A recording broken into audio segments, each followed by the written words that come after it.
ਜਿਹੜਾ ਪਿਛਲੇ 75 ਸਾਲਾਂ ਦੇ ਅੰਦਰ ਸਰਕਾਰੀ ਮਾਧਿਅਮ ਰਾਹੀਂ ਜਾਂ ਭਾਰਤੀ ਰਾਜ ਪ੍ਰਬੰਧ ਤੇ ਗਿਆਨ ਪ੍ਰਬੰਧ ਰਾਹੀਂ ਜਿਹੜਾ ਪ੍ਰਚਾਰਿਆ ਤੇ ਪ੍ਰਸਾਰਿਆ ਗਿਆ ਕਿ ਇਹ ਭਾਰਤ ਦੀ ਆਜ਼ਾਦੀ ਦਾ ਦਿਨ ਹੈ, ਅਸੀਂ ਉਹਨੂੰ ਮੁੱਢੋਂ ਰੱਦ ਕਰਦੇ ਹਾਂ ਕਿ ਇਹ ਮੂਲ ਨਿਵਾਸੀਆਂ ਲਈ, ਘੱਟ ਗਿਣਤੀ ਕੌਮਾਂ ਲਈ ਕੋਈ ਵੀ ਆਜ਼ਾਦੀ ਦਾ ਦਿਨ ਨਹੀਂ ਹੈ। ਖਾਸ ਕਰਕੇ ਇਸ ਖਿੱਤੇ ਦੀ ਗੱਲ ਕਰੀਏ ਤੇ 1947 ਦੇ ਵਿੱਚ ਵੰਡ ਭਾਰਤ ਦੀ ਨਹੀਂ ਹੋਈ, ਵੰਡ ਪੰਜਾਬ ਦੀ ਹੋਈ ਹੈ, ਸਾਡੇ ਪੰਜਾਬ ਦੀ ਹੋਈ ਹੈ, ਅਸੀਂ ਉਜੜੇ ਹਾਂ। ਉਸ ਮੌਕੇ 10 ਲੱਖ ਦੇ ਕਰੀਬ ਪੰਜਾਬ ਦੇ ਵਾਸੀ ਜਿਹੜੇ ਆ ਉਹ ਕਤਲ ਹੋਏ ਨੇ, ਉਹਨਾਂ ਦੇ ਘਰ-ਬਾਰ ਛੱਡ ਕੇ ਉਹਨਾਂ ਨੂੰ ਪ੍ਰਵਾਸ ਕਰਨਾ ਪਿਆ, ਉਜੜਨਾ ਪਿਆ। ਸਾਡੀਆਂ ਧੀਆਂ ਭੈਣਾਂ ਦੀਆਂ ਬੇਪਤੀਆਂ ਹੋਈਆਂ, ਈਵਨ ਕਿ ਉਹਨਾਂ ਨੂੰ ਕਤਲ ਵੀ ਕੀਤਾ ਗਿਆ। ਸਾਡੇ ਲਈ ਇਹ ਕਿਸੇ ਵੀ ਪੱਖ ਤੋਂ ਆਜ਼ਾਦੀ ਦਾ ਦਿਨ ਨਹੀਂ ਹੈ। ਅਸੀਂ ਇਹਨੂੰ ਪਿਛਲੇ ਦਿਨਾਂ ਦੇ ਵਿੱਚ ਵੱਖ-ਵੱਖ ਰੂਪਾਂ ਦੇ ਵਿੱਚ ਵੱਖ-ਵੱਖ ਢੰਗਾਂ ਦੇ ਨਾਲ ਕਿਹਾ ਵੀ ਹੈ, ਪ੍ਰਚਾਰਿਆ ਵੀ ਔਰ ਇੱਥੇ ਪ੍ਰੋਗਰਾਮ ਵੀ ਕੀਤੇ ਨੇ। ਔਰ ਨਾਲ ਹੀ ਜਦੋਂ 47 ਤੋਂ ਬਾਅਦ ਜਿਹੜੇ ਇਹ 75 ਸਾਲ ਸਿੱਖਾਂ ਨੇ ਜਾਂ ਪੰਜਾਬ ਦੇ ਲੋਕਾਂ ਨੇ ਗੁਜ਼ਾਰੇ ਨੇ ਭਾਰਤ ਦੇ ਅੰਦਰ, ਇਹ 75 ਸਾਲ ਦਾ ਤਜਰਬਾ ਦੱਸਦਾ ਹੈ ਕਿ ਨਾ 1947 ਵੇਲੇ ਆਜ਼ਾਦੀ ਸਾਡੀ ਸੀ, ਨਾ 75 ਸਾਲਾਂ ਦੇ ਵਿੱਚ ਸਾਨੂੰ ਕੋਈ ਆਜ਼ਾਦੀ ਮਿਲੀ ਹੈ। ਅਸੀਂ ਉਦੋਂ ਵੀ ਆਜ਼ਾਦੀ ਤੋਂ ਵਾਂਝੇ ਸੀ, ਅਸੀਂ ਅੱਜ ਵੀ ਆਜ਼ਾਦੀ ਤੋਂ ਵਾਂਝੇ ਹਾਂ। ਸੋ ਅੱਜ ਦਾ ਜਿਹੜਾ ਇਹ ਇਕੱਠ ਹੈ, ਜਿੱਥੇ ਆਪਣੀ ਆਜ਼ਾਦੀ ਦੀ, ਆਪਣੇ ਸੰਘਰਸ਼ ਦੀ ਵਚਨਬੱਧਤਾ ਦੁਹਰਾਉਂਦਾ ਹੈ, ਉੱਥੇ ਨਾਲ ਹੀ ਜਿਹੜੀ ਇਸ ਵਾਰ ਬੀਜੇਪੀ ਸਰਕਾਰ ਦੇ ਕੇਂਦਰ ਵਿੱਚ ਜਿਹੜੇ ਪ੍ਰਧਾਨ ਮੰਤਰੀ ਨੇ ਨਰਿੰਦਰ ਮੋਦੀ ਨੇ ਜਿਹੜਾ ਖੌਤੀ ਰਾਸ਼ਟਰਵਾਦ, ਘੱਟ ਗਿਣਤੀ ਕੌਮਾਂ ਤੇ ਵੀ ਬੜੇ ਚਤੁਰਾਈ ਨਾਲ, ਛਲਾਵੇ ਨਾਲ ਥੋਪਣ ਦੀ ਕੋਸ਼ਿਸ਼ ਕੀਤੀ ਹੈ, ਅਸੀਂ ਉਹਨੂੰ ਵੀ ਰੱਦ ਕੀਤਾ। ਉਹਨਾਂ ਨੇ ਕਿਹਾ ਸੀ ਕਿ ਹਰ ਘਰ ਤਿਰੰਗਾ, ਅਸੀਂ ਕਿਹਾ ਸੀ ਪੰਜਾਬ ਦੇ ਅੰਦਰ ਹਰ ਘਰ ਕੇਸਰੀ ਪਰਚਮ ਲਹਿਰਾਵਾਂਗੇ।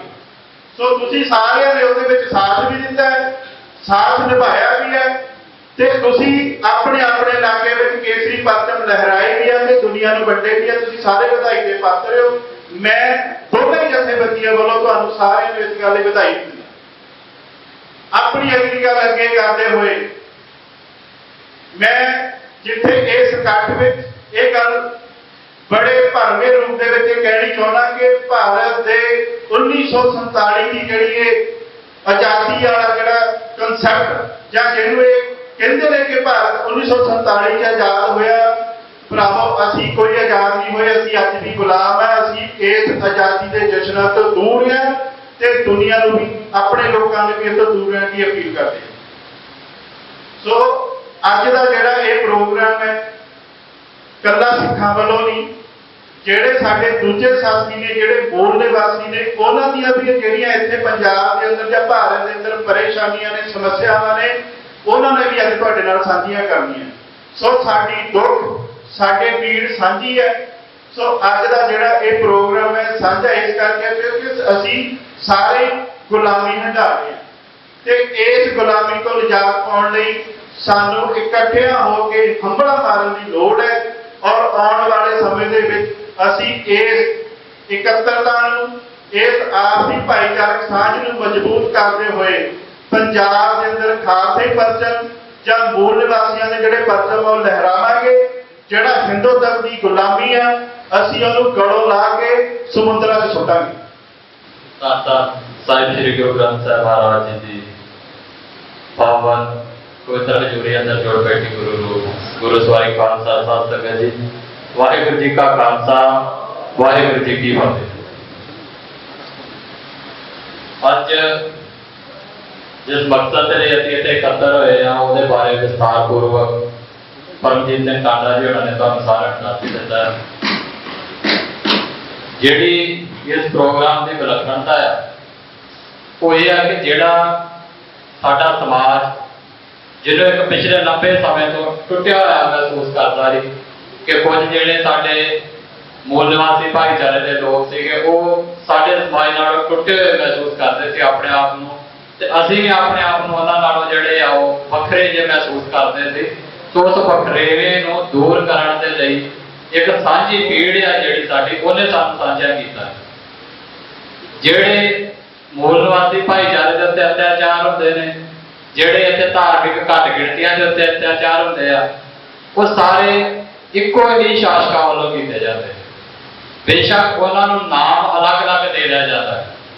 जिवें सिखां दी गल करिए, साडी गल करिए ते असीं सिद्धा ही उन्हां नूं इंडियन स्टेट कह के संबोधन कर लेंगे हैं, दिल्ली दरबार कह के संबोधन कर लेंगे हैं, या कली दिल्ली कह के भी संबोधन कर लेंगे। इवें मूल निवासी भाईचारा जिहड़ा उन्होंने हिंदूत्वी कह के जिहड़ा संबोधन कर लेगा। पर इस संपूर्ण तां ही हुंदा जदों असीं दोवें शब्द मिला के साडे उत्ते अत्याचार हिंदूत्वी शासक करदे, हिंदूत्वी दिल्ली दरबार करदा। दिल्ली दरबार का जिहड़ा करैक्टर है वो हिंदूत्वी है। वो इत्थे दे जिहड़े कुछ अपर क्लास हैगे आ जिन्हां ने इस सारे समाज दे गलबा पाया है, जिहड़े मूल निवासियों के उत्ते भी वो करता है। उन्हां दे उत्ते जात पात दे नाम दे उत्ते कर लैंदा है, साडे उत्ते धर्म दे नाम दे उत्ते कर लैंदा, जां बखरी सुर रखण दे नाम दे उत्ते कर लैंदा। सो साडी सांझ जिहड़ी इत्थे बनदी है ये बनदी है कि साडे उत्ते अत्याचार करन वाला जिहड़ा कुर्सीदार आ वो एक ही है, वो दिल्ली का आ, हिंदूत्वी शासक है। ते ओहदे विच कल्ली भाजपा नहीं होंदी। ये भुलेखा असीं अपने मनां चों कड्ढीए। बहुतिआं नूं साडे नूं लगदा कि शायद जिद्दण दा नरेंद्र मोदी आया हिंदुत्व की गल उदण दी होनी शुरू हुई है। इहदे विच कांग्रेस भी होनी हुई आ, इहदे विच भाजपा भी होनी हुई आ, ते इहदे विच आम आदमी पार्टी भी होनी है। ये भी पंजाबी जिहड़े आ असीं अपना वहम कढ दईए कि जिहड़ी आम आदमी पार्टी बड़ी सैकुलर है, हमेशा ही हिंदुत्व ने अपना रूप वटाया है। ते अज दा उहदा रूप जिहड़ा नैशनलिज्म वाला, राष्ट्रवाद वाला, देशभक्ति वाला है, तरंगिया वाला है। पहला जब इन्हों के जोर नहीं चले सीधे सीधे हिंदुत्व का छापा लोगों के उत्ते पड़न लग हुण इन्होंने देशभक्ति वाला लिया।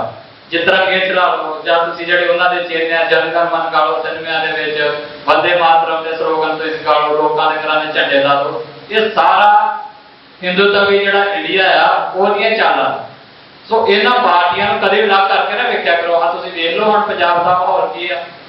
जे भाजपा ने कहा हर घर तिरंगा, जेडे कांग्रेसी ने वो भाजपा तो भी दो कदम आगे हो गए। भाजपा वाले मार्चा नहीं कढ़िया, कांग्रेसी कहते इस झंडे ला लैके मार्चा कर, उन्हें मार्चा कढ़िया नाले होर स्लोगन देता, कहते पहले घर च नहीं दिलों भी वाड़ो। राजा वड़िंग साहब कहते हर घर नहीं हर दिल तिरंगा, मतलब तुहाडे दिल भी जिहड़े आ हिंदुत्वी होने, वो जिहड़े आ राष्ट्रवाद दे विच रंगे जाण। सो इन्हां इवें ही केजरीवाल ने कीता है। जब इलैक्शन आया ही तुहानूं याद होगा ते जलंधर दे विच भी उहने तिरंगा मार्च कढ़ी, अमृतसर भी गया, पटियाले भी कढ़िया है। ये सारे जिहड़े आ इक्को ही मतलब जिवें कहणे ते इक्को सिक्के दे दो पहलू ने।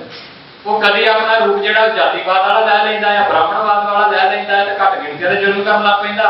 कभी वो इंडियन स्टेट बन जाता है तो जिहड़े धार्मिक घट गिणती कौमां आ, सिख आ, मुसलमान आ, उन्हां दे दुआले हो जाता। सो ये गल जिहड़ी आ क्लीयर करके जाइए इतों कि जिहड़ा भी दिल्ली की कुर्सी के उत्ते बैठा है जां भविख दे विच बहना है, सच ये है कि वह हिंदुत्वी सोच वाला होगा तो बहना। जे दूसरे भाईचारे वाले नूं भालदे भी आ ते उहनूं अपनी लत्त दे थल्ले लगा के भालदे आ, उवें नहीं भालदे। ते ये गल्लां क्लीयर ही होईयां जदों राष्ट्रपति की सौंह चुकाई गई, उदों जिद्दां दे कर्मकांड करवाए गए, उहनूं मदद तो बाहर भालिया गया पिछले राष्ट्रपति नूं। ईवन होण वाला जिहड़ा उहदे नाल भी जिस तरह का सलूक करके असीं वीडियो देखी जां इहदा शुद्धिकरण करके जदों सौंह चुकाई गई, ये सारियां चीज़ां सिद्ध करदियां कि जदों उहनां दी लत्त दे थल्ले कोई लंघूगा फिर वो कुर्सी ते बहूगा। फिर वो चाहे चाहे पगड़ीधारी होवे, चाहे हुण जिवें पगड़ीधारियां दे विचों वेख लो कि भगवंत मान है या सिर ते पग बन्नी है पर झुकिया सारा दिल्ली दे अगे। सो उन्हां दीयां कुर्सियां ते इदां दे बहने। सो अपने दिल दिमाग दे विच और अपने समाज दे विच इह गल लैके जाइए असीं कि साडा दुश्मन शब्द का जिदा दुश्मन ही वरतांगा, इहनूं कोई एवें कोई साडा राइवल नहीं गा भी दूसरे पासे सिर्फ खड़ा है साडे नाल नाल खेडदा पिया आ।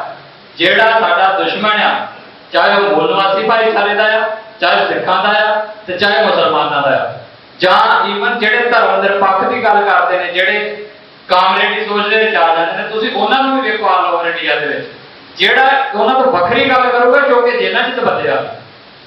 कश्मीर का हाल वेख लो की कीता, इदां ही तामिलां दा हाल आ, इदां ही सेंट्रल इंडिया दे विच बैठे जिहड़े कम्युनिस्ट ने उहनां दा हाल आ। सो इन्हां ने किसी नूं नहीं बख्शिया। इन्हां ने सिर्फ इक्को ही सोचिया कि जे तां तुसीं भारत माता की जय कहोगे ते साडी हरी एक कबूलोगे ਤੇ ਫਿਰ ਤੇ ਤੁਸੀਂ ਇਸ ਮੁਲਕ ਦੇ ਬਸ਼ਿੰਦੇ ਠੀਕ ਜੇ, ਅਦਰਵਾਈਜ਼ ਤੁਸੀਂ ਦੇਸ਼ ਦੇ ਗਦਾਰ ਤੇ ਤੁਹਾਨੂੰ ਇੱਥੇ ਅਸੀਂ ਰਹਿਣ ਨਹੀਂ ਦੇਣਾ। ਔਰ ਦੇਸ਼ ਨੂੰ ਵੀ ਫਿਰ ਉਹ ਲੈਣਾ ਇਦਾਂ ਦੀਆਂ ਖਿੱਚਦੇ ਕਿ ਤੁਹਾਡੀ ਧਰਤੀ ਨੂੰ ਕਹਿਣਗੇ ਵੀ ਉਹਨਾਂ ਦੇ ਦੇਸ਼ ਹੈ। ਇਹ ਨਹੀਂ ਕਹਿੰਦੇ ਵੀ ਅਸੀਂ ਤੁਹਾਡੇ ਨਾਲ ਕੇ ਕਬਜ਼ਾ ਕੀਤਾ ਹੈ, ਕਹਿਣਗੇ ਤੁਸੀਂ ਆਪਣੀ ਧਰਤੀ ਤੇ ਨਹੀਂ ਤੁਹਾਨੂੰ ਰਹਿਣ ਦੇਣਾ। ਕਸ਼ਮੀਰੀਆਂ ਦੇ ਨਾਲ ਵੀ ਉਹਨਾਂ ਇਦਾਂ ਕੀਤਾ ਤੇ ਸਿੱਖਾਂ ਦੇ ਨਾਲ ਵੀ ਐਵੇਂ ਕਰਦੇ ਪਏ। ਕੱਲ੍ਹ ਦੀਆਂ ਤੁਸੀਂ ਅਖਬਾਰਾਂ ਪੜ੍ਹੋ, ਜਿਹੜੀ ਆ ਹਿੰਦੂਤਵ ਦੀ ਲਹਿਰ ਹੈ ਰੰਗੇ ਦੇ ਅਧੀਨ ਆਈ ਹੁਣ। ਇਹ ਪੰਜਾਬ ਨੇ ਤੇ ਚੈਲੰਜ ਕੀਤਾ ਹੀ ਆ, ਚੰਗੀ ਗੱਲ ਹੈ, ਪੰਜਾਬ ਹਮੇਸ਼ਾ ਇਹਨਾਂ ਨੂੰ ਚੈਲੰਜ ਕਰਦਾ ਆ। ਪਰ ਇਹਨਾਂ ਨੇ ਕਸ਼ਮੀਰ ਦੀ ਸਾਰੀ ਲੀਡਰਸ਼ਿਪ ਜਿਹੜੀ ਹੈ ਜੇਲ੍ਹਾਂ 'ਚ ਰੱਖੀ। ਉਹਨਾਂ ਦੇ ਜਿਹੜੇ ਮਿਲੀਟੈਂਟ ਲੀਡਰ ਸੀ ਉਹਨਾਂ ਦੇ ਘਰਾਂ ਦੇ ਉੱਤੇ ਜਾ ਕੇ ਇਹਨਾਂ ਨੇ ਧਰਨੇ ਚਲਾਏ। ਇਹ ਕੀ ਸਬੂਤ ਦੇਣਾ ਚਾਹੁੰਦੇ ਨੇ ਕਿ ਇੱਥੇ ਜੇ ਰਹਿਣਾ ਤੇ ਸਾਡੀ ਅਧੀਨਗੀ ਨਹੀਂ ਰਹਿਣਾ ਹੋਊ। ਸੋ ਸਾਡਾ ਪੰਜਾਬੀਆਂ ਦਾ ਜਿਹੜਾ ਕਰੈਕਟਰ ਆ ਜਾਂ ਸਾਡਾ ਸਿੱਖਾਂ ਦਾ ਜਿਹੜਾ ਕਰੈਕਟਰ ਆ ਉਹ ਹਮੇਸ਼ਾ ਹੀ ਜ਼ਾਲਮ ਦੇ ਖਿਲਾਫ ਵਾਲਾ ਰਿਹਾ ਹੈ। ਤੇ ਉਹ ਖਿਲਾਫ ਤਾਂ ਹੀ ਰਹੇਗਾ ਜੇ ਜਿਹਦੇ ਨਾਲ ਵੀ ਅਤਿਆਚਾਰ ਹੋ ਰਿਹਾ ਉਹਦੇ ਨਾਲ ਅਸੀਂ ਜਾ ਕੇ ਖੜੀਏ ਤੇ ਉਹਨਾਂ ਦੇ ਨਾਲ ਖੜਨ ਜੋਗੇ ਤਾਂ ਹੋਵਾਂਗੇ ਜੇ ਆਪਣੇ ਹੱਕ ਸਾਡੇ ਸੇਫ ਹੋਣਗੇ। ਜੇ ਸਾਡੇ ਹੀ ਸੇਫ ਅਸੀਂ ਵੀ ਗੁਲਾਮ ਆ, ਸਾਨੂੰ ਹੀ ਕੁੱਟ ਪੈ ਰਹੀ ਆ, ਸਾਨੂੰ ਹੀ ਡਾਕਾ ਵੱਧ ਰਹੀਆਂ ਨੇ ਤੇ ਕਿਸੇ ਦੀ ਰੱਖਿਆ ਕੀ ਕਰਨੀ। ਸੋ ਪਹਿਲੀ ਗੱਲ ਸ਼ੁਰੂਆਤ ਹੁੰਦੀ ਆਪਣੇ ਘਰ। ਇਸ ਕਰਕੇ ਅਸੀਂ ਆਪਣੇ ਘਰ ਦੀ ਗੱਲ ਜਿਹੜੀ ਉਹਨੂੰ ਕਰੀਏ, ਇਹ ਸੰਕਲਪ ਲਈਏ ਕਿ ਪੰਜਾਬ ਅਜੇ ਤੱਕ ਗੁਲਾਮ ਆ। 14 ਤਰੀਕ ਨੂੰ ਪਾਕਿਸਤਾਨ ਬਣ ਗਿਆ, 15 ਨੂੰ ਹਿੰਦੁਸਤਾਨ ਬਣ ਗਿਆ, ਸਾਡੇ ਪੱਲੇ ਕੁਝ ਨਹੀਂ ਪਿਆ। ਸਾਡੇ ਪੱਲੇ ਸਿਰਫ 4 ਪੋਲੀਆਂ ਗੱਲਾਂ ਹੀ ਪਈਆਂ ਨੇ ਵੀ ਤੁਸੀਂ ਬਹੁਤ ਕੁਰਬਾਨੀਆਂ ਕੀਤੀਆਂ, ਤੁਹਾਡਾ ਮੁੜ ਗਿਆ। ਸਾਡੇ ਢਾਡੀ ਪ੍ਰਚਾਰਕ ਵੀ ਉੱਥੇ ਲਾਈਨ ਤੇ ਤੁਰ ਪਏ ਦੇਸ਼ ਕੌਮ ਦੀ ਸੇਵਾ। ਇਹ ਕੋਈ ਇਸ ਦੇਸ਼ ਕੌਮ ਦੇ ਸਾਡੀਆਂ ਕੁਰਬਾਨੀਆਂ ਨਹੀਂ, ਸਾਡੀਆਂ ਕੁਰਬਾਨੀਆਂ ਆਪਣੇ ਖੁੱਸੇ ਰਾਜ ਨੂੰ ਹਾਸਲ ਕਰਨ ਦੀ ਹੋਈਆਂ। ਸੋ ਉਸ ਦੇਸ਼ ਦੇ ਨਾਲ ਤੋੜਨਾ ਬੰਦ ਕਰੀਏ ਜਿਹੜਾ ਉਹਦੇ ਨਾਲ ਜੋੜਦੇ ਨੇ ਨਾ ਘੜੀ ਪਿੱਛੋਂ। ਈਵਨ ਗੁਰੂਆਂ ਦੀ ਸ਼ਹਾਦਤ ਨੂੰ, ਤੇਗ ਬਹਾਦਰ ਹਿੰਦ ਦੀ ਚਾਦਰ, ਬਹੁਤ ਸਾਡੇ ਆਪਣੇ ਪ੍ਰਚਾਰਕ ਬੋਲਦੇ ਨੇ, ਉਹਨਾਂ ਨੂੰ ਪਿਆਰ ਦੇ ਨਾਲ ਸਮਝਾਇਆ ਕਰੋ ਕਿ ਤੇਗ ਬਹਾਦਰ ਹਿੰਦ ਦੀ ਚਾਦਰ ਨਹੀਂ ਆ, ਉਹ ਸ੍ਰਿਸ਼ਟੀ ਦੀ ਚਾਦਰ, ਉਹ ਧਰਮ ਦੀ ਚਾਦਰ ਹੈ। ਉਹਨੂੰ ਹਿੰਦੁਸਤਾਨ ਦੀ ਚਾਦਰ ਬਣਾ ਕੇ ਉਸ ਦੇਸ਼ ਭਗਤੀ ਦੇ ਜੋੜੇ ਦੇ ਵਿੱਚ ਆਪਣੇ ਗੁਰੂਆਂ ਨੂੰ ਜਿਹੜਾ ਉਹ ਨਾਮ ਪਾਓ। ਸਗੋਂ ਗੱਲ ਦੇ ਆਪਣੇ ਆਪ ਨੂੰ ਬਾਹਰ ਕੱਢਣ ਦੀ ਆ, ਅਸੀਂ ਗੁਰੂਆਂ ਨੂੰ ਵੀ ਉਹਦੇ ਵਿੱਚ ਲੈ ਜਾਂਦੇ। ਸੋ ਹਰ ਪਹਿਲੂ ਦੇ ਉੱਤੇ ਉਹਨਾਂ ਨੇ ਗਲਬਾ ਸਾਡੇ ਉੱਤੇ ਪਾਇਆ, ਚਾਹੇ ਰਾਜਨੀਤਿਕ ਆ, ਚਾਹੇ ਸਮਾਜਿਕ ਆ, ਚਾਹੇ ਧਾਰਮਿਕ ਆ, ਹਰ ਪਾਸੇ ਹਰ ਫਰੰਟ ਤੋਂ ਸਾਨੂੰ ਜਿਹੜਾ ਬੋਲਣਾ ਪਊਗਾ। ਔਰ ਸਭ ਤੋਂ ਜ਼ਿਆਦਾ ਜਿਹੜੀ ਮੈਂ ਸਮਝਦਾ ਕਿ ਡਿਊਟੀ ਬਣਦੀ ਆ ਉਹ ਆ ਜਿਹੜੀਆਂ ਸਿੱਖ ਸੰਸਥਾਵਾਂ, ਜਿਹੜੀਆਂ ਚੋਟੀ ਦੀਆਂ ਸਿੱਖ ਸੰਸਥਾਵਾਂ ਨੇ, ਉਹਨਾਂ ਦੀ ਕੁਰਸੀ ਦੇ ਉੱਤੇ ਬੈਠੇ ਲੋਕ ਬੋਲਣ। ਪਰ ਅੱਜ ਦੀ ਤਰਾਸਦੀ ਇਹ ਹੋ ਗਈ ਕਿ ਉਹ ਵੀ ਹੁਣ ਸਿਰਫ ਕੁਝ ਪਰਿਵਾਰਕ ਮੈਂਬਰਾਂ ਤੱਕ ਹੀ ਬੋਲਦੇ ਨੇ। ਜਦੋਂ ਕਿ ਉਹ ਪਰਿਵਾਰ ਖਤਰੇ 'ਚ, ਉਦੋਂ ਪੰਥ ਖਤਰੇ 'ਚ, ਜਦੋਂ ਉਹ ਬਾਹਰ ਤੇ ਉਦੋਂ ਪੰਥ ਵੀ ਖਤਰੇ 'ਚੋਂ ਬਾਹਰ। ਸੋ ਇਹੋ ਜਿਹੀਆਂ ਜਿਹੜੀਆਂ ਲਾਈਨਾਂ ਆ ਉਹਨਾਂ ਨੂੰ ਨਹੀਂ ਲੈਣੀਆਂ ਚਾਹੀਦੀਆਂ। ਜਿਹੜੇ ਪੰਥਕ ਇਸ਼ੂਜ਼ ਨੇ ਉਹਨਾਂ ਨੂੰ ਪੰਥ ਦੇ ਇਸ਼ੂ ਦੀ ਤਰ੍ਹਾਂ ਹੀ ਦੇਖਣਾ ਚਾਹੀਦਾ ਆ ਔਰ ਉਹਨਾਂ ਨੂੰ ਉਸੇ ਤਰਜ ਦੇ ਉੱਤੇ ਹੱਲ ਕਰਨਾ ਚਾਹੀਦਾ ਹੈ। ਸੋ ਇੱਥੇ ਜਿਹੜਾ ਸਾਡਾ ਮੈਂ ਅਖੀਰ ਤੇ ਜਿਹੜੀ ਗੱਲ ਸਮਾਪਤ ਕਰਾਂ ਕਿ ਜਿੰਨਾ ਵੀ ਸਾਡੇ ਤੇ ਭਾਈਚਾਰਾ ਬੈਠਾ ਆ, ਚਾਹੇ ਮੂਲ ਨਿਵਾਸੀ ਨੇ, ਚਾਹੇ ਮੁਸਲਮਾਨ ਨੇ, ਚਾਹੇ ਸਿੱਖ ਨੇ, ਸਾਰੇ ਆਪਣੇ ਮਨ ਦੇ 'ਚ ਇੱਕ ਗੱਲ ਤੈਅ ਕਰੀਏ ਕਿ ਜੇ ਦੁਸ਼ਮਣ ਸਾਂਝਾ ਆ ਨਾ ਤੇ ਫਿਰ ਲੜਾਈ ਵੀ ਸਾਂਝੀ ਹੋ ਕੇ ਲੜੀ ਜਾਣੀ। ਆਪਸ ਦੇ ਵਿੱਚ ਲੜ ਕੇ ਨਹੀਂ ਜੇ ਲੜਾਈ ਜਿੱਤੀ ਜਾਣੀ। ਠੀਕ ਹੈ, ਸਾਡੇ ਵਿੱਚ ਕੁਝ ਵਖਰੇਵੇਂ ਹੋਣਗੇ, ਹਮੇਸ਼ਾ ਹੀ ਹੁੰਦੇ ਆ, ਪਰ ਉਹਨਾਂ ਵਖਰੇਵਿਆਂ ਨੂੰ ਛੱਡਦੀ ਹੈ ਹਾਲ ਦੀ ਘੜੀ। ਉਹ ਲੜਾਈ ਪਰੇ ਰੱਖਦੀ ਹੈ ਵੀ ਕੌਣ ਇਹਦੇ ਨਾਲ ਕੀ ਸਾਡਾ ਵਖਰੇਵਾ ਆ। ਉਹ ਜਦੋਂ ਬਾਅਦ ਜਦੋਂ ਆਜ਼ਾਦ ਹੋ ਜਾਣ ਫਿਰ ਉਹ ਵੀ ਇੱਕ ਹੱਲ ਕਰ ਲਾਂਗੇ ਬੈਠ ਕੇ ਕੁਰਸੀ ਦੇ ਉੱਤੇ। ਪਰ ਘੱਟੋ ਘੱਟ ਜਿਹੜਾ ਇਸ ਟਾਈਮ ਸਾਡਾ ਸਾਂਝਾ ਦੁਸ਼ਮਣ ਹੈ ਉਹਨੂੰ ਇਕੱਠੇ ਹੋ ਕੇ ਟੱਕਰੀਏ ਤੇ ਉਹਨੂੰ ਇਕੱਠੇ ਹੋ ਕੇ ਹੀ ਉਹਦਾ ਟਾਕਰਾ ਕਰੀਏ। ਇੱਕ ਸਾਂਝੀ ਸੁਰ ਪੰਜਾਬ ਦੇ ਵਿੱਚ ਦਈਏ ਕਿ ਪੰਜਾਬ ਨੂੰ ਹਿੰਦੁਸਤਾਨ ਦੀ ਜਾਂ ਭਾਰਤ ਦੀ ਜਾਂ ਇੰਡੀਆ ਦੀ ਕੋਈ ਸ਼ਬਦ ਕਹਿ ਲਓ, ਚਾਹੇ ਹਿੰਦੂਤਵੀ ਕਹਿ ਲਓ, ਇਹਨਾਂ ਸਾਨੂੰ ਇਹਨਾਂ ਦੀ ਗੁਲਾਮੀ ਬਿਲਕੁਲ ਸਵੀਕਾਰ ਨਹੀਂ। ਜੇ ਇੱਥੇ ਅਸੀਂ ਆਜ਼ਾਦੀ ਦਾ ਨਿੱਘ ਲਵਾਂਗੇ ਨਾ ਤੇ ਤਾਂ ਹੀ ਜਿਹੜਾ ਬਾਕੀ ਸਾਡਾ ਭਾਈਚਾਰਾ ਬਾਕੀ ਦੇ ਇੰਡੀਆ ਦੇ ਵਿੱਚ ਰਹਿ ਰਿਹਾ ਤਾਂ ਹੀ ਲੈ ਸਕੇਗਾ। ਇਹ ਮੈਂ ਤਾਂ ਕਹਿੰਦਾ ਪੜਾਅ ਵਾਈ ਚੱਲਿਆ ਜਾਂਦਾ ਦਾ। ਇਹ ਹਮੇਸ਼ਾ ਕਦੀ ਨਹੀਂ ਹੁੰਦਾ ਕਿ ਤੁਸੀਂ ਕਹੋ ਜੀ ਸਾਰਿਆਂ ਦੀ ਇੱਕੋ ਵਾਰੀ ਗੱਲ ਕਰੋ ਤੇ ਸਾਰੇ ਮਸਲੇ ਇੱਕੋ ਵਾਰੀ ਹੱਲ ਹੋ ਜਾਣ। ਘੱਟੋ ਘੱਟ ਆਪਣੇ ਦਾ ਪਹਿਲਾਂ ਕਰੀਏ। ਜਦੋਂ ਆਪਣੇ ਕਰਕੇ ਇੱਕ ਸਿਸਟਮ ਦੇਵਾਂਗੇ ਨਾ ਤੇ ਦੂਸਰੇ ਭਾਈਚਾਰੇ ਨੇ ਆਪਣੇ ਆਪ ਸਮਝ ਆਣਾ ਕਿ ਉਹ ਆ ਸਿਸਟਮ ਜਿਹੜਾ ਪੰਜਾਬੀਆਂ ਨੇ ਦਿੱਤਾ। ਉਹਦੇ ਵਿੱਚ ਸਾਰਿਆਂ ਦੀ ਬਰਕਤ ਪਈ ਆ। ਫਿਰ ਉਹ ਬੇਗਮਪੁਰਾ ਕਹਿ ਲਓ, ਆਜ਼ਾਦੀ ਕਹਿ ਲਓ, ਆਜ਼ਾਦ ਪੰਜਾਬ ਕਹਿ ਲਓ, ਖਾਲਿਸਤਾਨ ਕਹਿ ਲਓ, ਸਾਰਿਆਂ ਦੀ ਭਾਵਨਾ ਇੱਕ ਹੀ ਹੈ। ਸੋ ਉਹਨੂੰ ਬਾਹਰ ਕਰਨ ਦੇ ਲਈ ਅਸੀਂ ਯਤਨਸ਼ੀਲ ਹੋਈਏ। ਅੱਜ ਅਸੀਂ ਇਹ ਸੰਕਲਪ ਲਈਏ ਇੱਥੇ ਕਿ ਪੰਜਾਬ ਜਦੋਂ ਤੱਕ ਆਜ਼ਾਦ ਨਹੀਂ ਹੁੰਦਾ ਉਦੋਂ ਤੱਕ ਸਾਡੀ ਜਦੋਜਹਿਦ ਜਿਹੜੀ ਉਹ ਚੱਲਦੀ ਰਹੇਗੀ। ਸੋ ਇਹਦੀਆਂ ਗੱਲਾਂ ਦੇ ਨਾਲ ਮੈਂ ਖਿਮਾ ਦਾ ਜਾਚਾਂਗਾ। ਵਾਹਿਗੁਰੂ ਜੀ ਕਾ ਖਾਲਸਾ, ਵਾਹਿਗੁਰੂ ਜੀ ਕੀ ਫਤਿਹ। ਸ੍ਰੀ ਗੁਰੂ ਗ੍ਰੰਥ ਸਾਹਿਬ ਜੀ ਦੀ ਪਵਿੱਤਰ ਹਜ਼ੂਰੀ ਵਿੱਚ ਜੁੜ ਬੈਠੇ। ਸਭ ਤੋਂ ਪਹਿਲਾਂ ਦਾਸ ਆਪਣੇ ਵੱਲੋਂ ਤੇ ਜਹਦਾਰ ਜਗਤਾਰ ਸਿੰਘ ਹਵਾਰਾ ਵੱਲੋਂ ਬਲਾਈ ਫਤਿਹ ਦੀ ਸਾਧ ਪਾਣਾ ਜੀ। ਵਾਹਿਗੁਰੂ ਜੀ ਕਾ ਖਾਲਸਾ, ਵਾਹਿਗੁਰੂ ਜੀ ਕੀ ਫਤਿਹ। ਅੱਜ ਦਾ ਸਮਾਗਮ ਜੋ ਭਾਰਤ ਦੀ ਅਖੌਤੀ ਆਜ਼ਾਦੀ ਦਾ ਪਰਦਾਫਾਸ਼ ਕਰਨ ਲਈ ਇਕੱਠਾ ਹੋਇਆ, क्योंकि मैं कहना 1947 से सिर्फ 2-3% आजाद हुए जेड़े आज साडे ते राज कर रहे हैं। बाकी सिखा तो उस टाइम ही गुलामी का एहसास कराया गया जदों सब तो पहला सिखा जराइम पेशा करार दिता गया। उस तो बाद लगातार सिख गुलामी का एहसास कर रहा, पर कौमां भावें उस हिंदू तवी नाल संबंध भी रखदियां जिहड़ियां अज भी कुली जुली ते रोटी नूं मुहताज है। अज उन्होंने घरां ते वो नैशनल फ्लैग लाए जा रहे हैं। की वाकई वो आजाद है? अज रोटी तो भी मुहताज है कि वो आजादी का आनंद मान रहे हैं। इस करके भरावो सानू एहसास करना चाहिए, क्योंकि जिहड़ी भी सरकार सेंटर च आई खास करके सानू सिखां नूं गुलामी का एहसास कराउंदी आई। भावें साडे श्री अकाल तख्त साहब ते अटैक करके सानू गुलामी का आगाज कराया गया, या उस तो बाद जिन्हें भी साडे नाल धक्के होए वो सानू गुलामी दिखाने वास्ते ही कीते गए। सो इस गुलामी नूं गलों लाउण वास्ते सानू कोई उपराले करने चाहिए। जिहड़े अज साडे भरा भावें वो बाल सेव नाल संबंध रखते हैं, अज इस समागम च पहुंचे, उन्हां नूं नाल लैके उन्हां दी जिहड़ी बरादरियां या कौमां जिहड़ियां उन्हां नूं एहसास कराउणा चाहिए भी तुसीं भी गुलाम है। इन्हां दे अखौती आज़ादी के लारे विच ना फसो। इस करके असीं आउण वाले दिनां विच वो प्रोग्राम लीजिए जिहड़ा इन्हां दी असीं गुलामी नूं दूर कर सकीए। दूजा अज इस समागम च मैं जिन्हें भी साडे सिखां नाल संबंधित मुद्दे है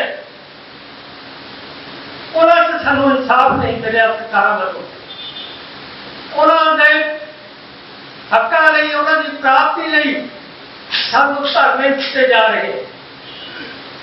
ਵੱਖ-ਵੱਖ जगह ਵੱਖ-ਵੱਖ मुद्दों से सिख धरने दे रहे, भावें वो 328 ਸਰੂਪਾਂ ਦਾ मुद्दा, भावें बहबर कलमकांड का, भावें बरगाड़ी का, भावें साडे बंदी सिंघां की रिहाई का मुद्दा।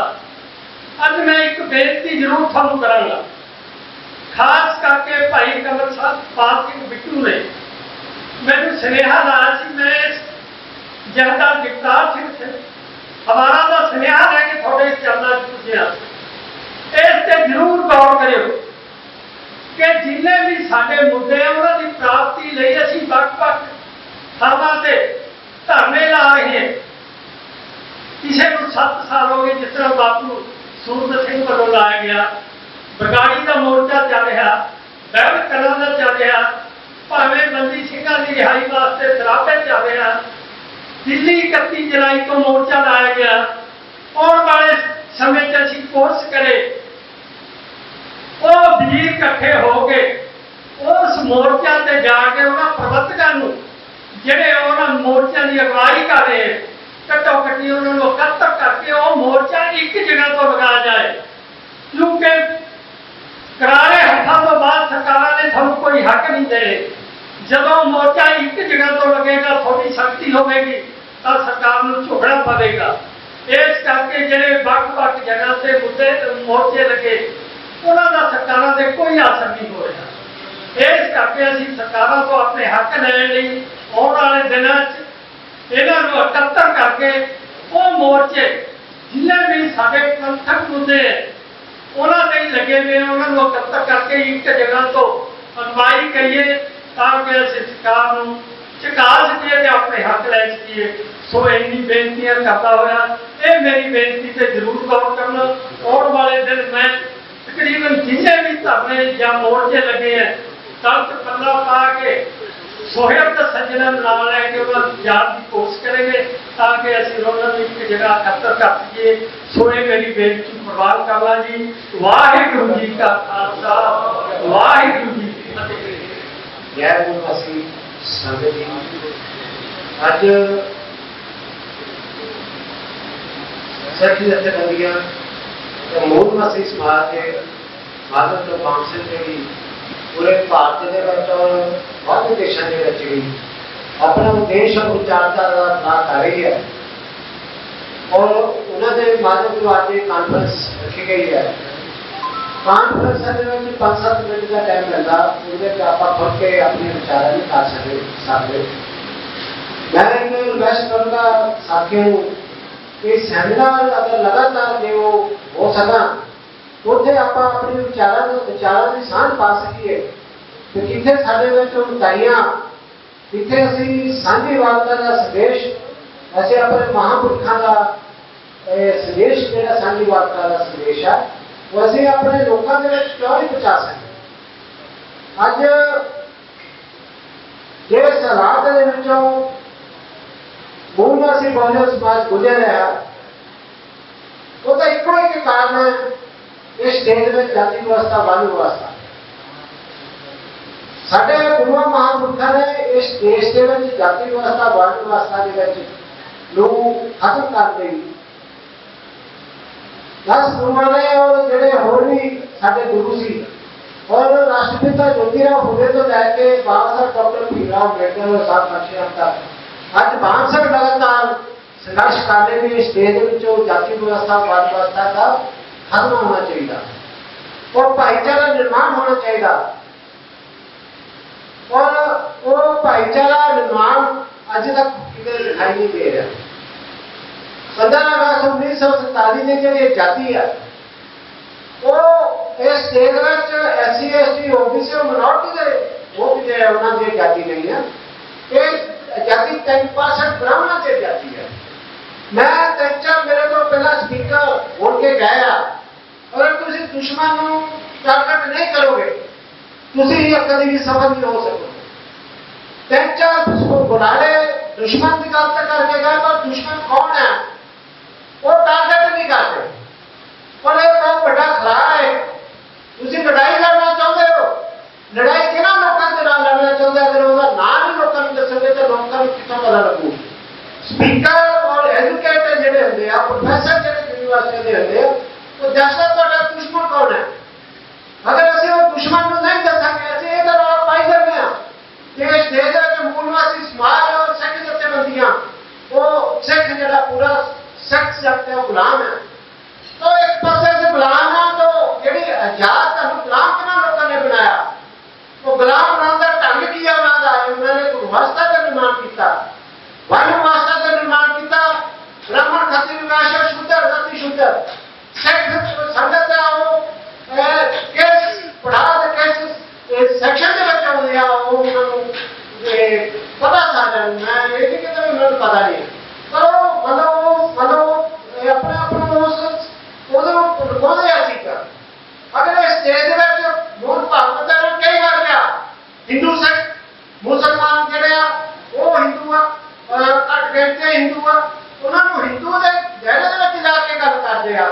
इस देश में हिंदू आ सारे और हिंदू के नाम से इस देश में कोई बाहर उठाता सिख जथेबंदियां कहते भाई असं हिंदू नहीं है तो पूरे का पूरा जो SC ST OBC समाज जो हिंदू के नाम से गुमराह किया जाता है वो लोग जो सिखा के खिलाफ हो जाते हैं। खालसा मूवमेंट इसे करके फेल हो गया।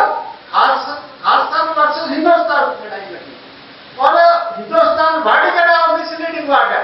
इंडिया दैट बाहर संविधान के पहले पेज से लिखा हुआ है इंडिया दैट बाहर साढ़े बुलाने जो हिंदुस्तान कहते हैं बार हिंदुस्तान कहने देना हिंदू राष्ट्र बनाने जो 50% उन्होंने हैंड ओवर कर देंगे हिंदुस्तान बनाओ।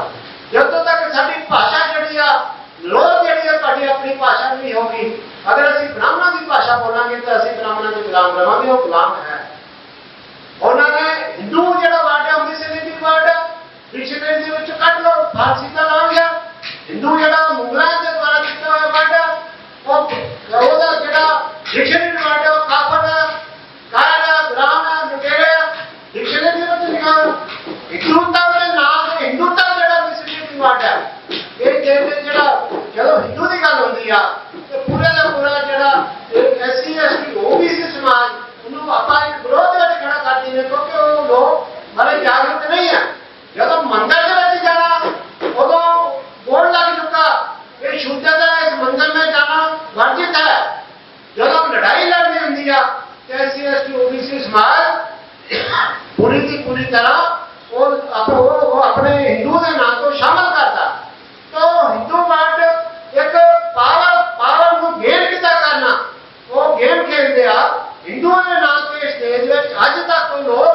सत्ता आते हैं अगर असी हलो हिंदू वर्ड को डिनाई नहीं करांगे वो लोग सत्ता उन्होंने नहीं हटेंगे इस देश में ब्राह्मणिकल तंत्र जरा वो इस देश में शब्द करता वो शब्द असी बोलते हैं उन्हें शब्दों का प्रचार प्रसार होता तो हिंदू जरा वर्ड है मिसलीडिंग वर्ड है हिंदुत्व जरा मिसलीडिंग वर्ड है इस देश में ब्राह्मण जरा वो इस देश का राजा उस देश का शासक है और साडी जेडी लड़ाई है इस देश में ब्राह्मणिकल व्यवस्था के नाल इस देश में ब्राह्मणिकल व्यवस्था को गुलाम बना दिया जो तक असी इस ब्राह्मणिकल व्यवस्था के खिलाफ नहीं बोलेंगे असी उस तक असी कभी भी कामयाब नहीं होंगे तो दूसरी जेडी ज्यादा मैं ज्यादा कोई नहीं बोलना चाहता भाईचारक सांझ का होना बहुत जरूरी है भाईचारक सांझ संवाद है जरा कभी खत्म नहीं होना चाहिए एससी एसटी ओबीसी और माइनॉरिटी लोगों के बीच संवाद जरा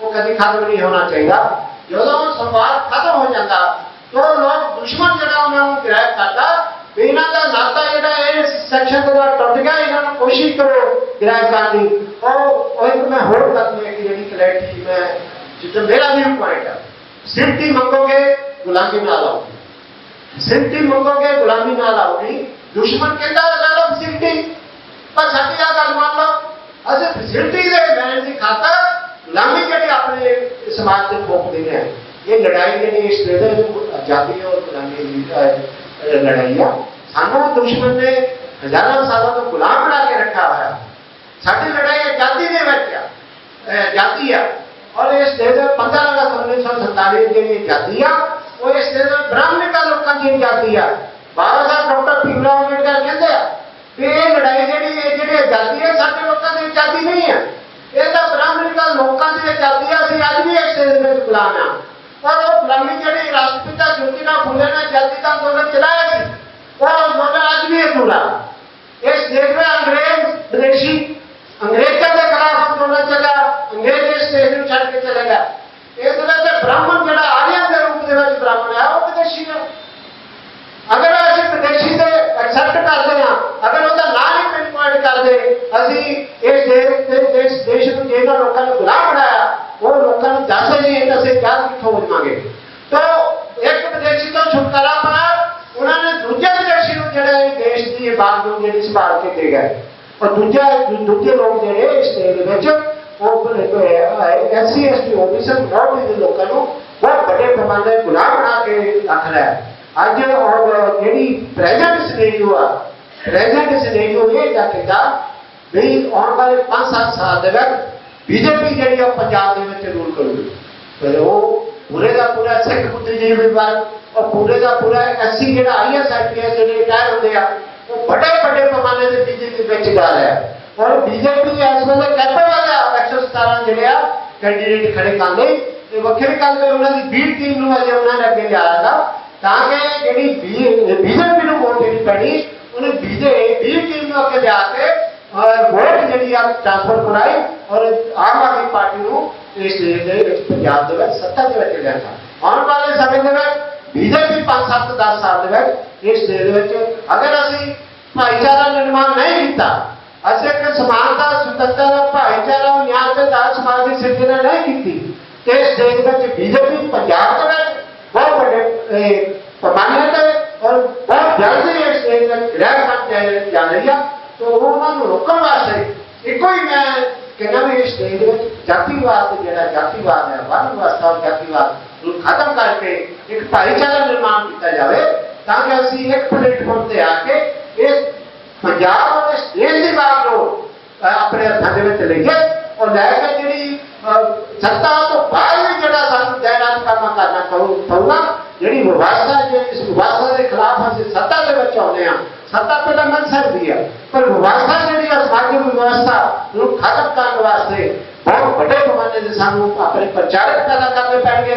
और प्रचारक दिन रात लोगों के जाके अपने मूल मासी विचारधारा अपने गुरु ग्रंथ साहब की विचारधारा लोगों के जाके लगातार प्रचार प्रसार करना होगा तभी असं जाके कामयाब हो सकते हैं।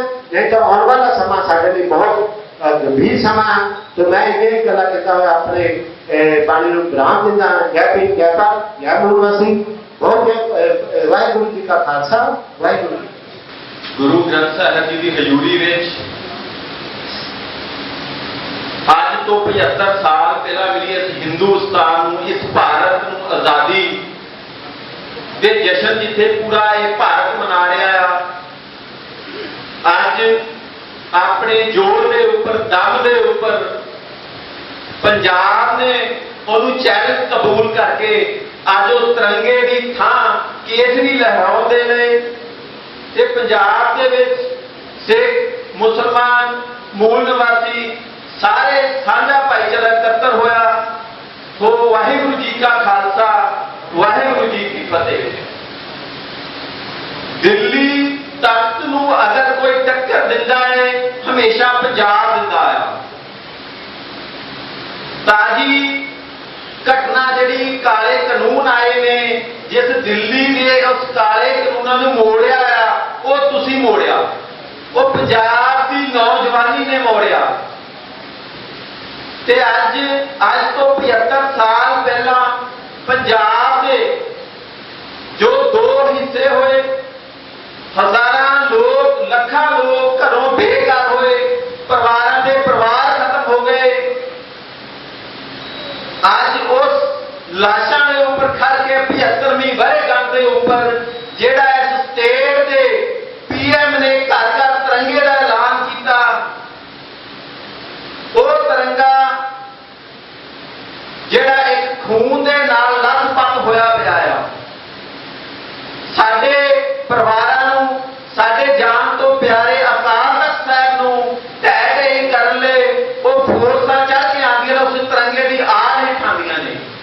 ते अज सानू फैसला करना पएगा कि कब तक इस तरीके दे नाल जिहड़ी डॉक्टर साहब गल करके गए ने कि फैसिलिटी मिलती है ਉਹਦੇ नाल ही गुलामी तय होती है।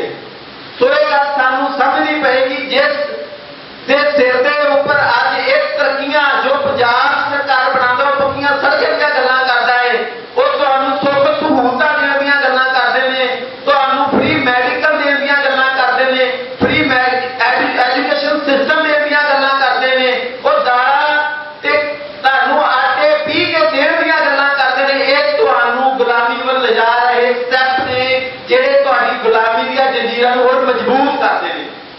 ते सानू एक लकीर खिंचनी पएगी कि असीं किस पासे खाना है।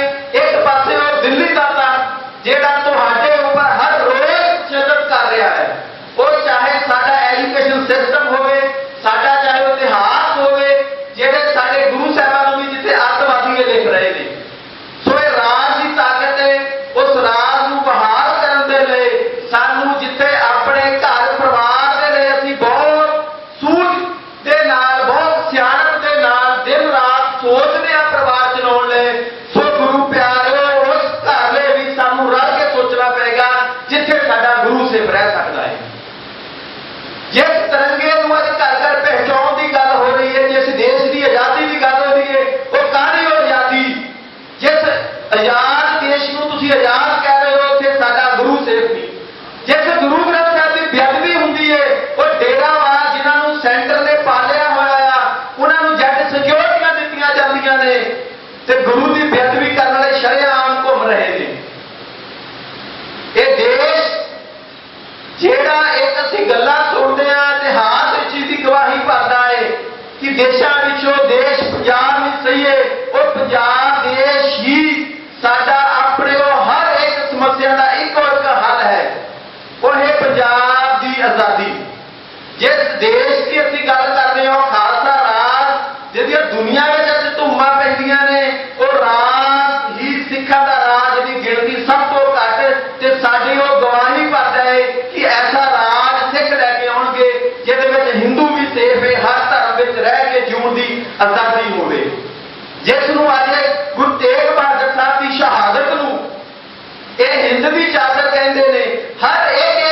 ਨੂੰ ਆਪਣੇ ਤਰੀਕੇ ਨਾਲ ਪੇਸ਼ ਕਰਦੇ ਨੇ। ਇਹ ਗੱਲ ਕਲੀਅਰ ਹੈ, ਸਿੱਖ ਗੁਰੂ ਦਾ ਸਿੱਖ ਜਿਹੜਾ ਗੁਰੂ ਆਖੇ ਅਨੁਸਾਰ ਜਿੰਦਾ ਹੈ, ਉਹ ਉਸ ਇਤਿਹਾਸ ਨੂੰ ਧਰਮ ਦੀ ਚਾਦਰ ਕਹਿੰਦਾ ਹੈ ਕਿ ਉਸ ਸਮੇਂ ਅਗਰ ਹੁਕੂਮਤ ਜਿਹੜੀ ਸੀ ਉਹ ਮੁਗਲਾਂ ਦੀ ਸੀ, ਹਿੰਦੂ ਤੇ ਜ਼ੁਲਮ ਹੋ ਰਿਹਾ ਸੀ, ਉਸ ਜਨੇਊ ਨੂੰ ਬਚਾਉਣ ਦੇ ਲਈ ਕਿ ਉਸ ਧੱਕੇ ਦੇ ਨਾਲ, ਜੁੱਤੀ ਦੇ ਤਾਕਤ ਦੇ ਜ਼ੋਰ ਦੇ ਨਾਲ ਜਨੇਊ ਜਿਹੜਾ ਉਤਾਰਿਆ ਜਾ ਰਿਹਾ ਸੀ। ਗੁਰੂ ਤੇਗ ਬਹਾਦਰ ਸਾਹਿਬ ਦੀ ਸ਼ਹਾਦਤ ਇਹ ਗਵਾਹੀ ਭਰਦੀ ਹੈ ਕਿ ਹਰ ਧਰਮ ਵਿੱਚ ਰਹਿ ਕੇ ਸਾਨੂੰ ਧਰਮ ਵਿੱਚ ਜਿਉਣ ਦੀ ਇਜਾਜ਼ਤ ਹੋਣੀ ਚਾਹੀਦੀ ਹੈ। ਤੇ ਜਿਹੜੇ ਅੱਜ ਇਹ ਹਕੂਮਤ ਰਾਜ ਭੋਗ ਰਹੀ ਹੈ ਤੇ ਅਸੀਂ ਉਸ ਗੁਰੂ ਤੇਗ ਬਹਾਦਰ ਸਾਹਿਬ ਦੇ ਹੀ ਵਾਰਸ ਹਾਂ। ਜੇ ਅੱਜ ਤੁਸੀਂ ਇੱਥੇ ਹਰ ਇੱਕ ਧਰਮ ਦੀ ਉਹਦੇ ਉੱਤੇ ਆਪਣਾ ਧਰਮ ਥੋਪ ਰਹੇ ਹੋ, ਹਿੰਦੂ ਰਾਸ਼ਟਰ ਦੀ ਆੜ ਹੇਠ ਇਹ ਤਿਰੰਗੇ ਸਾਡੇ ਘਰਾਂ 'ਚ ਵਾੜ ਰਹੇ ਹੋ, ਇਹ ਪੰਜਾਬ ਦਾ ਨੌਜਵਾਨ ਕਦੀ ਵੀ ਪ੍ਰਵਾਨ ਨਹੀਂ ਕਰੇਗਾ। ਤੇ ਜਿਹੜੇ ਅੱਜ ਸਾਡੇ ਕੇਸਾਧਾਰੀ ਸਿੱਖ ਅਪਣਾਉਣ ਵਾਲੇ ਘਰਾਂ 'ਚ ਤਿਰੰਗੇ ਲਗਾ ਰਹੇ ਨੇ, ਇੱਕ ਸਵਾਲ ਆ ਕਿ ਪਿਛਲੇ 75 ਸਾਲਾਂ ਵਿੱਚ ਦੇਸ਼ ਨੇ ਪੰਜਾਬ ਨੂੰ ਕੀ ਦਿੱਤਾ ਹੈ? ਕੋਈ ਇੱਕ ਚੀਜ਼ ਮੈਨੂੰ ਗਿਣਾ ਦਿਓ। ਸਾਡੀ 47 ਦੇ ਵਿੱਚ ਪੰਜਾਬ ਦੇ ਜੋ ਹਾਲਾਤ ਨੇ ਸਾਰੇ ਗਵਾਹੀ ਭਰਦੇ ਨੇ, ਪਤਾ ਹੈ ਸਾਰਿਆਂ ਨੂੰ। 47 ਤੋਂ ਬਾਅਦ ਦਰਬਾਰ ਸਾਹਿਬ ਢਹਿ ਢੇਰੀ ਹੁੰਦਾ ਹੈ, ਉਸ ਪਵਿੱਤਰ ਗੁਰੂ ਗ੍ਰੰਥ ਸਾਹਿਬ ਦੇ ਸਰੂਪ ਤੇ ਗੋਲੀਆਂ ਲੱਗਦੀਆਂ ਨੇ, ਦੁੱਧ ਚੁੰਦੇ ਬੱਚੇ ਇੱਕ ਚੁੱਕ ਕੇ ਤਾਂ ਨੂੰ ਮਾਰਦਾ, ਦੂਜਾ ਪ੍ਰੈਸ ਮਾਰ ਕੇ ਉਹਨੂੰ ਉਡਾ ਦਿੰਦਾ ਹੈ। ਹਾਲਾਤ ਸਾਡੇ 18ਵੀਂ ਸਦੀ ਵਾਲੇ ਨੇ ਦੁਆਰਾ ਦੁਹਰਾਏ ਨੇ। ਸਾਡੇ ਪਾਣੀ ਲੁੱਟ ਲਏ, ਡੈਮ ਬਣਾਏ ਗਏ, ਪੰਜਾਬ ਰੁੱਟ ਕੇ ਡੈਮ ਦੀਆਂ ਲੀਕਾਂ ਉੱਥੇ ਨੇ ਜਿੱਥੇ ਉਹ ਡੈਮ ਦਾ ਬੰਨ ਬਣਿਆ ਹੋਇਆ ਹੈ। ਜਿਸ ਡੈਮ ਨੇ ਇਨਕਮ ਦੇਣੀ ਹੈ ਮਾਲਕ ਹੈ ਉਹ ਹਿਮਾਚਲ ਹੈ, ਤੇ ਜਿਹੜਾ ਪਾਣੀ ਅੱਗੇ ਡਿੱਗਦਾ ਆ ਕੇ ਜਿਹਦੀ ਮਾਰ ਅਸੀਂ ਚੱਲ ਰਹੇ ਹਾਂ, ਸਾਡਾ ਬਹੁਤ ਸਾਰਾ ਪੰਜਾਬ ਦਾ ਜਦੋਂ ਜ਼ਿਆਦਾ ਹਿੱਸਾ ਡੁੱਬਿਆ ਪਿਆ ਆ, ਉਹ ਪੰਜਾਬ ਦੇ ਹਿੱਸੇ ਆ ਰਿਹਾ ਹੈ। ਸੋ ਦਿੱਲੀ ਦੀ ਕਤਲੇਆਮ ਗੈਰਤ ਸਿੱਖਾਂ ਨੂੰ ਕੋਹ ਕੇ ਮਾਰੇਗਾ। ਜਿਹੜੇ ਅੱਜ ਤਿਰੰਗੇ ਨੂੰ ਬੜੇ ਚਾਅ ਨਾਲ ਚੁੱਕਦੇ ਨੇ, ਉਹ ਇਹ ਗੱਲ ਭੁੱਲ ਚੁੱਕੇ ਨੇ ਕਿ ਜਦੋਂ ਦਿੱਲੀ ਦੇ ਵਿੱਚ ਲਗਾਤਾਰ ਕਤਲੇਆਮ ਹੋਇਆ ਹੈ, ਜਿਹੜੇ ਕਹਿੰਦੇ ਮੈਂ ਤੇ ਫੌਜੀ ਆ, ਮੈਂ ਤੇ ਦੇਸ਼ ਦੇ ਲਈ ਲੜਾਈਆਂ ਲੜੀਆਂ ਨੇ, ਸਭ ਤੋਂ ਪਹਿਲਾਂ ਉਹਨਾਂ ਨੂੰ ਕੋਹ ਕੇ ਮਾਰਿਆ ਆ। ਉਸ ਮਾਵਾਂ ਦੇ ਬੋਲ ਸੁਣ ਕੇ ਵੇਖੋ, ਅੱਖਾਂ ਭਰ ਆਉਂਦੀਆਂ ਨੇ, ਦਿਲ ਭਰ ਆਉਂਦਾ ਹੈ ਕਿ ਇਸ ਦਿੱਲੀ ਨੇ ਕਿੰਨਾ ਜ਼ੁਲਮ ਕੀਤਾ ਸਾਡੇ ਨਾਲ। ਤੇ ਇੱਕ ਗੱਲ ਹੋਰ ਆ, ਜਦੋਂ ਦਿੱਲੀ ਇੰਦਰਾ ਗਾਂਧੀ ਨੂੰ ਇਹ ਜ਼ਹਿਰ ਤੋਂ ਬੜਾ ਤਗੜਾ ਸਿੱਖ ਬਣਦਾ, ਜੇ ਉਹਦਾ ਇੰਦਰਾ ਗਾਂਧੀ ਦਾ ਸਿੱਖ ਬਣਿਆ ਸੀ, ਜਦੋਂ ਇਹ ਉੱਥੇ ਗਿਆ ਹੈ ਸਭ ਤੋਂ ਪਹਿਲਾਂ ਉਹਨੂੰ ਮਰੇ ਕਢਾਇਆ ਹੈ। ਤੇ ਇਹ ਜਿਹੜੇ ਅੱਜ ਦਿੱਲੀ ਦੇ ਬੜੇ ਸਖੇ ਬਣ ਰਹੇ ਨੇ ਤਿਰੰਗੇ ਚੱਕ ਕੇ, ਉਹ ਇਹ ਗੱਲ ਯਾਦ ਰੱਖਣ ਕਿ ਜਿਸ ਦਿਨ ਉਹਨਾਂ ਨੇ ਟਾਇਰ ਪਾਉਣਾ ਹੈ, ਬਖਸ਼ਣਾ ਕੋਈ ਨਹੀਂਗਾ।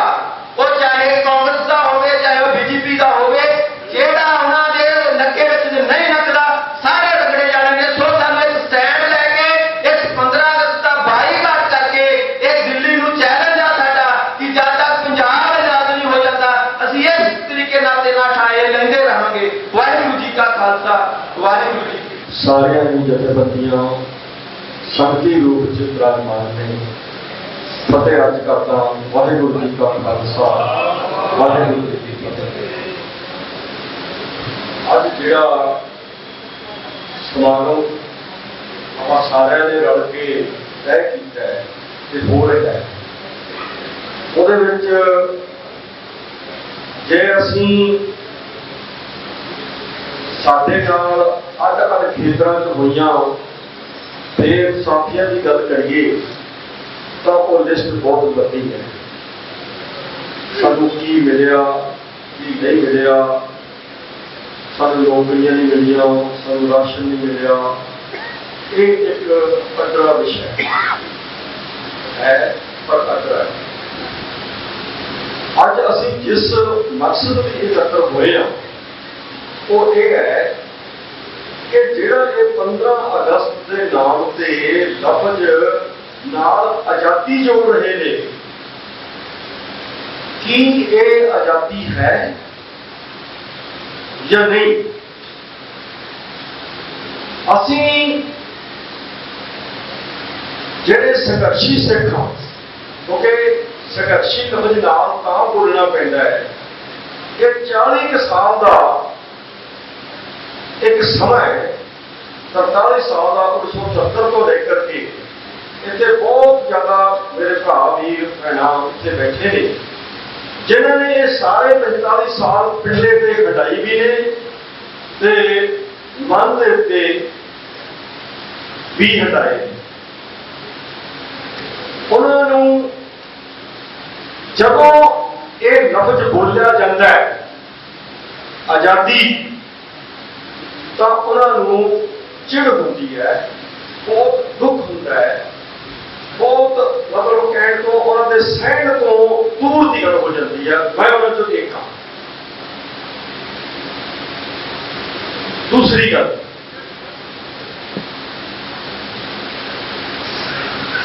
ਕਈ ਵਾਰ ਮੇਰੇ ਤੋਂ ਪਹਿਲਾਂ ਬੁਲਾਰੇ ਬੋਲ ਕੇ ਗਏ ਨੇ ਵੀ ਜਾਤੀ ਵਰਣ ਜਾਂ ਕੁਝ ਹੋਰ ਗੱਲਾਂ। ਇਹ ਤਾਂ ਇਸ ਖਿੱਤੇ ਚੋਂ ਤੁਸੀਂ ਇਤਿਹਾਸ ਪੜ੍ਹ ਕੇ ਦੇਖੋ, 550 ਸਾਲ ਪਹਿਲਾਂ ਇਹ ਚੈਪਟਰ ਹੀ ਕਲੋਜ਼ ਕਰ ਦਿੱਤਾ ਗਿਆ ਸੀ। ਇਹ ਤਾਂ ਸਾਡੀ ਗਲਤੀ ਹੈ ਕਿ ਅਸੀਂ ਇਸ ਚੈਪਟਰ ਨੂੰ ਜਿਹੜੇ ਗੁਰੂ ਨਾਨਕ ਸਾਹਿਬ ਨੇ ਕਲੋਜ਼ ਕੀਤਾ ਸੀ, ਅਸੀਂ ਬਜਾਏ ਉਹਨੂੰ ਮੰਨਣ ਦੇ ਇਸ ਖਿੱਤੇ ਦੇ ਲੋਕ ਸਿੰਧ ਤੋਂ ਲੈ ਕੇ ਜਮਨਾ ਤੱਕ ਇਹ ਇੱਕ ਖਿੱਤਾ ਹੈ। ਇਸ ਖਿੱਤੇ ਦੇ ਵਿੱਚ ਜਾਤੀ ਵਰਣ ਗੁਰੂ ਨਾਨਕ ਸਾਹਿਬ ਨੇ ਖਤਮ ਕੀਤਾ ਹੈ, ਤਾਂ ਕਰਕੇ ਅਸੀਂ ਗੁਰੂ ਗ੍ਰੰਥ ਸਾਹਿਬ ਜੀ ਦੇ ਹਜ਼ੂਰ ਅੱਜ ਬੜੇ ਹੀ ਇਸ ਤਰ੍ਹਾਂ ਬੈਠੇ ਹਾਂ ਜਿਵੇਂ ਅਸੀਂ ਆਪਣੇ ਘਰੇ ਬੈਠੇ ਹਾਂ। ਬੜੇ ਇਸ ਦੇਸ਼ ਦੇ ਮੰਦਰ ਐਸੇ ਨੇ ਜਿੱਥੇ ਤੁਹਾਨੂੰ ਪੁੱਛਿਆ ਜਾਂਦਾ ਹੈ ਕਿ ਤੁਸੀਂ ਅੰਦਰ ਜਾ ਸਕਦੇ ਹੋ, ਤੁਸੀਂ ਨਹੀਂ ਜਾ ਸਕਦੇ। ਉਹ ਚੀਜ਼ ਤਾਂ ਖਤਮ, ਕਿਉਂਕਿ ਗੁਰੂ ਗ੍ਰੰਥ ਸਾਹਿਬ ਜੀ ਦੀ ਤੁਕ ਹੈ ਉਪਦੇਸ਼ ਚੌ ਵਰਣਾਂ ਕੋ ਸਾਂਝਾ। ਹੁਣ ਵਰਣ ਤੱਕ ਤੋਂ ਅਸੀਂ ਉਹਨੂੰ ਕੈਰੀਅਰ ਨਹੀਂ ਕਰ ਸਕੇ, ਇਹ ਸਾਡੀ ਗਲਤੀ ਹੈ।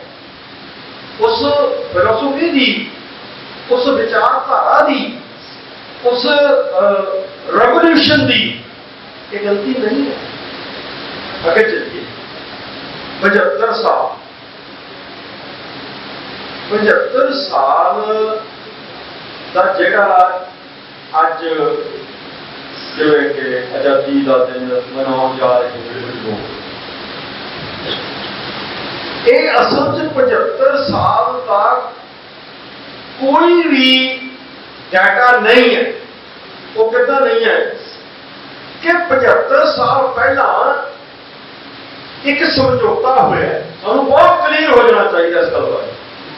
ਇੱਕ ਸਮਝੌਤਾ ਹੋਇਆ 75 ਸਾਲ ਪਹਿਲਾਂ ਕਿ ਸਿੰਧ ਤੋਂ ਲੈ ਕੇ ਜਮਨਾ ਤੱਕ ਦੇ ਜਿਹੜੇ ਖਿੱਤੇ ਨੂੰ ਕੀ ਕੀਤਾ ਜਾਏਗਾ। ਉਹਦੇ ਵਿੱਚ ਜਿਹੜੇ ਪੰਜਾਬ ਨਾਲ ਸੰਬੰਧ ਨਹੀਂ ਰੱਖਦੇ ਸੀ ਲੋਕ, ਉਹਨਾਂ ਨੇ ਪੰਜਾਬ ਨੂੰ ਵੰਡਣ ਦਾ ਫੈਸਲਾ ਕੀਤਾ। ਉਦੋਂ ਅਸੀਂ ਸਾਰੇ ਚੁੱਪ ਰਹੇ। ਜਿਨ੍ਹਾਂ ਗਾਂਧੀ, ਨਹਿਰੂ, ਪਟੇਲ ਨਾਲ ਉਹਨਾਂ ਨੇ ਲਾ ਲਿਆ ਡਾਕਟਰ ਅੰਬੇਦਕਰ ਸਾਹਿਬ ਨੂੰ ਵੀ ਤੁਸੀਂ ਤਾਂ ਸਿਰਫ ਲਿਖਦੇ ਹੋ, ਤੁਸੀਂ ਪੜ੍ਹੇ ਲਿਖੇ ਬਹੁਤ ਹੋ, ਅਸੀਂ ਉਹਦੇ ਨਾਲ ਰਾਜ ਨੂੰ ਚਲਾਵਾਂਗੇ, ਪਰ ਇਹ ਜਿਹੜੀ ਵੰਡ ਹੈ ਇਹ ਅਸੀਂ ਆਪਣੇ ਤਰੀਕੇ ਕਰਾਂਗੇ। ਔਰ ਉਹਨਾਂ ਨੇ ਵੰਡ ਕੀਤੀ। ਨਹੀਂ ਤਾਂ 75 ਸਾਲ ਪਹਿਲਾਂ ਜਿੱਥੇ ਸਾਡੇ ਲੀਡਰਾਂ ਤੋਂ ਵੱਡੀ ਗੁਸਤਾਖੀ ਨਹੀਂ ਹੋਈ, ਵੱਧ ਕੇ ਵੱਡਾ ਪਾਪ ਹੋਇਆ ਜਿਨ੍ਹਾਂ ਨੇ ਉਹਨਾਂ ਲੋਕਾਂ ਨਾਲ ਵਿਸ਼ਵਾਸ ਕਰ ਲਿਆ ਜਿਨ੍ਹਾਂ ਨੇ ਇਹ ਕਹਿਤਾ ਕਿ ਤੁਸੀਂ ਇਸ ਪਾਸੇ ਆ ਜਾਓ, ਅਸੀਂ ਤੁਹਾਨੂੰ ਇਸ ਸਮਝੌਤੇ ਤਹਿਤ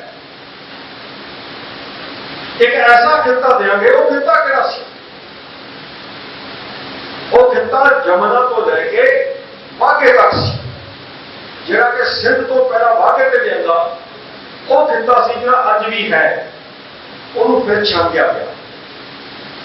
ਜਦੋਂ 47 ਤੋਂ ਬਾਅਦ 48, 49, 50 ਵਗੈਰਾ ਵਗੈਰਾ 75 ਸਾਲ ਉਦੋਂ ਉਸ ਵਿਸ਼ਵਾਸਘਾਤ ਬਾਰੇ ਪਤਾ ਤਾਂ ਲੱਗ ਗਿਆ ਸੀ, ਪਰ ਉਹਦੇ ਤੇ ਫੈਸਲਾ ਕਰਨ ਦੇ ਵਿੱਚ ਸਾਡੀ ਸਾਰੀ ਪੰਜਾਬੀ ਕੌਮ ਨੇ, ਸਿੱਖ, ਮੁਸਲਮਾਨ ਤੇ ਹਿੰਦੂ, ਕਿਉਂਕਿ 1937 ਦਾ ਜਦੋਂ ਤੁਸੀਂ ਚੈਪਟਰ ਪੜ੍ਹੋਗੇ, ਉਸ 1937 ਦੀਆਂ ਇਲੈਕਸ਼ਨਸ ਇਹ ਗੱਲ ਕਹਿੰਦੀਆਂ ਨੇ कि इत्थे 3 कौमां बसदियां।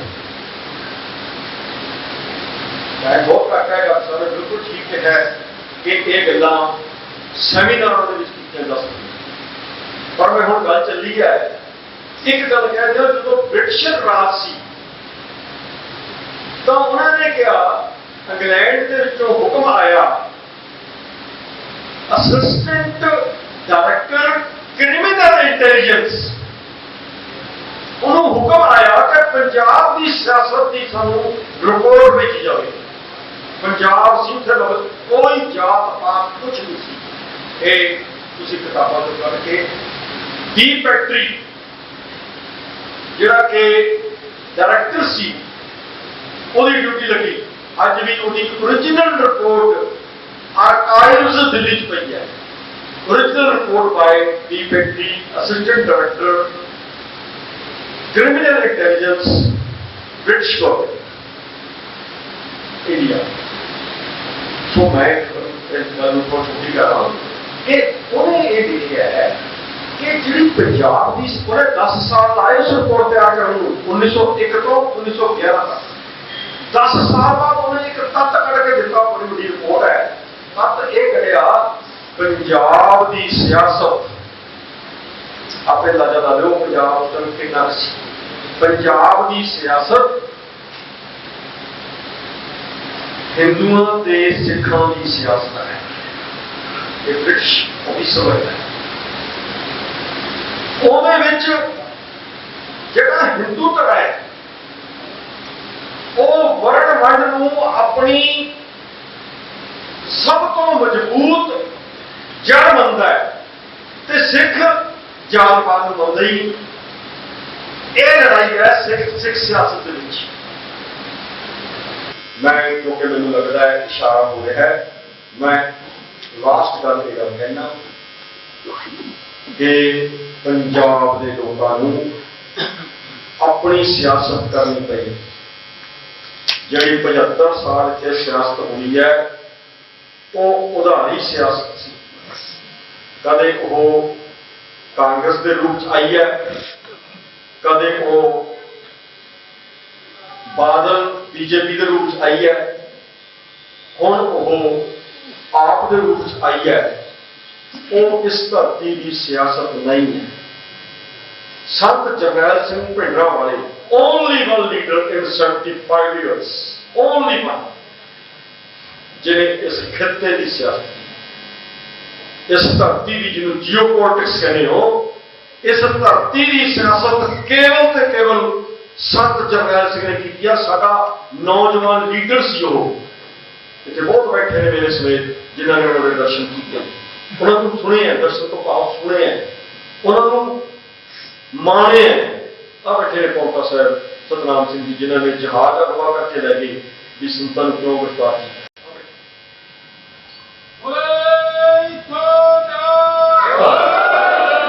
ये चीज सानू समझनी पड़ेगी कि संत जरनैल सिंह जी ने जिहड़ी सियासत शुरू की सी, क्यों हिंद हुकूमत ने तुसीं भारत कह लो, तुसीं कुछ मैं मनुवादी कहूँगा, क्यों दरबार साहिब ते हमला किया, क्यों संत जरनैल सिंह जी को शहीद किया? क्योंकि वो कम गई सी, वो किसी होर तो नहीं कंबी। पंजाब के विच सिर्फ संत जरनैल सिंह को कंबी है। ते उस तो बाद वो जिहड़े इन रोड सीगे वो इन रोड होर ज़्यादा तरीके के नाल गद्दारां दे विच काम करना। अखीरली मेरी गल यह है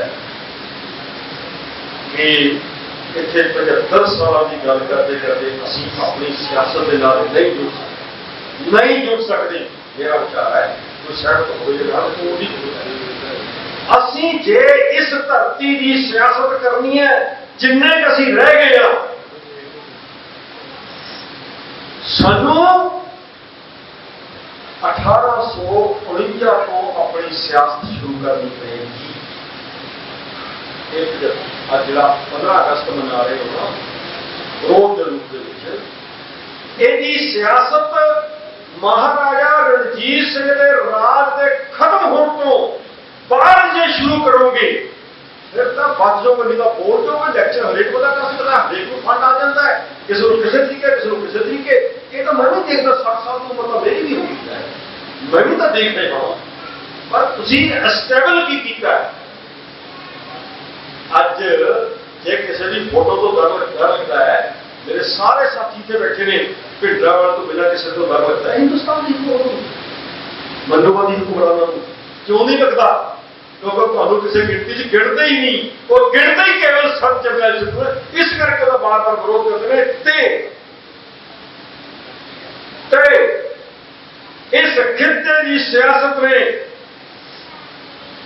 संत जरनैल सिंह तो बाद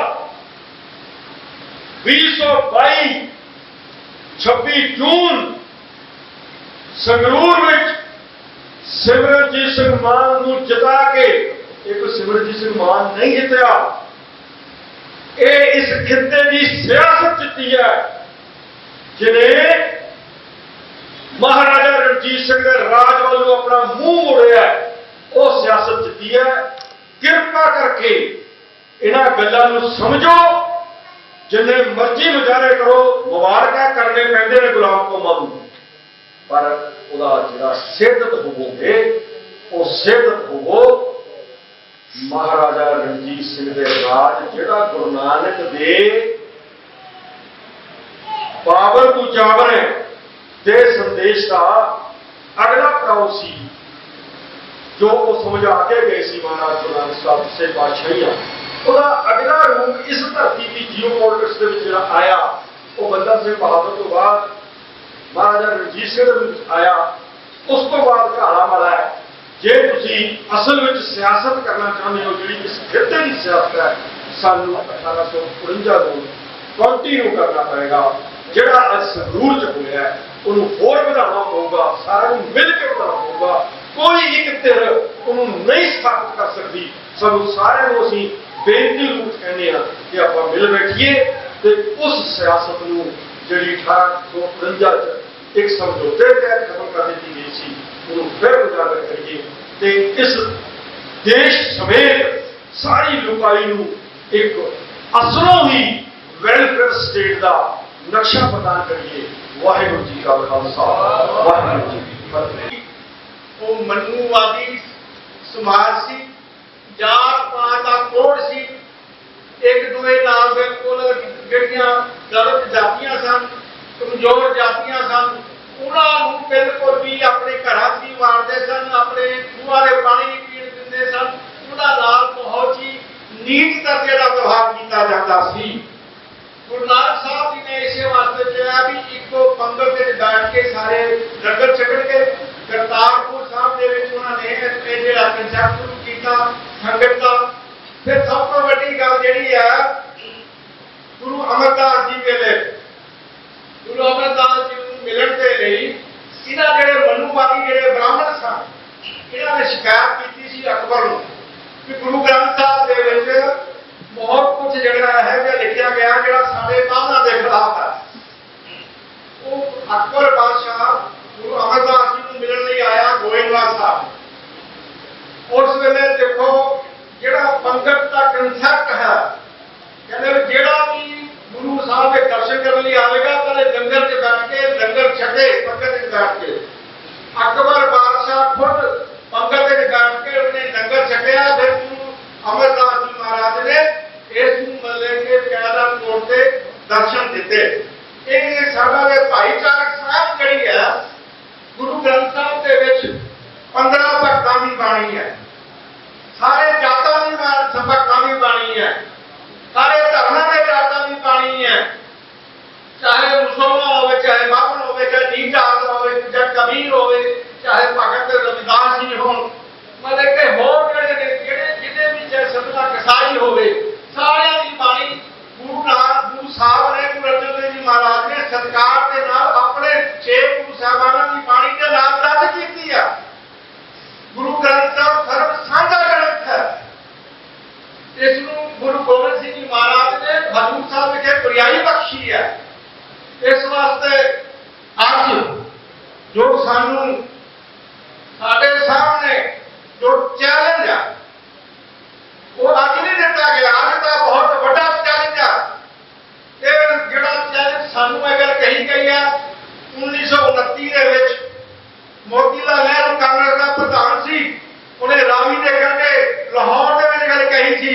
कि सिख कौम मैं बेनती करना बाबा खड़क सिंह उस वे कल दे प्रधान साहब उन्होंने कहा सीगा तुसीं साडी जिहड़ी है कौम हिंदू भारत की आजादी लई साडा साथ दिओ ते जिस वे हिंदुस्तान का संविधान बनेगा सिखां दी मर्जी अनुसार बनावांगे जब तक अमेंडमेंट होई सिखां दी मर्जी अनुसार करांगे ते उत्तरी भारत में कैसा आजाद किता दिता जाएगा जिथे सिक्खी का बोलबाला होगा गुरु ग्रंथ साहब की विचारधारा के मुताबिक एक सरकार का सिस्टम क्रिएट किया जाएगा पर शीशगंज विखे 1931 एक सिख ने महात्मा गांधी को पूछा सी कहने लगे कि तुसी दसो कि अगर मतलब के 47 तो बाद आजादी तो बाद अगर कांग्रेस पार्टी मुकर जाती है तो फिर की है वो कहते ने सिख कौम एक बहादुर कौम है असी मैं भी जी उससे मदद करांगा सारा कांग्रेस पार्टी मदद करेगी पर गल बड़ी स्पष्ट है देखो ये चीज़ां ਜਿਹੜੀਆਂ ने मनुवादी ਜਿਹੜੇ ने इन्होंने ਤਾਂ गहरा तौर ਤੇ प्रोग्राम बनाया होया सी जिस वेले 47 वेले लाल किले ते झंडा चलाया जा रहा दीपमाला की जा रही है पंडित तिरंगा लहरा रहा लखां सिख ਜਿਹੜੇ ਨੇ ਉਹਦੇ कतल हो गए उन्होंने लहू डुल रहा खुशी उड़ा रहे हैं लड्डू बन रहे हैं साड़ियां हजारां धीआं दी बेरुखी हो रही है सैकड़े गुरुद्वारे तबाह हो गए उन्होंने कोई फिक्र नहीं सी उन्होंने अंग्रेज फौज नूं नहीं किया अंग्रेज सरकार नूं नहीं किया कि उत्थे पंजाब में जो बर्बादी हो रही है जो जुल्म हो रहा है जो कतलेआम हो रहा है उन्हें रोका जाए वो कहते हैं सानू मुश्किल दे नाल 700 साल की गुलामी तो बाद आजादी मिली है ब्राह्मणों नूं इहनूं मान लईए और सिखां दा कतलेआम हुंदा सिख तो जड़े ने गुरु नानक साहब ने भी जड़े ने साडे खिलाफ हो गए सन ना ये तिलक लाउंदे ने ना जनेऊ पढ़दे ने ये बदे के समाजिक जिहड़ी है मनुवादी वंड जिहड़ी है ये साडे उस वेले तो दुश्मन सन सिख कौम दे सिख धर्म दे बुनियादी तौर ते ये चाहते सन सिख मारने ते मरन दे क्योंकि गल पती बड़ी स्पष्ट सी क्योंकि हिंदू जिहड़ा है उन्होंने मतलब कि मुसलमान ते हिंदू दे फर्क नहीं हुंदा सी कतलेआम हुंदा सी पंजाब में सिखां दा होया इस वास्ते जिहड़ा है सिख कौम नहीं तां आजादी नहीं सिख कौम दी बर्बादी दा दिन सी 1947 साडे लहू दे नाल जिहड़ा लिखिया गया ये आजादी नहीं साडी बर्बादी सी असीं अंग्रेजां तो बाद ये कहिया मतलब कि हिंदू बहुत गिनती जिहड़ी है किहड़ी गुलामी दे विच फस गए साडी लीडरशिप ना तुरन दे सी असीं गल कर रहे हां 1945 दे विच हिटलर ने यहूदियों का कैंसर पागे जा खत्म कीते आ उन्हां दी इंटेलिजेंस जिहड़ी है उन्हां दी लीडरशिप काबल थी उन्होंने विचार के की कीता उन्होंने विचार के देखो 45 तो बाद एक भी यहूदी इजराइल में रहता नहीं सी उन्होंने प्लानिंग पढ़ाई जेडे नौजवान सन उन्होंने बकायदा तौर पर ट्रेनिंग लाई जेडे फाइनेंशियल उन्होंने फाइनेंस इकट्ठा किया उन्होंने सारा कुछ तैयार किया 48 के विच उन्होंने आजादी हासिल कर ली 1967 के विच जेडे सारे अरब कंट्रियां ने हमला किया उन सारे उन्होंने हराया इस वास्ते जिहड़ी है यहूदी ते सिख कौम जिहड़ी है असीं गल कहंदे हां साडे नाल असीं 47 वेले बर्बादी होई 47 तो बाद भी 48 में जैर पेशा कौम करार दिता गया उस तो बाद भी जिहड़ा साडे नाल जातियां हुंदियां रहियां अगर 1953 दे विच पार्लीमेंट में मता पास होता भाषा के आधार पर सारे सूबे बना दिते जाएंगे सारे सूबे बना दिते गए जैसे पंजाबी सूबे की गल हुई कहता पंडित ने बाबर कहता पंजाबी सूबा मेरी जात से बनेगा अगर पंजाबी जड़ भाषा के आधार पर कर्नाटक बनाता गया केरल बनाता गया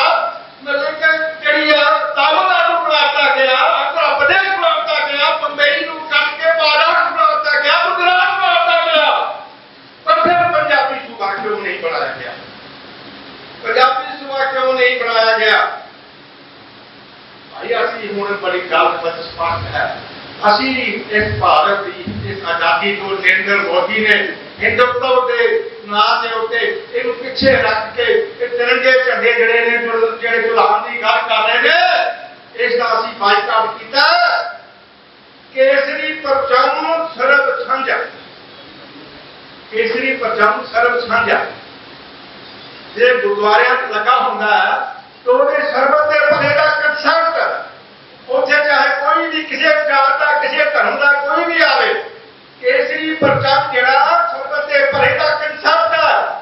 ਜਿੱਥੇ ਝੰਡਾ ਝੁਲਦਾ ਉੱਥੇ ਕਿਸੇ ਵੀ ਜ਼ਾਲਮ ਨੂੰ, ਕਿਸੇ ਵੀ ਜ਼ੁਲਮੀ ਨੂੰ, ਕਿਸੇ ਨਾਲ ਬੇਇਨਸਾਫੀ ਕਰਨ ਦਾ ਸਿੱਖ ਕੌਮ ਕਦੇ ਵੀ ਹੱਕ ਨਹੀਂ ਦਿੰਦੀ। ਅਸੀਂ ਬਦਲੇ ਦਾ ਬਾਈਕਾਟ ਕਰਦੇ ਹਾਂ। ਕਦੇ ਵੀ ਅਸੀਂ ਇਹ 15 ਅਗਸਤ ਨੂੰ ਇਹ ਆਜ਼ਾਦੀ ਦਾ ਦਿਵਸ ਨਹੀਂ, ਸਿੱਖਾਂ ਵਾਸਤੇ ਬਰਬਾਦੀ ਦਾ ਦਿਵਸ ਹੈ, ਇਹਦਾ ਅਸੀਂ ਬਾਈਕਾਟ ਕਰਦੇ ਹਾਂ। ਖਾਲਸਾ ਪੰਥ ਜਿਹੜਾ ਹੈ, ਹੋਰ ਜਿਹੜੀਆਂ ਪਛੜੀਆਂ ਜਾਤੀਆਂ ਨੇ, ਦਲਿਤ ਨੇ, ਸਾਡੇ ਭਰਾ ਨੇ, ਅਸੀਂ ਇਹਨਾਂ ਨੂੰ ਸੀਨੇ ਨਾਲ ਲਾਵਾਂਗੇ। ਇਹਨਾਂ ਦਾ ਪਸੀਨਾ ਵਹੇਗਾ, ਅਸੀਂ ਖੂਨ ਬਹਾਂਗੇ। ਜਿੱਥੇ ਵੀ ਇਹ ਕਰਨਗੇ ਅਸੀਂ ਖੜਾਂਗੇ। ਇਸ ਵਾਸਤੇ ਜਿਹੜਾ ਹੈ ਆਉਣ ਵਾਲੇ ਵਕਤ ਪੰਜਾਬ ਨੂੰ ਆਜ਼ਾਦ ਕਰਾਂਗੇ, ਪੰਜਾਬ ਨੂੰ ਆਜ਼ਾਦ ਕਰਾਵਾਂਗੇ ਇਹ ਹਿੰਦੂਤਵ ਦੇ ਜੰਗਲ ਤੋਂ, ਇੰਡੀਅਨ ਸਟੇਟ ਤੋਂ, ਤਾਂ ਕਿ ਇੱਥੇ ਸਬਕ ਭਲੇ ਦਾ ਕੰਸੈਪਟ, ਸਰਬਤ ਭਲੇ ਦਾ ਜਿਹੜੀ ਮਰਿਆਦਾ, ਗੁਰੂ ਗ੍ਰੰਥ ਸਾਹਿਬ ਦੀ ਸਾਂਝੀ ਮਰਿਆਦਾ ਦੇ ਮੁਤਾਬਕ, ਇਹਨਾਂ ਦੇ ਸਿਧਾਂਤਾਂ ਦੇ ਮੁਤਾਬਕ ਰਾਜ ਪ੍ਰਸ਼ਾਸਿਤ ਕਾਇਮ ਹੋਵੇਗਾ, ਜ਼ੁਲਮ ਦਾ ਨਾਸ਼ ਹੋਏਗਾ। ਇਹਨਾਂ ਕੁਝ ਕਹਿੰਦਾ ਖਤਮ ਜਾਵਾਂਗਾ। ਵਾਹਿਗੁਰੂ ਜੀ ਕਾ ਖਾਲਸਾ, ਵਾਹਿਗੁਰੂ ਜੀ ਕੀ ਫਤਿਹ।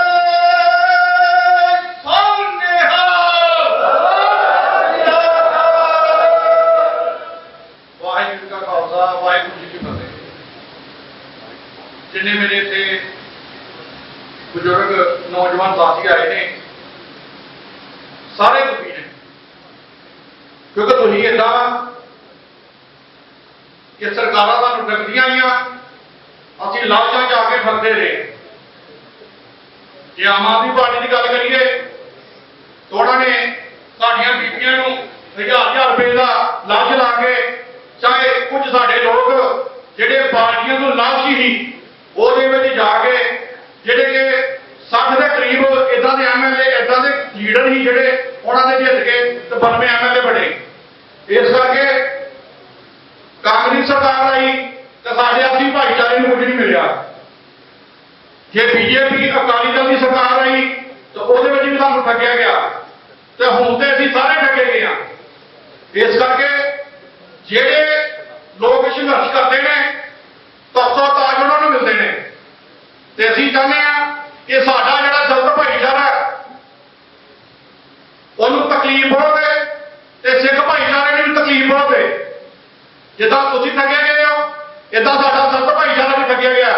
ਅਸੀਂ ਚਾਹੁੰਦੇ ਹਾਂ ਕਿ ਜਿਹੜੇ ਵੀ ਸਾਡੇ ਭਰਾ ਸਾਡੀ ਨੁਮਾਇੰਦਗੀ ਕਰਨ, ਅਸੀਂ ਉਹਨਾਂ ਦੀ ਖੂਨ ਪਾਈਏ ਤਾਂ ਸਾਡੇ ਲਈ ਖੂਨ ਪਾਉਣ, ਅਸੀਂ ਉਹਨਾਂ ਲਈ ਮਰੀਏ ਤੇ ਉਹ ਸਾਡੇ ਲਈ ਮਰਨ, ਅਸੀਂ ਉਹਨਾਂ ਨੂੰ ਬਚਾਵਾਂਗੇ ਤੇ ਉਹ ਸਾਨੂੰ ਬਚਾਉਣ।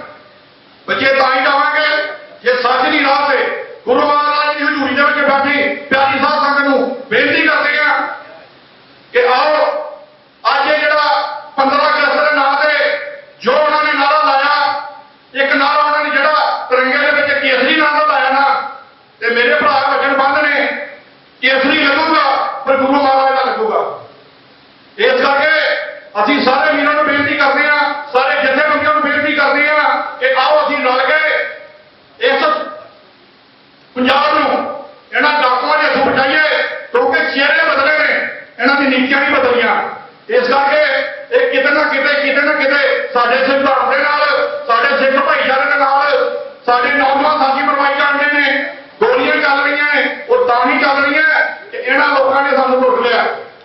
ਇਸ ਕਰਕੇ ਮੈਂ ਜ਼ਿਆਦਾ ਨਾ ਕਹਿੰਦਾ ਹੋਇਆ ਇਹੋ ਹੀ ਬੇਨਤੀ ਕਰਾਂਗਾ ਕਿ ਜਿੱਥੇ ਵੀ ਸਿੱਖ ਭਾਈਚਾਰਾ ਤਾਲਮੇਲ ਸਾਡੇ ਨਾਲ ਜੋ ਵੀ ਸਾਡੀ ਜ਼ਿੰਮੇਵਾਰੀ ਲਾਣਗੇ, ਸਤਿਗੁਰੂ ਕਬੀਰ ਸੇਵਾਦਲ ਪੰਜਾਬ, ਸਤਿਗੁਰੂ ਕਬੀਰ ਟਾਗਰ ਫੋਰਸ ਆਪਣੇ ਦਿਲੋਂ ਹੋ ਕੇ ਅਸੀਂ ਭਾਈਚਾਰੇ ਨੂੰ ਸਾਡੇ ਜਿੰਦਾ ਰਹਿਣਾ ਜੀ, ਜਿਨ੍ਹਾਂ ਦੀ ਅਸੀਂ ਸਦੇ ਕੇ ਅਸੀਂ ਤੁਹਾਡੇ ਬਜ਼ੁਰਗਾਂ ਦਾ, ਆਪਣੇ ਵੀਰਾਂ ਦਾ ਜਿਹੜਾ ਅਸੀਂ ਦਰਸ਼ਨ ਕਰ ਸਕੇ। ਪਰ ਦਰਸ਼ਨ ਤਾਂ ਹੀ ਹੋਊ ਕਿ ਜੇ ਆਪਾਂ ਇਹ ਜਿਹੜੇ ਲੋਕ ਸਾਡੇ ਤੇ ਸੱਤਾ ਦੇ ਉੱਤੇ ਬੈਠੇ ਨੇ ਇਹਨਾਂ ਨੂੰ ਲਾ ਕੇ ਤੇ ਆਪਣੀ ਜਿਹੜੀ ਹੈ ਜੋ ਵੀ ਸਾਡੀ ਪਾਲਿਸੀ ਹੋਏਗੀ, ਜਿਹੜੀਆਂ ਤੇ ਜਥੇਬੰਦੀਆਂ ਬੈਠੀਆਂ ਨੇ, ਉਹ ਭਾਈਆਂ ਨੇ ਇਕੱਠੇ ਹੋਏ ਨੇ, ਉਹਦੇ ਆਧਾਰ ਤੇ ਜੋ ਵੀ ਸਾਨੂੰ ਹੁਕਮ ਮਿਲੂਗਾ ਗੁਰੂ ਮਹਾਰਾਜ ਦੀ ਹਜ਼ੂਰੀ ਦੇ ਵਿੱਚ ਅਸੀਂ ਦਿਲੋਂ ਹੋ ਕੇ ਜਿਹੜਾ ਨਿਭਾਵਾਂਗੇ। ਔਰ ਜਿੱਥੇ ਸਾਡੀ ਸੇਵਾ ਹੋਊਗੀ ਵੱਡੇ ਪੱਧਰ ਤੇ ਆਵਾਂਗੇ। ਜੈ ਕਬੀਰ, ਧੰਨ ਕਬੀਰ। ਜ਼ਿਆਦਾ ਨਾ ਕਹਿੰਦਾ ਹੋਇਆ ਕਿਤੇ ਮੈਂ ਕੋਈ ਸ਼ਮਾ ਦਾ ਜਾਚਗਾ।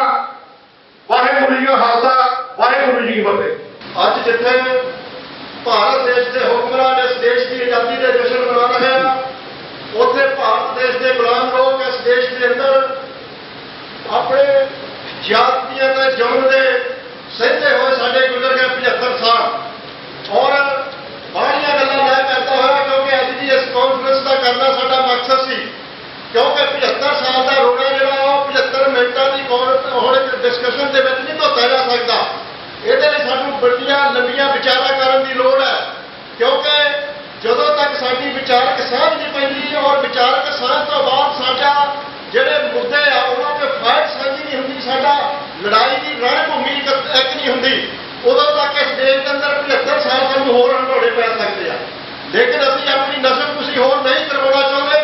ਇਸ ਕਰਕੇ ਮੈਂ ਆਪਣੀ ਬਾਣੀ ਨੂੰ ਇੱਥੇ ਵਿਰਾਮ ਦਿੰਦਾ ਹਾਂ। ਮੈਂ ਬੇਨਤੀ ਜ਼ਰੂਰ ਕਰਾਂਗਾ, ਜਿਹੜੀਆਂ ਜਥੇਬੰਦੀਆਂ ਨਾਲ ਸਾਡਾ ਇਹ ਕਾਨਫਰੰਸ ਕਰਨ ਦਾ ਫੈਸਲਾ ਹੋਇਆ ਸੀ, ਉਹਦੇ ਵਿੱਚ ਸ਼੍ਰੋਮਣੀ ਅਕਾਲੀ ਦਲ ਅੰਮ੍ਰਿਤਸਰ, ਦਲ ਖਾਲਸਾ ਔਰ ਬਾਲ ਸੇਵ ਦੇ ਪਲੇਟਫਾਰਮ ਤੋਂ ਮਾਧਿਅਮ ਤੋਂ ਅਸੀਂ ਜਿਹੜਾ ਸੰਸਥਾਵਾਂ ਦੇ ਨਾਲ ਸੰਪਰਕ ਕੀਤਾ, ਸਤਿਗੁਰੂ ਕਬੀਰ ਟਾਈਗਰ ਫੋਰਸ ਔਰ ਮੁਸਲਮਾਨ ਭਾਈਚਾਰੇ ਤੋਂ ਗੁਰਫਾਮ ਜੀ ਇਹ ਆਏ ਆ। ਔਰ ਇਹ ਮੇਰੀ ਤੁਹਾਨੂੰ ਇਸ ਮੰਚ ਤੇ ਹੋ ਮੇਰੀ ਬੇਨਤੀ ਹੈ ਸਾਥੀਓ ਕਿ ਅਸੀਂ, ਕਿਉਂਕਿ ਅੱਜ ਜਲੰਧਰ ਦਾ ਪ੍ਰੋਗਰਾਮ ਹੈ, ਕੱਲ੍ਹ ਨੂੰ ਸਾਡਾ ਮੋਗੇ ਦਾ ਪ੍ਰੋਗਰਾਮ ਹੈ ਔਰ ਮੋਗੇ ਦੇ ਪ੍ਰੋਗਰਾਮ ਤੋਂ ਬਾਅਦ ਅਸੀਂ 20 ਤਰੀਕ ਤੋਂ ਪਹਿਲਾਂ ਅਸੀਂ ਫਿਰ ਆਪਸ ਦੇ ਵਿੱਚ ਬੈਠੀਏ ਔਰ ਵਿਚਾਰਕ ਸਾਂਝਾਂ ਜਿਹੜੀਆਂ ਉਹਨੂੰ ਅਸੀਂ ਨਿਭਾਈਏ, ਕਿਉਂਕਿ ਸਾਡੀ ਇਹ ਕੋਸ਼ਿਸ਼ ਹੁੰਦੀ ਹੈ ਕਿ ਬਾਰ-ਬਾਰ ਅਸੀਂ ਇਕੱਠੇ ਹੋਈਏ। 4 ਸਤੰਬਰ ਨੂੰ ਸਾਡਾ ਪ੍ਰੋਗਰਾਮ ਦੇਸ਼ ਭਾਈ ਜਾਗਰਣ ਹਾਲ ਦੇ ਵਿੱਚ ਆ, ਜਿਹੜਾ BMC ਚੌਂਕ ਦੇ ਵਿੱਚ ਆ। ਉੱਥੇ ਅਸੀਂ ਦਲ ਖਾਲਸਾ ਦੇ ਮਾਧਿਅਮ ਤੋਂ ਸਾਡੇ ਕਵਰਪਾਲ ਜੀ ਸਤਿਕਾਰਯੋਗ ਸਾਥੀ ਆ, ਉਹਨਾਂ ਨੂੰ ਅਸੀਂ ਇਹਦੇ ਵਿੱਚ ਸੱਦਿਆ, ਕਿਉਂਕਿ ਬਾਰ-ਬਾਰ ਸਾਡੀਆਂ ਵਿਚਾਰਾਂ ਦੀ ਸਾਂਝ ਪਾਣੀ ਬੜੀ ਜ਼ਰੂਰੀ ਆ ਔਰ ਇਹ ਤੁਸੀਂ ਬਾਰ-ਬਾਰ ਪਾਉਂਦੇ ਰਹੋਗੇ। ਔਰ ਇਹ 75 ਸਾਲਾਂ ਦਾ ਕੋੜ ਅਸੀਂ ਜਿਹੜਾ ਉਹਨੂੰ ਆਉਣ ਵਾਲੇ ਸਮੇਂ ਦੇ ਵਿੱਚ ਜ਼ਰੂਰ ਲਾਉਣ ਦੇ ਵਿੱਚ ਕਾਮਯਾਬ ਹੋ ਜਾਵੇ, ਕਿਉਂਕਿ ਦੁਨੀਆ ਮੰਨਦੀ ਜ਼ੋਰਾਂ ਨੂੰ ਲੱਖ ਲਾਹਨਤਾਂ ਨੇ, ਕਮਜ਼ੋਰਾਂ ਨੂੰ ਤੁਹਾਡੇ ਕੋਲ ਲੜਾਈ ਜਿਹੜੀ ਲੜਨ ਦੇ ਦੋ ਹੀ ਸਾਧਨ ਆ, ਜਾਂ ਧਨ ਵਾਲਿਆ ਜਾਂ ਜਨ ਵਾਲਿਆ। ਧੰਨਵਾਦ ਦੀ ਕਮੀ ਜਿਹੜੀ ਆ ਦਿੱਲੀ ਦੇ ਅੰਦੋਲਨ ਨੇ ਸਿੱਧ ਕਰਤਾ ਕਿ ਧੰਨਵਾਦ ਦੀ ਕੋਈ ਕਮੀ ਨਹੀਂ ਰਹਿੰਦੀ। ਜਿਹੜਾ ਜਨਰਲ ਸਾਡਾ ਟੁਕੜੇ 'ਚ ਬੰਦਾ ਪਿਆ ਉਹ ਜਨਰਲ ਨੂੰ ਇੱਕ ਮੰਚ ਤੇ ਲਿਆ ਕੇ ਇਸ ਦੇਸ਼ ਦੇ ਅੰਦਰ ਗੁਲਾਮੀ ਔਰ ਪੰਜਾਬ ਕਿਤੇ ਦੀ ਆਜ਼ਾਦੀ ਨੂੰ ਅਸੀਂ ਲੈ ਸਕਦੇ ਔਰ ਤੁਸੀਂ ਲੈਣ ਲਈ ਤਿਆਰ ਹੋਵੋਗੇ। ਸਾਥ ਔਰ ਉਮੀਦ ਦੇ ਨਾਲ ਜੈ ਭੀਮ ਜੈ ਭਾਰਤ। ਵਾਹਿਗੁਰੂ ਜੀ ਕਾ ਖਾਲਸਾ, ਵਾਹਿਗੁਰੂ ਜੀ ਕੀ ਫਤਿਹ। ਗੁਰਦੁਆਰਾ 9ਵੀਂ ਪਾਤਸ਼ਾਹੀ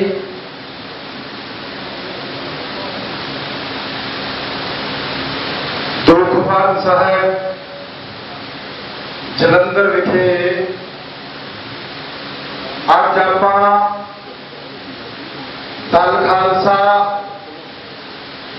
ਬਾਲ ਸੇਵ ਤੇ ਸ਼੍ਰੋਮਣੀ ਅਕਾਲੀ ਦਲ ਅੰਮ੍ਰਿਤਸਰ ਨੇ ਇੱਕ ਸੋਚ ਤੇ ਇੱਕ ਵਿਚਾਰਧਾਰਾ ਦੇ ਮੁਤਾਬਕ ਅੱਜ 15 ਅਗਸਤ ਦੇ ਇਸ਼ੂ ਨੂੰ ਲੈ ਕੇ, ਮੁੱਦੇ ਨੂੰ ਲੈ ਕੇ ਕਾਨਫਰੰਸ ਤੋਂ ਬਾਅਦ ਆਪਾਂ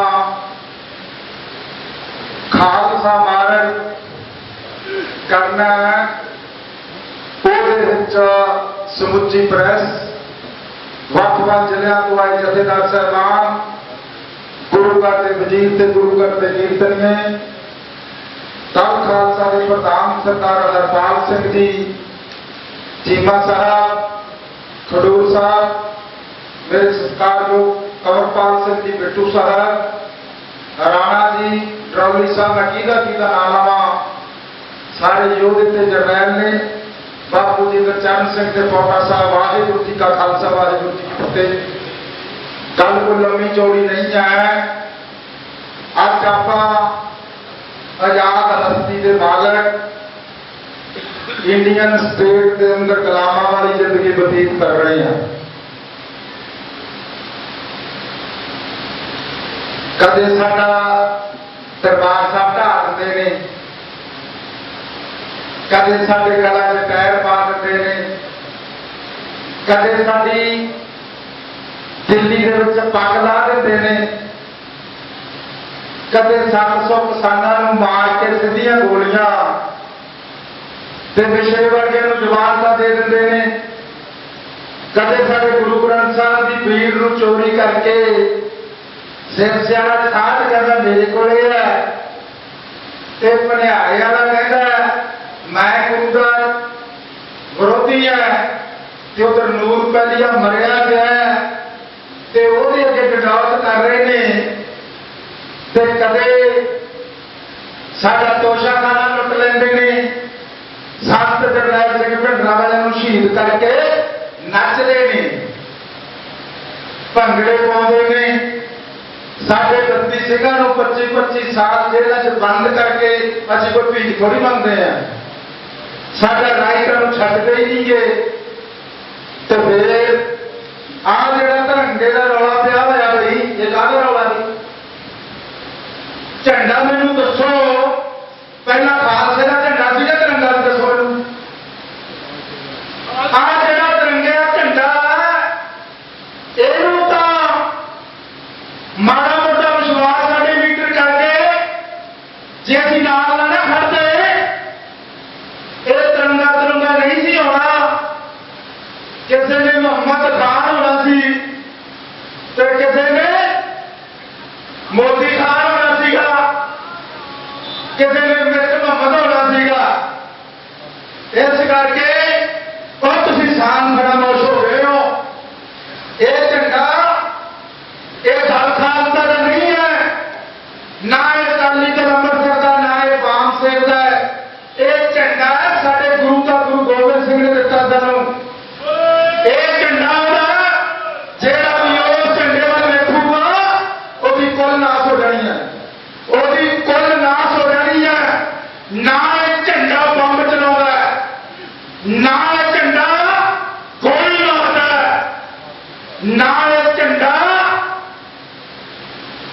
ਬਾਬਰੀ ਮਸਜਿਦ ਢਾਉਂਦਾ, ਨਾ ਇਹ ਝੰਡਾ ਕਸ਼ਮੀਰੀਆਂ ਨੂੰ ਪੁੱਠੇ ਲਟਕਾਉਂਦਾ, ਨਾ ਇਹ ਝੰਡਾ ਬੀਬੀਆਂ ਦੀ ਇੱਜ਼ਤ ਨੂੰ ਲੁੱਟਦਾ, ਨਾ ਇਹ ਝੰਡਾ ਘੱਟ ਗਿਣਤੀਆਂ ਤੇ ਜ਼ੁਲਮ ਕਰਦਾ, ਨਾ ਝੰਡਾ ਗੀਤਾ ਦੀ ਬੇਅਦਬੀ ਕਰਦਾ, ਨਾ ਝੰਡਾ ਕੁਰਾਨ ਸ਼ਰੀਫ ਦੀ ਬੇਅਦਬੀ ਕਰਦਾ, ਨਾ ਇਹ ਝੰਡਾ ਬਿਆਦਬ ਦੀ ਬੇਅਦਬੀ ਕਰਦਾ। ਜਿਹੜਾ ਵੀ ਬੇਅਦਬੀ ਇਹਨਾਂ ਦੀ ਕਰਦਾ ਇਹ ਝੰਡੇ ਵਾਲੇ ਨੂੰ ਠੋਕ ਦਿੰਦੇ ਨੇ, ਜਿੱਥੇ ਇਨਸਾਨ ਮਿਲਦਾ। ਇਹ ਤਾਂ ਝੰਡਾ ਮਾਨਵਤਾਵਾਦੀ ਝੰਡਾ। ਤੇ ਫਿਰ ਮੈਨੂੰ ਦੱਸੋ, ਆਹ ਜਿਹੜਾ ਝੰਡਾ ਇੰਡੀਆ ਦਾ ਇਹ ਕਾਂਗਰਸ ਦਾ ਝੰਡਾ ਸੀਗਾ, ਇਹਦੇ ਵਿੱਚ ਚਰਖਾ ਸੀਗਾ, ਚਰਖਾ ਕੱਢ ਦਿੱਤਾ। ਇਹ ਝੰਡੇ ਤੇ ਜਦੋਂ ਆਜ਼ਾਦੀ ਲਈ ਆ ਕੋਈ ਕਮਿਸ਼ਨ ਬੈਠਿਆ, ਸਿੱਖ ਕੌਮ ਨੂੰ ਬੁਲਾਇਆ ਕਿ ਝੰਡਾ ਬਣਾਉਣਾ ਹੈ, ਆ ਮੂਲ ਨਿਵਾਸੀਆਂ ਨੂੰ ਬੁਲਾਇਆ ਗਿਆ ਕਿ ਝੰਡਾ ਬਣਾਉਣਾ ਹੈ। ਕਿਸੇ ਨੂੰ ਬੁਲਾਇਆ ਗਿਆ? ਦੱਸੋ ਕਿੱਥੇ ਬੁਲਾਇਆ ਗਿਆ? ਇਹ ਝੰਡੇ ਦੇ ਵਿੱਚ ਉੱਪਰਲਾ ਰੰਗ ਕੀ ਹੈ? ਐਵੇਂ ਭੁਲੇਖੇ ਬਿਨਾਂ ਲੈ ਗਏ। ਪਾਰਲੀਮੈਂਟ ਸਭਾ ਸਿੰਘ ਮਾਨ ਨੇ ਬੋਲਿਆ, ਜਵਾਬ ਨਹੀਂ ਆਇਆ। ਆਹ ਝੰਡੇ ਦੇ ਵਿੱਚ ਉੱਪਰਲਾ ਰੰਗ ਹੈ ਬੀਜੇਪੀ ਦਾ, ਆਰਐਸਐਸ ਦਾ, ਨਾਗਪੁਰ ਦੇ ਬ੍ਰਾਹਮਣਵਾਦੀ ਸੋਚ ਦਾ ਰੰਗ ਹੈ। ਜਿਹੜਾ ਚਿੱਟਾ ਰੰਗ ਹੈ ਇਹ ਕਿਹਦਾ ਰੰਗ ਹੈ ਭਲਾ? ਇਹ ਹੈਗਾ ਜੈਨੀਆਂ ਦਾ ਰੰਗ ਹੈ, ਅਸ਼ੋਕ ਚੱਕਰ ਵਿਰੋਧੀਆਂ ਦਾ। ਤੇ ਫਿਰ ਹਰਾ ਰੰਗ ਮੁਸਲਮਾਨ ਕੌਮ ਦਾ। ਉਹ ਮੈਨੂੰ ਦੱਸੋ ਮੂਲ ਨਿਵਾਸੀਆਂ ਤੋਂ ਸਿੱਖੋ, ਉਹ ਜਿਹੜੇ ਆਪਾਂ 4 ਵਰਨਾਂ 'ਚ ਵੰਡੇ ਆ, ਇਹਦੇ ਵਿੱਚ ਕਿਹਦਾ? ਬ੍ਰਾਹਮਣ, ਵੈਸ਼, ਸ਼ੂਦਰ ਤੇ ਕਸ਼ਤਰੀਆ। ਇਹਦੇ ਵਿੱਚ ਰੰਗ ਸ਼ੂਦਰਾਂ ਦਾ ਹੀ, ਸਾਰੇ ਸ਼ੂਦਰ ਇਕੱਠੇ ਆ। ਹੈਗਾ ਕੋਈ ਰੰਗ? ਇਹਦੇ ਸ਼ਰੂਟੇ ਨੂੰ ਮਾਰੀ ਜਾਂਦੇ ਹੋ। ਮੈਂ ਇੰਡੀਆ ਤੋਂ ਪੁੱਛਦਾ, ਜਵਾਬ ਮੰਗਦਾ, ਇੰਡੀਆ ਜਵਾਬ ਦੇ। ਤੂੰ ਸਾਡਾ ਦਰਬਾਰ ਸਾਹਿਬ ਕਿਉਂ ਹੈ? ਜਵਾਬ ਦੇ ਕਰਨਗੇ, ਸਾਨੂੰ ਜਵਾਬ ਦਿਓ ਕਿ ਸਾਡਾ ਦਰਬਾਰ ਸਾਹਿਬ ਕਿਉਂ ਹੁੰਦਾ ਆ। ਬੋਲੋ ਕਰਨਗੇ ਵਾਲੇ, ਦੱਸੋ ਸਾਨੂੰ। ਸਾਡੇ ਗਲਾਂ 'ਚ ਟਾਇਰ ਕਿਉਂ ਪਾਏ ਨੇ? ਬੋਲੋ ਕਰਨਗੇ ਵਾਲਿਓ। ਸਾਡੇ ਧੀਆਂ ਭੈਣਾਂ ਫਿਰ ਪੱਤੀਆਂ ਕੀਤੀਆਂ, ਬੋਲੋ ਕਰਨਗੇ ਵਾਲਿਓ, ਕੀ ਕੀਤੀਆਂ?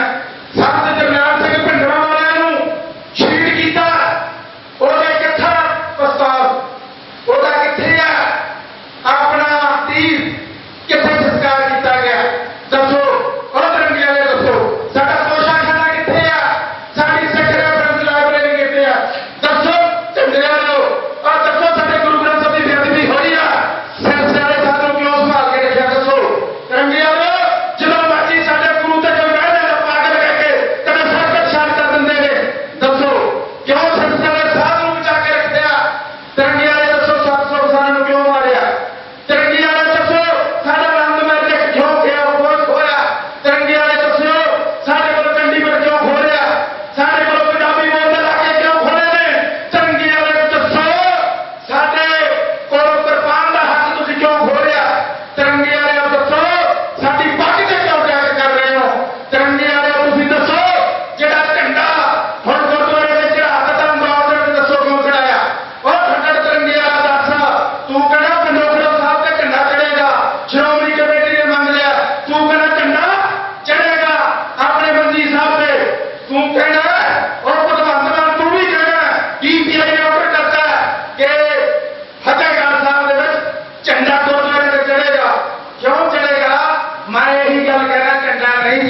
कहना कि आप सारे इकट्ठे होकर लड़ाई लड़िए। जेड़ा इन्होंने वीर ने कहा कि बैठना चाहिए, अपन बैठना तो चाहिए, कोई 70 साल हो गया, समझे नहीं, अपन पता नहीं रविदास महाराज का घर भी नहीं आया। सानू मन्नू नहीं पता मन्नू कौन है, सानू नागपुर नहीं पता कौन है, सानू की कुटिया कुट खाकर इकट्ठे हो गया ते लड़ बाकी मसले हल हो जाएंगे। अपना की रौला आप 75 साल मीटिंग की कर रहे हैं। इस करके कोई गल नहीं, साड़ी एक सोच है, एक जगह से खड़े हैं, अनकंडीशन चल पो, और दुश्मन कोई कंडीशन नहीं करता, और दुश्मन नाल दी नाल इकट्ठा होके थानू नाल दी नाल कुटदा है, नाले रोन नहीं दिंदा, नाले जाता पाता च वंडिया। जो थोड़ियां जाता पाता किवें होईयां बई, दसो मुसलमान दे विच जाता है, कदे किसी ने कहा मुसलमान माਝੇ ਦਾ मुसलमान है, किसी ने कहा मुसलमान अपने दुआबे का, किसी ने कहा एसी मुसलमान है, कदे क्रिश्चियन ने कहा कि एसी क्रिश्चियन है, कदे किसी ने कहा अमरीका का क्रिश्चियन है, कदे क्रिश्चियन के बच्चे जाता पता है, कदे हिंदू ने कहा कि माਝੇ का हिंदू है, ये मालवे का हिंदू है, ये एसी हिंदू है, ये ओबीसी हिंदू है, कदे किसी ने कहा कि सिख कहने की सिख है। इस करके अपनी पीढ़ी थले की सोटा मारिए, गुरु के सिख बन के चलिए। इस करके जो झंडे चढ़ते रहेंगे, अगले वाले भी जो झंडा चढ़ावे, जी माड़ी मोटी कसर वो भी कर देंगे। सो बेटा इनका क्षमा का प्रार्थना सिख कौम के महान जनरल सरदार सिमरजीत सिंह मान की हाजिरी लूंगा। मेरे को शब्द के खिलाफ कुछ और संगत बख्शा होगा। वाहिगुरू जी का खालसा, वाहिगुरू जी की फतेह। समाज की व्यक्ति साथ संगत वाहिगुरू का खालसा, वाहिगुरू जी की फतेह।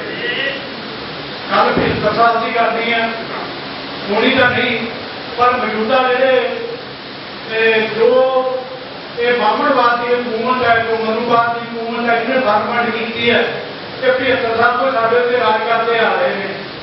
इन्होंने मौजूदा जो इन्होंने पिछले 2-4 साल या 10 साल में जो कानून बनाने लगे आ, सीधे तौर पर सानू जहाँ तक गल कहेंगे भी ब्राह्मण मान लो हिंदू वाले नहीं तो अपना जाओ, क्योंकि पिछले समय के इन्होंने देखो NIA बनाई है, NIA साढ़े नौजवानों को उधर करने लगी, और NIA थले उन्होंने फड़ के नौजवानों दिल्ली के लेके जाते हैं, जिन्होंने नौजवानों का कोई केस भी पंजाब नहीं, जगतार सिंह हमारा वो दिल्ली के रखे हुए हैं।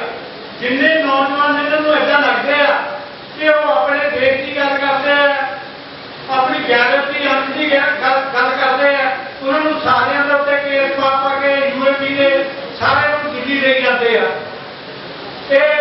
साढ़े नाल धोखा इन्होंने पिछले 5 साल जो 75 साल के समझौते की गल करते हैं, उन्होंने जिम्मे पानिया के उत्ते साढ़े समझौता किया, अज तक तो लगातार लुट जारी करते हैं, पानी की हो रही है। एक भी पैसा ना मौजूदा सरकार जी सेंटर सरकार को गाले कट के बन रही है, पंजाब की सरकार वो भी नहीं बोल रही है इस खिते के उत्ते, क्योंकि राज उन्होंने भी उन्होंने नाल लग के साढ़े उत्ते करना है। सो इन्होंने पिछले तरीके के कानून बनाए पंजाब के उस तरीके के कानून बना रहे हैं, कहते पंजाब या मील तक ये हद है, वो बार्डर सिक्योरिटी फोर्स लगूगी, वो बार्डर सिक्योरिटी फोर्स चेक करा करूगी, उसे बार्डर फोर्स सिक्योरिटी चेक करके उत्ते केस बना सकती है। दिन पर दिन इन्होंने अज 50 मील लिया, कल 100 मील देंगे, हौली हौली 200 मील के उत्ते कहेंगे भी नहीं अगे तो Punjab security border security force ही ये उत्ते काम कर सकती है, तो हरेक तरीके के उन्होंने बंदे फड़ सकती है, उन्होंने उत्ते केस बना सकती है, उन्होंने अंदर बंद कर सकती है। सो मौजूदा समय के अज का जो बामना बैठा दिल्ली के और जिस तरीके के कानून बना रहा, उन्होंने कानूनों को सारे नौजवानों को जानू होना चाहिए, ताकि आप आज़ादी से बच सकीए। ये पिछले 75 साल के समझौते को ना पहला असीं मन्निया, ना असीं हुण मनते हैं, आने वाले समय तक जब तक असीं आज़ाद नहीं होंगे असीं मनना भी है नहीं है।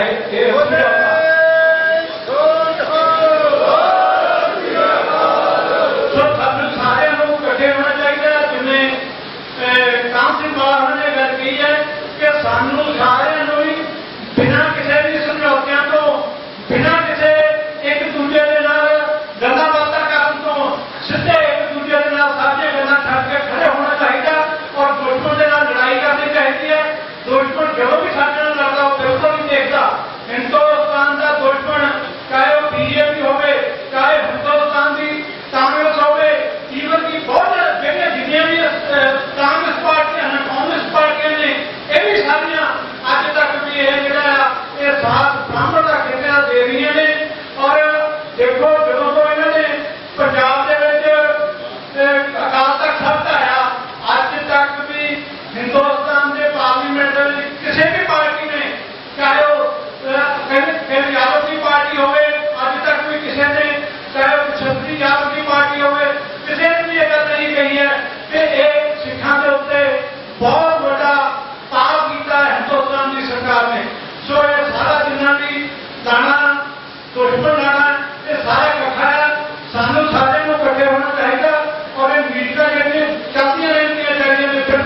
ਸਮਝੌਤੇ ਦੇ ਬਰਕਰਾਰ ਲੜਾਈ ਹੈ ਉਹ ਜਾਰੀ ਰੱਖਣੀ ਚਾਹੀਦੀ ਹੈ। ਇਹਨਾਂ ਸ਼ਬਦਾਂ ਦੇ ਨਾਲ ਤੁਹਾਨੂੰ ਸਾਰਿਆਂ ਦਾ ਜਿਹੜੇ ਇਸ ਕਾਨਫਰੰਸ ਦੇ ਵਿੱਚ ਦਲ ਦੇ ਨੌਜਵਾਨ, ਆਮ ਸਿੰਘ ਦੇ ਨੌਜਵਾਨ ਔਰ ਸ਼੍ਰੋਮਣੀ ਅਕਾਲੀ ਦਲ ਅੰਮ੍ਰਿਤਸਰ ਦੇ ਨੌਜਵਾਨ ਵੀਰ ਜਿੰਨੇ ਵੀ ਇਕੱਤਰ ਹੋਏ ਆ, ਸਾਰਿਆਂ ਦਾ ਬਹੁਤ ਬਹੁਤ ਧੰਨਵਾਦ। ਵਾਹਿਗੁਰੂ ਜੀ ਕਾ ਖਾਲਸਾ, ਵਾਹਿਗੁਰੂ ਜੀ ਕੀ ਫਤਿਹ।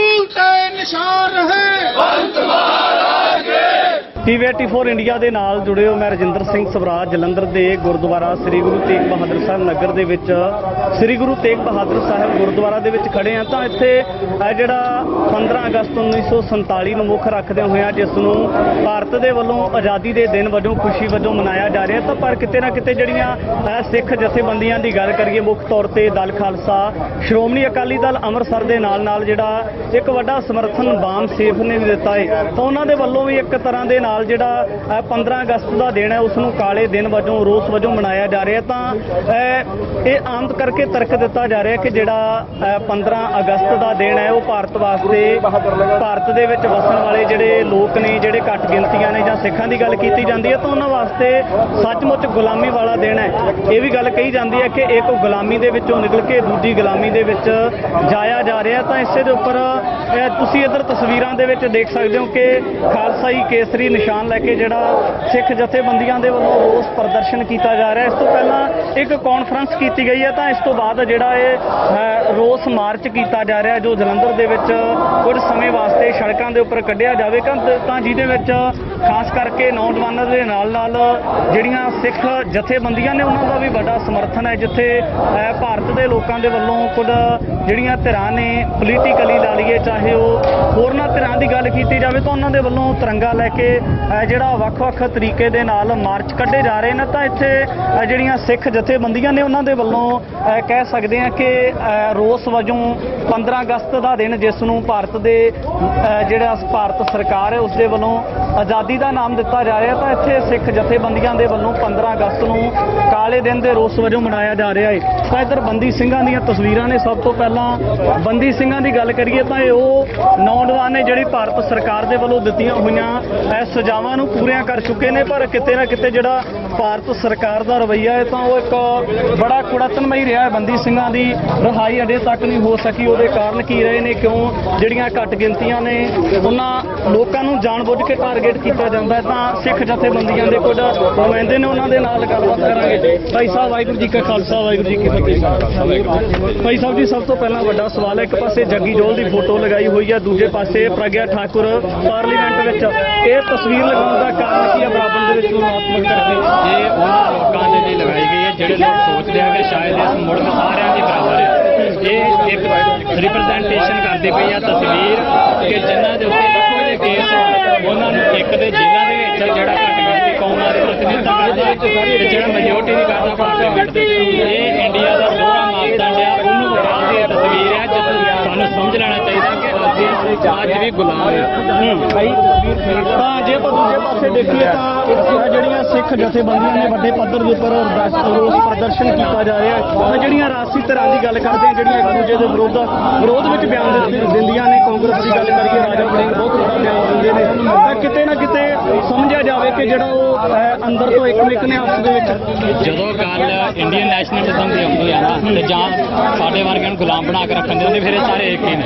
ਐਵੇਂ ਭੁਲੇਖਾ ਨਾ ਖਾਇਆ ਕਰੀਏ ਕੇਜਰੀਵਾਲ ਵੱਖਰਾ, ਕਿ ਰਾਜਾ ਵੜਿੰਗ ਵੱਖਰਾ ਤੇ ਭਗਵੰਤ ਮਾਨ ਵੱਖਰਾ ਜਾਂ ਭਾਜਪਾ ਵਾਲੇ ਵੱਖਰੇ ਨੇ, ਇਹ ਸਾਰੇ ਇੱਕੋ ਲਾਈਨ 'ਚ ਨੇ। ਇਹਨਾਂ ਦੀ ਲੜਾਈ ਆਪਸ 'ਚ ਸਿਰਫ ਉਦੋਂ ਹੁੰਦੀ ਜਦੋਂ ਇਹਨਾਂ ਕੁਰਸੀ ਲਈ ਲੜਨਾ ਹੁੰਦਾ। ਜਦੋਂ ਸਾਡੇ ਵਰਗਿਆਂ ਨੂੰ ਦੱਬ ਕੇ ਰੱਖਣਾ ਹੁੰਦਾ ਰੱਖਣਾ ਦਾ ਫਿਰ ਇਹਨਾਂ ਦੀ ਆਪਸ ਚ ਕੋਈ ਲੜਾਈ ਨਹੀਂ ਫਿਰ ਸਾਡੇ ਤੇ ਸਾਰਿਆਂ ਦੀ ਇੱਕ ਜਿਹੜੇ ਇਕੱਠੇ ਹੋ ਜਾਂਦੇ ਜੀ ਸੋ ਇਹ ਤਾਂ ਐਵੇਂ ਸਾਨੂੰ ਭੁਲੇਖਾ ਹੈ ਕਿ ਤਿਰੰਗਾ ਯਾਤਰਾਵਾਂ ਜਿਹੜੀਆਂ ਨਿਕਲਦੀਆਂ ਨੇ ਸ਼ਾਇਦ ਮੋਦੀ ਦੇ ਕਰਕੇ ਨਿਕਲਦੀਆਂ ਕਾਂਗਰਸ ਪੰਜਾਬ ਚ ਸਭ ਤੋਂ ਮੋਹਰੀ ਆ ਕੇਜਰੀਵਾਲ ਤੋਂ ਵੀ ਅੱਗੇ ਆ ਇਹ ਤੇ ਇੱਕ ਦੂਜੇ ਦੇ ਦੌੜ ਲਾ ਕੇ ਬੈਠਾ ਤੁਹਾਡਾ ਦੇਸ਼ ਭਗਤ ਕੌਣ ਹੈ ਐਵੇਂ ਇਹਨਾਂ ਦੀਆਂ ਗੱਲਾਂ ਚ ਨਾ ਕਰੀਏ ਇਹਨਾਂ ਦੇ ਭਰਾ ਆਪਣੀ ਖੁਸ਼ੀ ਲਈ ਲੜਨਾ ਆਪਣੀ ਗੁਰਤੀ ਲਈ ਖੜਨਾ ਪੰਜਾਬ ਦੇ ਨਾਲ ਇਹਨਾਂ ਚੋਂ ਕਿਸੇ ਨੇ ਨਹੀਂ ਝਗੜਨਾ ਜੇ ਆਪਾਂ ਸਿੱਖ ਜਥੇਬੰਦੀਆਂ ਦੀ ਗੱਲ ਕਰੀਏ ਦਲ ਖਾਲਸਾ ਸ਼੍ਰੋਮਣੀ ਅਕਾਲੀ ਦਲ ਅੰਮ੍ਰਿਤਸਰ ਜਾਂ ਉਹਦੇ ਨਾਲ ਹੋਰ ਕੁਝ ਜਿਹੜੀਆਂ ਸਿੱਖ ਜਥੇਬੰਦੀਆਂ ਜੁੜੀਆਂ ਨੇ ਤਾਂ ਵੱਡਾ ਸਮਰਥਨ ਬਾਨ ਸਿੰਘ ਦੇ ਵੱਲੋਂ ਮਿਲਿਆ ਹੈ ਤਾਂ ਜਿਹੜਾ ਇਹਨਾਂ ਜਥੇਬੰਦੀਆਂ ਦਾ ਰੋਸ ਪ੍ਰਦਰਸ਼ਨ ਕਰਨ ਦਾ ਮਕਸਦ ਹੈ ਇਕੱਲਾ ਰੋਸ ਪ੍ਰਦਰਸ਼ਨ ਹੈ ਜਾਂ ਇਹਦੇ ਨਾਲ ਥੋੜੇ ਮੰਗਾਂ ਵੀ ਰੱਖੀਆਂ ਗਈਆਂ ਕੋਈ ਮੰਗਾਂ ਨਹੀਂ ਗਈਆਂ ਸਿਰਫ ਇੱਥੇ ਇਹ ਕੋਈ ਰੋਸ ਪ੍ਰਦਰਸ਼ਨ ਨਹੀਂ ਇਹ ਅਸੀਂ ਆਪਣੀ ਆਜ਼ਾਦੀ ਦਾ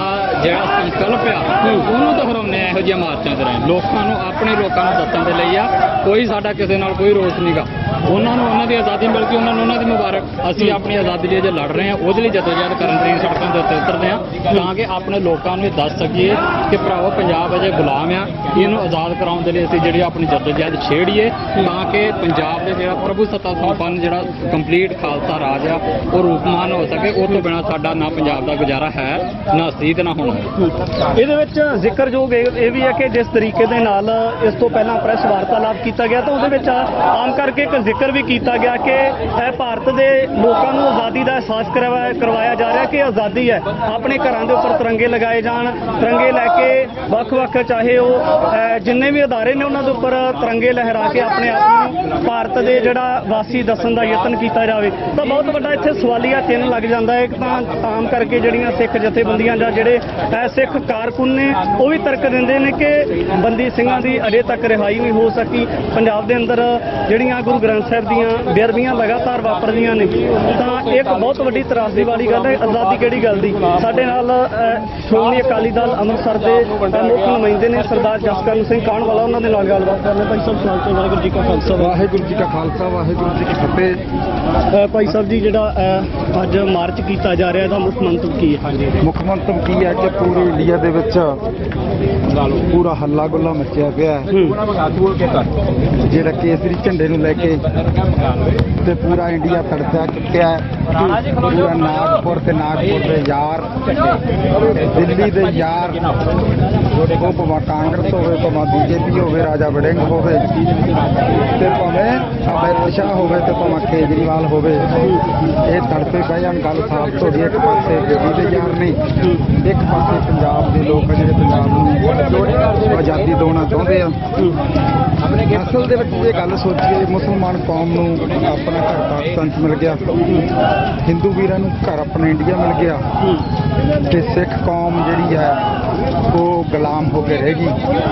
ਸਿੱਖ ਕੌਮ ਇੱਕ ਅੰਗਰੇਜ਼ ਦੀ ਗੁਲਾਮੀ ਚੋਂ ਨਿਕਲੀ ਤੇ ਦੋ ਗੁਲਾਮੀਆਂ 'ਚ ਫਸ ਗਈ ਇੱਕ ਤਾਂ ਮੁਸਲਮਾਨ ਵੀਰਾਂ ਦੀ ਗੁਲਾਮੀ 'ਚ ਫਸ ਗਈ ਦੂਜੀ ਇੰਡੀਆ ਦੀ ਗੁਲਾਮੀ 'ਚ ਫਸ ਗਈ। ਜੇ ਭਾਈ ਸਾਹਿਬ ਆਪਾਂ ਇੱਕ ਹੋਰ ਗੱਲ ਕਰੀਏ ਤਾਂ ਇਹਦੇ ਨਾਲ ਜਿੱਥੇ ਆਪਾਂ ਇਹ ਖਦਸ਼ਾ ਜਤਾਇਆ ਜਾਂਦਾ ਹੈ ਕਿ ਪੰਜਾਬ ਦੇ ਅੰਦਰ ਜਿਹੜੀਆਂ ਘੱਟ ਗਿਣਤੀਆਂ ਨੇ ਉਹਨਾਂ ਨੂੰ ਖਤਰਾ ਹੈ ਕਿਤੇ ਨਾ ਕਿਤੇ ਜਿਹੜੀਆਂ ਇੱਥੇ ਬਹੁਤ ਗਿਣਤੀ ਦੇ ਲੋਕ ਨੇ ਉਹਨਾਂ ਦੇ ਵੱਲੋਂ ਟਾਰਗੇਟ ਕੀਤਾ ਜਾਂਦਾ ਹੈ ਜਾਣਬੁੱਝ ਕੇ ਤਾਂ ਜਿਹੜੇ ਸਿੱਖ ਹੀ ਮਹਿਸੂਸ ਕਰਦੇ ਨੇ ਜਾਂ ਇਹਦੇ ਨਾਲ ਹੋਰ ਵਰਨਾਂ ਦੇ ਲੋਕ ਵੀ ਮਹਿਸੂਸ ਕਰਦੇ ਨੇ? ਸਾਰੇ ਪਿਆਰੇ ਵੀਰ ਮਹਿਸੂਸ ਕਰਦੇ ਆ ਸਾਡੇ ਨਾਲ ਮੂਲ ਨਿਵਾਸੀ ਲੋਕ ਆ ਬਾਮ ਸੇਖ ਦੇ ਲੋਕ ਆ ਮੁਸਲਮਾਨ ਲੋਕ ਆ ਇਹ ਮਹਿਸੂਸ ਤਾਂ ਸਾਰੇ ਕਰਦੇ ਆ।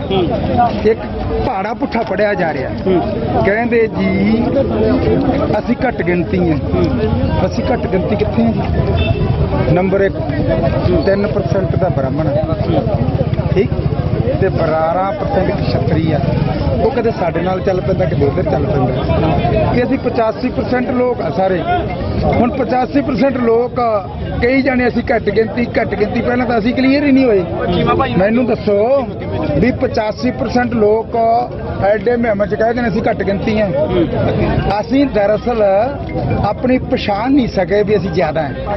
ਇਸ ਬ੍ਰਾਹਮਣਵਾਦੀ ਸੋਚ ਨੇ ਸਾਨੂੰ ਵੰਡ ਕੇ ਰੱਖਿਆ ਡਿਵਾਈਡ ਐਂਡ ਰੂਲ ਦੇ ਵਿੱਚ ਰੱਖਿਆ ਇਸ ਕਰਕੇ ਅਸੀਂ ਬਹੁਤ ਗਿਣਤੀ ਲੋਕ ਆ ਸਾਨੂੰ ਇੱਕ ਪਲੇਟਫਾਰਮ ਤੇ ਇਕੱਠੇ ਹੋ ਰਹੇ ਆ ਹੁਣ ਪਤਾ ਇਕੱਠੇ ਹੋ ਗਏ ਇਕੱਠੇ ਤਾਂ ਆ ਸਾਰਿਆਂ ਦੇ ਕੁੱਟ ਪਈ ਹੈ ਇੰਡੀਅਨ ਸਟੇਟ ਨੇ ਰਵਿਦਾਸ ਮਹਾਰਾਜ ਦੀ ਸੋਚ ਵਾਲਿਆਂ ਨੂੰ ਕੁੱਟਿਆ ਮੁਸਲਮਾਨਾਂ ਨੂੰ ਕੁੱਟਿਆ ਈਸਾਈਆਂ ਨੂੰ ਕੁੱਟਿਆ ਸਿੱਖਾਂ ਨੂੰ ਕੁੱਟਿਆ ਤਾਂ ਜ਼ਰੂਰ ਪਰ ਸਿੱਖਾਂ ਨੇ ਕੁੱਟਣ ਤੋਂ ਬਾਅਦ ਹਿਸਾਬ ਨਾਲ ਇੰਦਰਾ ਗਾਂਧੀ ਠੋਕਤੀ ਉਹਨਾਂ ਨੇ ਤਾਂ ਕੁੱਟ ਦਾ ਹਿਸਾਬ ਲੈ ਲਿਆ ਜਰਨਲ ਵੈਦਿਆ ਠੋਕਤਾ ਬੇਅੰਤ ਸਿੰਘ ਬੁੱਚੜ ਮੁੱਖ ਮੰਤਰੀ ਉਹ ਠੋਕਤਾ ਹੈ। ਹੁਣ ਗੁਰੂ ਗ੍ਰੰਥ ਦੀ ਬੇਅਦਬੀ ਕਰਨ ਵਾਲਾ ਬਿੱਟੂ ਠੋਕਤਾ ਤੇ ਜੋ ਹੋਰ ਕੋਈ ਤੜਾ ਫਣਾ ਕਰੂ ਸਿੱਖ ਪਤਾ ਨਹੀਂ ਸਾਰੇ ਰੂਲਰ ਹੈ ਕਿਹਨੂੰ ਚੱਕ ਦੇਣਾ। ਇਸ ਕਰਕੇ ਪਰ ਇਹ ਸਾਰੀਆਂ ਜਿਹੜੀਆਂ ਗੱਲਾਂ ਅਸੀਂ ਬਹੁਤ ਗਿਣਤੀ ਲੋਕ ਆ, ਸਾਨੂੰ ਇਕੱਠੇ ਹੋ ਕੇ ਜਿਹੜੀ ਲੜਾਈ ਲੜਨੀ ਚਾਹੀਦੀ ਆ। ਹੁਣ ਮੈਨੂੰ ਲੱਗਦਾ ਹੈ ਇੰਡੀਆ ਦੇ ਵਿੱਚ ਗੁਜਰਾਤ ਦੇ ਵਿੱਚ 12 ਸੀਟਾਂ ਮੁਸਲਮਾਨਾਂ ਦੀਆਂ, ਉਹ ਇੰਨਾ ਉਹਨਾਂ ਤੇ ਜ਼ਬਰ ਕੀਤਾ ਹੈ ਤੇ ਫਿਰ ਭਾਈ ਉਹ ਉੱਥੇ ਲੜ ਹੀ ਨਹੀਂ ਰਹੇ, ਉੱਥੋਂ ਉਹ ਲੜ ਰਹੇ ਜਿਨ੍ਹਾਂ ਦੀ ਉੱਥੇ ਕੋਈ ਵੋਟ ਹੀ ਨਹੀਂ ਗੀ।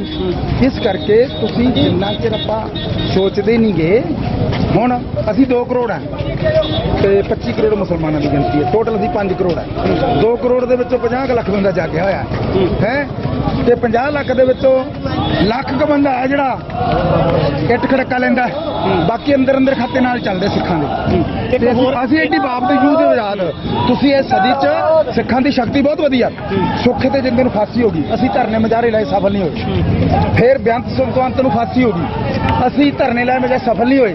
ਪਰ ਫਿਰ ਅਸੀਂ ਲੱਗੇ ਰਹੇ, ਰਾਜਾ ਨੂੰ ਫਾਂਸੀ ਹੋਈ, ਹਾਈ ਕੋਰਟ ਨੇ ਫਾਂਸੀ, ਸੁਪਰੀਮ ਕੋਰਟ ਨੇ ਫਾਂਸੀ ਰਾਜ ਨੂੰ ਅਸੀਂ ਲਵਾ ਲਿਆ। ਕਿਹਦੇ ਲੋਕਾਂ ਦੀ ਸ਼ਕਤੀ ਦੇ ਨਾਲ। ਉਸ ਤੋਂ ਬਾਅਦ ਕੀ ਕੀਤਾ, ਉਸ ਤੋਂ ਬਾਅਦ ਦਵਿੰਦਰਪਾਲ ਭੁੱਲਰ ਨੂੰ ਵੀ ਲਵਾ ਲਿਆ। ਇਸ ਕਰਕੇ ਆਹ ਜਿਹੜਾ ਆਜ਼ਾਦੀ ਦਾ ਕੰਮ ਹੈ, ਇਹ ਇੱਕ ਦਿਨ ਸਿੱਖ ਕੌਮ ਨੂੰ ਆਜ਼ਾਦੀ ਮਿਲੂਗੀ। ਹੁਣ ਮੈਂ ਸਾਰੇ ਇੰਡੀਆ ਤੇ ਘੱਟ ਗਿਣਤੀਆਂ ਜਿਹੜੀਆਂ ਬਣੀਆਂ ਬਹੁਤ ਗਿਣਤੀਆਂ, ਮੈਂ ਕਹਿਣਾ ਚਾਹੁੰਦਾ ਜੇ ਤੁਹਾਡਾ ਇਹ ਝੰਡਾ ਨਹੀਂ ਤੁਹਾਡਾ ਜਰਦਾ, ਹੁਣ ਜਿਹੜਾ ਸਾਡਾ ਝੰਡਾ ਹੈ ਨਾ ਤਾਂ ਇਹ ਤੋਪ ਚਲਾਉਂਦਾ, ਨਾ ਇਹ ਬੰਬ ਚਲਾਉਂਦਾ, ਨਾ ਇਹਦੇ ਕੋਲੇ ਪਰਮਾਣੂ ਹਥਿਆਰ ਹੈ। ਇਹ ਝੰਡਾ ਸਰਬੱਤ ਦਾ ਭਲਾ ਕਰਦਾ ਹੈ ਤੇ ਜਿਹੜਾ ਸਭ ਤੋਂ ਪਹਿਲਾਂ ਆਇਆ ਤੇ ਤਿਰੰਗਾ ਇਹਦੀ ਹੋਂਦ ਕਰਕੇ ਬਚ ਕੇ ਰੱਖਿਆ। ਇਹਨਾਂ ਨੂੰ ਤਾਂ ਇਹ ਆਪਣੀ ਪਾਰਲੀਮੈਂਟ ਤੇ ਚੜਾਉਣਾ ਚਾਹੀਦਾ ਸੀ ਤੇ ਲਾਲ ਕਿਲੇ ਤੇ ਚੜਾਉਣਾ ਚਾਹੀਦਾ, ਜਿਹੜਾ ਅਸੀਂ 26 ਜਨਵਰੀ ਨੂੰ ਚੜਾਇਆ। ਫਿਰ ਇਹਨੂੰ ਨਫ਼ਰਤ ਕਰ, ਜੇ ਤੁਹਾਡੇ ਝੰਡੇ ਨੂੰ ਨਫ਼ਰਤ ਆ ਨਾ ਤੇ ਤੁਹਾਨੂੰ ਇਨਸਾਫ ਕਿਵੇਂ ਦੇ ਦੇਣਗੇ। ਇਸ ਕਰਕੇ ਅਸੀਂ ਗੁਲਾਮ ਬੰਦੇ ਆ ਪਰ ਆਜ਼ਾਦ ਹਸਕੀ ਦੇ ਮਾਲਕ ਆ। ਇੱਕ ਦਿਨ ਆਜ਼ਾਦੀ ਜ਼ਰੂਰ ਲਵਾਂਗੇ। ਕੱਲ ਨੂੰ 15 ਅਗਸਤ ਵਾਲਾ ਦਿਨ ਅੱਜ ਬਸ ਸਾਰੇ ਬੜੀਆਂ ਖੁਸ਼ੀਆਂ ਆ ਰਹੀਆਂ, 15 ਅਗਸਤ ਵਾਲਾ ਦਿਨ ਚੜਾਈ ਜਾਂਦੇ ਆ। ਸਾਡੇ ਕੋਲੇ ਜੀ 12 ਘੰਟੇ ਬਾਕੀ ਆ, 12 ਘੰਟਿਆਂ ਨੂੰ ਫਿਰ ਝੰਡਾ ਤਾਂ ਸਾਡਾ ਝੂਲ ਤੇ ਨਿਸ਼ਾਨ ਰਹੇ ਪੰਥ ਮਹਾਰਾਜ ਕੀ, ਇਹ ਤਾਂ ਸਦਾ ਚੜਿਆ ਰਹਿੰਦਾ। ਅਰਦਾਸ ਦੇ ਵਿੱਚ ਵੀ ਕਹਿੰਦੇ ਆ ਚੌਂਕੀਆਂ ਝੰਡੇ ਬੁੰਗੇ ਜੁਗੋ ਜੁਗ ਟਲ। ਪਰ ਜਿਹੜੇ ਮੁੱਛ ਨੂੰ ਤਾਂ ਸਿੱਖਾਂ ਨੇ ਦਿੱਤਾ ਨਾ, ਉਹ ਭਾਈ 12 ਘੰਟਿਆਂ ਬਾਅਦ ਸਾਰਾ ਪੰਜਾਬ ਪੀਲਾ ਪੀਲਾ ਹੋ ਜਾਣਾ। ਔਰ ਦੂਜੇ ਪਾਸੇ ਇੰਡੀਆ ਤੇ ਵੇਖ ਹੀ ਲਿਆ, ਦੱਸੋ ਸਿੱਖਾਂ ਦਾ ਝੰਡਾ ਵਿਕਿਆ ਅਜੇ ਤੱਕ? ਦੱਸੋ ਕਿਸੇ ਦੁਕਾਨ ਤੇ ਵਿਕਦਾ? ਇੰਡੀਆ ਦਾ ਜਿਹੜਾ ਝੰਡਾ ਮੋਦੀ ਨੇ ਆਪਦੇ ਯਾਰਾਂ ਨੂੰ ਟੈਂਡਰ ਦੇਤਾ ਝੰਡੇ ਦਾ, ਝੰਡਾ 10-12 ਰੁਪਏ ਦਾ ਬਣਿਆ। ਕਿੱਥੋਂ ਬਣਿਆ? ਗੁਜਰਾਤ ਚੋਂ 3 ਕਰੋੜ ਝੰਡਾ ਬਣਾਇਆ ਤੇ ਉਹ ਵਿਕ ਰਿਹਾ 40 ਦਾ, 50 ਦਾ, 150। ਜਿਹੜੇ ਮੁਲਕ ਦਾ ਝੰਡਾ 15-15 ਨੂੰ ਹੱਟੀਆਂ ਦੇ ਵਿਕੇ, ਸਮਝ ਲਓ ਬੇੜਾ ਪਾਰ, ਬੇੜਾ ਗਰਕ ਹੋ ਗਿਆ। ਸ਼੍ਰੋਮਣੀ ਗੁਰਦੁਆਰਾ ਪ੍ਰਬੰਧਕ ਕਮੇਟੀ ਸਿੱਖਾਂ ਦੀ ਸਰਮੌਰ ਸੰਸਥਾ ਹੈ ਤਾਂ ਉਹਨਾਂ ਦੇ ਵੱਲੋਂ ਆਪ ਤੇ ਬਾਈਕਾਟ ਉਹ ਵੀ ਬੜੇ ਪਏ ਭਾਂਡੇ ਬੀਜੇਪੀ ਆਰਐਸ ਦੇ ਥੱਲੇ, ਮੋਦੀ ਦੇ ਥੱਲੇ ਲੱਗ ਗਏ ਆ। ਆਹ ਪਜੋਖੜਾ ਸਾਹਿਬ ਆ ਜਿਹੜਾ ਗੁਰਦੁਆਰਾ, ਤੇ ਜਿਹੜਾ ਗੁਰਦੁਆਰਾ ਮੰਜੀ ਸਾਹਿਬ ਹੈ, ਖੱਟੜ ਨੇ ਹੁਕਮ ਕੀਤਾ, ਉਹ ਪਤਾ ਕੀ ਕਹਿੰਦੇ ਸ਼੍ਰੋਮਣੀ ਗੁਰਦੁਆਰਾ ਪ੍ਰਬੰਧਕ ਕਮੇਟੀ ਦੇ, ਕਹਿੰਦੇ ਯੈਸ ਸਰ ਚੜਾ ਦੇਵਾਂਗੇ ਝੰਡਾ। ਉਦੋਂ ਭਗਵੰਤ ਮਾਨ ਨੇ ਕੀ ਕਿਹਾ? ਭਗਵੰਤ ਮਾਨ ਨੇ DPI ਦੇ ਰਾਹੀਂ ਹੁਕਮ ਭੇਜਿਆ ਮਾਤਾ ਗੁਜਰੀ ਕਾਲਜ ਨੂੰ ਤੇ ਕਸ਼ਮੀਰ ਸਿੰਘ ਪ੍ਰਿੰਸੀਪਲ ਨਾਲ, ਯੈਸ ਸਰ ਚੜਾ ਦਿੰਦੇ। ਇਸ ਕਰਕੇ ਇਹਨਾਂ ਦੀ ਜ਼ਮੀਰ ਮਰੀ ਪਈ ਹੈ। ਧਾਮੀ ਸਾਹਿਬ ਤੇ ਭਰੋਸਾ ਕਰਦੇ ਨਾ ਵੀ ਇਹ ਗੁਰਦੁਆਰਿਆਂ ਦੇ ਉੱਪਰ ਝੰਡੇ ਨਹੀਂ ਚਲਾਉਣੇ ਚਾਹੀਦੇ। ਚੰਗੀ ਗੱਲ ਹੈ, ਧਾਮੀ ਸਾਹਿਬ ਜੇ ਕਹਿੰਦੇ ਆ, ਧਾਮੀ ਸਾਹਿਬ ਨੂੰ ਪੰਥ ਦਾ ਬਹੁਤ ਪੈਸਾ, ਉਹਨਾਂ ਨੂੰ ਘੱਟੋ ਘੱਟ 5-7 ਲੱਖ ਝੰਡੇ ਨਾ ਉਹਨਾਂ ਨੂੰ ਵੈਸੇ ਵੰਡਣੇ ਚਾਹੀਦੇ, ਵੈਸੇ ਵੰਡਣੇ ਚਾਹੀਦੇ। ਚੰਗੀ ਗੱਲ ਹੈ।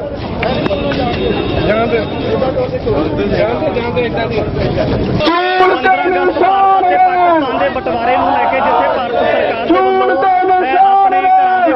ਆਪਣੇ ਘਰਾਂ ਦੇ ਅੰਦਰ ਤਿਰੰਗੇ ਲਗਾ ਕੇ ਖੁਸ਼ੀ ਦਾ ਪ੍ਰਗਟਾਵਾ ਪਰ ਉੱਥੇ ਜਿਹੜੀਆਂ ਸਿੱਖ ਜਥੇਬੰਦੀਆਂ ਦੇ ਵੱਡੇ ਪੱਧਰ ਦੇ ਉੱਪਰ ਉਹਨਾਂ ਦੇ ਵੱਲੋਂ ਮਾਰਚ ਕੀਤੇ ਗਏ ਨੇ। ਇਸ ਤੋਂ ਪਹਿਲਾਂ ਪ੍ਰੈਸ ਵਾਰਤਾ ਲਾਭ ਵੀ ਹੋਇਆ ਜਿਹਦੇ ਵਿੱਚ ਦਲ ਖਾਲਸਾ ਦੇ ਵੱਲੋਂ ਸ਼੍ਰੋਮਣੀ ਅਕਾਲੀ ਦਲ ਅੰਮ੍ਰਿਤਸਰ ਦੇ ਸਮੇਤ ਜਿਹੜਾ ਬਾਮ ਸੇਖ ਹੈ ਉਹਨਾਂ ਦੇ ਵੱਲੋਂ ਵੱਡਾ ਸਮਰਥਨ ਕੀਤਾ ਗਿਆ ਹੈ। ਤਾਂ ਸਾਡੇ ਨਾਲ ਦਲ ਖਾਲਸਾ ਦੇ ਆਗੂ ਕਮਲਪਾਲ ਸਿੰਘ ਨੇ ਉਹਨਾਂ ਦੇ ਨਾਲ ਗੱਲਬਾਤ ਕਰ ਲੈਣੇ। ਵਾਹਿਗੁਰੂ ਜੀ ਕਾ ਖਾਲਸਾ, ਵਾਹਿਗੁਰੂ ਜੀ ਕੀ ਫਤਿਹ। ਵਾਹਿਗੁਰੂ ਜੀ ਕਾ ਖਾਲਸਾ, ਵਾਹਿਗੁਰੂ ਜੀ ਕੀ ਫਤਿਹ। ਭਾਈ ਸਾਹਿਬ ਜੀ, ਜਿਹੜਾ ਅੱਜ ਦਾ ਮੁੱਖ ਮੰਤਵ ਹੈ ਇਸ ਮਾਰਚ ਦਾ, ਮੰਤਵ ਕੀ ਹੈ? ਅੱਜ ਦਾ ਮੁੱਖ ਮੰਤਵ ਹੈ ਕਿ ਸਿੱਖ, ਮੁਸਲਮਾਨ ਤੇ ਮੂਲ ਨਿਵਾਸੀ ਜਿਹੜੇ ਪੰਜਾਬ ਦੇ ਵਾਸੀ ਨੇ ਉਹ ਇੱਕ ਪਲੇਟਫਾਰਮ ਤੇ ਇਕੱਠੇ ਹੋ ਕੇ ਇੰਡੀਅਨ ਸਟੇਟ ਦੀਆਂ ਜਿਹੜੀਆਂ ਆਨਸਲੌਟਸ ਨੇ, ਜਿਹੜੇ ਉਹਦੇ ਹਮਲੇ ਨੇ ਘੱਟ ਗਿਣਤੀਆਂ ਤੇ ਮੂਲ ਨਿਵਾਸੀਆਂ ਤੇ, ਉਹਨੂੰ ਜਵਾਬ ਦੇ ਰਹੇ ਨੇ ਔਰ ਉਹਨੂੰ ਦੱਸ ਰਹੇ ਨੇ ਕਿ ਜਿਹੜੇ ਹਿੰਦੂ ਰਾਸ਼ਟਰ ਦਾ ਏਜੰਡਾ ਹੋਵੇ ਤੇ ਚਾਹੇ ਭਾਰਤੀ ਰਾਸ਼ਟਰਵਾਦ ਦੇ ਨਾਂ ਤੇ ਜਿਹੜਾ ਉਹਨਾਂ ਨੇ ਤਿਰੰਗਾ ਲਹਿਰਾਉਣ ਦੀ ਇੱਕ ਸੱਦਾ ਦਿੱਤਾ ਹੈ, ਇਹ ਦੋਨੇ ਚੀਜ਼ਾਂ ਪੰਜਾਬ ਰੱਦ ਕਰ ਰਿਹਾ ਔਰ ਪੰਜਾਬ ਦੇ ਵਸਿੰਦੇ ਸੜਕਾਂ ਤੇ ਚੱਲ ਕੇ ਕਹਿ ਰਹੇ ਨੇ ਕਿ ਸਾਨੂੰ ਤੁਹਾਡਾ ਏਜੰਡਾ ਮਨਜ਼ੂਰ ਨਹੀਂ ਹੈ।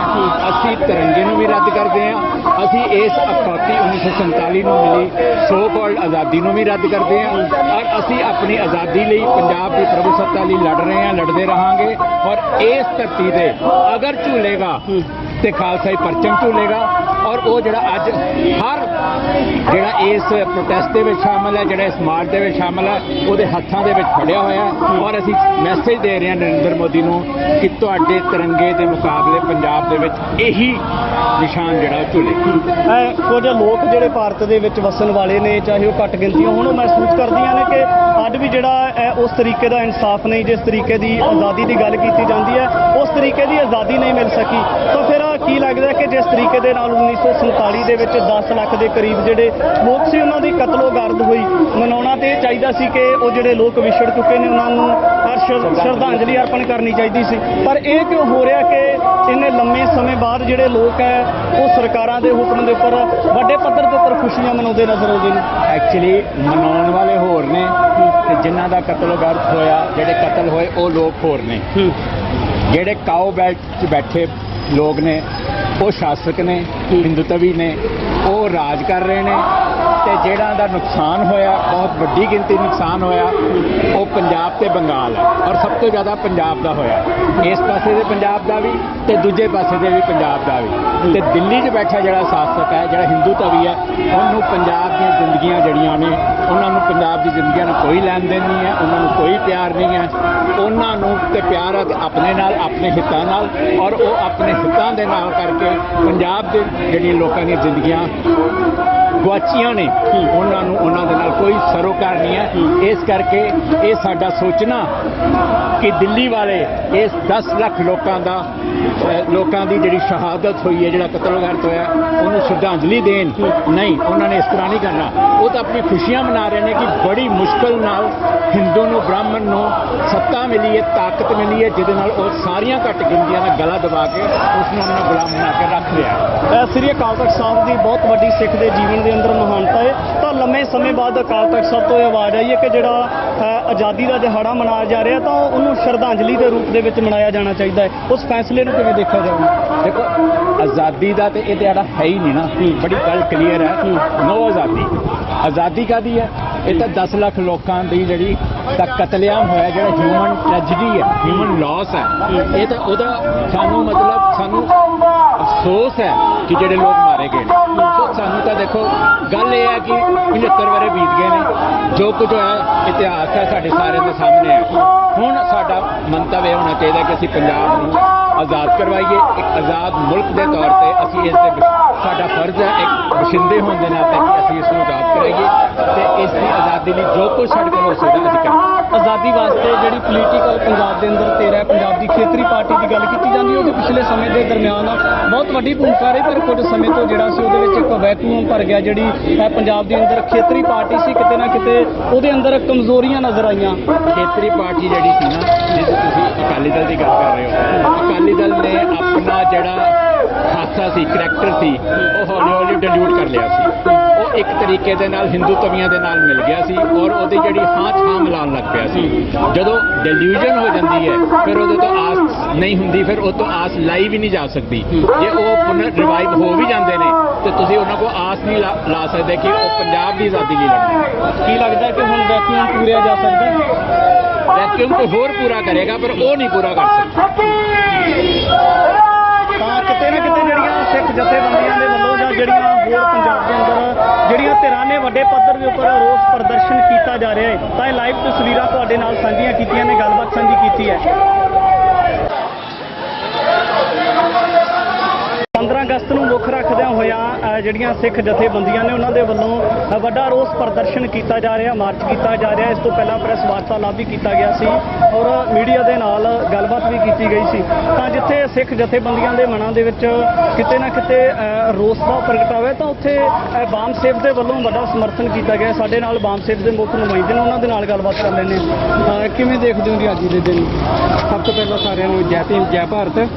ਸਾਥੀਓ, ਇਹ ਜੋ 15 ਅਗਸਤ ਆਜ਼ਾਦੀ ਦਾ ਦਿਹਾੜਾ ਆ, ਇਹ ਆਜ਼ਾਦੀ ਸਾਡੇ ਲਈ ਨਹੀਂ ਹੈ, ਇਹ ਅੰਗਰੇਜ਼ਾਂ ਤੋਂ ਆਜ਼ਾਦੀ ਉਹਨਾਂ ਲੋਕਾਂ ਨੂੰ ਮਿਲੀ ਸੀ ਜਿਨ੍ਹਾਂ ਨੇ ਅੰਧ ਵਿਸ਼ਵਾਸ ਖਿਲਾਰਨਾ ਸੀਗਾ। ਕਿਉਂਕਿ ਇੱਥੇ ਨਾ ਤਾਂ ਸਾਨੂੰ ਆਜ਼ਾਦੀ ਮਿਲੀ ਆ ਜਾਤੀਵਾਦ ਤੋਂ, ਨਾ ਮਿਲੀ ਆ ਪੂੰਜੀਵਾਦ ਤੋਂ, ਨਾ ਜੋ ਹਿੰਦੂ ਆਤੰਕਵਾਦ ਆ, ਨਾ ਸਾਨੂੰ ਆਜ਼ਾਦੀ ਉਹਨਾਂ ਕੋਲੋਂ ਮਿਲੀ ਆ। ਅੱਜ ਅਸੀਂ ਦੇਖਦੇ ਹਾਂ ਜਿੱਥੇ ਕਿਤੇ ਵੀ ਹੁਣ ਅੱਜ ਕੱਲ੍ਹ ਪਰਸੋਂ ਦੀ ਹੀ ਘਟਨਾ ਆ, ਰਾਜਸਥਾਨ ਦੇ ਵਿੱਚ ਇੱਕ ਸਕੂਲ ਦੇ ਵਿੱਚ ਛੋਟੇ ਬੱਚੇ ਨੇ ਕਿਸੇ ਬ੍ਰਾਹਮਣ ਟੀਚਰ ਦੇ ਘੜੇ ਦੇ ਵਿੱਚੋਂ ਪਾਣੀ ਪੀ ਲਿਆ ਤੇ ਉਹਨੂੰ ਕੁੱਟ-ਕੁੱਟ ਕੇ ਉਹਦੀ ਹੱਤਿਆ ਕਰ ਦਿੱਤੀ ਗਈ। ਇਹਨੂੰ ਅਸੀਂ ਆਜ਼ਾਦੀ ਨਹੀਂ ਕਹਿ ਸਕਦੇ। ਇਸ ਕਰਕੇ ਅਸੀਂ ਆਜ਼ਾਦੀ ਦਾ ਅਸੀਂ ਖੰਡਨ ਕਰਦੇ ਹਾਂ। ਸਾਡੀ ਆਜ਼ਾਦੀ ਕਿਸੇ ਨਾ ਕਿਸੇ ਦਾ ਜ਼ਰੂਰ ਹੋਏਗੀ। ਸਾਡਾ ਸੰਘਰਸ਼ ਜਾਰੀ ਆ, ਸਾਡੇ ਬਜ਼ੁਰਗਾਂ ਦੇ ਚੱਲ ਰਿਹਾ, ਕਿਸੇ ਨਾ ਕਿਸੇ ਦਿਨ ਇਹ ਸਾਨੂੰ ਆਜ਼ਾਦੀ ਜ਼ਰੂਰ ਮਿਲੇਗੀ। ਭਾਰਤ ਦੇ ਪ੍ਰਧਾਨ ਮੰਤਰੀ ਨਰਿੰਦਰ ਮੋਦੀ ਦੇ ਵੱਲੋਂ ਇੱਕ ਐਲਾਨ ਕੀਤਾ ਗਿਆ ਭਾਰਤ ਵਾਸੀਆਂ ਨੂੰ ਕਿ ਆਪਣੇ ਘਰਾਂ ਦੇ ਬਾਰ-ਬਾਰ ਜਾਂ ਆਪਣੇ ਅਦਾਰਿਆਂ ਦੇ ਜਿਹੜੇ ਸਿੱਖਿਆ ਅਦਾਰੇ ਨੇ ਉਹਨਾਂ ਦੇ ਉੱਪਰ ਜਿਹੜਾ ਚੁਬਾਰਿਆਂ ਦੇ ਉੱਪਰ ਤਿਰੰਗੇ ਲਗਾਏ ਜਾਣ। ਕੀ ਫਿਰ ਤੁਸੀਂ ਸਮਰਥਨ ਕਰ ਰਹੇ ਹੋ ਜਾਂ ਨਹੀਂ? ਦੇਖੋ, ਜਿਹੜਾ ਤਿਰੰਗਾ ਆ ਉਹ ਭਾਰਤ ਦੇਸ਼ ਦਾ ਧਵਜ ਹੈਗਾ ਆ। ਜਿਹੜਾ ਇਹ ਕਹਿ ਰਿਹਾ ਕਿ ਆਪਣੇ ਘਰਾਂ ਦੇ ਉੱਪਰ ਤਿਰੰਗਾ, ਇਹ ਕੋਈ ਜ਼ਰੂਰੀ ਨਹੀਂ ਹੈ।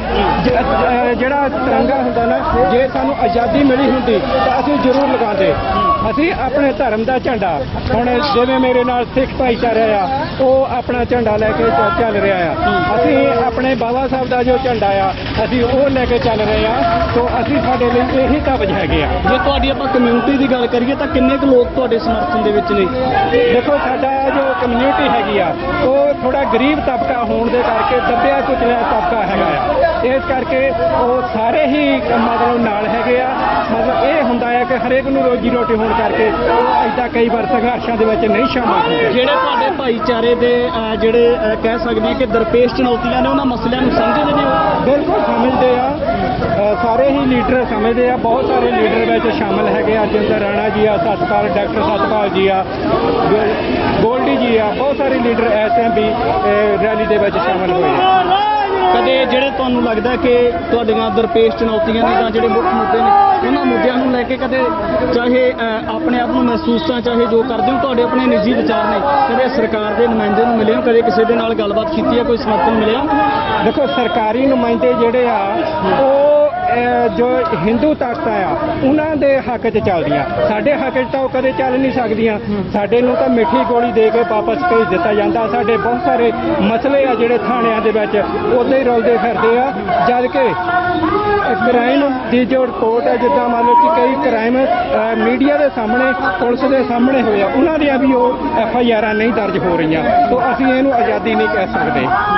ਤੁਸੀਂ ਦੋਸ਼ ਲਾਉਣੇ ਕਿ ਹਿੰਦੂ ਤੋਂ ਵੀ ਲੋਕਾਂ ਦੇ ਹੱਕ ਵਿੱਚ ਚੱਲਦੇ, ਇਸ ਤਰ੍ਹਾਂ ਦਾ ਕੀ ਵਾਪਰਿਆ ਸੀ? ਮੀਡੀਆ ਦੇ ਵਿੱਚ ਮਤਲਬ ਕਿ ਸਬੂਤ ਆ, ਮੀਡੀਆ ਦੇ ਵਿੱਚ ਸਾਰਾ ਕੁਝ ਹੋਇਆ, ਲੇਕਿਨ ਮੈਂ ਦੋਸ਼ ਮੀਡੀਆ ਨਹੀਂ, ਦੋਸ਼ ਪੁਲਿਸ ਤੇ ਦੇ ਰਿਹਾ, ਪ੍ਰਸ਼ਾਸਨ ਤੇ ਦੇ ਰਿਹਾ ਕਿ ਉਹਨਾਂ ਨੇ ਕੋਈ ਵੀ ਕਾਰਵਾਈਆਂ ਨਹੀਂ ਕੀਤੀਆਂ। ਇਹ ਸੀਗਾ।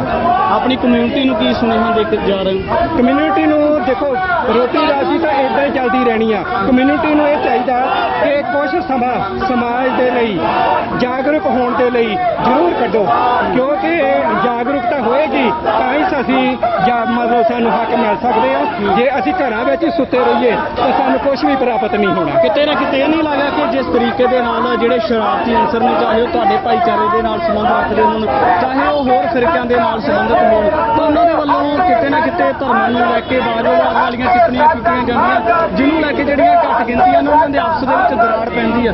ਇਹ ਚੀਜ਼ਾਂ ਸਮਝਦੇ ਹੋ ਤੁਸੀਂ? ਦੇਖੋ, ਵਿਕੇ ਹੋਏ ਲੋਕ ਹਰ ਸਮਾਜ ਦੇ ਵਿੱਚ ਹੁੰਦੇ ਆ, ਵਿਕ ਜਾਂਦੇ ਆ, ਥੋੜੇ ਪੈਸਿਆਂ ਤੇ ਵਿਕ ਜਾਂਦੇ ਆ। ਇਸ ਕਰਕੇ ਉਹਨਾਂ ਦਾ ਦੋਸ਼ ਨਹੀਂ ਆ, ਉਹਨਾਂ ਦੀ ਬੁੱਧੀ ਦਾ ਦੋਸ਼ ਹੈ। ਉਹ ਬੇਵਕੂਫ ਲੋਕ ਨੇ ਜਿਹੜੇ ਕੁਛ ਪੈਸਿਆਂ ਲਈ, ਕੁਛ ਅਹੁਦਿਆਂ ਦੇ ਲਈ, ਕੁਛ ਸ਼ੋਹਰਤ ਦੇ ਲਈ ਵਿਕ ਜਾਂਦੇ ਆ। ਬਹਾਦਰ ਲੋਕ ਉਹੀ ਹੁੰਦੇ ਆ, ਭਾਵੇਂ ਉਹਨਾਂ ਦੇ ਨਾਲ ਕੋਈ ਵੀ ਨਾ ਰਵੇ, ਇਕੱਲੇ ਹੀ ਡਟੇ ਰਹਿੰਦੇ ਆ। ਉਹ ਬਹਾਦਰ ਲੋਕ ਹੁੰਦੇ। ਅਸੀਂ ਉਹਨਾਂ ਨੂੰ ਬਹਾਦਰ ਲੋਕ ਨਹੀਂ ਕਹਿੰਦੇ ਜਿਹੜੇ ਬਹੁਤ ਸਾਰਾ ਹਜੂਮ ਦੇਖ ਕੇ ਚਲੇ ਜਾਂਦੇ ਆ, ਬਹੁਤ ਸਾਰੀਆਂ ਪਾਵਰਾਂ ਦੇਖ ਕੇ ਚਲੇ ਜਾਂਦੇ ਆ, ਤੇ ਬਹੁਤ ਸਾਰਾ ਜਿਹੜਾ ਪੈਸਾ ਦੇਖ ਕੇ ਚਲੇ ਜਾਂਦੇ ਆ। ਅਸੀਂ ਉਹਨਾਂ ਨੂੰ ਬਹਾਦਰ ਲੋਕ ਨਹੀਂ ਕਹਿੰਦੇ। ਸੱਚੇ ਸੁੱਚੇ ਉਹੀ ਲੋਕ ਹੁੰਦੇ ਆ ਜਿਹੜੇ ਸੱਚ ਦੇ ਨਾਲ ਖੜੇ ਰਹਿਣ। ਕਿਸੇ ਘੱਟ ਗਿਣਤੀ ਵਾਲੀ ਧਿਰ ਨੂੰ ਬਹੁਤਾਂਤ ਜਿਹੜੀ ਗਿਣਤੀ ਆ, ਜਿਹੜੀ ਕਿਸੇ ਨਾ ਕਿਸੇ ਤਰੀਕੇ ਦੇ ਨਾਲ ਘੱਟ ਗਿਣਤੀਆਂ ਨੂੰ ਟਾਰਗੇਟ ਕਰਨਾ ਚਾਹੁੰਦੀ ਹੈ, ਦੋਸ਼ ਲਗਾਇਆ ਜਾਂਦਾ ਹੈ। ਤਾਂ ਕੀ ਲੱਗਦਾ ਕਿ ਸਮਾਜ ਦੇ ਵਿੱਚ ਵਿਚਰਨ ਵਾਸਤੇ, ਆਪਣੇ ਹੱਕਾਂ ਨੂੰ ਲੈ ਕੇ ਜਾਗਰੂਕ ਰਹਿਣ ਵਾਸਤੇ ਕਿਸ ਤਰੀਕੇ ਦੇ ਨਾਲ ਲਾਮਬੰਦੀ ਕੀਤੀ ਜਾ ਸਕਦੀ ਹੈ? ਦੇਖੋ ਵੱਧ ਤੋਂ ਵੱਧ ਕੈਡਰ ਕੈਂਪ ਹੋਣ ਲੋਕਾਂ ਨੂੰ, ਜਿੱਦਾਂ ਹੁਣ ਆਪਣੇ ਗੁਰੂ ਸਾਹਿਬ ਦੇ ਗੁਰਦੁਆਰੇ ਹੀ ਆ, ਲੋਕ ਤਾਂ ਉੱਥੇ ਤੱਕ ਜਾ ਕੇ ਰਾਜੀ ਨਹੀਂ, ਜੇ ਜਾਣਗੇ ਵੀ ਤਾਂ ਸਿਰਫ ਉਸ ਟਾਈਮ ਜਦੋਂ ਪ੍ਰਸ਼ਾਦ ਮਿਲਣਾ ਹੁੰਦਾ ਜਾਂ ਲੰਗਰ ਚੱਲਣਾ ਹੁੰਦਾ ਆ। ਇਹ ਲੋਕਾਂ ਨੂੰ ਥੋੜਾ ਸੋਚਣਾ ਚਾਹੀਦਾ ਕਿ ਸਾਨੂੰ ਜੋ ਆਦੇਸ਼ ਹੈ ਉਸ ਚੀਜ਼ ਨੂੰ ਸਮਝਣਾ ਚਾਹੀਦਾ, ਜੋ ਸਾਨੂੰ ਮਤਲਬ ਗੁਰਬਾਣੀ ਜੋ ਸਿਖਾਉਂਦੀ ਪਈ ਆ ਉਹਨੂੰ ਸੱਚਾਈ ਦੇ ਆਧਾਰ ਤੇ ਸਮਝਣਾ ਚਾਹੀਦਾ ਆ, ਅੰਧ ਵਿਸ਼ਵਾਸ ਤੋਂ ਦੂਰ ਰਹਿਣਾ ਚਾਹੀਦਾ ਹੈ। ਇਹ ਚੀਜ਼ਾਂ ਦਾ ਸਾਨੂੰ ਖਾਸ ਧਿਆਨ ਰੱਖਣਾ ਚਾਹੀਦਾ ਹੈ। ਸਿੱਖ ਜਥੇਬੰਦੀਆਂ ਦੇ ਵੱਲੋਂ 15 ਅਗਸਤ ਨੂੰ ਮੁੱਖ ਰੱਖਦਿਆਂ ਹੋਇਆਂ ਇਸ ਤੋਂ ਪਹਿਲਾਂ ਇੱਕ ਕਾਨਫਰੰਸ ਕੀਤੀ ਗਈ ਹੈ ਔਰ ਜਲੰਧਰ ਦੇ ਵਿੱਚ ਮਾਰਚ ਕੀਤਾ ਜਾ ਰਿਹਾ ਹੈ। ਤਾਂ ਸਾਡੇ ਨਾਲ ਦਲ ਖਾਲਸਾ ਦੇ ਮੁਖੀ ਹਰਪਾਲ ਸਿੰਘ ਪੰਨੂ ਨੇ, ਉਹਨਾਂ ਦੇ ਨਾਲ ਗੱਲਬਾਤ ਕਰ ਲੈਣੇ। ਪੰਨੂ ਸਾਹਿਬ ਸਵਾਗਤ ਹੈ ਜੀ। ਵਾਹਿਗੁਰੂ ਸਿੰਘ ਚੀਮਾ ਸਾਹਿਬ ਕਿਵੇਂ ਦੇਖਦੇ ਹੋ ਜੀ ਅੱਜ ਦੇ ਦਿਨ? ਦੇਖੋ ਅੱਜ ਦੇ ਦਿਨ ਜਿਹੜਾ 75 ਸਾਲ ਪਹਿਲਾਂ ਸਮਝੌਤਾ ਹੋਇਆ ਸੀਗਾ, ਅਸੀਂ ਤਾਂ ਉਹਨੂੰ ਇੱਕ ਸਮਝੌਤਾ ਕਹਾਂਗੇ, ਜਿਹੜਾ ਹਿੰਦੁਸਤਾਨ ਦੇ ਬ੍ਰਾਹਮਣੀਕਲ ਕਲਚਰ ਅਤੇ ਮੁਸਲਮਾਨਾਂ ਦੇ ਵਿੱਚ, ਕੱਟੜ ਮੁਸਲਮਾਨਾਂ ਦੇ ਵਿੱਚ ਹੋਇਆ। ਉਸ ਸਮਝੌਤੇ ਦੇ ਵਿੱਚ ਪਾਕਿਸਤਾਨ ਨੂੰ ਆਪਣਾ ਦੇਸ਼ ਮਿਲ ਗਿਆ, ਮੁਸਲਮਾਨਾਂ ਨੂੰ ਪਾਕਿਸਤਾਨ, ਹਿੰਦੂਆਂ ਨੂੰ ਇੰਡੀਆ ਮਿਲ ਗਿਆ, ਜਿਹਨੂੰ ਆਪਾਂ ਕਹਿੰਦੇ ਹਾਂ। ਸਾਨੂੰ ਕੁਝ ਨਹੀਂ ਮਿਲਿਆ, ਸਾਨੂੰ ਮੌਤਾਂ ਮਿਲੀਆਂ, ਸਾਡੀਆਂ ਧੀਆਂ ਭੈਣਾਂ ਦੀ ਇੱਜ਼ਤ ਲੁੱਟੀ ਗਈ, ਸਾਡੇ ਘਰ ਬਰਬਾਦ ਹੋ ਗਏ। ਅਸੀਂ ਉੱਥੇ ਹਜ਼ਾਰਾਂ ਕਰੋੜਾਂ ਰੁਪਈਆਂ ਦਾ ਸਮਾਨ ਛੱਡ ਕੇ ਪਾਕਿਸਤਾਨ ਦੇ ਵਿੱਚ ਸਾਡੇ ਬਜ਼ੁਰਗ, ਸਾਡੇ ਦਾਦੇ ਪੜਦਾਦੇ ਆ ਜਿਹੜੇ, ਉਹ ਸਥਾਨ ਨੂੰ ਛੱਡ ਕੇ ਇੱਥੇ ਆਣ ਕੇ ਕਬੀਲਿਆਂ ਦੇ ਵਾਂਗ ਬੈਠੇ। ਸੋ ਇਸ ਦੇ ਦਿਨ ਸਾਡੀਆਂ ਦਿਲਾਂ ਦੇ ਉੱਤੇ ਉੱਠ ਰਿਹਾ ਹੈ, ਇਹਨੂੰ ਅਸੀਂ ਕਦੇ ਨਹੀਂ ਭੁੱਲ ਸਕਦੇ। ਤੁਹਾਡੀ ਜ਼ਿੰਦਗੀ ਦਾ ਲੰਮਾ ਤਜਰਬਾ, ਕੀ ਲੱਗਦਾ ਕਿ ਹੁਣ ਥੋੜੇ ਸਮੇਂ ਤੋਂ ਪੰਜਾਬ ਦੇ ਲੋਕਾਂ ਦੀ ਜਾਗ ਖੁੱਲੀ ਹੈ, ਭਾਰਤ ਦੇ ਲੋਕਾਂ ਦੀ ਜਾਗ ਖੁੱਲੀ ਹੈ, ਜਾਂ ਪਹਿਲਾਂ ਵੀ ਜਾਗਦੇ ਰਹੇ ਨੇ? ਨਹੀਂ, ਇਹ ਸੰਨ 78 ਤੋਂ ਬਾਅਦ, 1978 ਤੋਂ ਬਾਅਦ ਸੰਤ ਜਰਨੈਲ ਸਿੰਘ ਭਿੰਡਰਾਂ ਵਾਲੇ ਜਦੋਂ ਇਸ ਖਿੱਤੇ ਦੇ ਵਿੱਚ ਉੱਠੇ ਆ, ਉਹਨਾਂ ਨੇ ਇਹ ਗੱਲ ਕਹੀ ਆ ਕਿ ਰਾਜਨੀਤਿਕ ਤੌਰ ਦੇ ਉੱਤੇ, ਸਿੱਖਾਂ ਦੇ ਉੱਤੇ, ਦਲਿਤ ਭਾਈਚਾਰੇ ਦੇ ਉੱਤੇ ਕਿਸ ਤਰੀਕੇ ਦੇ ਨਾਲ ਜਿਹੜਾ ਬ੍ਰਾਹਮਣੀਕਲ ਕਲਚਰ ਆ, ਜਿਹੜਾ ਉਹ ਮਤਲਬ ਜ਼ੁਲਮ ਕਰ ਰਿਹਾ, ਕਿਸ ਤਰ੍ਹਾਂ ਦੇ ਕਾਨੂੰਨ ਬਣਾ ਰਿਹਾ, ਜਿਹੜੇ ਕਾਨੂੰਨ ਬਣ ਰਹੇ ਨੇ ਉਹ ਭਾਰਤ ਦੇ ਹਿੰਦੂਆਂ ਲਈ ਹੋਰ ਨੇ, ਸਿੱਖਾਂ ਦੇ ਲਈ ਹੋਰ ਨੇ। ਇਹ 1978 ਦੇ ਉਸ ਨਾਮਕਾਰੀ ਕਤਲकांड ਤੋਂ ਬਾਅਦ ਇਹ ਜਿਹੜੀ ਸਿੱਖਾਂ ਦੇ ਵਿੱਚ ਰਾਜਨੀਤਿਕ ਤੌਰ ਦੇ ਉੱਤੇ ਜਿਹੜੀ ਜਾਗ੍ਰਿਤੀ ਆਈ ਹੈ, ਔਰ ਅਸੀਂ ਸਮਝਦੇ ਕਿ 1978 ਤੋਂ ਬਾਅਦ ਹੀ ਹਿੰਦੁਸਤਾਨ ਨੂੰ ਵੀ ਇਸ ਗੱਲ ਦਾ ਪਤਾ ਲੱਗਿਆ ਕਿ ਪੰਜਾਬ ਦੇ ਵਿੱਚ ਕੋਈ ਮਰਦ ਆ ਜਿਹੜਾ ਉਹ ਇੱਦਾਂ ਦਾ ਉੱਠਿਆ ਜਿਹੜਾ ਕਿ ਸਾਡੀਆਂ ਜਿਹੜੀਆਂ ਨੀਤੀਆਂ ਨੇ ਉਹਨਾਂ ਨੂੰ ਬੰਗਾਲ ਸਕਦਾ। ਸੋ 1978 ਤੋਂ ਬਾਅਦ ਸੰਤ ਜਰਨੈਲ ਸਿੰਘ ਭਿੰਡਰਾਂ ਵਾਲੇ ਇਸ ਆਜ਼ਾਦੀ ਦੇ ਮੋਹਰੀ ਨੇ, ਔਰ ਉਹਨਾਂ ਨੂੰ ਅਸੀਂ ਆਪਣਾ ਆਈਡੀਅਲ ਮੰਨਦੇ ਹਾਂ। ਦੋ ਦੇਸ਼ਾਂ ਦੇ ਬਟਵਾਰੇ ਵੇਲੇ ਹੋਈ ਤਾਂ ਕਤਲ-ਓ-ਗਾਰਤ ਸੀ, ਪਰ ਇਹ ਕਿਉਂ ਹੋਇਆ ਕਿ ਜਿਹੜੇ ਵੱਖ-ਵੱਖ ਦੋਨਾਂ ਦੇਸ਼ਾਂ ਦੇ ਲੋਕ ਆਪਸ ਦੇ ਵਿੱਚ ਆਜ਼ਾਦੀ ਦੇ ਦਿਨ ਵਜੋਂ ਖੁਸ਼ੀਆਂ ਜ਼ਾਹਰ ਕਰਨ ਲੱਗੇ? ਦੇਖੋ, ਪਾਕਿਸਤਾਨ ਤੇ ਅੰਗਰੇਜ਼ਾਂ ਦੇ ਨਾਲ ਤਿੰਨ ਧਿਰਾਂ ਦੀ ਗੱਲਬਾਤ ਹੋ ਰਹੀ ਸੀ, ਸਿੱਖਾਂ ਦੀ, ਮੁਸਲਮਾਨਾਂ ਦੀ ਤੇ ਹਿੰਦੂਆਂ ਦੀ। ਹਿੰਦੂਆਂ ਨੂੰ ਆਪਣਾ ਹਿੰਦੁਸਤਾਨ ਮਿਲ ਗਿਆ, ਪਾਕਿਸਤਾਨੀਆਂ ਨੂੰ ਪਾਕਿਸਤਾਨ, ਮੁਸਲਮਾਨਾਂ ਨੂੰ ਪਾਕਿਸਤਾਨ ਮਿਲ ਗਿਆ, ਔਰ ਸਿੱਖਾਂ ਨੂੰ ਕੁਛ ਨਹੀਂ ਮਿਲਿਆ। ਉਹਨਾਂ ਨੇ ਤਾਂ ਜਸ਼ਨ ਮਨਾਉਣੇ ਹੀ ਆ, ਅਸੀਂ ਕਹਿੰਦੇ ਜਸ਼ਨ ਮਨਾਈਏ, ਅਸੀਂ ਕੋਈ ਜਸ਼ਨ ਨਹੀਂ ਮਨਾਉਂਦੇ। ਇਸ ਗੱਲ ਦੇ ਉੱਤੇ ਸਾਨੂੰ ਤਾਂ ਬਰਬਾਦੀ ਮਿਲੀ ਆ। ਪੰਜਾਬ ਨੂੰ ਦੋ ਹਿੱਸਿਆਂ ਦੇ ਵਿੱਚ ਵੰਡਿਆ ਇਹਨਾਂ ਨੇ। ਇੱਕ ਵੱਡੀ ਰਾਜਨੀਤਿਕ ਜਿਹੜੀ ਮਤਲਬ ਇਹਨਾਂ ਦੀ ਸੋਚ ਸੀਗੀ, ਇਹਨਾਂ ਦੀ ਗਦਾਰੀ ਸੀਗੀ, ਜਿਹੜੀ ਉਹਨੇ ਪੰਜਾਬ ਨੂੰ ਦੋ ਹਿੱਸਿਆਂ ਵਿੱਚ ਵੰਡਿਆ ਤਾਂ ਕਿ ਜਿਹੜੀ ਸਿੱਖਾਂ ਦੀ ਸ਼ਕਤੀ ਆ ਉਹ ਵੰਡੀ ਜਾ ਸਕੇ। ਕਿਉਂਕਿ ਹਿੰਦੂ ਇਹ ਸਮਝਦਾ ਸੀਗਾ ਕਿ ਸਾਡੀ ਦੁਸ਼ਮਣ ਦੋ ਜਮਾਤਾਂ ਨੇ, ਜਾਂ ਤਾਂ ਮੁਸਲਮਾਨ ਜਾਂ ਸਿੱਖ। ਸਿੱਖਾਂ ਨੂੰ ਵੰਡਣ ਦਾ, ਉਹਨਾਂ ਨੂੰ ਸਿੱਖਾਂ ਦੀ ਸ਼ਕਤੀ ਨੂੰ ਵੰਡਣ ਦਾ ਉਹਨਾਂ ਦੇ ਕੋਲ ਬਹੁਤ ਵਧੀਆ ਤਰੀਕਾ ਸੀ ਕਿ ਉਹਨਾਂ ਨੇ ਇਸ ਵੰਡ ਨੂੰ 1947 ਦੀ ਵੰਡ ਨੂੰ ਉਹਨਾਂ ਨੇ ਵੰਡ ਕੇ ਪੰਜਾਬ ਨੂੰ ਲੱਕ ਤੋੜਨਾ, ਆਰਥਿਕ ਤੌਰ ਤੇ ਵੀ, ਔਰ ਪੰਜਾਬ ਦੇ ਜਿਹੜੇ ਸਿੱਖ ਸੀਗੇ ਉਹ ਇੱਧਰ ਆ ਗਏ। ਕੁਛ ਮੁੱਠੀ ਪਰ ਸਿੱਖ ਆ ਜਿਹੜੇ ਉਹ ਪਾਕਿਸਤਾਨ ਦੇ ਵਿੱਚ ਰਹਿ ਗਏ। ਸੋ ਇਸ ਗੱਲ ਦੇ ਨਾਲ ਜਿਹੜੇ ਬਹੁਤੇ ਸਿੱਖ ਸੀਗੇ ਉਹ ਪੰਜਾਬ ਦੇ ਵਿੱਚ ਇੱਧਰ ਚੜ੍ਹਦੇ ਪੰਜਾਬ ਦੇ ਵਿੱਚ ਆ ਗਏ। ਜਿਸ ਤਰੀਕੇ ਦੇ ਨਾਲ ਸਿੱਖਾਂ ਦੇ ਵੱਲੋਂ ਜਿਹੜਾ ਆਪਣੇ ਹੱਕਾਂ ਨੂੰ ਲੈ ਕੇ ਜਾਂ ਉਹਨਾਂ ਦੇ ਵੱਲੋਂ ਉਹਨਾਂ ਦੇ ਨਾਲ ਜਿਹੜੀ ਭਾਰਤ ਦੇ ਵਿੱਚ ਜਿਸ ਤਰੀਕੇ ਦਾ ਵਤੀਰਾ ਕੀਤਾ ਜਾਂਦਾ ਹੈ, ਇਹ ਸਿੱਖ ਆਪਣੇ ਹੱਕਾਂ ਨੂੰ ਲੈ ਕੇ ਜਾਗਰੂਕ ਨਹੀਂ ਜਾਂ ਉਹਨਾਂ ਦੇ ਨਾਲ ਜੋ ਕੁਝ ਵਾਪਰਦਾ ਹੈ, ਤਾਂ ਕੀ ਲੱਗਦਾ ਕਿ ਸਿੱਖਾਂ ਦੇ ਸਮੇਤ ਜਿਹੜੀਆਂ ਹੋਰ ਕਮਿਊਨਿਟੀਆਂ ਭਾਰਤ ਦੇ ਅੰਦਰ ਸੇਵਾ ਕਰਨ ਵਾਲੀਆਂ ਨੇ ਉਹ ਵੀ ਜਾਗਰੂਕ ਨੇ? ਮੈਂ ਕਹਿੰਦਾ ਵੀ ਹਮੇਸ਼ਾ ਹੀ ਮਤਲਬ ਸਿੱਖਾਂ ਨੇ ਪਹਿਲੀ ਲੜਾਈ ਲੜੀ ਆ, ਚਾਹੇ ਐਮਰਜੈਂਸੀ ਦੀ ਲੜਾਈ ਸੀਗੀ ਉਹ ਵੀ ਇਹਨਾਂ ਨੇ ਮੋਹਰੇ ਹੋ ਕੇ ਲੜੀ ਆ, ਐਮਰਜੈਂਸੀ ਨੂੰ ਬੰਗਾਲ ਪਾਈ ਆ। ਤੇ ਅੱਜ ਵੀ ਜਿਓ ਪੋਲਿਟਿਕਸ ਜੋ ਸੌ ਦੇ ਖਿੱਤੇ ਵਿੱਚ ਵੱਡੀ ਤਬਦੀਲੀ ਵੀ ਹੋ ਰਹੀ ਆ, ਉਸ ਤਬਦੀਲੀ ਦੇ ਮੋਢੀ ਵੀ ਸੇਖੀ ਹੋਣਗੇ। ਰਾਜਨੀਤਿਕ ਤੌਰ ਦੇ ਉੱਤੇ ਸੁਚੇਤ ਨੇ, ਉਹ ਇਹ ਜਾਣਦੇ ਆ ਕਿ ਜਦ ਤੱਕ ਹੁਣ ਸਾਡਾ ਭਲਾ ਨਹੀਂ ਹੋ ਸਕਦਾ ਜਦੋਂ ਤੱਕ ਅਸੀਂ ਆਜ਼ਾਦ ਨਹੀਂ ਹੁੰਦੇ। ਕੁਛ ਮੈਂ ਨਹੀਂ ਕਹਿੰਦਾ, ਕੁਛ ਮੁੱਠੀ ਭਰ ਸਿੱਖ ਅੱਜ ਵੀ ਉਹੀ ਰੋਲ ਅਦਾ ਕਰ ਰਹੇ ਨੇ ਜੋ ਕੁਛ ਮੁੱਠੀ ਭਰ ਸਿੱਖਾਂ ਨੇ 1947 ਤੋਂ ਪਹਿਲਾਂ ਅੰਗਰੇਜ਼ਾਂ ਦੇ ਨਾਲ ਰਲ ਕੇ ਮਜੀਠੀਏ ਵਰਗੇ, ਤੇਜਾ ਸਿੰਘ ਸਮੁੰਦਰੀ, ਜਵਾਹਰ ਸਿੰਘ, ਇਹ ਜਿਹੜੇ ਲੋਕ ਮਜੀਠੀਆ ਤੋਂ ਇਹਨਾਂ ਲੋਕਾਂ ਨੇ ਸਿੱਖਾਂ ਨਾਲ ਉਦੋਂ ਵੀ ਗਦਾਰੀ ਕੀਤੀ ਹੈ ਤੇ ਅੱਜ ਵੀ ਗਦਾਰੀ ਕਰਦੇ। ਅੱਜ ਦੇ ਦਿਨ ਨੂੰ 15 ਅਗਸਤ ਨੂੰ ਲੈ ਕੇ ਜਿਹੜਾ ਹਰਪਾਲ ਸਿੰਘ ਚੀਮਾ ਦੇ ਨਾਲ ਗੱਲਬਾਤ ਕੀਤੀ ਹੈ, ਬਾਲ ਖਾਲਸਾ ਦੇ ਮੁੱਖ ਨੁਮਾਇੰਦੇ ਨੇ ਉਹਨਾਂ ਦੇ ਨਾਲ ਗੱਲਬਾਤ ਕੀਤੀ ਹੈ ਤਾਂ ਬਹੁਤ ਵੱਡੇ ਖਦਸ਼ੇ ਜਤਾਏ ਜਾ ਰਹੇ ਨੇ।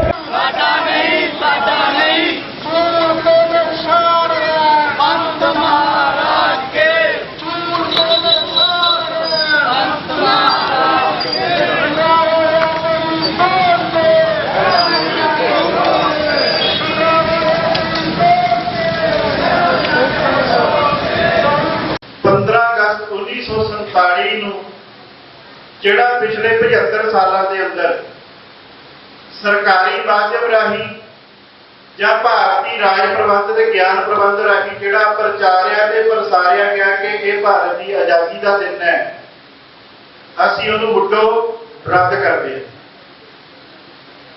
ਕਿ ਇਹ ਮੂਲ ਨਿਵਾਸੀਆਂ ਲਈ, ਘੱਟ ਗਿਣਤੀ ਕੌਮਾਂ ਲਈ ਕੋਈ ਵੀ ਆਜ਼ਾਦੀ ਦਾ ਦਿਨ ਨਹੀਂ ਹੈ।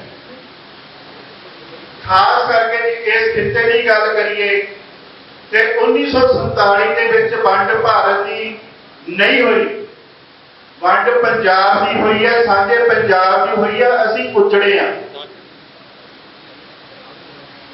ਉਸ ਮੌਕੇ 10 ਲੱਖ ਦੇ ਕਰੀਬ ਪੰਜਾਬ ਦੇ ਵਾਸੀ ਜਿਹੜੇ ਆ ਉਹ ਕਤਲ ਹੋਏ ਨੇ, ਉਹਨਾਂ ਦੇ ਘਰ-ਬਾਰ ਛੱਡ ਕੇ ਉਹਨਾਂ ਨੂੰ ਪ੍ਰਵਾਸ ਕਰਨਾ ਪਿਆ, ਉਜੜਨਾ ਪਿਆ।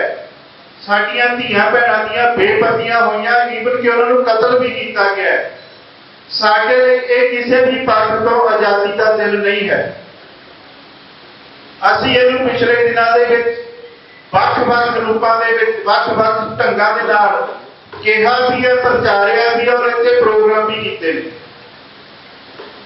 ਔਰ ਨਾਲ ਹੀ ਜਦੋਂ 47 ਤੋਂ ਬਾਅਦ ਜਿਹੜੇ ਇਹ 75 ਸਾਲ ਸਿੱਖਾਂ ਨੇ ਜਾਂ ਪੰਜਾਬ ਦੇ ਲੋਕਾਂ ਨੇ ਗੁਜ਼ਾਰੇ ਨੇ ਭਾਰਤ ਦੇ ਅੰਦਰ, ਇਹ 75 ਸਾਲ ਦਾ ਤਜਰਬਾ ਦੱਸਦਾ ਹੈ ਕਿ ਨਾ 1947 ਵੇਲੇ ਆਜ਼ਾਦੀ ਸਾਡੀ ਸੀ, ਨਾ 75 ਸਾਲਾਂ ਦੇ ਵਿੱਚ ਸਾਨੂੰ ਕੋਈ ਆਜ਼ਾਦੀ ਮਿਲੀ ਹੈ। ਅਸੀਂ ਉਦੋਂ ਵੀ ਆਜ਼ਾਦੀ ਤੋਂ ਵਾਂਝੇ ਸੀ, ਅਸੀਂ ਅੱਜ ਵੀ ਆਜ਼ਾਦੀ ਤੋਂ ਵਾਂਝੇ ਹਾਂ। ਸੋ ਅੱਜ ਦਾ ਜਿਹੜਾ ਇਹ ਇਕੱਠ ਹੈ, ਜਿੱਥੇ ਆਪਣੀ ਆਜ਼ਾਦੀ ਦੀ, ਆਪਣੇ ਸੰਘਰਸ਼ ਦੀ ਵਚਨਬੱਧਤਾ ਦੁਹਰਾਉਂਦਾ ਹੈ, ਉੱਥੇ ਨਾਲ ਹੀ ਜਿਹੜੀ ਇਸ ਵਾਰ ਬੀਜੇਪੀ ਸਰਕਾਰ ਦੇ ਕੇਂਦਰ ਵਿੱਚ ਜਿਹੜੇ ਪ੍ਰਧਾਨ ਮੰਤਰੀ ਨੇ ਨਰਿੰਦਰ ਮੋਦੀ ਨੇ ਜਿਹੜਾ ਖੌਤੀ ਰਾਸ਼ਟਰਵਾਦ, ਘੱਟ ਗਿਣਤੀ ਕੌਮਾਂ ਦੇ ਵੀ ਬੜੇ ਚਤੁਰਾਈ ਨਾਲ, ਛਲਾਵੇ ਨਾਲ ਥੋਪਣ ਦੀ ਕੋਸ਼ਿਸ਼ ਕੀਤੀ ਹੈ, ਅਸੀਂ ਉਹਨੂੰ ਵੀ ਰੱਦ ਕੀਤਾ। ਉਹਨਾਂ ਨੇ ਕਿਹਾ ਸੀ ਕਿ ਹਰ ਘਰ ਤਿਰੰਗਾ, ਅਸੀਂ ਕਿਹਾ ਸੀ ਪੰਜਾਬ ਦੇ ਅੰਦਰ ਹਰ ਘਰ ਕੇਸਰੀ ਪਰਚਮ ਲਹਿਰਾਵਾਂਗੇ। ਸੋ ਤੁਸੀਂ ਸਾਰਿਆਂ ਨੇ ਉਹਦੇ ਵਿੱਚ ਸਾਥ ਵੀ ਦਿੱਤਾ ਹੈ, ਸਾਥ ਨਿਭਾਇਆ ਵੀ ਹੈ ਤੇ ਤੁਸੀਂ ਆਪਣੇ ਆਪਣੇ ਇਲਾਕੇ ਵਿੱਚ ਕੇਸਰੀ ਪਰਚਮ ਲਹਿਰਾਏ ਵੀ ਆ ਤੇ ਦੁਨੀਆ ਨੂੰ ਵੰਡੇ ਵੀ ਆ। ਤੁਸੀਂ ਸਾਰੇ ਵਧਾਈ ਦੇ ਪਾਤਰ ਹੋ। ਮੈਂ ਦੋਵੇਂ ਜਥੇਬੰਦੀਆਂ ਵੱਲੋਂ ਤੁਹਾਨੂੰ ਸਾਰਿਆਂ ਨੂੰ ਇਸ ਗੱਲ ਦੀ ਵਧਾਈ ਦਿੰਦਾ। ਆਪਣੀ ਅਗਲੀ ਗੱਲ ਅੱਗੇ ਕਰਦੇ ਹੋਏ ਮੈਂ ਜਿੱਥੇ ਇਸ ਇਕੱਠ ਵਿੱਚ ਇਹ ਗੱਲ ਬੜੇ ਭਰਵੇਂ ਰੂਪ ਦੇ ਵਿੱਚ ਕਹਿਣੀ ਚਾਹੁੰਦਾ ਕਿ ਭਾਰਤ ਦੇ 1947 ਦੀ ਜਿਹੜੀ ਇਹ ਆਜ਼ਾਦੀ ਵਾਲਾ ਜਿਹੜਾ ਕਨਸੈਪਟ ਜਾਂ ਜਿਹਨੂੰ ਇਹ ਕਹਿੰਦੇ ਨੇ ਕਿ ਭਾਰਤ 1947 ਚ ਆਜ਼ਾਦ ਹੋਇਆ, ਭਰਾਵੋ ਅਸੀਂ ਕੋਈ ਆਜ਼ਾਦ ਨਹੀਂ ਹੋਏ, ਅਸੀਂ ਅੱਜ ਵੀ ਗੁਲਾਮ ਹੈ। ਅਸੀਂ ਇਸ ਆਜ਼ਾਦੀ ਦੇ ਜਸ਼ਨਾਂ ਤੋਂ ਦੂਰ ਹਾਂ ਤੇ ਦੁਨੀਆ ਨੂੰ ਵੀ, ਆਪਣੇ ਲੋਕਾਂ ਨੂੰ ਵੀ ਇਸ ਤੋਂ ਦੂਰ ਰਹਿਣ ਦੀ ਅਪੀਲ ਕਰਦੇ ਹਾਂ। ਸੋ ਅੱਜ ਦਾ ਜਿਹੜਾ ਇਹ ਪ੍ਰੋਗਰਾਮ ਹੈ ਕੱਲਾ ਸਿੱਖਾਂ ਵੱਲੋਂ ਨਹੀਂ, ਜਿਹੜੇ ਸਾਡੇ ਦੂਜੇ ਸਾਥੀ ਨੇ, ਜਿਹੜੇ ਮੂਲ ਨਿਵਾਸੀ ਨੇ, ਉਹਨਾਂ ਦੀਆਂ ਵੀ ਜਿਹੜੀਆਂ ਇੱਥੇ ਪੰਜਾਬ ਦੇ ਅੰਦਰ ਜਾਂ ਭਾਰਤ ਦੇ ਅੰਦਰ ਪਰੇਸ਼ਾਨੀਆਂ ਨੇ, ਸਮੱਸਿਆਵਾਂ ਨੇ, ਉਹਨਾਂ ਨੇ ਵੀ ਅੱਜ ਤੁਹਾਡੇ ਨਾਲ ਸਾਂਝੀਆਂ ਕਰਨੀਆਂ। सो साडी दुख साडे पीड़ साझी है। सो अज का जिहड़ा ये प्रोग्राम है साझा इस करके क्योंकि असी सारे गुलामी हंडा रहे हैं ते इस गुलामी तो निजात पाउण लई सानू इकट्ठियां होकर हंबड़ा मारन की लोड़ है। और आने वाले समय दे विच असी इस इकत्तरता नूं इस आपसी भाईचारक साझ नूं मजबूत करते हुए पंजाब के अंदर खालसे परचम ਜਾਂ मूल निवासियों के जोड़े परचम ਉਹ लहरावांगे। ਜਿਹੜਾ हिंदुत्व की गुलामी है ਅਸੀਂ ਉਹਨੂੰ ਗਲੋਂ ਲਾ ਕੇ ਸਮੁੰਦਰਾਂ 'ਚ ਸੁੱਟਾਂਗੇ। ਧੰਨ ਸਾਹਿਬ ਸ੍ਰੀ ਗੁਰੂ ਗ੍ਰੰਥ ਸਾਹਿਬ ਮਹਾਰਾਜ ਜੀ ਦੀ ਪਾਵਨ ਪਵਿੱਤਰ ਹਜ਼ੂਰੀ ਅੰਦਰ ਜੋੜ ਬੈਠੀ ਗੁਰੂ ਸਵਾਰੀ ਖਾਲਸਾ ਸਾਧ ਸੰਗਤ ਜੀ, ਵਾਹਿਗੁਰੂ ਜੀ ਕਾ ਖਾਲਸਾ ਵਾਹਿਗੁਰੂ ਜੀ ਕੀ ਫਤਿਹ। ਅੱਜ जिस मकसद से असीं इत्थे इकट्ठे होए हैं उसदे बारे विस्तार पूर्वक परमजीत सिंह टांडा जी उन्होंने तुहानूं सारा दस दिता है। जिहड़ी इस प्रोग्राम की विलक्षणता है वो ये है कि जिहड़ा साडा समाज जिहड़ा एक पिछले लंबे समय तो टुटिया होया महसूस करता जी कि कुछ जिहड़े साडे मूल निवासी भाईचारे के लोग सीगे वो साडे समाज नालों टुटे हुए महसूस करते थे अपने आप नूं ते असीं भी अपने आप नूं उन्हां नालों जिहड़े आ ओह वखरे जे महसूस करते थे। तो उस वखरेवे नूं दूर करन दे लई एक सांझी पीड़ आ जिहड़ी साडी ओहने सानूं साझा कीता। जिहड़े मूल निवासी भाईचारे दे उत्ते अत्याचार हुंदे ने, जिहड़े इत्थे धार्मिक घट गिणतियां दे उत्ते अत्याचार हुंदे आ, वो सारे इक्को ही शासकां वल्लों कीते जाते। बेशक उन्हां नूं नाम अलग अलग दे दिया जाता है। जिवें सिखां दी गल करिए साडी गल करिए ते असीं सिद्धा ही उन्हां नूं इंडियन स्टेट कह के संबोधन कर लैंदे आ, दिल्ली दरबार कह के संबोधन कर लैंदे आ, जां कल्ली दिल्ली कह के भी संबोधन कर लैंदे आ। इवें मूल निवासी भाईचारा जिहड़ा उन्हां नूं हिंदुत्वी कह के जिहड़ा संबोधन कर लैंदा। पर इह संपूर्ण तां ही हुंदा जदों असीं दोवें शब्द मिला के साडे उत्ते अत्याचार हिंदुत्वी शासक करदे, हिंदुत्वी दिल्ली दरबार करदा। दिल्ली दरबार का जिहड़ा करैक्टर है वो हिंदुत्वी है। वो इत्थे दे जिहड़े कुछ अपर क्लास है जिन्हां ने इस सारे समाज के उत्ते गलबा पाया है, जिहड़े मूल निवासियों के उत्ते भी वो करता है। उन्हां दे उत्ते जात पात के नाम के उत्ते कर लैंदा है, साडे उत्ते धर्म के नाम के उत्ते कर लैंदा जां वखरी सोच रखण के नाम के उत्ते कर लैंदा। सो साडी साझ जिहड़ी इत्थे बनदी है ये बनदी है कि साडे उत्ते अत्याचार करन वाला जिहड़ा कुर्सीदार है वो एक ही है, वो दिल्ली का या हिंदुत्वी शासक है। तो वो कली भाजपा नहीं होती। ये भुलेखा असीं अपने मनां चों कढीए। बहुतिआं नूं साडे नूं लगदा कि शायद जिद्दण दा नरेंद्र मोदी आया हिंदुत्व की गल उदण दी होनी शुरू हुई है। इहदे विच कांग्रेस भी होनी हुई है, इहदे विच भाजपा भी होनी हुई है, ते इहदे विच आम आदमी पार्टी भी होनी है। ये भी पंजाबी जिहड़े आ असीं अपना वहम कढ दईए कि जिहड़ी आम आदमी पार्टी बड़ी सैकुलर है, हमेशा ही हिंदुत्व ने अपना रूप वटाया है। ते अज दा उहदा रूप जिहड़ा नैशनलिज्म वाला, राष्ट्रवाद वाला, देशभक्ति वाला, तिरंगिਆਂ वाला है। पहला जब इन्हां दे जोर नहीं चले सीधे सीधे हिंदुत्व दा छापा लोकां दे ते पड़ लग हुण इन्हां ने देशभक्ति वाला ले आंदा।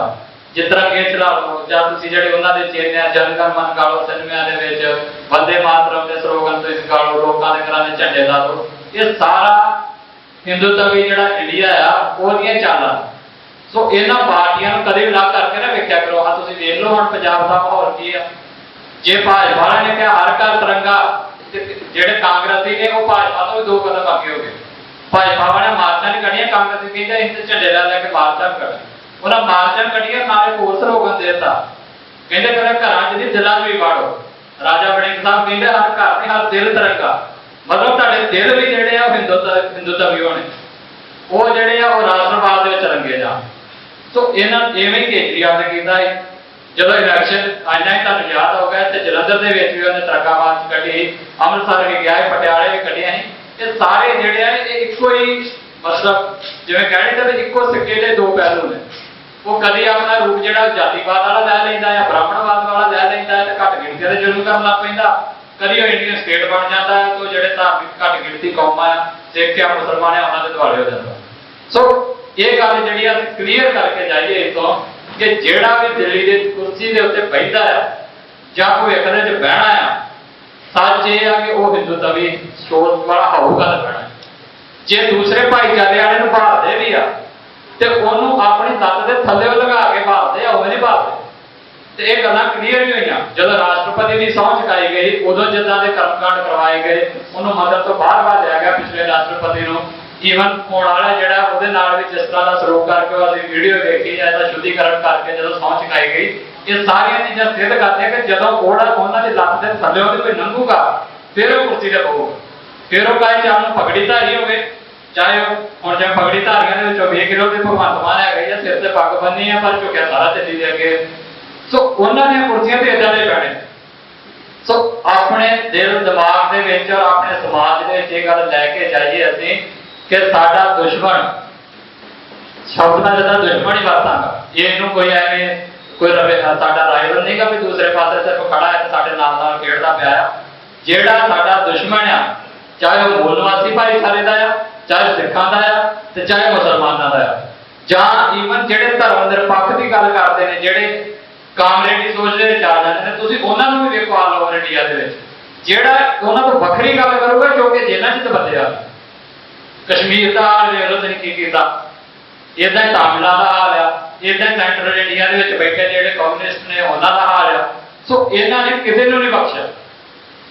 ਇਹਨਾਂ ਨੇ ਸਿਰਫ ਇੱਕੋ ਹੀ ਸੋਚਿਆ ਕਿ ਜੇ ਤਾਂ ਤੁਸੀਂ ਭਾਰਤ ਮਾਤਾ ਕੀ ਜੈ ਕਹੋਗੇ ਤੇ ਸਾਡੀ ਹਰੀ ਇੱਕ ਬੋਲੋਗੇ ਤੇ ਫਿਰ ਤੇ ਤੁਸੀਂ ਇਸ ਮੁਲਕ ਦੇ ਬਸ਼ਿੰਦੇ ਠੀਕ ਜੇ, ਅਦਰਵਾਈਜ਼ ਤੁਸੀਂ ਦੇਸ਼ ਦੇ ਖਿਲਾਫ ਤੇ ਤੁਹਾਨੂੰ ਇੱਥੇ ਅਸੀਂ ਰਹਿਣ ਨਹੀਂ ਦੇਣਾ। ਔਰ ਦੇਸ਼ ਨੂੰ ਵੀ ਫਿਰ ਉਹ ਲੈਣਾ ਇਦਾਂ ਦੀਆਂ ਖਿੱਚਦੇ ਕਿ ਤੁਹਾਡੀ ਧਰਤੀ ਨੂੰ ਕਹਿਣਗੇ ਫਿਰ ਉਹਨਾਂ ਦੇ ਦੇਸ਼ ਹੈ। ਇਹ ਨਹੀਂ ਕਹਿੰਦੇ ਵੀ ਅਸੀਂ ਤੁਹਾਡੇ ਲੈ ਕੇ ਕਬਜ਼ਾ ਕੀਤਾ ਹੈ, ਕਹਿਣਗੇ ਤੁਸੀਂ ਆਪਣੀ ਧਰਤੀ ਤੇ ਨਹੀਂ ਤੁਹਾਨੂੰ ਰਹਿਣ ਦੇਣਾ। ਕਸ਼ਮੀਰੀਆਂ ਦੇ ਨਾਲ ਵੀ ਉਹਨਾਂ ਇਦਾਂ ਕੀਤਾ ਤੇ ਸਿੱਖਾਂ ਦੇ ਨਾਲ ਵੀ ਐਵੇਂ ਕਰਦੇ ਪਏ। ਅਕਾਲ ਦੀਆਂ ਤੁਸੀਂ ਅਖਬਾਰਾਂ ਪੜ੍ਹੋ, ਜਿਹੜੀ ਆ ਹਿੰਦੂਤਵ ਦੀ ਲਹਿਰ ਤਿਰੰਗੇ ਦੇ ਅਧੀਨ ਆਈ ਹੁਣ। ਇਹ ਪੰਜਾਬ ਨੇ ਤਾਂ ਚੈਲੰਜ ਕੀਤਾ ਹੀ ਆ, ਚੰਗੀ ਗੱਲ ਹੈ, ਪੰਜਾਬ ਹਮੇਸ਼ਾ ਇਹਨਾਂ ਚੈਲੰਜ ਕਰਦਾ ਆ। ਪਰ ਇਹਨਾਂ ਨੇ ਕਸ਼ਮੀਰ ਦੀ ਸਾਰੀ ਲੀਡਰਸ਼ਿਪ ਜਿਹੜੀ ਆ ਜੇਲ੍ਹਾਂ 'ਚ ਲੱਗੀ। ਉਹਨਾਂ ਦੇ ਜਿਹੜੇ ਮਿਲੀਟੈਂਟ ਲੀਡਰ ਸੀ ਉਹਨਾਂ ਦੇ ਘਰਾਂ ਦੇ ਉੱਤੇ ਜਾ ਕੇ ਇਹਨਾਂ ਨੇ ਧਰਨੇ ਚਲਾਏ ਕਿ ਕੀ ਸਬੂਤ ਦੇਣਾ ਚਾਹੁੰਦੇ ਨੇ ਕਿ ਇੱਥੇ ਜੇ ਰਹਿਣਾ ਕਿ ਸਾਡੀ ਅਧੀਨਗੀ ਨਹੀਂ ਰਹਿਣਾ ਹੋਊ। ਸੋ ਸਾਡਾ ਪੰਜਾਬੀਆਂ ਦਾ ਜਿਹੜਾ ਕਰੈਕਟਰ ਆ ਜਾਂ ਸਾਡਾ ਸਿੱਖਾਂ ਦਾ ਜਿਹੜਾ ਕਰੈਕਟਰ ਆ ਉਹ ਹਮੇਸ਼ਾ ਹੀ ਜ਼ਾਲਮ ਦੇ ਖਿਲਾਫ ਵਾਲਾ ਰਿਹਾ ਹੈ। ਜੋ ਖਿਲਾਫ ਤਾਂ ਹੀ ਰਹੇਗਾ ਜੇ ਜਿਹਦੇ ਨਾਲ ਵੀ ਅਤਿਆਚਾਰ ਹੋ ਰਿਹਾ ਉਹਦੇ ਨਾਲ ਅਸੀਂ ਜਾ ਕੇ ਖੜੀਏ ਤੇ ਉਹਨਾਂ ਦੇ ਨਾਲ ਖੜਨ ਜੋਗੇ ਤਾਂ ਹੋਵਾਂਗੇ ਜੇ ਆਪਣੇ ਹੱਕ ਸਾਡੇ ਸੇਫ ਹੋਣਗੇ।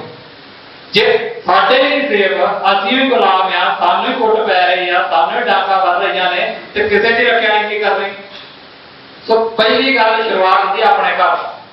ਇਸ ਕਰਕੇ ਅਸੀਂ ਆਪਣੇ ਘਰ ਦੀ ਗੱਲ ਜਿਹੜੀ ਉਹਨੂੰ ਕਰੀਏ, ਇਹ ਸੰਕਲਪ ਲਈਏ ਕਿ ਪੰਜਾਬ ਹਾਲੇ ਤੱਕ ਗੁਲਾਮ ਆ। 14 ਤਰੀਕ ਨੂੰ ਪਾਕਿਸਤਾਨ ਬਣ ਗਿਆ, 15 ਨੂੰ ਹਿੰਦੁਸਤਾਨ ਬਣ ਗਿਆ, ਸਾਡੇ ਪੱਲੇ ਕੁਝ ਨਹੀਂ ਪਿਆ। ਸਾਡੇ ਪੱਲੇ ਸਿਰਫ 4 ਪੋਲੀਆਂ ਗੱਲਾਂ ਹੀ ਪਈਆਂ ਨੇ ਵੀ ਤੁਸੀਂ ਬਹੁਤ ਕੁਰਬਾਨੀਆਂ ਕੀਤੀਆਂ, ਤੁਹਾਡਾ ਮੁੜ ਗਿਆ, ਸਾਡੇ ਢਾਡੀ ਪ੍ਰਚਾਰਕ ਵੀ ਉੱਥੇ ਲੈਣ ਤੇ ਤੁਰ ਪੈਂਦੇ ਦੇਸ਼ ਕੌਮ ਦੀ ਸੇਵਾ। ਇਹ ਕੋਈ ਇਸ ਦੇਸ਼ ਕੌਮ ਦੇ ਸਾਡੀਆਂ ਕੁਰਬਾਨੀਆਂ ਨਹੀਂ, ਸਾਡੀਆਂ ਕੁਰਬਾਨੀਆਂ ਆਪਣੇ ਗੁੱਸੇ ਰਾਜ ਨੂੰ ਹਾਸਲ ਕਰਨ ਦੀ ਹੋਈਆਂ। ਸੋ ਉਸ ਦੇਸ਼ ਦੇ ਨਾਲ ਤੋੜਨਾ ਬੰਦ ਕਰੀਏ, ਜਿਹੜਾ ਉਹਦੇ ਨਾਲ ਜੋੜ ਦਿੰਦੇ ਨੇ ਘੜੀ ਪਿੱਛੇ। ਈਵਨ ਗੁਰੂਆਂ ਦੀ ਸ਼ਹਾਦਤ ਨੂੰ, ਤੇਗ ਬਹਾਦਰ ਹਿੰਦ ਦੀ ਚਾਦਰ, ਬਹੁਤ ਸਾਡੇ ਆਪਣੇ ਪ੍ਰਚਾਰਕ ਬੋਲਦੇ ਨੇ, ਉਹਨਾਂ ਨੂੰ ਪਿਆਰ ਦੇ ਨਾਲ ਸਮਝਾਇਆ ਕਰੋ ਕਿ ਤੇਗ ਬਹਾਦਰ ਹਿੰਦ ਦੀ ਚਾਦਰ ਨਹੀਂ ਆ, ਉਹ ਸ੍ਰਿਸ਼ਟੀ ਦੀ ਚਾਦਰ, ਉਹ ਧਰਮ ਦੀ ਚਾਦਰ ਨੇ। ਉਹਨੂੰ ਹਿੰਦੁਸਤਾਨ ਦੀ ਚਾਦਰ ਬਣਾ ਕੇ ਉਸ ਦੇਸ਼ ਭਗਤੀ ਦੇ ਜੂਲੇ ਦੇ ਵਿੱਚ ਆਪਣੇ ਗੁਰੂਆਂ ਨੂੰ ਜਿਹੜਾ ਉਹ ਨਾਮ ਪਾਓ। ਸਗੋਂ ਗੱਲ ਦੇ ਆਪਣੇ ਆਪ ਨੂੰ ਬਾਹਰ ਕੱਢਣ ਦੀ ਆ, ਅਸੀਂ ਗੁਰੂਆਂ ਨੂੰ ਵੀ ਉਹਦੇ ਵਿੱਚ ਲੈ ਜਾਂਦੇ ਹਾਂ। ਸੋ ਹਰ ਪਹਿਲੂ ਦੇ ਉੱਤੇ ਉਹਨਾਂ ਨੇ ਗਲਬਾ ਸਾਡੇ ਉੱਤੇ ਪਾਇਆ, ਚਾਹੇ ਰਾਜਨੀਤਿਕ ਆ, ਚਾਹੇ ਸਮਾਜਿਕ ਆ, ਚਾਹੇ ਧਾਰਮਿਕ ਆ, ਹਰ ਪਾਸੇ ਹਰ ਫਰੰਟ ਤੋਂ ਸਾਨੂੰ ਜਿਹੜਾ ਬੋਲਣਾ ਪਊਗਾ। ਔਰ ਸਭ ਤੋਂ ਜ਼ਿਆਦਾ ਜਿਹੜੀ ਮੈਂ ਸਮਝਦਾ ਕਿ ਡਿਊਟੀ ਬਣਦੀ ਆ ਉਹ ਆ ਜਿਹੜੀਆਂ ਸਿੱਖ ਸੰਸਥਾਵਾਂ, ਜਿਹੜੀਆਂ ਚੋਟੀ ਦੀਆਂ ਸਿੱਖ ਸੰਸਥਾਵਾਂ ਨੇ, ਉਹਨਾਂ ਦੀ ਕੁਰਸੀ ਦੇ ਉੱਤੇ ਬੈਠੇ ਲੋਕ ਬੋਲਣ। ਪਰ ਅੱਜ ਦੀ ਤਰਾਸਦੀ ਇਹ ਹੋ ਗਈ ਕਿ ਉਹ ਵੀ ਹੁਣ ਸਿਰਫ ਕੁਝ ਪਰਿਵਾਰਕ ਮੈਂਬਰਾਂ ਤੱਕ ਹੀ ਬੋਲਦੇ ਨੇ। ਜਦੋਂ ਕਿ ਉਹ ਪਰਿਵਾਰ ਖਤਰੇ 'ਚ, ਉਦੋਂ ਪੰਥ ਖਤਰੇ 'ਚ, ਜਦੋਂ ਉਹ ਬਾਹਰ ਤੇ ਉਦੋਂ ਪੰਥ ਵੀ ਖਤਰੇ 'ਚੋਂ ਬਾਹਰ। ਸੋ ਇਹੋ ਜਿਹੀਆਂ ਜਿਹੜੀਆਂ ਲਾਈਨਾਂ ਆ ਉਹਨਾਂ ਨੂੰ ਨਹੀਂ ਲੈਣੀਆਂ ਚਾਹੀਦੀਆਂ। ਜਿਹੜੇ ਪੰਥਕ ਇਸ਼ੂਜ਼ ਨੇ ਉਹਨਾਂ ਨੂੰ ਪੰਥ ਦੇ ਇਸ਼ੂ ਦੀ ਤਰ੍ਹਾਂ ਹੀ ਦੇਖਣਾ ਚਾਹੀਦਾ ਆ ਔਰ ਉਹਨਾਂ ਨੂੰ ਉਸੇ ਤਰਜ ਦੇ ਉੱਤੇ ਹੱਲ ਕਰਨਾ ਚਾਹੀਦਾ ਹੈ।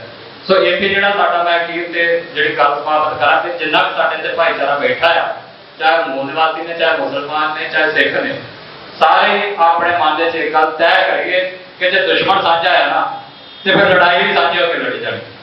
ਆਪਸ ਦੇ ਵਿੱਚ ਲੜ ਕੇ ਨਹੀਂ ਜੇ ਲੜਾਈ ਜਿੱਤੀ ਜਾਣੀ। ਠੀਕ ਹੈ, ਸਾਡੇ ਵਿੱਚ ਕੁਝ ਵਖਰੇਵੇਂ ਹੋਣਗੇ, ਹਮੇਸ਼ਾ ਹੀ ਹੁੰਦੇ ਆ, ਪਰ ਉਹਨਾਂ ਵਖਰੇਵਿਆਂ ਨੂੰ ਛੱਡਦੀ ਹੈ ਹਾਲ ਦੀ ਘੜੀ। ਉਹ ਲੜਾਈ ਪਰੇ ਰੱਖਦੀ ਹੈ ਵੀ ਕੌਣ ਕਿਹਦੇ ਨਾਲ ਕੀ ਸਾਡਾ ਵਖਰੇਵਾ ਆ। ਉਹ ਜਦੋਂ ਬਾਅਦ ਜਦੋਂ ਆਜ਼ਾਦ ਹੋ ਜਾਣ ਫਿਰ ਉਹ ਵੀ ਇੱਕ ਹੱਲ ਕਰ ਲਾਂਗੇ ਬਹਿ ਕੇ ਕੁਰਸੀ ਦੇ ਉੱਤੇ। ਪਰ ਘੱਟੋ ਘੱਟ ਜਿਹੜਾ ਇਸ ਟਾਈਮ ਸਾਡਾ ਸਾਂਝਾ ਦੁਸ਼ਮਣ ਹੈ ਉਹਨੂੰ ਇਕੱਠੇ ਹੋ ਕੇ ਟੱਕਰੀਏ ਤੇ ਉਹਨੂੰ ਇਕੱਠੇ ਹੋ ਕੇ ਹੀ ਉਹਦਾ ਟਾਕਰਾ ਕਰੀਏ। ਇੱਕ ਸਾਂਝੀ ਸੁਰ ਪੰਜਾਬ ਦੇ ਵਿੱਚ ਦਈਏ ਕਿ ਪੰਜਾਬ ਨੂੰ ਹਿੰਦੁਸਤਾਨ ਦੀ ਜਾਂ ਭਾਰਤ ਦੀ ਜਾਂ ਇੰਡੀਆ ਦੀ ਕੋਈ ਸ਼ਬਦ ਕਹਿ ਲਓ, ਚਾਹੇ ਹਿੰਦੂਤਵੀ ਕਹਿ ਲਓ, ਇਹਨਾਂ ਸਾਨੂੰ ਇਹਨਾਂ ਦੀ ਗੁਲਾਮੀ ਬਿਲਕੁਲ ਸਵੀਕਾਰ ਨਹੀਂ। ਜੇ ਇੱਥੇ ਅਸੀਂ ਆਜ਼ਾਦੀ ਦਾ ਨਿੱਘ ਲਵਾਂਗੇ ਨਾ ਤੇ ਤਾਂ ਹੀ ਜਿਹੜਾ ਬਾਕੀ ਸਾਡਾ ਭਾਈਚਾਰਾ ਬਾਕੀ ਦੇ ਇੰਡੀਆ ਦੇ ਵਿੱਚ ਰਹਿ ਰਿਹਾ ਤਾਂ ਹੀ ਲੈ ਸਕੇਗਾ। ਇਹ ਮੈਂ ਤਾਂ ਕਹਿੰਦਾ ਪੜਾਵਾਈ ਚੱਲਿਆ ਜਾਂਦਾ ਦਾ। ਇਹ ਹਮੇਸ਼ਾ ਕਦੀ ਨਹੀਂ ਹੁੰਦਾ ਕਿ ਤੁਸੀਂ ਕਹੋ ਜੀ ਸਾਰਿਆਂ ਨੇ ਇੱਕੋ ਵਾਰੀ ਗੱਲ ਕਰੋ ਤੇ ਸਾਰੇ ਮਸਲੇ ਇੱਕੋ ਵਾਰੀ ਹੱਲ ਹੋ ਜਾਣ। ਘੱਟੋ ਘੱਟ ਆਪਣੇ ਦਾ ਪਹਿਲਾਂ ਕਰੀਏ। ਜਦੋਂ ਆਪਣੇ ਕਰਕੇ ਇੱਕ ਸਿਸਟਮ ਦੇਵਾਂਗੇ ਨਾ ਤੇ ਦੂਸਰੇ ਭਾਈਚਾਰੇ ਨੇ ਆਪਣੇ ਆਪ ਸਮਝ ਆਣਾ ਕਿ ਆਹ ਹੋਇਆ ਸਿਸਟਮ ਜਿਹੜਾ ਪੰਜਾਬੀਆਂ ਨੇ ਦਿੱਤਾ। ਉਹਦੇ ਵਿੱਚ ਸਾਰਿਆਂ ਦੀ ਬਰਕਤ ਤਾਂ ਪਈ ਹੈ। ਫਿਰ ਉਹ ਬੇਗਮਪੁਰਾ ਕਹਿ ਲਓ, ਆਜ਼ਾਦੀ ਕਹਿ ਲਓ, ਆਜ਼ਾਦ ਪੰਜਾਬ ਕਹਿ ਲਓ, ਖਾਲਿਸਤਾਨ ਕਹਿ ਲਓ, ਸਾਰਿਆਂ ਦੀ ਭਾਵਨਾ ਇੱਕ ਹੀ ਹੈ। ਸੋ ਉਹਨੂੰ ਬਾਹਰ ਕਰਨ ਦੇ ਲਈ ਅਸੀਂ ਯਤਨਸ਼ੀਲ ਹੋਈਏ। ਅੱਜ ਅਸੀਂ ਇਹ ਸੰਕਲਪ ਲਈਏ ਇੱਥੇ ਕਿ ਪੰਜਾਬ ਜਦੋਂ ਤੱਕ ਆਜ਼ਾਦ ਨਹੀਂ ਹੁੰਦਾ ਉਦੋਂ ਤੱਕ ਸਾਡੀ ਜਦੋਜਹਿਦ ਜਿਹੜੀ ਚੱਲਦੀ ਰਹੇਗੀ। ਸੋ ਇਹਦੀਆਂ ਗੱਲਾਂ ਦੇ ਨਾਲ ਮੈਂ ਖਿਮਾ ਦਾ ਜਾ ਚੱਕਾਂ। ਵਾਹਿਗੁਰੂ ਜੀ ਕਾ ਖਾਲਸਾ, ਵਾਹਿਗੁਰੂ ਜੀ ਕੀ ਫਤਿਹ। ਸ੍ਰੀ ਗੁਰੂ ਗ੍ਰੰਥ ਸਾਹਿਬ ਜੀ ਦੀ ਪਵਿੱਤਰ ਹਜ਼ੂਰੀ ਵਿੱਚ ਜੁੜ ਬੈਠੇ। ਸਭ ਤੋਂ ਪਹਿਲਾਂ ਦਾਸ ਆਪਣੇ ਵੱਲੋਂ ਤੇ ਜਹਦਾਰ ਜਗਤਾਰ ਸਿੰਘ ਹਵਾਰਾ ਵੱਲੋਂ ਬਲਾਈ ਫਤਿਹ ਦੀ ਸਾਧ ਪਾਣਾ ਜੀ। ਵਾਹਿਗੁਰੂ ਜੀ ਕਾ ਖਾਲਸਾ, ਵਾਹਿਗੁਰੂ ਜੀ ਕੀ ਫਤਿਹ। ਅੱਜ ਦਾ ਸਮਾਗਮ ਜੋ ਭਾਰਤ ਦੀ ਅਖੌਤੀ ਆਜ਼ਾਦੀ ਦਾ ਪਰਦਾਫਾਸ਼ ਕਰਨ ਲਈ ਇਕੱਠਾ ਹੋਇਆ, ਕਿਉਂਕਿ ਮੈਂ ਕਹਿੰਦਾ 1947 ਸਿਰਫ 2-3% ਆਜ਼ਾਦ ਹੋਏ ਜਿਹੜੇ ਅੱਜ ਦੇ ਸਾਡੇ ਤੇ ਰਾਜ ਕਰ ਰਹੇ ਨੇ। ਬਾਕੀ ਸਿੱਖਾਂ ਨੂੰ ਤਾਂ ਉਸ ਟਾਈਮ ਹੀ ਗੁਲਾਮੀ ਦਾ ਅਹਿਸਾਸ ਕਰਾਇਆ ਗਿਆ ਜਦੋਂ ਸਭ ਤੋਂ ਪਹਿਲਾਂ ਸਿੱਖਾਂ ਨੂੰ ਜਰਾਇਮ ਪੇਸ਼ਾ ਕਰਾਰ ਦਿੱਤਾ ਗਿਆ। ਉਸ ਤੋਂ ਬਾਅਦ ਲਗਾਤਾਰ ਸਿੱਖ ਗੁਲਾਮੀ ਦਾ ਅਹਿਸਾਸ ਕਰ ਰਿਹਾ। ਪਰ ਉਹ ਕੌਮਾਂ ਭਾਵੇਂ ਉਸ ਹਿੰਦੂਤਵੀ ਨਾਲ ਸੰਬੰਧ ਵੀ ਰੱਖਦੀਆਂ ਜਿਹੜੀਆਂ ਅੱਜ ਵੀ ਕੁੱਲੀ ਚੁੱਲੀ ਤੇ ਰੋਟੀ ਨੂੰ ਮੁਹਤਾਜ ਹੈ। ਅੱਜ ਉਹਨਾਂ ਦੇ ਘਰਾਂ ਤੇ ਉਹ ਨੈਸ਼ਨਲ ਫਲੈਗ ਲਾਏ ਜਾ ਰਹੇ। ਕੀ ਵਾਕਈ ਉਹ ਆਜ਼ਾਦ ਹੈ? ਅੱਜ ਰੋਟੀ ਤੋਂ ਵੀ ਮੁਹਤਾਜ ਹੈ। ਕੀ ਉਹ ਆਜ਼ਾਦੀ ਦਾ ਆਨੰਦ ਮਾਣ ਰਹੇ ਹੈ? ਇਸ ਕਰਕੇ ਭਰਾਵੋ ਸਾਨੂੰ ਅਹਿਸਾਸ ਕਰਨਾ ਚਾਹੀਦਾ, ਕਿਉਂਕਿ ਜਿਹੜੀ ਵੀ ਸਰਕਾਰ ਸੈਂਟਰ 'ਚ ਆਈ ਖਾਸ ਕਰਕੇ ਸਾਨੂੰ ਸਿੱਖਾਂ ਨੂੰ ਗੁਲਾਮੀ ਦਾ ਅਹਿਸਾਸ ਕਰਾਉਂਦੀ ਆਈ।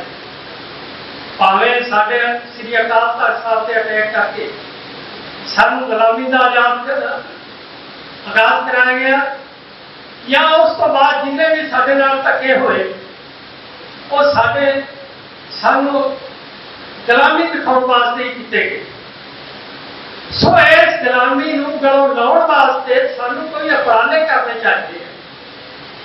ਜਿਹੜੇ ਅੱਜ ਸਾਡੇ ਭਰਾ ਭਾਵੇਂ ਉਹ ਬਾਲ ਸੇਵ ਨਾਲ ਸੰਬੰਧ ਰੱਖਦੇ ਆ, ਅੱਜ ਇਹ ਸਮਾਗਮ 'ਚ ਪਹੁੰਚੇ, ਉਹਨਾਂ ਨੂੰ ਨਾਲ ਲੈ ਕੇ ਉਹਨਾਂ ਦੀ ਜਿਹੜੀ ਬਰਾਦਰੀਆਂ ਜਾਂ ਕੌਮਾਂ ਜਿਹੜੀਆਂ ਉਹਨਾਂ ਨੂੰ ਅਹਿਸਾਸ ਕਰਾਉਣਾ ਚਾਹੀਦਾ ਵੀ ਤੁਸੀਂ ਵੀ ਗੁਲਾਮ ਹੈ। ਇਹਨਾਂ ਦੇ ਅਖੌਤੀ ਆਜ਼ਾਦੀ ਦੇ ਲਾਰੇ ਵਿੱਚ ਨਾ ਫਸੋ। ਇਸ ਕਰਕੇ ਅਸੀਂ ਆਉਣ ਵਾਲੇ ਦਿਨਾਂ ਵਿੱਚ ਉਹ ਪ੍ਰੋਗਰਾਮ ਲਿਖੀਏ ਜਿਹੜਾ ਇਹਨਾਂ ਦੀ ਅਸੀਂ ਗੁਲਾਮੀ ਨੂੰ ਦੂਰ ਕਰ ਸਕੀਏ। ਦੂਜਾ ਦੇ ਸਮਾਗਮ 'ਚ ਮੈਂ ਜਿੰਨੇ ਵੀ ਸਾਡੇ ਸਿੱਖਾਂ ਨਾਲ ਸੰਬੰਧਿਤ ਮੁੱਦੇ ਹੈ ਉਹਨਾਂ 'ਚ ਸਾਨੂੰ ਇਨਸਾਫ ਨਹੀਂ ਮਿਲਿਆ ਸਰਕਾਰਾਂ ਵੱਲੋਂ।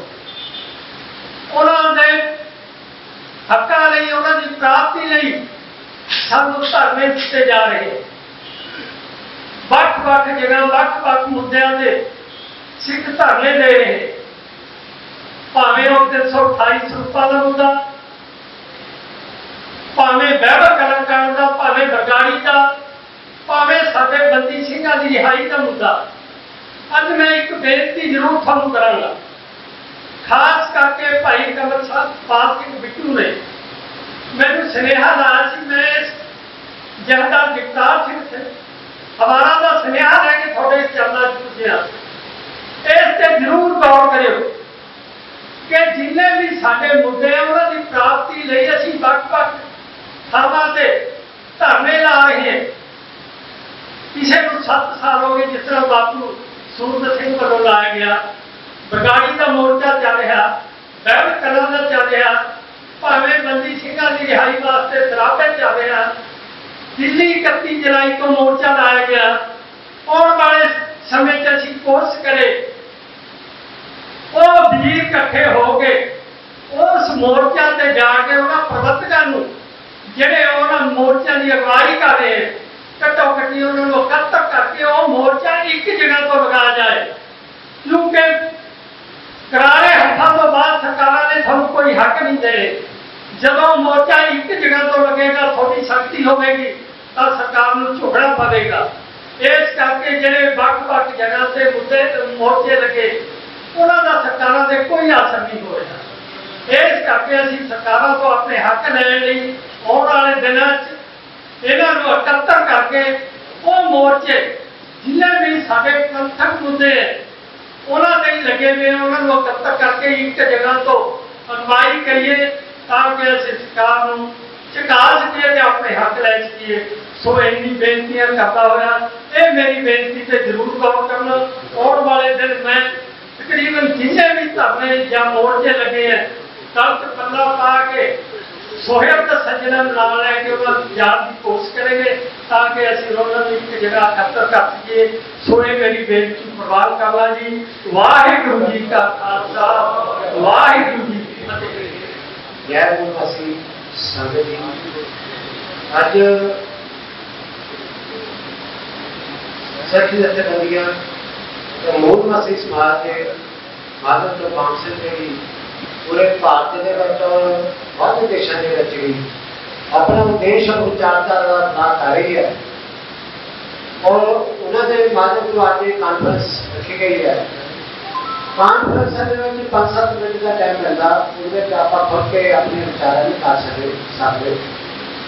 मैं एक रिक्वेस्ट करूँगा साथियों कि सैमीनार अगर लगातार जो हो सका उत्थे आप अपने विचारों की सांझ पा सकीए कि कितने साडे विच उदाइयां कितने असीं सांझीवालता का संदेश असीं अपने महापुरखों का संदेश जिहड़ा सांझीवालता का संदेश है वो असीं अपने लोगों के विच क्यों नहीं पहुंचा सकते। अज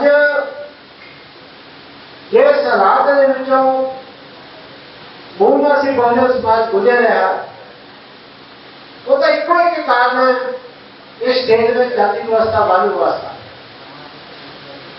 साडे गुरुओं महापुरखों ने इस देश के जाति व्यवस्था वाली व्यवस्था के खत्म कर दी। 10 गुरुओं ने और जोड़े होर भी साडे गुरु सी और राष्ट्रपिता ज्योतिराव फुले तो लैके बाबा साहब डॉक्टर भीमराव अम्बेडकर और साहब बख्शी तक अज बांसर लगातार संघर्ष करने में इस देश में जाति व्यवस्था वाली व्यवस्था का खत्म होना चाहिए और भाईचारा निर्माण होना चाहिए और वो भाईचारा निर्माण अज तक कितने दिखाई नहीं दे रहा। 15 अगस्त 1947 में जी आजादी है वो इस देश में SC ST OBC और मिनोरिटी के वोट जो है उन्होंने आजादी नहीं है। ये आजादी 3% ब्राह्मणों की आजादी है। मैं मेरे को पहला स्पीकर बोल के गया अगर तुम दुश्मन को टारगेट नहीं करोगे कभी भी सफल नहीं हो सकोगे। बुलाए दुश्मन की गल करके गए पर दुश्मन कौन है वो टारगेट नहीं करते और एक बहुत बड़ा खला है।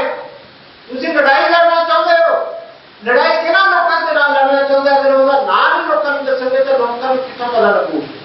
स्पीकर और एजुकेटर जोड़े होंगे प्रोफेसर जो यूनिवर्सिटी के होंगे वो दसदा तो दुश्मन कौन है। अगर असं वो दुश्मन को नहीं दसांगे असं ये रौला पाई जाते हैं कि इस देश के मूल निवासी समाज और सिख जथेबंदियां वो सिख जो पूरा सिख सकते हैं गुलाम है। तो एक पासे से गुलाम है तो जी आजाद गुलाम कितना लोगों ने बनाया वो गुलाम बनाने का ढंग की है उन्होंने व्यवस्था का निर्माण किया वन व्यवस्था का निर्माण किया ब्राह्मण खत्री विवाह ਸੰਗਤ ਆ ਉਹ ਕਿਸ ਪੜਾਅ ਦੇ ਕਿਸ ਸੈਕਸ਼ਨ ਦੇ ਵਿੱਚ ਆਉਂਦੇ ਆ, ਉਹ ਉਹਨਾਂ ਨੂੰ ਪਤਾ ਸਾਡਾ ਮੈਂ ਇਹ ਨਹੀਂ ਕਹਿੰਦਾ ਉਹਨਾਂ ਨੂੰ ਪਤਾ ਨਹੀਂ, ਪਰ ਉਹ ਮਤਲਬ ਆਪਣੇ ਆਪ ਨੂੰ ਉਹਨੂੰ ਲੁਕਾਉਂਦੇ ਆ ਚੀਜ਼ਾਂ। ਅਗਰ ਇਸ ਦੇਸ਼ ਦੇ ਵਿੱਚ ਮੂਲ ਭਾਵਨਾ ਨੂੰ ਕਈ ਵਾਰ ਕਿਹਾ ਹਿੰਦੂ ਸਿੱਖ ਮੁਸਲਮਾਨ ਜਿਹੜੇ ਆ ਉਹ ਹਿੰਦੂ ਆ, ਘੱਟ ਗਿਣਤੀ ਹਿੰਦੂ ਆ, ਉਹਨਾਂ ਨੂੰ ਹਿੰਦੂ ਦੇ ਦਾਇਰੇ ਦੇ ਵਿੱਚ ਲਾ ਕੇ ਗੱਲ ਕਰਦੇ ਆ। ਇਸ ਦੇਸ਼ ਦੇ ਵਿੱਚ ਹਿੰਦੂ ਆ ਸਾਰੇ, ਔਰ ਹਿੰਦੂ ਦੇ ਨਾਮ ਤੇ ਇਸ ਦੇਸ਼ ਦੇ ਕੋਈ ਬਾਹਰ ਉਠਾਉਂਦਾ ਸਕੇ ਤੇ ਚੋਟੀਆਂ ਕਹਿੰਦੇ ਵੀ ਅਸੀਂ ਹਿੰਦੂ ਨਹੀਂ ਆ। ਪੂਰੇ ਦਾ ਪੂਰਾ ਜਿਹੜਾ SC/ST OBC ਸਮਾਜ ਜਿਹੜਾ ਹਿੰਦੂ ਦੇ ਨਾਮ ਤੇ ਗੁੰਮਰਾਹ ਕੀਤਾ ਜਾਂਦਾ, ਉਹ ਲੋਕ ਜਿਹੜੇ ਆ ਸਿੱਖਾਂ ਦੇ ਖਿਲਾਫ ਹੁੰਦੇ ਨੇ। ਖਾਲਸਾ ਮੂਵਮੈਂਟ ਇਸੇ ਕਰਕੇ ਗਈ ਹੋਈ ਆ।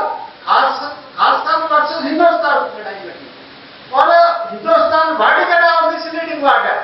ਇੰਡੀਆ ਦਾ ਵੀ ਬਾਤ ਸੰਵਿਧਾਨ ਦੇ ਵਿੱਚ ਪਹਿਲੇ ਪੇਜ ਤੇ ਲਿਖਾ ਹੋਇਆ ਇੰਡੀਆ ਦਾ ਵੀ ਬਾਤ, ਸਾਡੇ ਪੁਰਾਣੇ ਜਿਹੜੇ ਹਿੰਦੁਸਤਾਨ ਕਹਿੰਦੇ ਆ ਬਾਤ ਹਿੰਦੁਸਤਾਨ ਕਹਿਣ ਦੇ ਨਾਲ ਹਿੰਦੂ ਰਾਸ਼ਟਰ ਬਣਾਉਣ ਦੇ ਵਿੱਚ ਅਸੀਂ ਜਿਹੜਾ 50% ਉਹਨਾਂ ਨੂੰ ਹੈਂਡ ਓਵਰ ਕਰ ਦਿੰਦੇ ਹਿੰਦੁਸਤਾਨ ਬਣਾਓ।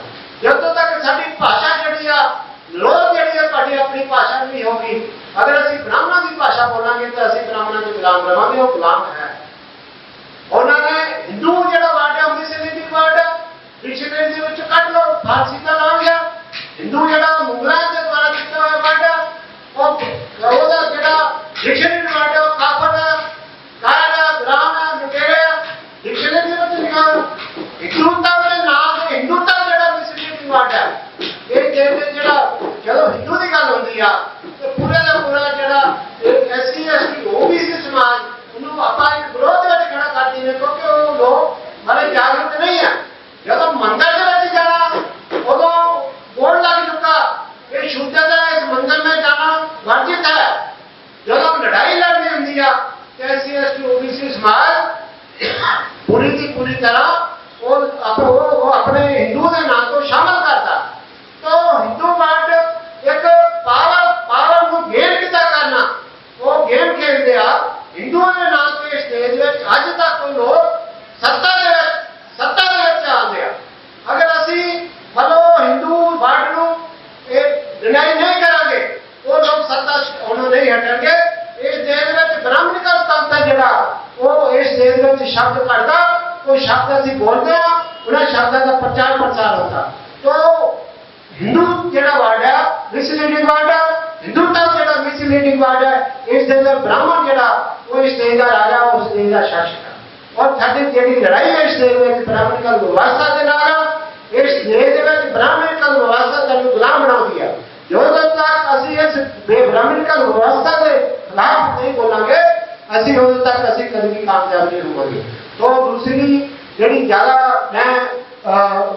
ज़्यादा कुछ नहीं बोलना चाहता, भाईचारक सांझ का होना बहुत जरूरी है। भाईचारक सांझ संवाद है जो कभी खत्म नहीं होना चाहिए। SC/ST OBC और माइनॉरिटी लोगों के बीच संवाद जो वो कभी खत्म नहीं होना चाहिए। जो संवाद खत्म हो जाता तो लोग दुश्मन जो उन्होंने गिरफ्तार करता, इन्हों का नाता जो सैक्शन के बाद टुट गया, इन्होंने कोशिश करो गिरफ्तार की। और एक मैं होर करनी है कि जी क्लैरिटी में जितना मेरा व्यू पॉइंट है, सिमटी मंगोगे गुलामी ना लाओगी, सिमटी मंगोगे गुलामी ना लाओगी। दुश्मन कहता ला लो सिमटी, पर साडी आ गल मान लो अस सिमटी दे लैण दी खातर गुलामी जी अपने समाज से थोप देने हैं। ये लड़ाई जी इस आजादी और गुलामी लड़ाई है। सानू दुश्मन ने हजारों सालों तो गुलाम बना के रखा हुआ। साडी लड़ाई आजादी दे विच जाती है। और इस देश 15 अगस्त 1947 की आजादी है वो इस देश में ब्राह्मणिकल लोगों की आजादी है। बाबा साहब डॉक्टर भीमराव अम्बेडकर कहते हैं कि ये लड़ाई जी आजादी है सारे लोगों की आजादी नहीं है, ये तो ब्राह्मणिकल लोगों की आजादी है। असं अज भी इस देश में गुलाम हाँ। और वो गुलामी जी राष्ट्रपिता ज्योतिराव फुले ने आजादी का आंदोलन चलाया और आंदोलन अज भी अधूरा। इस देश में अंग्रेज विदेशी अंग्रेजों के खिलाफ आंदोलन चला, अंग्रेज इस देश में छड़ के चले गया। इस ब्राह्मण जो आर्यन के रूप में ब्राह्मण है वो विदेशी है। अगर असं विदेशी से एक्सेप्ट करते हैं, अगर उसका ना ही पिन पॉइंट करते असी इस देश में जिन्होंने लोगों ने गुलाम बनाया वो लोगों ने दस नहीं तो असं क्या कितों हो जाएंगे। तो एक विदेशी छुटकारा पाया उन्होंने दूजे विदेशी जोड़े देश की बागडोर जी संभाल के दे गए और दूजे लोग जोड़े इस देश SC ST OBC मिनोरिटी के लोगों को बहुत बड़े पैमाने गुलाम बना के रख रहा है। अज और जी प्रेजेंट सिनेरियो आ प्रेजेंट सिनेरियो ये कहता भी आने वाले 5-7 साल के बीजेपी जी पंजाब के रूल करूगी फिर वो पूरे का पूरा सिख बुद्धिजीवी वर्ग और पूरे का पूरा SC जो IAS IPS जो रिटायर होते हैं वो बड़े बड़े पैमाने से बीजेपी में जा रहा है और बीजेपी इस वे कैपेबल है 117 जो कैंडीडेट खड़े करने वक्री गल उन्होंने बी टीम अजे उन्होंने अगे लिया था ताकि जी बीजेपी को वोट देनी पैनी उन्हें बी टीम अगे लिया के वोट जी ट्रांसफर कराई और आम आदमी पार्टी को इस पंजाब के सत्ता के लिया था। आने वाले समय में बीजेपी 5-7-10 साल इस देश अगर असी भाईचारा निर्माण नहीं किया असे एक समानता स्वतंत्रता भाईचारा न्याय के तहत समाज की सिरजना नहीं की इस देश में बीजेपी पंजाब के बहुत बड़े पैमाने पर और बहुत जल्दी इस देश में ग्रह बन जा रही है तो उन्होंने रोकने वास्ते एको ही मैं कहना भी इस देश में जातिवाद जो जातिवाद है वर्ण व्यवस्था और जातिवाद खत्म करके एक भाईचारा निर्माण किया जाए ताकि असी एक प्लेटफॉर्म से आके इस पंजाब और इस देश की बात को अपने हथों में लेके और लैके जी सत्ता तो बाद में जो दैरात काम करना पड़ेगा जी व्यवस्था इस व्यवस्था के खिलाफ असं सत्ता के आने सत्ता पहला मिल सकती है पर व्यवस्था जी सामाजिक व्यवस्था खत्म करने वास्ते बहुत बड़े पैमाने से सानू अपने प्रचारक पैदा करने पैणगे और प्रचारक दैरात लोगों के जाके अपने मूलवासी विचारधारा अपने गुरु ग्रंथ साहब की विचारधारा लोगों के जाके लगातार प्रचार प्रसार करना होगा तभी असी जाके कामयाब हो सकते हैं नहीं तो आने वाला समा साढ़े लिए बहुत गंभीर समा है। तो मैं ये गल कहता हुआ अपने पानी को विराम देना जय भीम जय भारत जय मूलवासी बहुत वाहिगुरु जी का खालसा वाहिगुरु गुरु ग्रंथ साहब जी की हजूरी में आज तो 75 साल पहला मिली इस हिंदुस्तान इस भारत को आजादी के जश्न जिथे पूरा ये भारत मना रहा है अज अपने जोर के ऊपर दम के ऊपर पंजाब ने उन्होंने चैलेंज कबूल करके अज उस तिरंगे की थां केसरी लहराते ने पंजाब के सिख मुसलमान मूल निवासी सारे साझा भाईचारा इकट्ठा होया तो वाहिगुरु जी का खालसा वाहिगुरु जी की फतेह। दिल्ली तख्त नूं अगर कोई टक्कर दिंदा है हमेशा पंजाब दिंदा है। ताजी घटना जी काले कानून आए ने जिस दिल्ली ने उस काले कानूनों को मोड़िया वो तुसी मोड़िया वो पंजाब की नौजवानी ने मोड़िया ते अज तो 75 साल पहला पंजाब के जो दो हिस्से हुए हजारां लोग लखां लोग घरों बेघर हुए परिवारों के परिवार खत्म हो गए अज उस लाशा के ऊपर खड़ के 75वीं वर्षगांठ के ऊपर जेड़ा इस स्टेट के PM ने घर घर तिरंगे का ऐलान किया वो तिरंगा जेड़ा एक खून के नाल लथपथ होया पिया आ साडे परिवारां नूं साडे जान तो प्यारे अकाल तख्त साहब नूं ढह ढेरी करन लई वो फोर्सां चढ़ के आंदियां उस तिरंगे की आड़ हेठ आंदियां ने ते अज सानू फैसला करना पएगा कि कब तक इसे तरीके दे नाल जिहड़ी डॉक्टर साहब गल करके गए ने कि फैसिलिटी मिलती है ਉਹਦੇ नाल ही गुलामी तय होती है।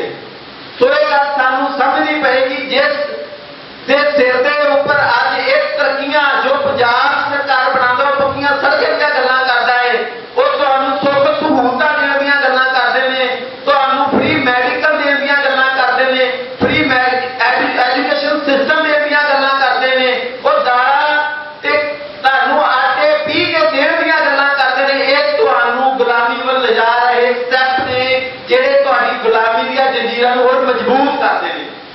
ਤੇ ਸਾਨੂੰ ਇੱਕ ਲਕੀਰ ਖਿੱਚਣੀ ਪਏਗੀ ਕਿ ਅਸੀਂ ਕਿਸ ਪਾਸੇ ਖਾਣਾ ਹੈ। ਇੱਕ ਪਾਸੇ ਉਹ ਦਿੱਲੀ ਦਾ ਜਿਹੜਾ ਤੁਹਾਡੇ ਉੱਪਰ ਹਰ ਰੋਜ਼ ਸ਼ਿੱਦਤ ਕਰ ਰਿਹਾ ਹੈ, ਉਹ ਚਾਹੇ ਸਾਡਾ ਐਜੂਕੇਸ਼ਨ ਸਿਸਟਮ ਹੋਵੇ, ਸਾਡਾ ਚਾਹੇ ਉਹ ਇਤਿਹਾਸ ਹੋਵੇ, ਜਿਹੜੇ ਸਾਡੇ ਗੁਰੂ ਸਾਹਿਬਾਨ ਨੂੰ ਵੀ ਜਿੱਥੇ ਅੱਤਵਾਦੀ ਲਿਖ ਰਹੇ ਨੇ। ਸੋ ਇਹ ਰਾਜ ਦੀ ਤਾਕਤ ਹੈ। ਉਸ ਰਾਜ ਨੂੰ ਬਹਾਲ ਕਰਨ ਦੇ ਲਈ ਸਾਨੂੰ ਜਿੱਥੇ ਆਪਣੇ ਘਰ ਪਰਿਵਾਰ ਦੇ ਲਈ ਅਸੀਂ ਬਹੁਤ ਸੂਝ ਦੇ ਨਾਲ, ਬਹੁਤ ਸਿਆਣਪ ਦੇ ਨਾਲ ਦਿਨ ਰਾਤ ਸੋਚਦੇ ਹਾਂ ਪਰਿਵਾਰ ਚਲਾਉਣ ਲਈ, ਸੋ ਗੁਰੂ ਪਿਆਰਿਓ ਉਸ ਘਰ ਲਈ ਵੀ ਸਾਨੂੰ ਰਲ ਕੇ ਸੋਚਣਾ ਪਏਗਾ ਜਿੱਥੇ ਸਾਡਾ ਗੁਰੂ ਸਿਰ ਰਹਿ ਸਕਦਾ ਹੈ। ਜਿਸ ਤਿਰੰਗੇ ਨੂੰ ਅੱਜ ਘਰ ਘਰ ਪਹਿਚਾਉਣ ਦੀ ਗੱਲ ਹੋ ਰਹੀ ਹੈ, ਜਿਸ ਦੇਸ਼ ਦੀ ਆਜ਼ਾਦੀ ਦੀ ਗੱਲ ਹੋ ਰਹੀ ਹੈ, ਉਹ ਕਾਹਦੀ ਉਹ ਆਜ਼ਾਦੀ? ਜਿਸ ਆਜ਼ਾਦ ਦੇਸ਼ ਨੂੰ ਤੁਸੀਂ ਆਜ਼ਾਦ ਕਹਿ ਰਹੇ ਹੋ, ਉੱਥੇ ਸਾਡਾ ਗੁਰੂ ਸੇਵ ਨਹੀਂ। ਜਿਸ ਗੁਰੂ ਗ੍ਰੰਥ ਸਾਹਿਬ ਦੀ ਬੇਅਦਬੀ ਹੁੰਦੀ ਹੈ, ਉਹ ਡੇਰਾਵਾਰ ਜਿਨ੍ਹਾਂ ਨੂੰ ਸੈਂਟਰ ਨੇ ਪਾਲਿਆ ਹੋਇਆ ਆ, ਉਹਨਾਂ ਨੂੰ ਜੱਟ ਸਿਕਿਉਰਟੀਆਂ ਦਿੱਤੀਆਂ ਜਾਂਦੀਆਂ ਨੇ ਤੇ ਗੁਰੂ ਦੀ ਬੇਅਦਬੀ ਕਰਨ ਵਾਲੇ ਸ਼ਰੇਆਮ ਘੁੰਮ ਰਹੇ ਨੇ। ਇਹ ਦੇਸ਼ ਜਿਹੜਾ ਇੱਕ ਅਸੀਂ ਗੱਲਾਂ ਸੁਣਦੇ ਹਾਂ, ਇਤਿਹਾਸ ਇਸ ਚੀਜ਼ ਦੀ ਗਵਾਹੀ ਭਰਦਾ ਹੈ ਕਿ ਦੇਸ਼ਾਂ ਵਿੱਚੋਂ ਦੇਸ਼ ਪੰਜਾਬ ਵਿੱਚ ਸਹੀ ਹੈ, ਉਹ ਪੰਜਾਬ ਦੇਸ਼ ਹੀ ਸਾਡਾ ਆਪਣੇ ਉਹ ਹਰ ਇੱਕ ਸਮੱਸਿਆ ਦਾ ਇੱਕੋ ਇੱਕ ਹੱਲ ਹੈ, ਉਹ ਹੈ ਪੰਜਾਬ ਦੀ ਆਜ਼ਾਦੀ।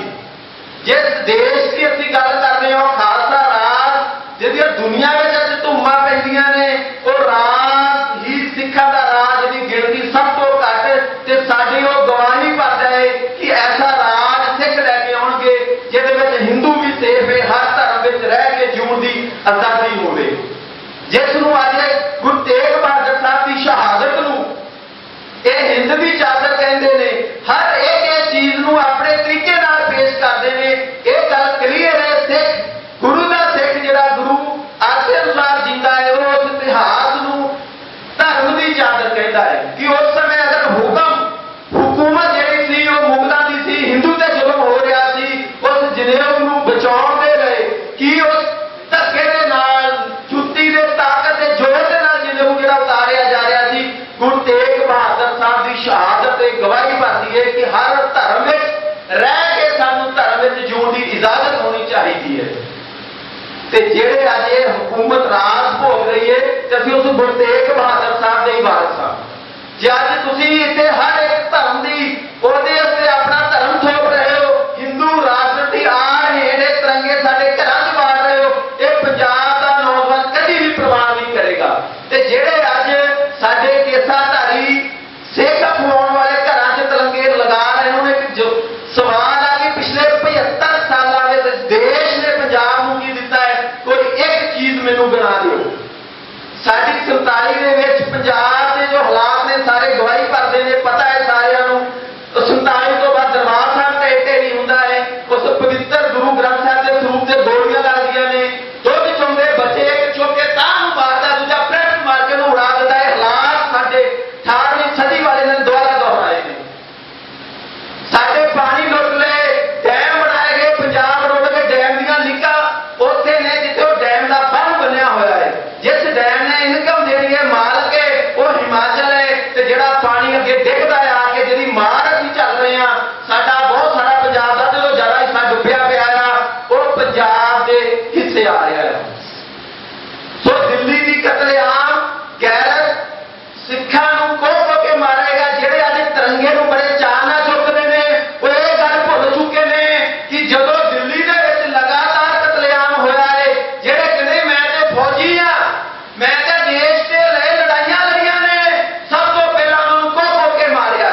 के नाते ना ठाए लेंदे रहांगे। वाहिगुरू जी का खालसा, वाहिगुरू जी की फतेह। सारियां दी जथेबंदियां संगती रूप च विराजमान ने। फतेह अर्ज करदा वाहिगुरू जी का खालसा, वाहिगुरू जी की फतेह। अज जिहड़ा समागम आपां सारिਆਂ ने रल के तय कीता है ते हो रहा है, ਉਹਦੇ ਵਿੱਚ ਜੇ ਅਸੀਂ ਸਾਡੇ ਨਾਲ ਅੱਡ-ਅੱਡ ਖੇਤਰਾਂ 'ਚ ਹੋਈਆਂ ਬੇਇਨਸਾਫੀਆਂ ਦੀ ਗੱਲ ਕਰੀਏ ਤਾਂ ਉਹ ਲਿਸਟ ਬਹੁਤ ਵੱਡੀ ਹੈ। ਸਾਨੂੰ ਕੀ ਮਿਲਿਆ, ਕੀ ਨਹੀਂ ਮਿਲਿਆ, ਸਾਨੂੰ ਨੌਕਰੀਆਂ ਨਹੀਂ ਮਿਲੀਆਂ, ਸਾਨੂੰ ਰਾਸ਼ਨ ਨਹੀਂ ਮਿਲਿਆ, ਇਹ ਇੱਕ ਵੱਡਾ ਵਿਸ਼ਾ ਹੈ ਪਰ ਅੱਡਾ ਹੈ। ਅੱਜ ਅਸੀਂ ਜਿਸ ਮਕਸਦ ਲਈ ਇਕੱਤਰ ਹੋਏ ਹਾਂ ਉਹ ਇਹ ਹੈ ਕਿ ਜਿਹੜਾ ਇਹ 15 ਅਗਸਤ ਦੇ ਨਾਮ ਤੇ ਲਫ਼ਜ਼ ਨਾਲ ਆਜ਼ਾਦੀ ਜੋੜ ਰਹੇ ਨੇ, ਕੀ ਇਹ ਆਜ਼ਾਦੀ ਹੈ ਜਾਂ ਨਹੀਂ। ਅਸੀਂ ਜਿਹੜੇ ਸੰਘਰਸ਼ੀ ਸਿੱਖ ਹਾਂ, ਕਿਉਂਕਿ ਸੰਘਰਸ਼ੀ ਲਫ਼ਜ਼ ਨਾਲ ਤਾਂ ਬੋਲਣਾ ਪੈਂਦਾ ਹੈ ਕਿ 40 ਸਾਲ ਦਾ ਇੱਕ ਸਮਾਂ ਹੈ, 43 ਸਾਲ ਦਾ 1970 ਤੋਂ ਲੈ ਕਰਕੇ ਇੱਥੇ ਬਹੁਤ ਜ਼ਿਆਦਾ ਮੇਰੇ ਭਰਾ ਵੀਰ ਭੈਣਾਂ ਇੱਥੇ ਬੈਠੇ ਨੇ ਜਿਨ੍ਹਾਂ ਨੇ ਇਹ ਸਾਰੇ 45 ਸਾਲ ਪਿੰਡੇ ਤੇ ਹਟਾਈ ਵੀ ਨੇ ਤੇ ਮਨ ਦੇ ਉੱਤੇ ਵੀ ਹਟਾਏ। ਉਹਨਾਂ ਨੂੰ ਜਦੋਂ ਇਹ ਲਫ਼ਜ਼ ਬੋਲਿਆ ਜਾਂਦਾ ਹੈ ਆਜ਼ਾਦੀ, ਤਾਂ ਉਹਨਾਂ ਨੂੰ ਚਿੜ ਹੁੰਦੀ ਹੈ, ਬਹੁਤ ਦੁੱਖ ਹੁੰਦਾ ਹੈ, ਬਹੁਤ ਮਤਲਬ ਕਹਿਣ ਤੋਂ ਉਹਨਾਂ ਦੇ ਸਹਿਣ ਤੋਂ ਦੂਰ ਦੀ ਗੱਲ ਹੋ ਜਾਂਦੀ ਹੈ। ਮੈਂ ਉਹਨਾਂ ਚੋਂ ਇੱਕ ਹਾਂ। ਦੂਸਰੀ ਗੱਲ,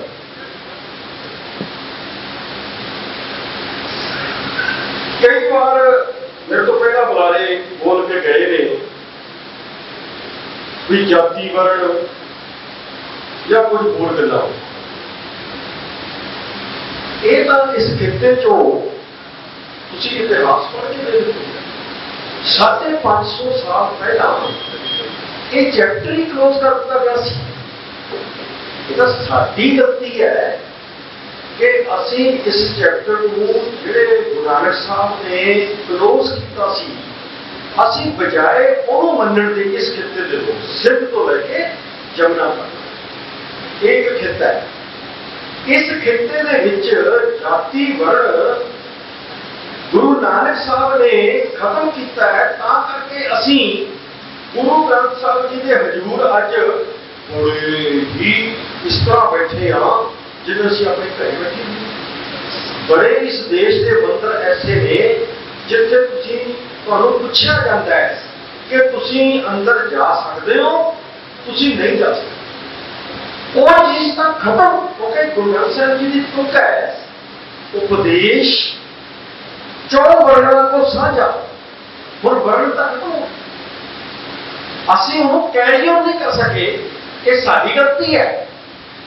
ਉਸ ਫਿਲਾਸਫੀ ਦੀ, ਉਸ ਵਿਚਾਰਧਾਰਾ ਦੀ, ਉਸ ਰੈਵੋਲੂਸ਼ਨ ਦੀ ਇਹ ਗਲਤੀ ਨਹੀਂ ਹੈ। ਅੱਗੇ ਚੱਲੀਏ। 75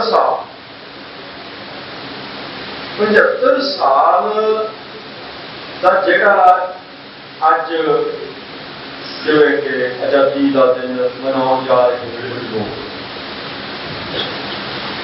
ਇਹ ਅਸਲ 'ਚ 75 ਸਾਲ ਦਾ ਕੋਈ ਵੀ ਡਾਟਾ ਨਹੀਂ ਹੈ।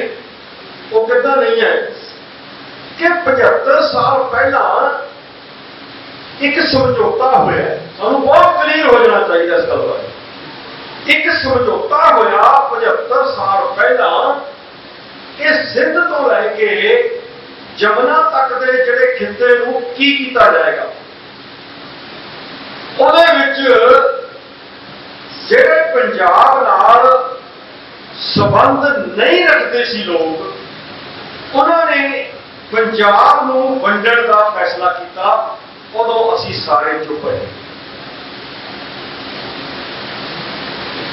जिन्हां गांधी, नेहरू, पटेल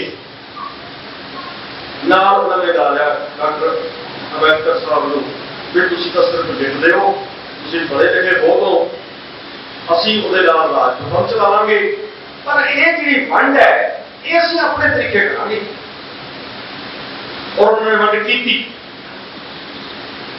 नहीं तो 75 साल पहला जिथे साडे लीडरां तो वड्डी गुस्ताखी नहीं हुई, बल्कि बड़ा पाप होया है जिन्हां ने उन्हां लोकां नाल विश्वास कर लिया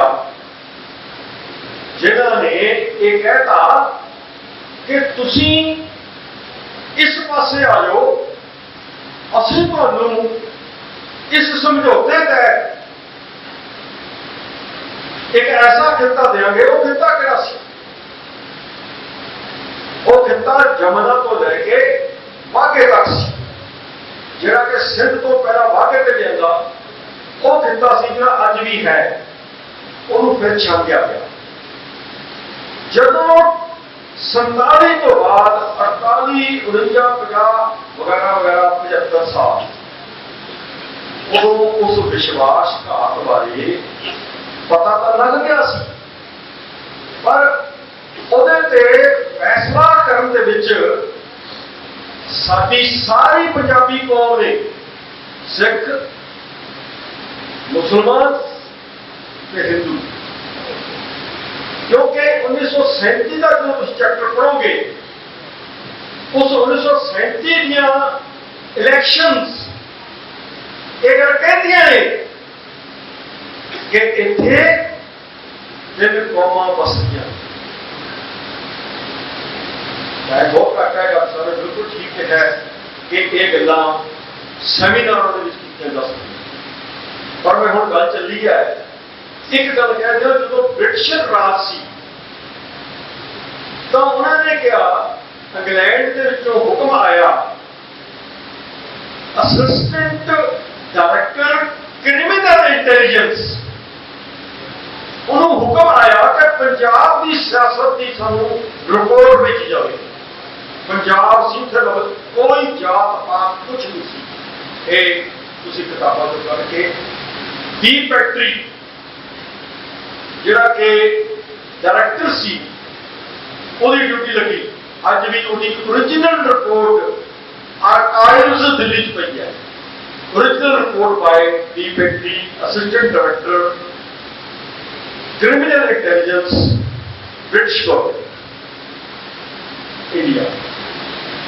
सो मैं इस गल को छुट्टी कर रहा हूँ कि उन्हें ये लिखा है कि जी पंजाब की पूरे 10 साल लाए उस रिपोर्ट तैयार करने 1901 तो 1911 तक। 10 साल बाद उन्हें एक तत्त करके दिता, बड़ी बड़ी रिपोर्ट है। तत्त यह कढ़िया पंजाब की सियासत आप अंदाजा ला लो पंजाब उस टाइम कितना सी। पंजाब की सियासत हिंदुओं के सिखों की सियासत है, ये ब्रिटिश की समझ है। जिहड़ा हिंदू धड़ा है वो वर्ण वंड नूं अपनी सब तो मजबूत जड़ मनता है, ते सिख जात पात नूं मनदा ही। यह लड़ाई है सिख सियासत दे विच। मैं क्योंकि मैनूं लगता है इशारा हो रहा है, मैं लास्ट गल ये गल कहना कि पंजाब के लोगों नूं अपनी सियासत करनी पई। जिहड़ी 75 साल इत्थे सियासत हुई है वो उधारी सियासत सी। कदे वो कांग्रेस के रूप च आई है, कदे वो बादल बीजेपी के रूप च आई है, हुण वो आप के रूप च आई है। वो इस धरती की सियासत नहीं है। संत जरनैल सिंह भिंडरा वाले only one leader in 75 years, only one जिन्हें इस खिते की सियासत, इस धरती की जिन्होंने जियोपॉलिटिक्स कहने हो, इस धरती की सियासत केवल ते केवल संत जरनैल सिंह ने की है। साडा नौजवान लीडर सी वो इतने बहुत बैठे ने मेरे समेत जिन्होंने उन्होंने दर्शन किए, उन्होंने सुने हैं, दर्शन तो भाव सुने हैं, उन्होंने माने हैं। आ बैठे ने पौंटा साहब सतनाम सिंह जी जिन्होंने जहाज अगवा करके लै गए भी संतां नूं क्यों गिरफ्तार किया।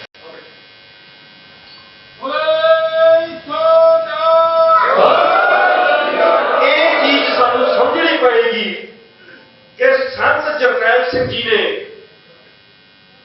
जिहड़ी सियासत शुरू की सी, क्यों हिंद हुकूमत ने तुसीं नूं भारत कह लो, तुसीं नूं कुछ मैं मनुवादी कहां, क्यों दरबार साहिब ते हमला किया, क्यों संत जरनैल सिंह जी नूं शहीद किया? क्योंकि वो कंब गई सी, वो किसी होर तो नहीं कंबी, पंजाब दे विच सिर्फ संत जरनैल सिंह तो कंबी है। ते उस तो बाद वो जिहड़े इन रोड सीगे वो इन रोड होर ज्यादा तरीके दे नाल गद्दारां दे विच काम करना।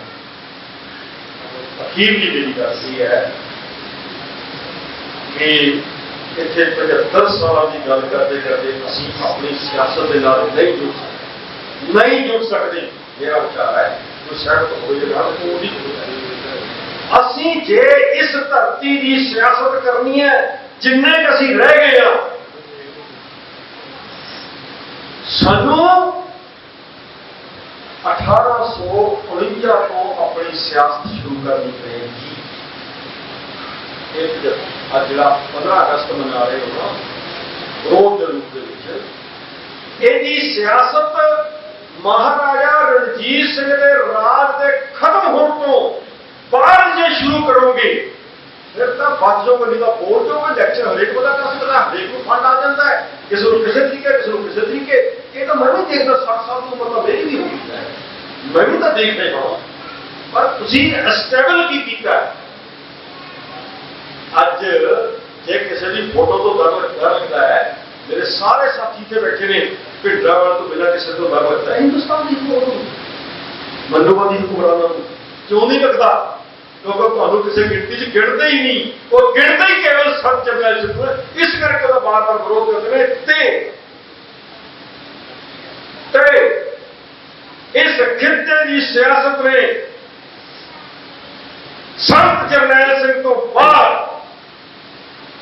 2022 26 जून संगरूर में सिमरनजीत सिंह मान को जिता के, एक सिमरनजीत सिंह मान नहीं जितया, ये इस खिते की सियासत जीती है जिन्हें महाराजा रणजीत सिंह के राज वालों अपना मुंह मोड़िया, वो सियासत जीती है। कृपा करके इन्हां गल्लां नूं समझो, जिन्हें मर्जी मुजाहरे करो, मुबारक करने पैंदे ने गुलाम कौमां नूं, पर उहदा जिहड़ा सिद्धत होवोगे वो सिद्धत होवो महाराजा रणजीत सिंह के राज, जिहड़ा गुरु नानक दे बाबर तू जावर है दे संदेश का अगला पड़ाव सी, जो वो समझा के गए सी महाराज गुरु नानक साहब से पातशाहियां। ਉਹਦਾ अगला रूप इस धरती की जियोपॉलिटिक्स ਦੇ ਵਿੱਚ ਜਿਹੜਾ आया, वो बंदा सिंह बहादुर तो बाद महाराजा रणजीत सिंह ਦੇ ਵਿੱਚ आया। उस तो बाद घाड़ा वाला है। जे तुसी असल में सियासत करना चाहते हो, जी इस खिते की सियासत है, सानू 1849 को कंटिन्यू करना पड़ेगा। ਜਿਹੜਾ ਅੱਜ ਸੰਗਰੂਰ ਚ ਹੋਇਆ ਉਹਨੂੰ ਹੋਰ ਵਧਾਉਣਾ ਪਊਗਾ, ਸਾਰਿਆਂ ਨੂੰ ਮਿਲ ਕੇ ਵਧਾਉਣਾ ਪਊਗਾ। ਕੋਈ ਇੱਕ ਧਿਰ ਉਹਨੂੰ ਨਹੀਂ ਸਥਾਪਿਤ ਕਰ ਸਕਦੀ। ਸਾਨੂੰ ਸਾਰਿਆਂ ਨੂੰ ਅਸੀਂ बेनती रूप कहने कि आप मिल बैठिए तो उस सियासत को जी 1849 एक समझौते तहत खत्म कर दी गई थी, उन्होंने फिर उजागर करिए तो इस देश समेत सारी लुकाई को एक असलों ही वेलफेयर स्टेट का नक्शा प्रदान करिए।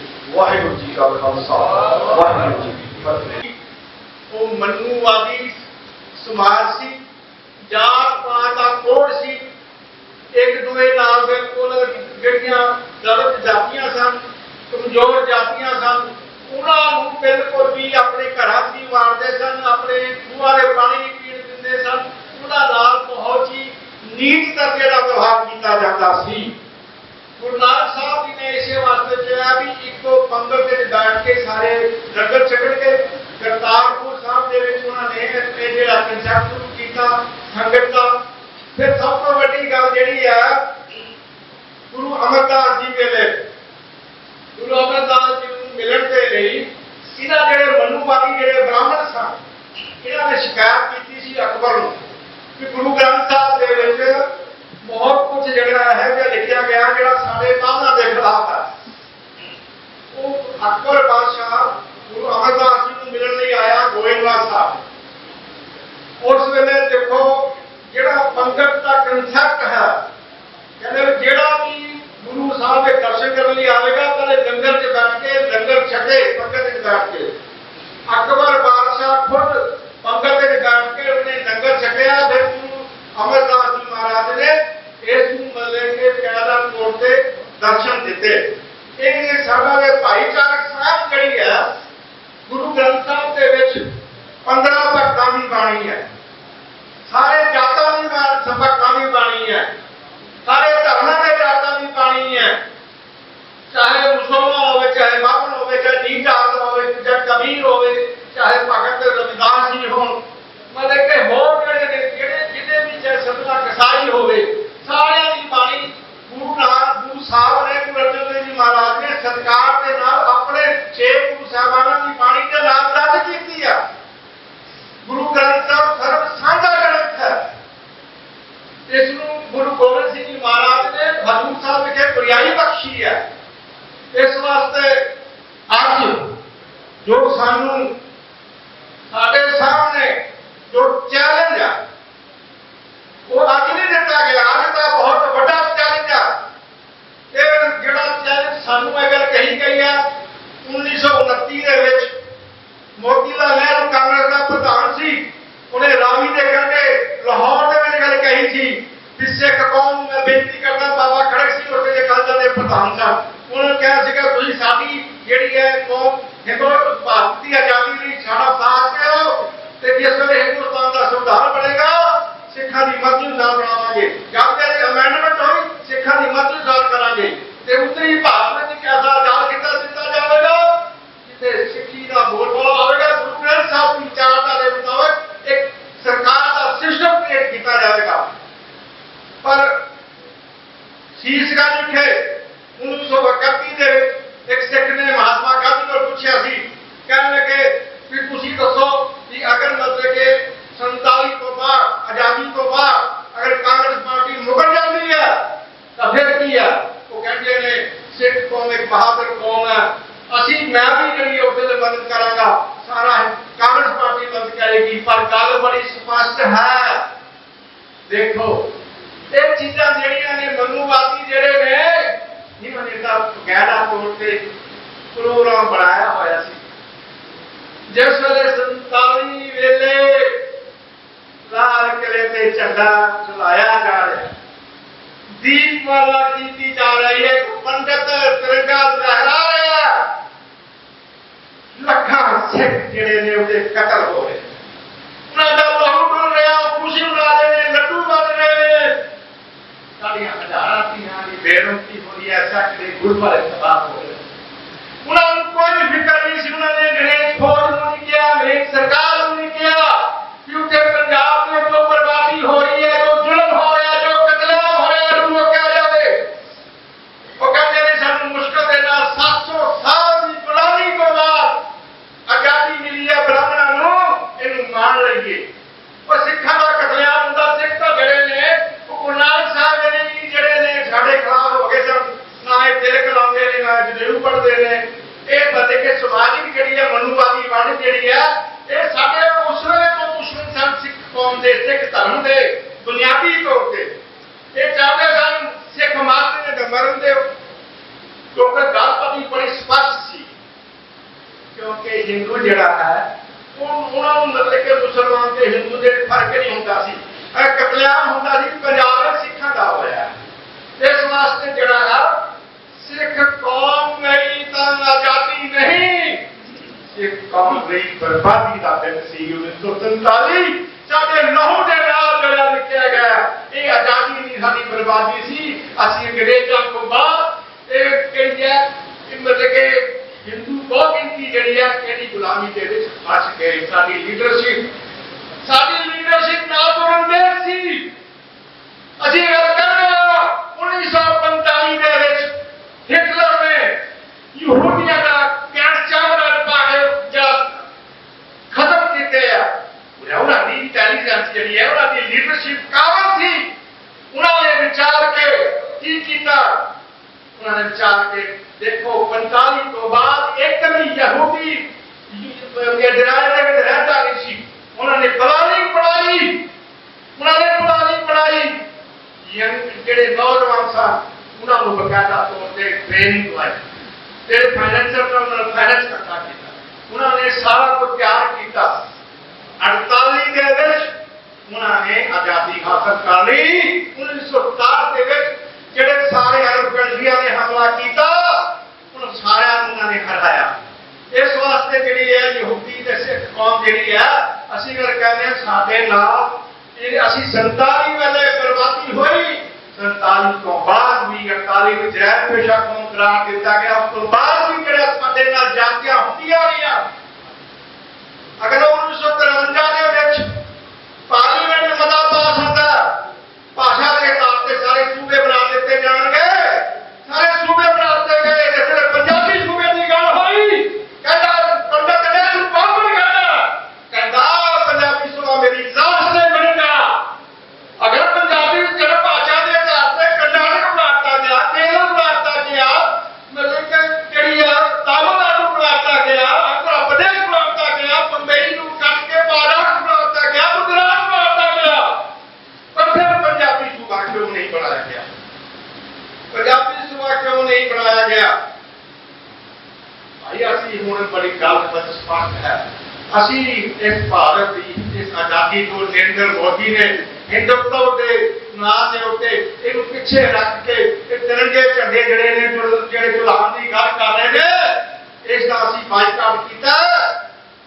केसरी परचम सरब साझा, केसरी परचम सरब साझा जे गुरुद्वारे लगा होंगे तो सरबत के भले का कंसर्ट उत्थे चाहे कोई भी किसी जात का किसी धर्म का कोई भी आवे केसरी परचम जड़ा सरबत के भले का कंसर्ट जिथे झंडा झूलदा उत्थे किसी भी जालम किसी भी जुल्मी किसी ना बेइंसाफी करन दा सिख कौम कदे भी हक नहीं देती। असी बदले का बाइकाट करते हैं। कदे भी असी 15 अगस्त आजादी का दिवस नहीं सिखा वास्ते बर्बादी का दिवस है।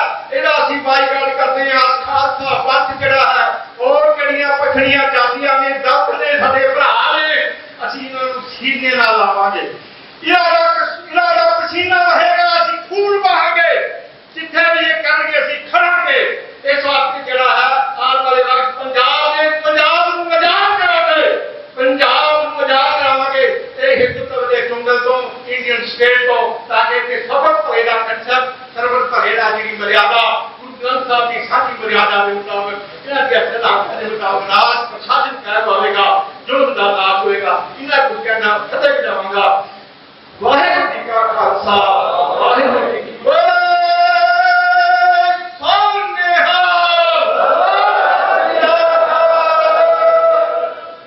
वाहिगुरू का खालसा वाहिगुरू जी की फतेह। जिन्हें मेरे इतने बुजुर्ग नौजवान साथी आए ने सारे दुखी ने क्योंकि तुम इदा कि सरकार सानू ठगदियां आईया असी लालचा जाके ठगते रहे।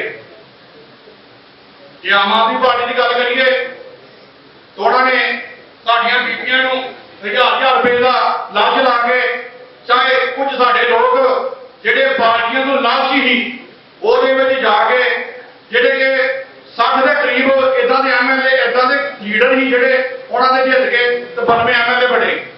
इस करके कांग्रेस सरकार आई तो साढ़े आपसी भाईचारे में कुछ नहीं मिला। जे बीजेपी अकाली दल की सरकार आई तो ਉਹਦੇ ਵਿੱਚ भी ਸਾਨੂੰ ठगਿਆ गया तो ਹੁਣ ਤੇ ਅਸੀਂ ਸਾਰੇ ठगे गए हैं। इस करके ਜਿਹੜੇ लोग संघर्ष करते हैं तख्तो ताज उन्होंने मिलते हैं। तो असीं चाहते हैं कि साडा जिहड़ा दलत भाईचारा तकलीफ बहुत है ते सिख भाईचारे की भी तकलीफ बहुत है। जिदा तुसीं ठगे गए हो इदा साडा संत भाईचारा भी ठगिया गया। असीं चाहुंदे हां कि जिहड़े भी साडे भरा साडी नुमाइंदगी करन, असीं उहनां दी खून पाईए तो साडे लिए खून पाउण, असीं उहनां दी मरीए तो वो साडे लिए मरन, असीं उहनां नूं बचावांगे तो सानूं बचाउण। बच्चे तां ही जावांगे जे सच दी राह ते गुरु महाराज की हजूरी दे विच बैठी प्यारी साध संगत नूं बेनती करदे हां कि आओ अज जिहड़ा 15 अगस्त के नाम से जो उन्होंने नारा लाया, एक नारा उन्होंने जिहड़ा तिरंगे दे विच केसरी नारा लाया ना, ते मेरे भरा वचनबंध ने केसरी लगूगा पर गुरु महाराज का लगूगा। इस करके असीं सारे वीरां नूं बेनती करदे हां, सारे जथेबंदियां नूं बेनती करदे हां कि आओ असीं रल के इस पंजाब नूं इन्हां डाकुआं दे हत्थों बचाईए, क्योंकि चेहरे बदले ने, इन्हां दी नीतियां नहीं बदलियां। इस करके ਇਹ ਕਿਤੇ ਨਾ ਕਿਤੇ ਸਾਡੇ ਸੰਵਿਧਾਨ ਦੇ ਨਾਲ, ਸਾਡੇ ਸਿੱਖ ਭਾਈਚਾਰੇ ਦੇ ਨਾਲ ਸਾਡੇ ਨੌਜਵਾਨ ਸਾਥੀ ਮਰਵਾਈ ਜਾਂਦੇ ਨੇ, ਗੋਲੀਆਂ ਚੱਲ ਰਹੀਆਂ ਨੇ, ਉਹ ਤਾਂ ਹੀ ਚੱਲ ਰਹੀਆਂ ਕਿ ਇਹਨਾਂ ਲੋਕਾਂ ਨੇ ਸਾਨੂੰ ਲੁੱਟ ਲਿਆ। ਇਸ ਕਰਕੇ ਮੈਂ ਜ਼ਿਆਦਾ ਨਾ ਕਹਿੰਦਾ ਹਾਂ, ਇਹੋ ਹੀ ਬੇਨਤੀ ਕਰਾਂਗਾ ਕਿ ਜਿੱਥੇ ਵੀ ਸਿੱਖ ਭਾਈਚਾਰਾ ਤਾਲਮੇਲ ਸਾਡੇ ਨਾਲ ਜੋ ਵੀ ਸਾਡੀ ਜ਼ਿੰਮੇਵਾਰੀ ਲਾਣਗੇ, ਸਤਿਗੁਰੂ ਕਬੀਰ ਸੇਵਾਦਲ ਪੰਜਾਬ, ਸਤਿਗੁਰੂ ਕਬੀਰ ਟਾਗਰ ਫੋਰਸ अपने दिलों हो गए आसी भाईचारे साढ़े जिंदा राणा जी जिन्हों की असी सदे असी तुहाडे बजुर्गों का अपने वीरों का जिहड़ा असी दर्शन कर सके। पर दर्शन तां ही होऊ कि जे आपां ये जिहड़े लोग साडे ते सत्ता उत्ते बैठे ने इन्हां नूं ला के ते अपनी जिहड़ी है जो भी साडी पॉलिसी होएगी, जिहड़ियां ते जथेबंदियां बहंदियां ने, वो भाईयां ने इकट्ठे होए ने, ਉਹਦੇ आधार ते जो भी सानूं हुकम मिलूगा गुरु महाराज की हजूरी दे विच असी दिलों हो के जिहड़ा निभावांगे और जिथे साडी सेवा होगी ਵੱਡੇ ਪੱਧਰ ਤੇ आवांगे। ਜਾਂ कबीर ਧੰਨ कबीर ਜ਼ਿਆਦਾ ਨਾ ਕਹਿੰਦਾ ਹੋਇਆ ਕਿਤੇ मैं कोई इदां ਦਾ शब्द बोल ਗਿਆ, क्षमा ਦਾ ਜਾਚਕ ਹਾਂ। ਵਾਹਿਗੁਰੂ ਜੀ ਕਾ ਖਾਲਸਾ, ਵਾਹਿਗੁਰੂ ਜੀ ਕੀ ਫਤਿਹ। ਅੱਜ ਜਿੱਥੇ ਭਾਰਤ ਦੇਸ਼ ਦੇ ਹੁਕਮਰਾਨ ਇਸ ਦੇਸ਼ ਦੀ ਆਜ਼ਾਦੀ ਦੇ ਜਸ਼ਨ ਮਨਾ ਰਹੇ ਹਨ, ਉੱਥੇ ਭਾਰਤ ਦੇਸ਼ ਦੇ ਗੁਲਾਮ ਲੋਕ ਇਸ ਦੇਸ਼ ਦੇ ਅੰਦਰ ਆਪਣੇ ਜਾਤੀਆਂ ਦੇ ਜੁਰਮ ਦੇ ਸਹਿੰਦੇ ਹੋਏ ਸਾਡੇ ਗੁਜ਼ਰ ਗਏ 75 ਸਾਲ। ਔਰ ਬਾਹਰੀਆਂ ਗੱਲਾਂ ਨਾ ਕਰਦਾ ਹੋਇਆ, ਕਿਉਂਕਿ ਅੱਜ ਦੀ ਇਸ ਕਾਨਫਰੰਸ ਦਾ ਕਰਨਾ ਸਾਡਾ ਮਕਸਦ ਸੀ, ਕਿਉਂਕਿ 75 ਸਾਲ ਦਾ ਰੋਣਾ ਜਿਹੜਾ ਉਹ 75 ਮਿੰਟਾਂ ਦੀ ਹੁਣ ਡਿਸਕਸ਼ਨ ਦੇ ਵਿੱਚ ਨਹੀਂ ਧੋਤਾ ਜਾ ਸਕਦਾ। ਇਹਦੇ ਲਈ ਸਾਨੂੰ ਵੱਡੀਆਂ ਲੰਬੀਆਂ ਵਿਚਾਰਾਂ ਕਰਨ ਦੀ ਲੋੜ ਹੈ, ਕਿਉਂਕਿ ਜਦੋਂ ਤੱਕ ਸਾਡੀ ਵਿਚਾਰਕ ਸਾਂਝ ਨਹੀਂ ਪੈਂਦੀ ਔਰ ਵਿਚਾਰਕ ਸਾਂਝ ਤੋਂ ਬਾਅਦ ਸਾਡਾ ਜਿਹੜੇ ਮੁੱਦੇ ਆ ਉਹਨਾਂ ਤੇ ਫਾਈਟ ਸਾਂਝੀ ਨਹੀਂ ਹੁੰਦੀ, ਸਾਡਾ ਲੜਾਈ ਦੀ ਰਣਭੂਮੀ ਇੱਕ ਨਹੀਂ ਹੁੰਦੀ, ਉਦੋਂ ਤੱਕ ਇਸ ਦੇਸ਼ ਦੇ ਅੰਦਰ 75 ਸਾਲ ਸਾਨੂੰ ਹੋਰ ਹੰਡੋੜੇ ਪੈ ਸਕਦੇ ਆ। ਲੇਕਿਨ ਅਸੀਂ ਆਪਣੀ ਨਸਲ ਕੁਸ਼ੀ ਹੋਰ ਨਹੀਂ ਕਰਵਾਉਣਾ ਚਾਹੁੰਦੇ। ਇਸ ਕਰਕੇ ਮੈਂ ਆਪਣੀ ਬਾਣੀ ਨੂੰ ਇੱਥੇ ਵਿਰਾਮ ਦਿੰਦਾ ਹਾਂ। ਮੈਂ ਬੇਨਤੀ ਜ਼ਰੂਰ ਕਰਾਂਗਾ ਜਿਹੜੀਆਂ ਜਥੇਬੰਦੀਆਂ ਨਾਲ ਸਾਡਾ ਇਹ ਕਾਨਫਰੰਸ ਕਰਨ ਦਾ ਫੈਸਲਾ ਹੋਇਆ ਸੀ, ਉਹਦੇ ਵਿੱਚ ਸ਼੍ਰੋਮਣੀ ਅਕਾਲੀ ਦਲ ਅੰਮ੍ਰਿਤਸਰ, ਦਲ ਖਾਲਸਾ ਔਰ ਬਾਲ ਸੇਵ ਦੇ ਪਲੇਟਫਾਰਮ ਤੋਂ ਮਾਧਿਅਮ ਤੋਂ ਅਸੀਂ ਜਿਹੜਾ ਸੰਸਥਾਵਾਂ ਦੇ ਨਾਲ ਸੰਪਰਕ ਕੀਤਾ, ਸਤਿਗੁਰੂ ਕਬੀਰ ਟਾਈਗਰ ਫੋਰਸ ਔਰ ਮੁਸਲਮਾਨ ਭਾਈਚਾਰੇ ਤੋਂ ਗੁਰਫਾਮ ਜੀ ਇਹ ਆਏ ਆ। ਔਰ ਇਹ ਮੇਰੀ ਤੁਹਾਨੂੰ ਇਸ ਮੰਚ ਤੇ ਹੋ ਮੇਰੀ ਬੇਨਤੀ ਹੈ ਸਾਥੀਓ ਕਿ ਅਸੀਂ ਕਿਉਂਕਿ ਅੱਜ ਜਲੰਧਰ ਦਾ ਪ੍ਰੋਗਰਾਮ ਹੈ, ਕੱਲ੍ਹ ਨੂੰ ਸਾਡਾ ਮੋਗੇ ਦਾ ਪ੍ਰੋਗਰਾਮ ਹੈ ਔਰ ਮੋਗੇ ਦੇ ਪ੍ਰੋਗਰਾਮ ਤੋਂ ਬਾਅਦ ਅਸੀਂ 20 ਤਰੀਕ ਤੋਂ ਪਹਿਲਾਂ ਅਸੀਂ ਫਿਰ ਆਪਸ ਦੇ ਵਿੱਚ ਬੈਠੀਏ ਔਰ ਵਿਚਾਰਕ ਸਾਂਝਾਂ ਜਿਹੜੀਆਂ ਉਹਨੂੰ ਅਸੀਂ ਨਿਭਾਈਏ, ਕਿਉਂਕਿ ਸਾਡੀ ਇਹ ਕੋਸ਼ਿਸ਼ ਹੁੰਦੀ ਹੈ ਕਿ ਬਾਰ-ਬਾਰ ਅਸੀਂ ਇਕੱਠੇ ਹੋਈਏ। 4 ਸਤੰਬਰ ਨੂੰ ਸਾਡਾ ਪ੍ਰੋਗਰਾਮ ਦੇਸ਼ ਭਰ ਜਾਂਦੇ ਹਾਲ ਦੇ ਵਿੱਚ ਆ, ਜਿਹੜਾ BMC ਚੌਂਕ ਦੇ ਵਿੱਚ ਆ, ਉੱਥੇ ਅਸੀਂ ਦਲ ਖਾਲਸਾ ਦੇ ਮਾਧਿਅਮ ਤੋਂ ਸਾਡੇ ਕਵਰਪਾਲ ਜੀ ਸਤਿਕਾਰਯੋਗ ਸਾਥੀ ਆ, ਉਹਨਾਂ ਨੂੰ ਅਸੀਂ ਇਹਦੇ ਵਿੱਚ ਸੱਦਿਆ, ਕਿਉਂਕਿ ਬਾਰ-ਬਾਰ ਸਾਡੀਆਂ ਵਿਚਾਰਾਂ ਦੀ ਸਾਂਝ ਪਾਣੀ ਬੜੀ ਜ਼ਰੂਰੀ ਆ ਔਰ ਇਹ ਤੁਸੀਂ ਬਾਰ-ਬਾਰ ਕਹਿੰਦੇ ਰਹੋਗੇ। ਔਰ ਇਹ 75 ਸਾਲਾਂ ਦਾ ਕੋੜ ਅਸੀਂ ਜਿਹੜਾ ਉਹਨੂੰ ਆਉਣ ਵਾਲੇ ਸਮੇਂ ਦੇ ਵਿੱਚ ਜ਼ਰੂਰ ਲਾਉਣ ਦੇ ਵਿੱਚ ਕਾਮਯਾਬ ਹੋ ਜਾਵੇ, ਕਿਉਂਕਿ ਦੁਨੀਆ ਮੰਨਦੀ ਜੋਰਾਂ ਨੂੰ ਲੱਖ ਲਾਹਣਤਾਂ ਨੇ ਕਮਜ਼ੋਰਾਂ ਨੂੰ। ਤੁਹਾਡੇ ਕੋਲ ਲੜਾਈ ਜਿਹੜੀ ਲੜਨ ਦੇ ਦੋ ਹੀ ਸਾਧਨ ਆ, ਜਾਂ ਧੰਨਵਾਦ ਲਿਆ ਜਾਂ ਜਨਵਾਦ ਲਿਆ। ਧੰਨਵਾਦ ਦੀ ਕਮੀ ਜਿਹੜੀ ਆ ਦਿੱਲੀ ਦੇ ਅੰਦੋਲਨ ਨੇ ਸਿੱਧ ਕਰਤਾ ਕਿ ਧੰਨਵਾਦ ਦੀ ਕੋਈ ਕਮੀ ਨਹੀਂ ਰਹਿੰਦੀ। ਜਿਹੜਾ ਜਨਵਾਦ ਸਾਡਾ ਟੁਕੜੇ 'ਚ ਬੰਦਾ ਪਿਆ ਉਹ ਜਨਵਾਦ ਨੂੰ ਇੱਕ ਮੰਚ ਤੇ ਲਿਆ ਕੇ ਇਸ ਦੇਸ਼ ਦੇ ਅੰਦਰ ਗੁਲਾਮੀ ਔਰ ਪੰਜਾਬ ਕਿਤੇ ਦੀ ਆਜ਼ਾਦੀ ਨੂੰ ਅਸੀਂ ਲੈ ਸਕਦੇ ਔਰ ਤੁਸੀਂ ਲੈਣ ਲਈ ਤਿਆਰ ਹੋਵੋਗੇ। ਸਾਥ ਔਰ ਉਮੀਦ ਦੇ ਨਾਲ ਜੈ ਭੀਮ ਜੈ ਭਾਰਤ। ਵਾਹਿਗੁਰੂ ਜੀ ਕਾ ਖਾਲਸਾ, ਵਾਹਿਗੁਰੂ ਜੀ ਕੀ ਫਤਿਹ। ਗੁਰਦੁਆਰਾ नौवीं पातशाही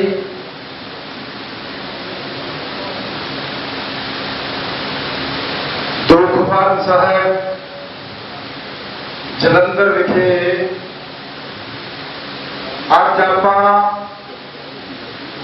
दल खालसा बाम सेव ते श्रोमणी अकाली दल अंमृतसर ने एक सोच ते एक विचारधारा के मुताबिक अज 15 अगस्त के इशू लैके मुद्दे नूं लैके कांफ्रेंस तो बाद आपां खालसा मार्च करना ਉਹਦੇ ਵਿੱਚ ਸਮੁੱਚੀ ਪ੍ਰੈਸ ਵੱਖ-ਵੱਖ ਜ਼ਿਲ੍ਹਿਆਂ ਤੋਂ ਆਏ ਜਥੇਦਾਰ ਸਾਹਿਬਾਨ ਗੁਰੂ ਘਰ ਦੇ ਵਜ਼ੀਰ ਤੇ ਗੁਰੂ ਘਰ ਦੇ ਕੀਰਤਨੀਏ ਦਲ ਖਾਲਸਾ ਦੇ ਪ੍ਰਧਾਨ ਸਰਦਾਰ ਹਰਪਾਲ ਸਿੰਘ ਜੀ ਚੀਮਾ ਸਾਹਿਬ ਖਡੂਰ ਸਾਹਿਬ ਮੇਰੇ ਸਤਿਕਾਰਯੋਗ ਅਮਰਪਾਲ ਸਿੰਘ ਜੀ ਬਿੱਟੂ ਸਾਹਿਬ ਰਾਣਾ ਜੀ ਡਰੌਲੀ ਸਾਹਿਬ ਮੈਂ ਕਿਹਦਾ ਨਾਮ ਲਵਾਂ ਸਾਰੇ ਯੋਧੇ ਤੇ ਜਰਨੈਲ ਨੇ बापू जी गुरचरण सिंह के पौटा साहब वाहिगुरू जी का खालसा वाहिगुरू जी की फतेह। गल कोई लंबी चौड़ी नहीं है। अज आप आजाद हस्ती के मालक इंडियन स्टेट के अंदर गुलामां वाली जिंदगी बतीत कर रहे हैं। कदे साडा दरबार साहब ढा दिंदे ने, कदे साडे गला च पैर पा दिंदे ने, कदे साडी दिल्ली दे विच पग ला दिंदे ने, कदे 700 किसानां नूं मार के सिद्धियां गोलियां ते विशे वर्गे नूं जवानता दे दिंदे ने, कदे साडे गुरु ग्रंथ साहिब दी भीड़ नूं चोरी करके सिर सियाड़ा साध करना मेरे कोले है ते भनियारे वाला कहंदा मैं गुरु का विरोधी है ते उधर नूर पैलिया मरिया गया है ते ओहदे अगे डडौत कर रहे ने ते कदे साडा तोशाखाना लुट लैंदे ने, संत जरनैल सिंह भिंडरां वाले नूं शहीद करके नचदे ने, भंगड़े पाउंदे ने, साडे 32 सिंघां नूं 25-25 साल जेल੍ਹਾਂ 'ਚ बंद करके असीं कोई भीख थोड़ी मंगदे हैं। साडा राइट नूं छड्डदे ही नहीं गे ते फिर आ जिहड़ा धरंगे दा रौला पिया होया बई ये काहदा रौला सी? झंडा मैनूं दसो, पहला खालसे दा झंडा सी जां तिरंगा सी? दसो मैनूं। आ जिहड़ा तिरंगे दा झंडा इहनूं तां माड़ा मोटा विश्वास साडे लीडर करके जे असीं नाल ना खड़दे तिरंगा नहीं सी होना। किसी ने मोहम्मद खान होना सी ते किसी ने मोदी खान होना सीगा, किसी ने मिर्च मोहम्मद होना सीगा। इस करके और तुसीं शान फरामोश हो गए हो। यह झंडा ये दल खालसा का नहीं है, ना ये अकाली दल अंमृतसर का, ना ये वाम सेव का है। ਇਹ ਝੰਡਾ ਸਾਡੇ ਗੁਰੂ ਦਾ ਗੁਰੂ ਗੋਬਿੰਦ ਸਿੰਘ ਨੇ ਦਿੱਤਾ ਸਾਨੂੰ। ਇਹ ਝੰਡਾ ਉਹਦਾ ਜਿਹੜਾ ਵੀ ਉਹ ਝੰਡੇ ਵੱਲ ਵੇਖੂਗਾ ਉਹਦੀ ਕੁੱਲ ਨਾਸ ਹੋ ਜਾਣੀ ਹੈ, ਉਹਦੀ ਕੁੱਲ ਨਾਸ ਹੋ ਜਾਣੀ ਹੈ। ਨਾ ਇਹ ਝੰਡਾ ਬੰਬ ਚਲਾਉਂਦਾ, ਨਾ ਇਹ ਝੰਡਾ ਗੋਲੀ ਮਾਰਦਾ, ਨਾ ਇਹ ਝੰਡਾ ਬਾਬਰੀ ਮਸਜਿਦ ਢਾਉਂਦਾ, ਨਾ ਇਹ ਝੰਡਾ कश्मीरियों पुठे लटकाउंदा, ना यह झंडा बीबियां की इज्जत नूं लुटदा, ना यह झंडा घट गिनतियां ते जुल्म करदा, ना झंडा गीता की बेअदबी करदा, ना झंडा कुरान शरीफ की बेअदबी करदा, ना यह झंडा ब्याह की बेअदबी करदा। जेड़ा भी बेअदबी इन्हां दी करदा ये झंडे वाले नूं ठोक दिंदे ने, जे ते इंसाफ मिलदा। ये तो झंडा मानवतावादी झंडा है। तो फिर मैंने दसो आ जिहड़ा झंडा इंडिया का ये कांग्रेस का झंडा सीगा, ये चरखा सीगा, चरखा कट दिता। एक झंडे ते जो आजादी लई आ कोई कमिशन बैठिया सिख कौम नूं बुला के झंडा बनाउणा आ मूल निवासियों नूं बुला के झंडा बनाउणा किसी नूं बुलाया गया दसो कित्थे बुलाया गया। इस झंडे दे विच उपरला रंग की है एवें भुलेखे दे नाल जदे पार्लीमेंट सिमरजीत सिंह मान ने बोलिया जवाब नहीं आया। आ झंडे दे विच उपरला रंग बीजेपी दा आरएसएस दा नागपुर दे ब्राह्मणवादी सोच दा रंग है। जेड़ा चिट्टा रंग है ये किहदा रंग है भला ये हैगा जैनियां दा रंग है अशोक चक्र मोदियां दा ते फिर हैगा रंग मुसलमान कौम दा। ਉਹ ਮੈਨੂੰ ਦੱਸੋ ਮੂਲ ਨਿਵਾਸੀਆਂ ਨੂੰ ਸਿੱਖੋ ਉਹ ਜਿਹੜੇ ਆਪਾਂ 4 ਵਰਨਾਂ 'ਚ ਵੰਡੇ ਆ ਇਹਦੇ ਵਿੱਚ ਕਿਹਦਾ ਬ੍ਰਾਹਮਣ ਵੈਸ਼ ਸ਼ੂਦਰ ਤੇ ਕਸ਼ਤਰੀਆ ਇਹਦੇ ਵਿੱਚ ਰਾਮ ਸ਼ੂਦਰਾਂ ਦਾ ਨਹੀਂ ਸਾਰੇ ਸ਼ੂਦਰ ਇਕੱਠੇ ਆ ਹੈਗਾ ਕੋਈ ਰੰਗ ਇਹਦੇ ਸ਼ਰੂਟੇ ਨੂੰ ਮਾਰੀ ਜਾਂਦੇ ਹੋ। ਮੈਂ ਇੰਡੀਆ ਤੋਂ ਪੁੱਛਦਾ ਜਵਾਬ ਮੰਗਦਾ ਇੰਡੀਆ ਜਵਾਬ ਦੇ ਤੂੰ ਸਾਡਾ ਦਰਬਾਰ ਸਾਹਿਬ ਕਿਉਂ ਹੈ ਜਵਾਬ ਦੇ ਕਰਨਿਆ ਸਾਨੂੰ ਜਵਾਬ ਦਿਓ ਕਿ ਸਾਡਾ ਦਰਬਾਰ ਸਾਹਿਬ ਕਿਉਂ ਹੁੰਦਾ ਆ ਬੋਲੋ ਕਰਨਗੇ ਵਾਲੇ ਦੱਸੋ ਸਾਨੂੰ ਸਾਡੇ ਗਲਾਂ 'ਚ ਟਾਇਰ ਕਿਉਂ ਪਾਏ ਨੇ ਬੋਲੋ ਕਰਨਗੇ ਵਾਲਿਓ। ਸਾਡੇ ਧੀਆਂ ਭੈਣਾਂ ਬੇਪਤੀਆਂ ਕੀਤੀਆਂ ਬੋਲੋ ਕਰਨਗੇ ਲੋਕਾਂ ਕੀਤੀਆਂ। ਸੰਤ ਜਰਨੈਲ ਸਿੰਘ ਭਿੰਡਰਾਂ ਵਾਲਿਆਂ ਨੂੰ ਸ਼ਹੀਦ ਕੀਤਾ ਉਹਦਾ ਕਿੱਥਾ ਪ੍ਰਸਤਾਵ ਉਹਦਾ ਕਿੱਥੇ ਆ ਆਪਣਾ ਤੀਰ ਕਿੱਥੇ ਸੰਸਕਾਰ ਕੀਤਾ ਗਿਆ ਦੱਸੋ ਉਹ ਕਰਨਗੇ ਵਾਲੇ ਦੱਸੋ। ਸਾਡਾ ਤੋਸ਼ਾਖਾਨਾ ਕਿੱਥੇ ਆ ਸਾਡੀ ਸਿੱਖ ਰੈਫਰੈਂਸ ਲਾਇਬ੍ਰੇਰੀ ਕਿੱਥੇ ਆ ਦੱਸੋ ਝੰਡੇ ਵਾਲਿਓ। ਆ ਦੱਸੋ ਸਾਡੇ ਗੁਰੂ ਗ੍ਰੰਥ ਸਾਹਿਬ ਦੀ ਬੇਅਦਬੀ ਹੋਈ ਆ ਸਿਰਸੇ ਵਾਲੇ ਸਾਨੂੰ ਕਿਉਂ ਸੰਭਾਲ ਕੇ ਰੱਖਿਆ ਦੱਸੋ ਕਰਨਗੇ ਵਾਲਿਓ। ਜਦੋਂ ਮਰਜ਼ੀ ਸਾਡੇ ਗੁਰੂ ਤੇ ਕੋਈ ਬਹਿ ਜਾਂਦਾ ਪਾਗਲ ਕਹਿ ਕੇ ਕਦੇ ਸਰਕਟ ਛੱਡ ਕਰ ਦਿੰਦੇ ਨੇ ਦੱਸੋ ਕਿਉਂ ਸਿਰਸੇ ਵਾਲੇ ਸਾਹਿਬ ਨੂੰ ਬਚਾ ਕੇ ਰੱਖਿਆ ਕਰਨਗੇ ਵਾਲੇ ਦੱਸੋ 700 ਕਿਸਾਨਾਂ ਨੂੰ ਕਿਉਂ ਮਾਰਿਆ ਕਰਨਗੇ ਵਾਲੇ ਦੱਸੋ ਸਾਡਾ ਆਨੰਦ ਮੈਰਿਜ ਕਿਉਂ ਗਿਆ ਉਹ ਹੋਇਆ ਕਰਨਗੇ ਵਾਲੇ ਦੱਸੋ ਸਾਡੇ ਕੋਲ ਚੰਡੀਗੜ੍ਹ ਕਿਉਂ ਖੋਲਿਆ ਸਾਡੇ ਕੋਲ ਪੰਜਾਬੀ ਬੋਲਦੇ ਇਲਾਕੇ ਕਿਉਂ ਖੋਲੇ ਨੇ ਕਰਨਗੇ ਵਾਲੇ ਦੱਸੋ ਸਾਡੇ ਕੋਲ ਕੁਰਬਾਨ ਦਾ ਹੱਕ ਤੁਸੀਂ ਕਿਉਂ ਖੋਲਿਆ ਕਰਨਗੇ ਵਾਲੇ ਦੱਸੋ ਸਾਡੀ ਪੱਗ ਤੇ ਕਿਉਂ ਟੈਕ ਕਰ ਰਹੇ ਹੋ ਕਰਨਗੇ ਵਾਲੇ ਤੁਸੀਂ ਦੱਸੋ ਜਿਹੜਾ ਝੰਡਾ ਹੁਣ ਗੁਰਦੁਆਰੇ ਵਿੱਚ ਚੜਾ ਦਿੱਤਾ ਅੰਦੌਰ ਦੇ ਦੱਸੋ ਕਿਉਂ ਚੜਾਇਆ ਉਹ ਠੱਡੜ ਕਰਨਗੇ ਵਾਲਾ ਦੱਸ ਤੂੰ ਕਹਿੰਦਾ ਪੰਡੋਖੜਾ ਸਾਹਿਬ ਤੇ ਝੰਡਾ ਚੜੇਗਾ ਸ਼੍ਰੋਮਣੀ ਕਮੇਟੀ ਨੇ ਮੰਗ ਲਿਆ ਤੂੰ ਕਹਿੰਦਾ ਝੰਡਾ ਚੜੇਗਾ ਆਪਣੇ ਮੰਜੀ ਸਾਹਿਬ ਤੇ ਤੂੰ ਕਹਿੰਦਾ ਉਹ ਭਗਵੰਤ ਮਾਨ ਤੂੰ ਵੀ ਕਹਿੰਦਾ ਪੀਪੀਆਈ ਨੇ ਆਰਡਰ ਕਰਤਾ ਕਿ ਫਤਿਹਗੜ੍ਹ ਸਾਹਿਬ ਦੇ ਵਿੱਚ ਝੰਡਾ ਗੁਰਦੁਆਰੇ ਤੇ ਚੜੇਗਾ ਕਿਉਂ ਚੜੇਗਾ ਮੈਂ ਇਹੀ ਗੱਲ ਕਹਿਣਾ ਝੰਡਾ ਨਹੀਂ ਚੜੇਗਾ ਝੰਡਾ ਖਾਲਸੇ ਦਾ ਚੜੇਗਾ। ਅਰਦਾਸ ਦੇ ਵਿੱਚ ਕੀ ਕਹਿੰਦਾ ਅਰਦਾਸ ਦੇ ਵਿੱਚ ਕਹਿੰਦੇ ਆ ਚੌਂਕੀਆਂ ਝੰਡੇ ਬੁੰਗੇ ਜਗੋ ਜਗ ਕੱਲ ਇਹਦਾ ਅਰਦਾਸ ਨੇ ਤੈਅ ਕਰਤਾ। ਇਸ ਕਰਕੇ ਮੈਂ ਕਹਿਣਾ ਕਿ ਆਪਾਂ ਸਾਰੇ ਇਕੱਠੇ ਹੋ ਕੇ ਲੜਾਈ ਲੜੀਏ। ਜਿਹੜਾ ਇਹਨਾਂ ਨੇ ਵੀਰਾਂ ਨੇ ਕਿਹਾ ਕਿ ਬੈਠਣਾ ਚਾਹੀਦਾ ਆਪਾਂ ਨੂੰ ਬੈਠਣਾ ਤਾਂ ਚਾਹੀਦਾ ਪਰ 70 ਸਾਲ ਹੋ ਗਏ ਆਪਾਂ ਸਮਝੇ ਨਹੀਂ ਆਪਾਂ ਨੂੰ ਪਤਾ ਨਹੀਂ ਰਵਿਦਾਸ ਮਹਾਰਾਜ ਦਾ ਘਰ ਕਿਹਨੇ ਢਾਇਆ ਸਾਨੂੰ ਮੰਨੂ ਨਹੀਂ ਪਤਾ ਮੰਨੂ ਕੌਣ ਹੈ ਸਾਨੂੰ ਨਾਗਪੁਰ ਨਹੀਂ ਪਤਾ ਕੌਣ ਹੈ ਸਾਨੂੰ ਕਿਹਨੇ ਕੁੱਟਿਆ ਕੁੱਟ ਖਾ ਕੇ ਇਕੱਠੇ ਹੋ ਜਾਓ ਤੇ ਲੜ ਲਓ ਬਾਕੀ ਮਸਲੇ ਹੱਲ ਹੋ ਜਾਣਗੇ।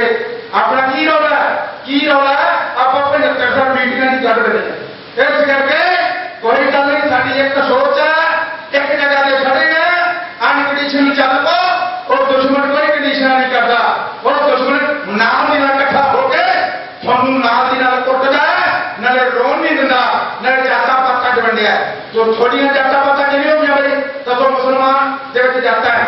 ਕਦੇ ਕਿਸੇ ਨੇ ਕਿਹਾ ਮੁਸਲਮਾਨ ਮਾਝੇ ਦਾ ਮੁਸਲਮਾਨ ਹੈ ਕਿਸੇ ਨੇ ਕਿਹਾ ਮੁਸਲਮਾਨ ਆਪਣੇ ਦੁਆਬੇ ਦਾ ਕਿਸੇ ਨੇ ਕਿਹਾ ਐਸੀ ਮੁਸਲਮਾਨ ਹੈ ਕਦੇ ਕ੍ਰਿਸਚਨ ਨੇ ਕਿਹਾ ਕਿ ਐਸੀ ਕ੍ਰਿਸਚਨ ਹੈ ਕਦੇ ਕਿਸੇ ਨੇ ਕਿਹਾ ਅਮਰੀਕਾ ਦਾ ਕ੍ਰਿਸਚਨ ਹੈ ਕਦੇ ਕ੍ਰਿਸਚਨ ਦੇ ਵਿੱਚ ਜਾਤਾਂ ਪਾਤਾਂ ਹੈਗੀਆਂ ਕਦੇ ਹਿੰਦੂ ਨੇ ਕਿਹਾ ਕਿ ਮਾਝੇ ਦਾ ਹਿੰਦੂ ਆ ਇਹ ਮਾਲਵੇ ਦਾ ਹਿੰਦੂ ਆ ਇਹ ਐਸੀ ਹਿੰਦੂ ਆ ਇਹ ਓਬੀਸੀ ਹਿੰਦੂ ਆ ਕਦੇ ਕਿਸੇ ਨੇ ਕਿਹਾ ਕਿ ਸਿੱਖ ਕਹਿੰਦੇ ਕੀ ਸਿੱਖ ਹੈ ਇਸ ਕਰਕੇ ਆਪਣੀ ਪੀੜ੍ਹੀ ਥੱਲੇ ਵੀ ਛੋਟਾ ਮਾਰ ਜਾਏ ਗੁਰੂ ਦੇ ਸਿੱਖ ਬਣ ਕੇ ਚੱਲ ਜਾਏ।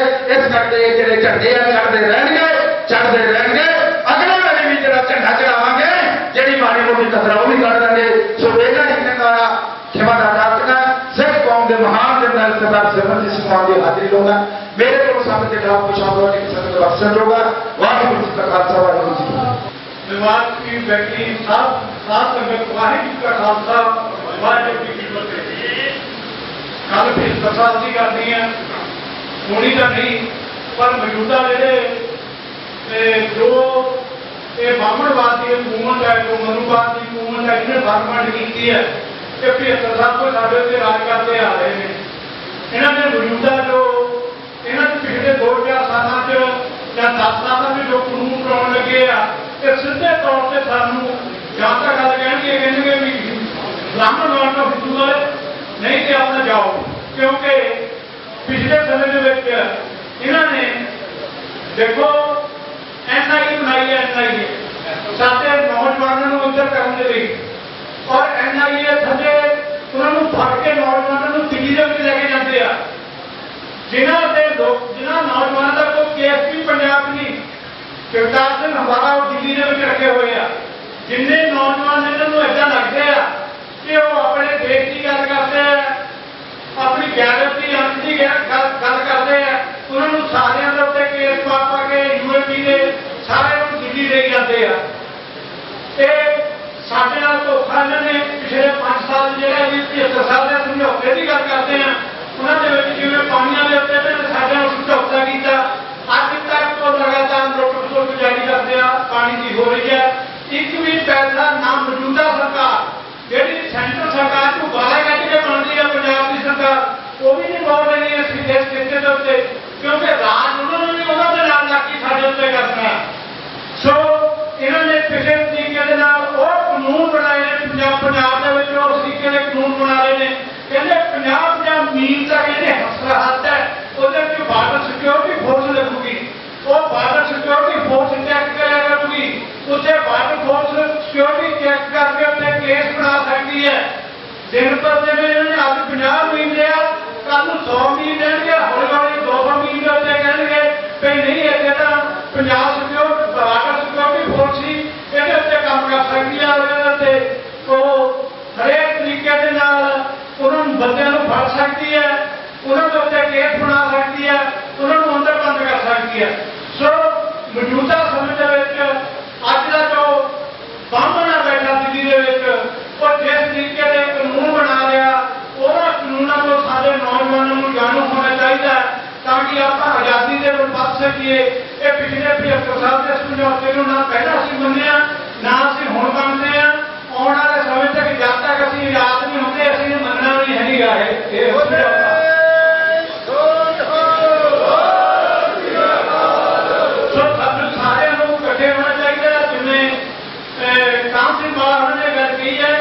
सानू सारे बिना किसी भी समझौतियों तो बिना किसी एक दूजे के नाल गल्लां बातां करन तो सीधे एक दूजे के नाल सारियां गल्लां छड्ड के खड़े होना चाहिए और दुश्मन के नाल लड़ाई करनी चाहिए है। दुश्मन जो भी साडे नाल लड़दा वो बिल्कुल नहीं देखता हिंदुस्तान का दुश्मन चाहे वो BJP होवे चाहे हिंदुस्तान की कांग्रेस होवे इवन की बहुत जगह जिन्हें भी कांग्रेस पार्टियां हैं कांग्रेस पार्टियां ने ये भी सारियां अज तक भी ये साथ ब्राह्मण का खिंचा दे रही ने और देखो जो तो इन्होंने पंजाब के अकाल तख्त हटाया अज तक भी हिंदुस्तान के पार्लीमेंट किसी भी पार्टी ने चाहे वो यादव की पार्टी हो अज तक भी किसी ने चाहे वो क्षत्रिय यादव की पार्टी हो किसी ने भी यह नहीं कही है कि एक सिखा के उत्ते बहुत बड़ा पाप किया हिंदुस्तान की सरकार ने। सो ये सारा जिन्ना भी लाना दुश्मन लाना ये सारा इकट्ठा है सानू सारे को इकट्ठे होना चाहिए और ये मीडिया जैसे चलती रहनी चाहिए बिल्कुल गल जी ठीक है कि ये अभी थोड़े जे समय के एडे एडे सालों की गल नहीं कर सकते सानू नेड़े तो नेड़े जिन्ना भी हो सके जे घर तो कभी कानफ्रेंसा के रूप में अपने केडर को इकट्ठा नहीं कर सकते तो साडी लीडरशिप जरूर इकट्ठा होकर आपस विचार करते रहना चाहिए ने जेडे आपस कानून बनते हैं उन्होंने उत्ते विचार करके अपने केडर तक पहुंचानी चाहिए है गल और सानू सारियां इकट्ठे होकर इस समझौते के बरकरार लड़ाई है वो जारी रखनी चाहिए है। इन्हें शब्दों के नाल तुहानू सारियां जेडे इस कांफ्रेंस के 10 साल के नौजवान आम सिंह के नौजवान और कौमी कल्चर ਵੀਰ ਜਿੰਨੇ ਵੀ ਇਕੱਤਰ ਹੋਏ ਆ ਸਾਰਿਆਂ ਦਾ ਬਹੁਤ ਬਹੁਤ ਧੰਨਵਾਦ। ਵਾਹਿਗੁਰੂ ਜੀ ਕਾ ਖਾਲਸਾ ਵਾਹਿਗੁਰੂ ਜੀ ਕੀ ਫਤਿਹ।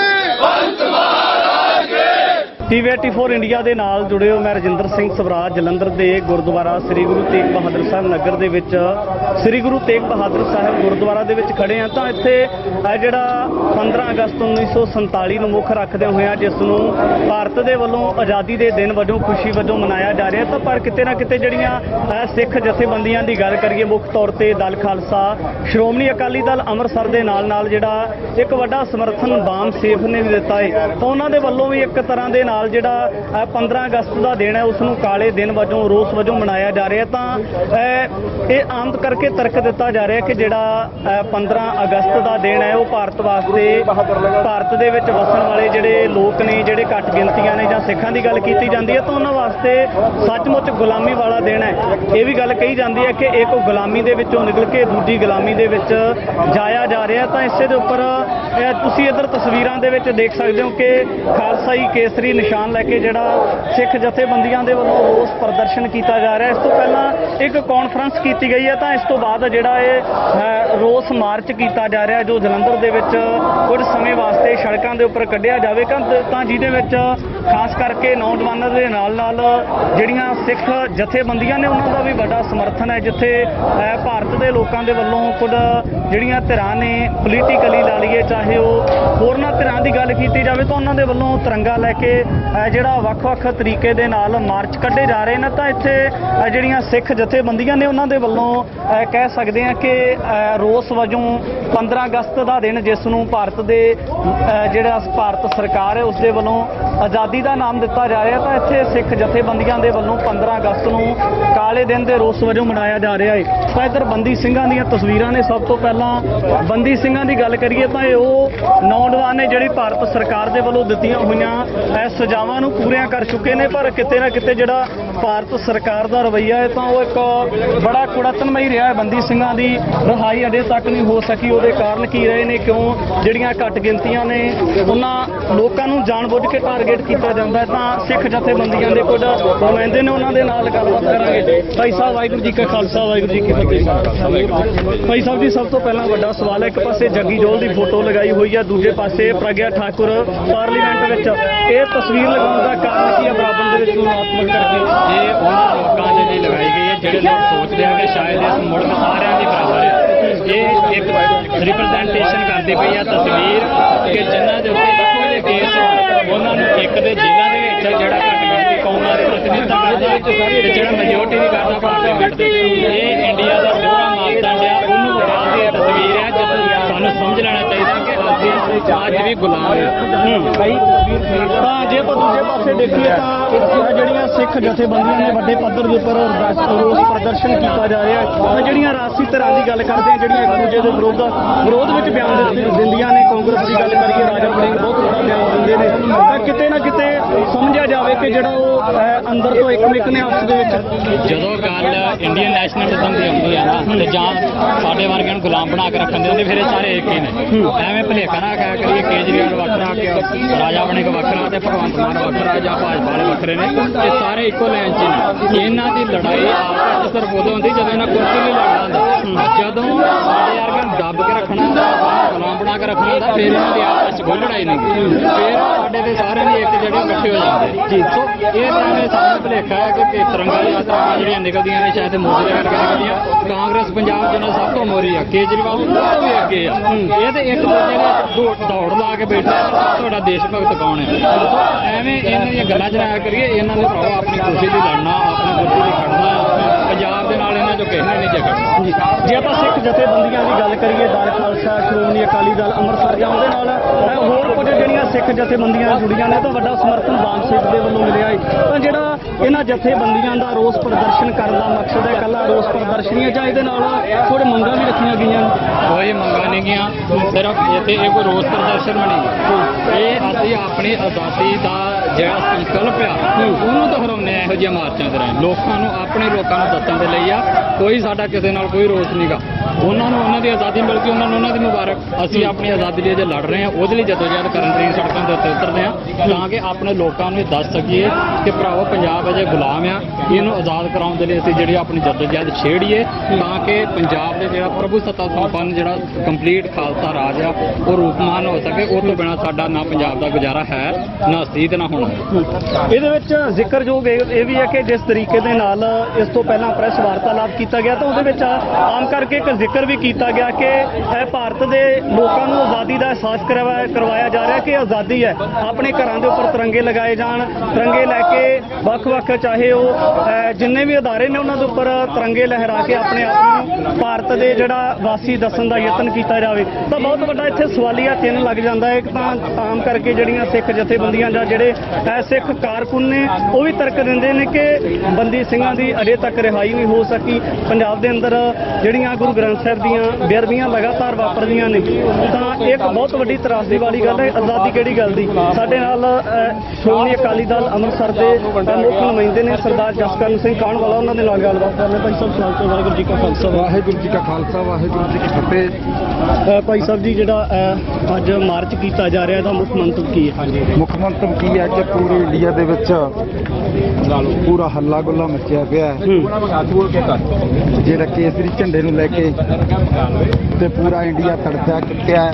ਪੂਰਾ ਨਾਗਪੁਰ ਤੇ ਨਾਗਪੁਰ ਦੇ ਯਾਰ, ਦਿੱਲੀ ਦੇ ਯਾਰ, ਉਹ ਭਾਵੇਂ ਕਾਂਗਰਸ ਹੋਵੇ, ਭਾਵੇਂ ਬੀਜੇਪੀ ਹੋਵੇ, ਰਾਜਾ ਵੜਿੰਗ ਹੋਵੇ ਤੇ ਭਾਵੇਂ ਅਮਿਤ ਸ਼ਾਹ ਹੋਵੇ ਤੇ ਭਾਵੇਂ ਕੇਜਰੀਵਾਲ ਹੋਵੇ, ਇਹ ਤੜਪੇ ਪਏ ਹਨ। ਗੱਲ ਸਾਫ਼ ਹੋ ਗਈ। ਇੱਕ ਪਾਸੇ ਦਿੱਲੀ ਦੇ ਯਾਰ ਨੇ, ਇੱਕ ਪਾਸੇ ਪੰਜਾਬ ਦੇ ਲੋਕ ਜਿਹੜੇ ਪੰਜਾਬ ਨੂੰ ਆਜ਼ਾਦੀ ਦਿਵਾਉਣਾ ਚਾਹੁੰਦੇ ਆ। ਅਸਲ ਦੇ ਵਿੱਚ ਇਹ ਗੱਲ ਸੋਚੀਏ, ਮੁਸਲਮਾਨ ਕੌਮ ਨੂੰ ਆਪਣਾ ਘਰ ਪਾਕਿਸਤਾਨ 'ਚ ਮਿਲ ਗਿਆ, ਹਿੰਦੂ ਵੀਰਾਂ ਨੂੰ ਘਰ ਆਪਣਾ ਇੰਡੀਆ ਮਿਲ ਗਿਆ ਤੇ ਸਿੱਖ ਕੌਮ ਜਿਹੜੀ ਹੈ ਉਹ ਗੁਲਾਮ ਹੋ ਕੇ ਰਹਿ ਗਈ। ਸਿੱਖ ਕੌਮ ਇੱਕ ਅੰਗਰੇਜ਼ ਦੀ ਗੁਲਾਮੀ ਚੋਂ ਨਿਕਲੀ ਤੇ ਦੋ ਗੁਲਾਮੀਆਂ 'ਚ ਫਸ ਗਈ। ਇੱਕ ਤਾਂ ਮੁਸਲਮਾਨ ਵੀਰਾਂ ਦੀ ਗੁਲਾਮੀ 'ਚ ਫਸ ਗਈ, ਦੂਜੀ ਇੰਡੀਆ ਦੀ ਗੁਲਾਮੀ 'ਚ ਫਸ ਗਈ। ਜੇ ਭਾਈ ਸਾਹਿਬ ਆਪਾਂ ਇੱਕ ਹੋਰ ਗੱਲ ਕਰੀਏ ਤਾਂ ਇਹਦੇ ਨਾਲ ਜਿੱਥੇ ਆਪਾਂ ਇਹ ਖਦਸ਼ਾ ਜਤਾਇਆ ਜਾਂਦਾ ਹੈ ਕਿ ਪੰਜਾਬ ਦੇ ਅੰਦਰ ਜਿਹੜੀਆਂ ਘੱਟ ਗਿਣਤੀਆਂ ਨੇ ਉਹਨਾਂ ਨੂੰ ਖਤਰਾ ਹੈ ਕਿਤੇ ਨਾ ਕਿਤੇ, ਜਿਹੜੀਆਂ ਇੱਥੇ ਬਹੁਤ ਗਿਣਤੀ ਦੇ ਲੋਕ ਨੇ ਉਹਨਾਂ ਦੇ ਵੱਲੋਂ ਟਾਰਗੇਟ ਕੀਤਾ ਜਾਂਦਾ ਹੈ ਜਾਣਬੁੱਝ ਕੇ। ਤਾਂ ਜਿਹੜੇ ਸਿੱਖ ਹੀ ਮਹਿਸੂਸ ਕਰਦੇ ਨੇ ਜਾਂ ਇਹਦੇ ਨਾਲ ਹੋਰ ਵਰਨਾਂ ਦੇ ਲੋਕ ਵੀ ਮਹਿਸੂਸ ਕਰਦੇ ਨੇ? ਇਹ ਸਾਰੇ ਪਿਆਰੇ ਵੀਰ ਮਹਿਸੂਸ ਕਰਦੇ ਆ। ਸਾਡੇ ਨਾਲ ਮੂਲ ਨਿਵਾਸੀ ਲੋਕ ਆ, ਬਾਮ ਸੇਖ ਦੇ ਲੋਕ ਆ, ਮੁਸਲਮਾਨ ਲੋਕ ਆ, ਇਹ ਮਹਿਸੂਸ ਤਾਂ ਸਾਰੇ ਕਰਦੇ ਆ। ਇੱਕ ਪਹਾੜਾ ਪੁੱਠਾ ਪੜਿਆ ਜਾ ਰਿਹਾ। ਕਹਿੰਦੇ ਜੀ ਅਸੀਂ ਘੱਟ ਗਿਣਤੀ ਆ।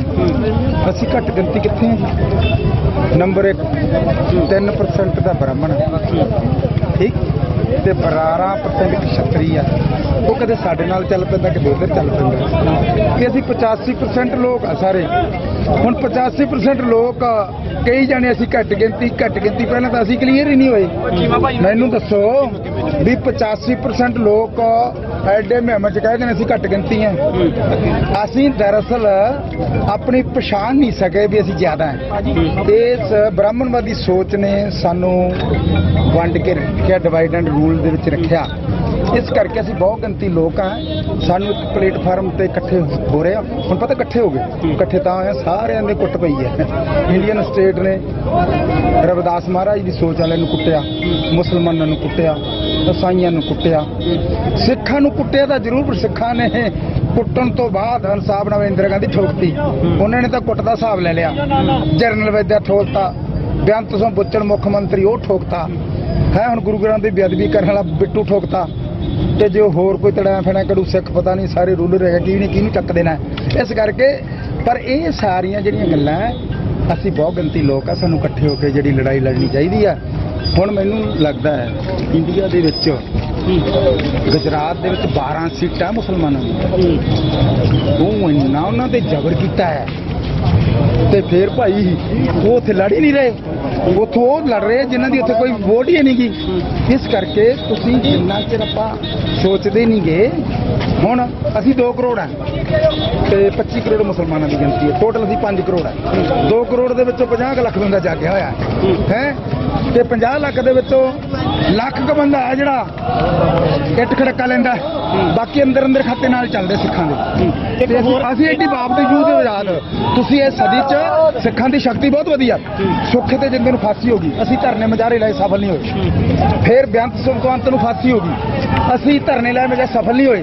ਪਰ ਫਿਰ ਅਸੀਂ ਲੱਗੇ ਰਹੇ, ਰਾਜਾ ਨੂੰ ਫਾਂਸੀ ਹੋਈ, ਹਾਈ ਕੋਰਟ ਨੇ ਫਾਂਸੀ, ਸੁਪਰੀਮ ਕੋਰਟ ਨੇ ਫਾਂਸੀ ਰਾਜ ਨੂੰ ਅਸੀਂ ਲਵਾ ਲਿਆ।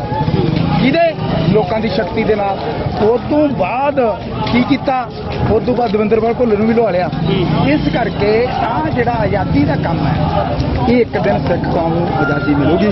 ਹੁਣ ਮੈਂ ਸਾਰੇ ਇੰਡੀਆ ਤੇ ਘੱਟ ਗਿਣਤੀਆਂ ਜਿਹੜੀਆਂ ਬੜੀਆਂ ਬਹੁਤ ਗਿਣਤੀਆਂ, ਮੈਂ ਕਹਿਣਾ ਚਾਹੁੰਦਾ ਜੇ ਤੁਹਾਡਾ ਇਹ ਝੰਡਾ ਨਹੀਂ ਤੁਹਾਡਾ ਜਰਦਾ, ਹੁਣ ਜਿਹੜਾ ਸਾਡਾ ਝੰਡਾ ਹੈ ਨਾ ਤਾਂ ਤੋਪ ਚਲਾਉਂਦਾ, ਨਾ ਇਹ ਬੰਬ ਚਲਾਉਂਦਾ, ਨਾ ਇਹਦੇ ਕੋਲ ਪਰਮਾਣੂ ਹਥਿਆਰ ਹੈ। ਇਹ ਝੰਡਾ ਸਰਬੱਤ ਦਾ ਭਲਾ ਕਰਦਾ ਤੇ ਜਿਹੜਾ ਸਭ ਤੋਂ ਪਹਿਲਾਂ ਆਇਆ ਤੇ ਤਿਰੰਗਾ ਇਹਦੀ ਹੋਂਦ ਕਰਕੇ ਬਚ ਕੇ ਰੱਖਿਆ।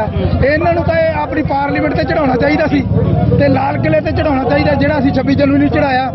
ਫਿਰ ਇਹਨੂੰ ਨਫ਼ਰਤ ਕਰ, ਜੇ ਤੁਹਾਡੇ ਝੰਡੇ ਨੂੰ ਨਫ਼ਰਤ ਆ ਨਾ ਤੇ ਤੁਹਾਨੂੰ ਇਨਸਾਫ ਕਿਵੇਂ ਦੇ ਦੇਣਗੇ? ਇਸ ਕਰਕੇ ਅਸੀਂ ਗੁਲਾਮ ਬੰਦੇ ਆ ਪਰ ਆਜ਼ਾਦ ਹਸਕੀ ਦੇ ਮਾਲਕ ਆ। ਇੱਕ ਦਿਨ ਆਜ਼ਾਦੀ ਜ਼ਰੂਰ ਲਵਾਂਗੇ। ਕੱਲ ਨੂੰ 15 ਅਗਸਤ ਵਾਲਾ ਦਿਨ ਅੱਜ ਬਸ ਸਾਰੇ ਬੜੀਆਂ ਖੁਸ਼ੀਆਂ ਆ ਰਹੀਆਂ। 15 ਅਗਸਤ ਵਾਲਾ ਦਿਨ ਚੜਾਈ ਜਾਂਦੇ ਆ। ਸਾਡੇ ਕੋਲੇ ਜੀ 12 ਘੰਟੇ ਬਾਕੀ ਆ।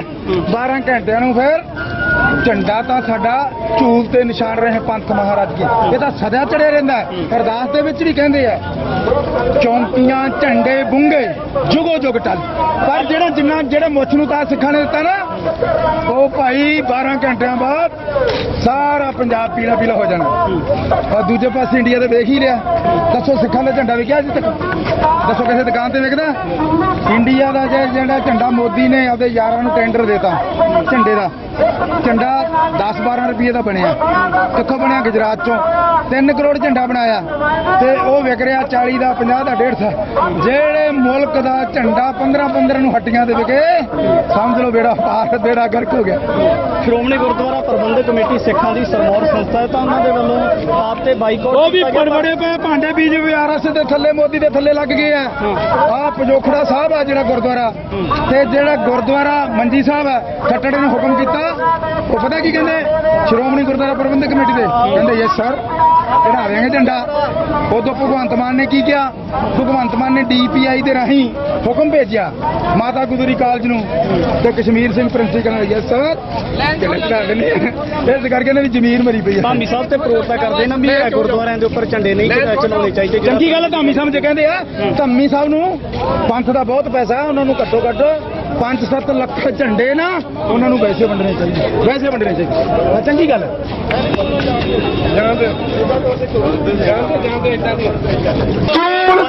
ਪਾਕਿਸਤਾਨ ਦੇ ਬਟਵਾਰੇ ਨੂੰ ਲੈ ਕੇ ਜਿੱਥੇ ਭਾਰਤ ਸਰਕਾਰ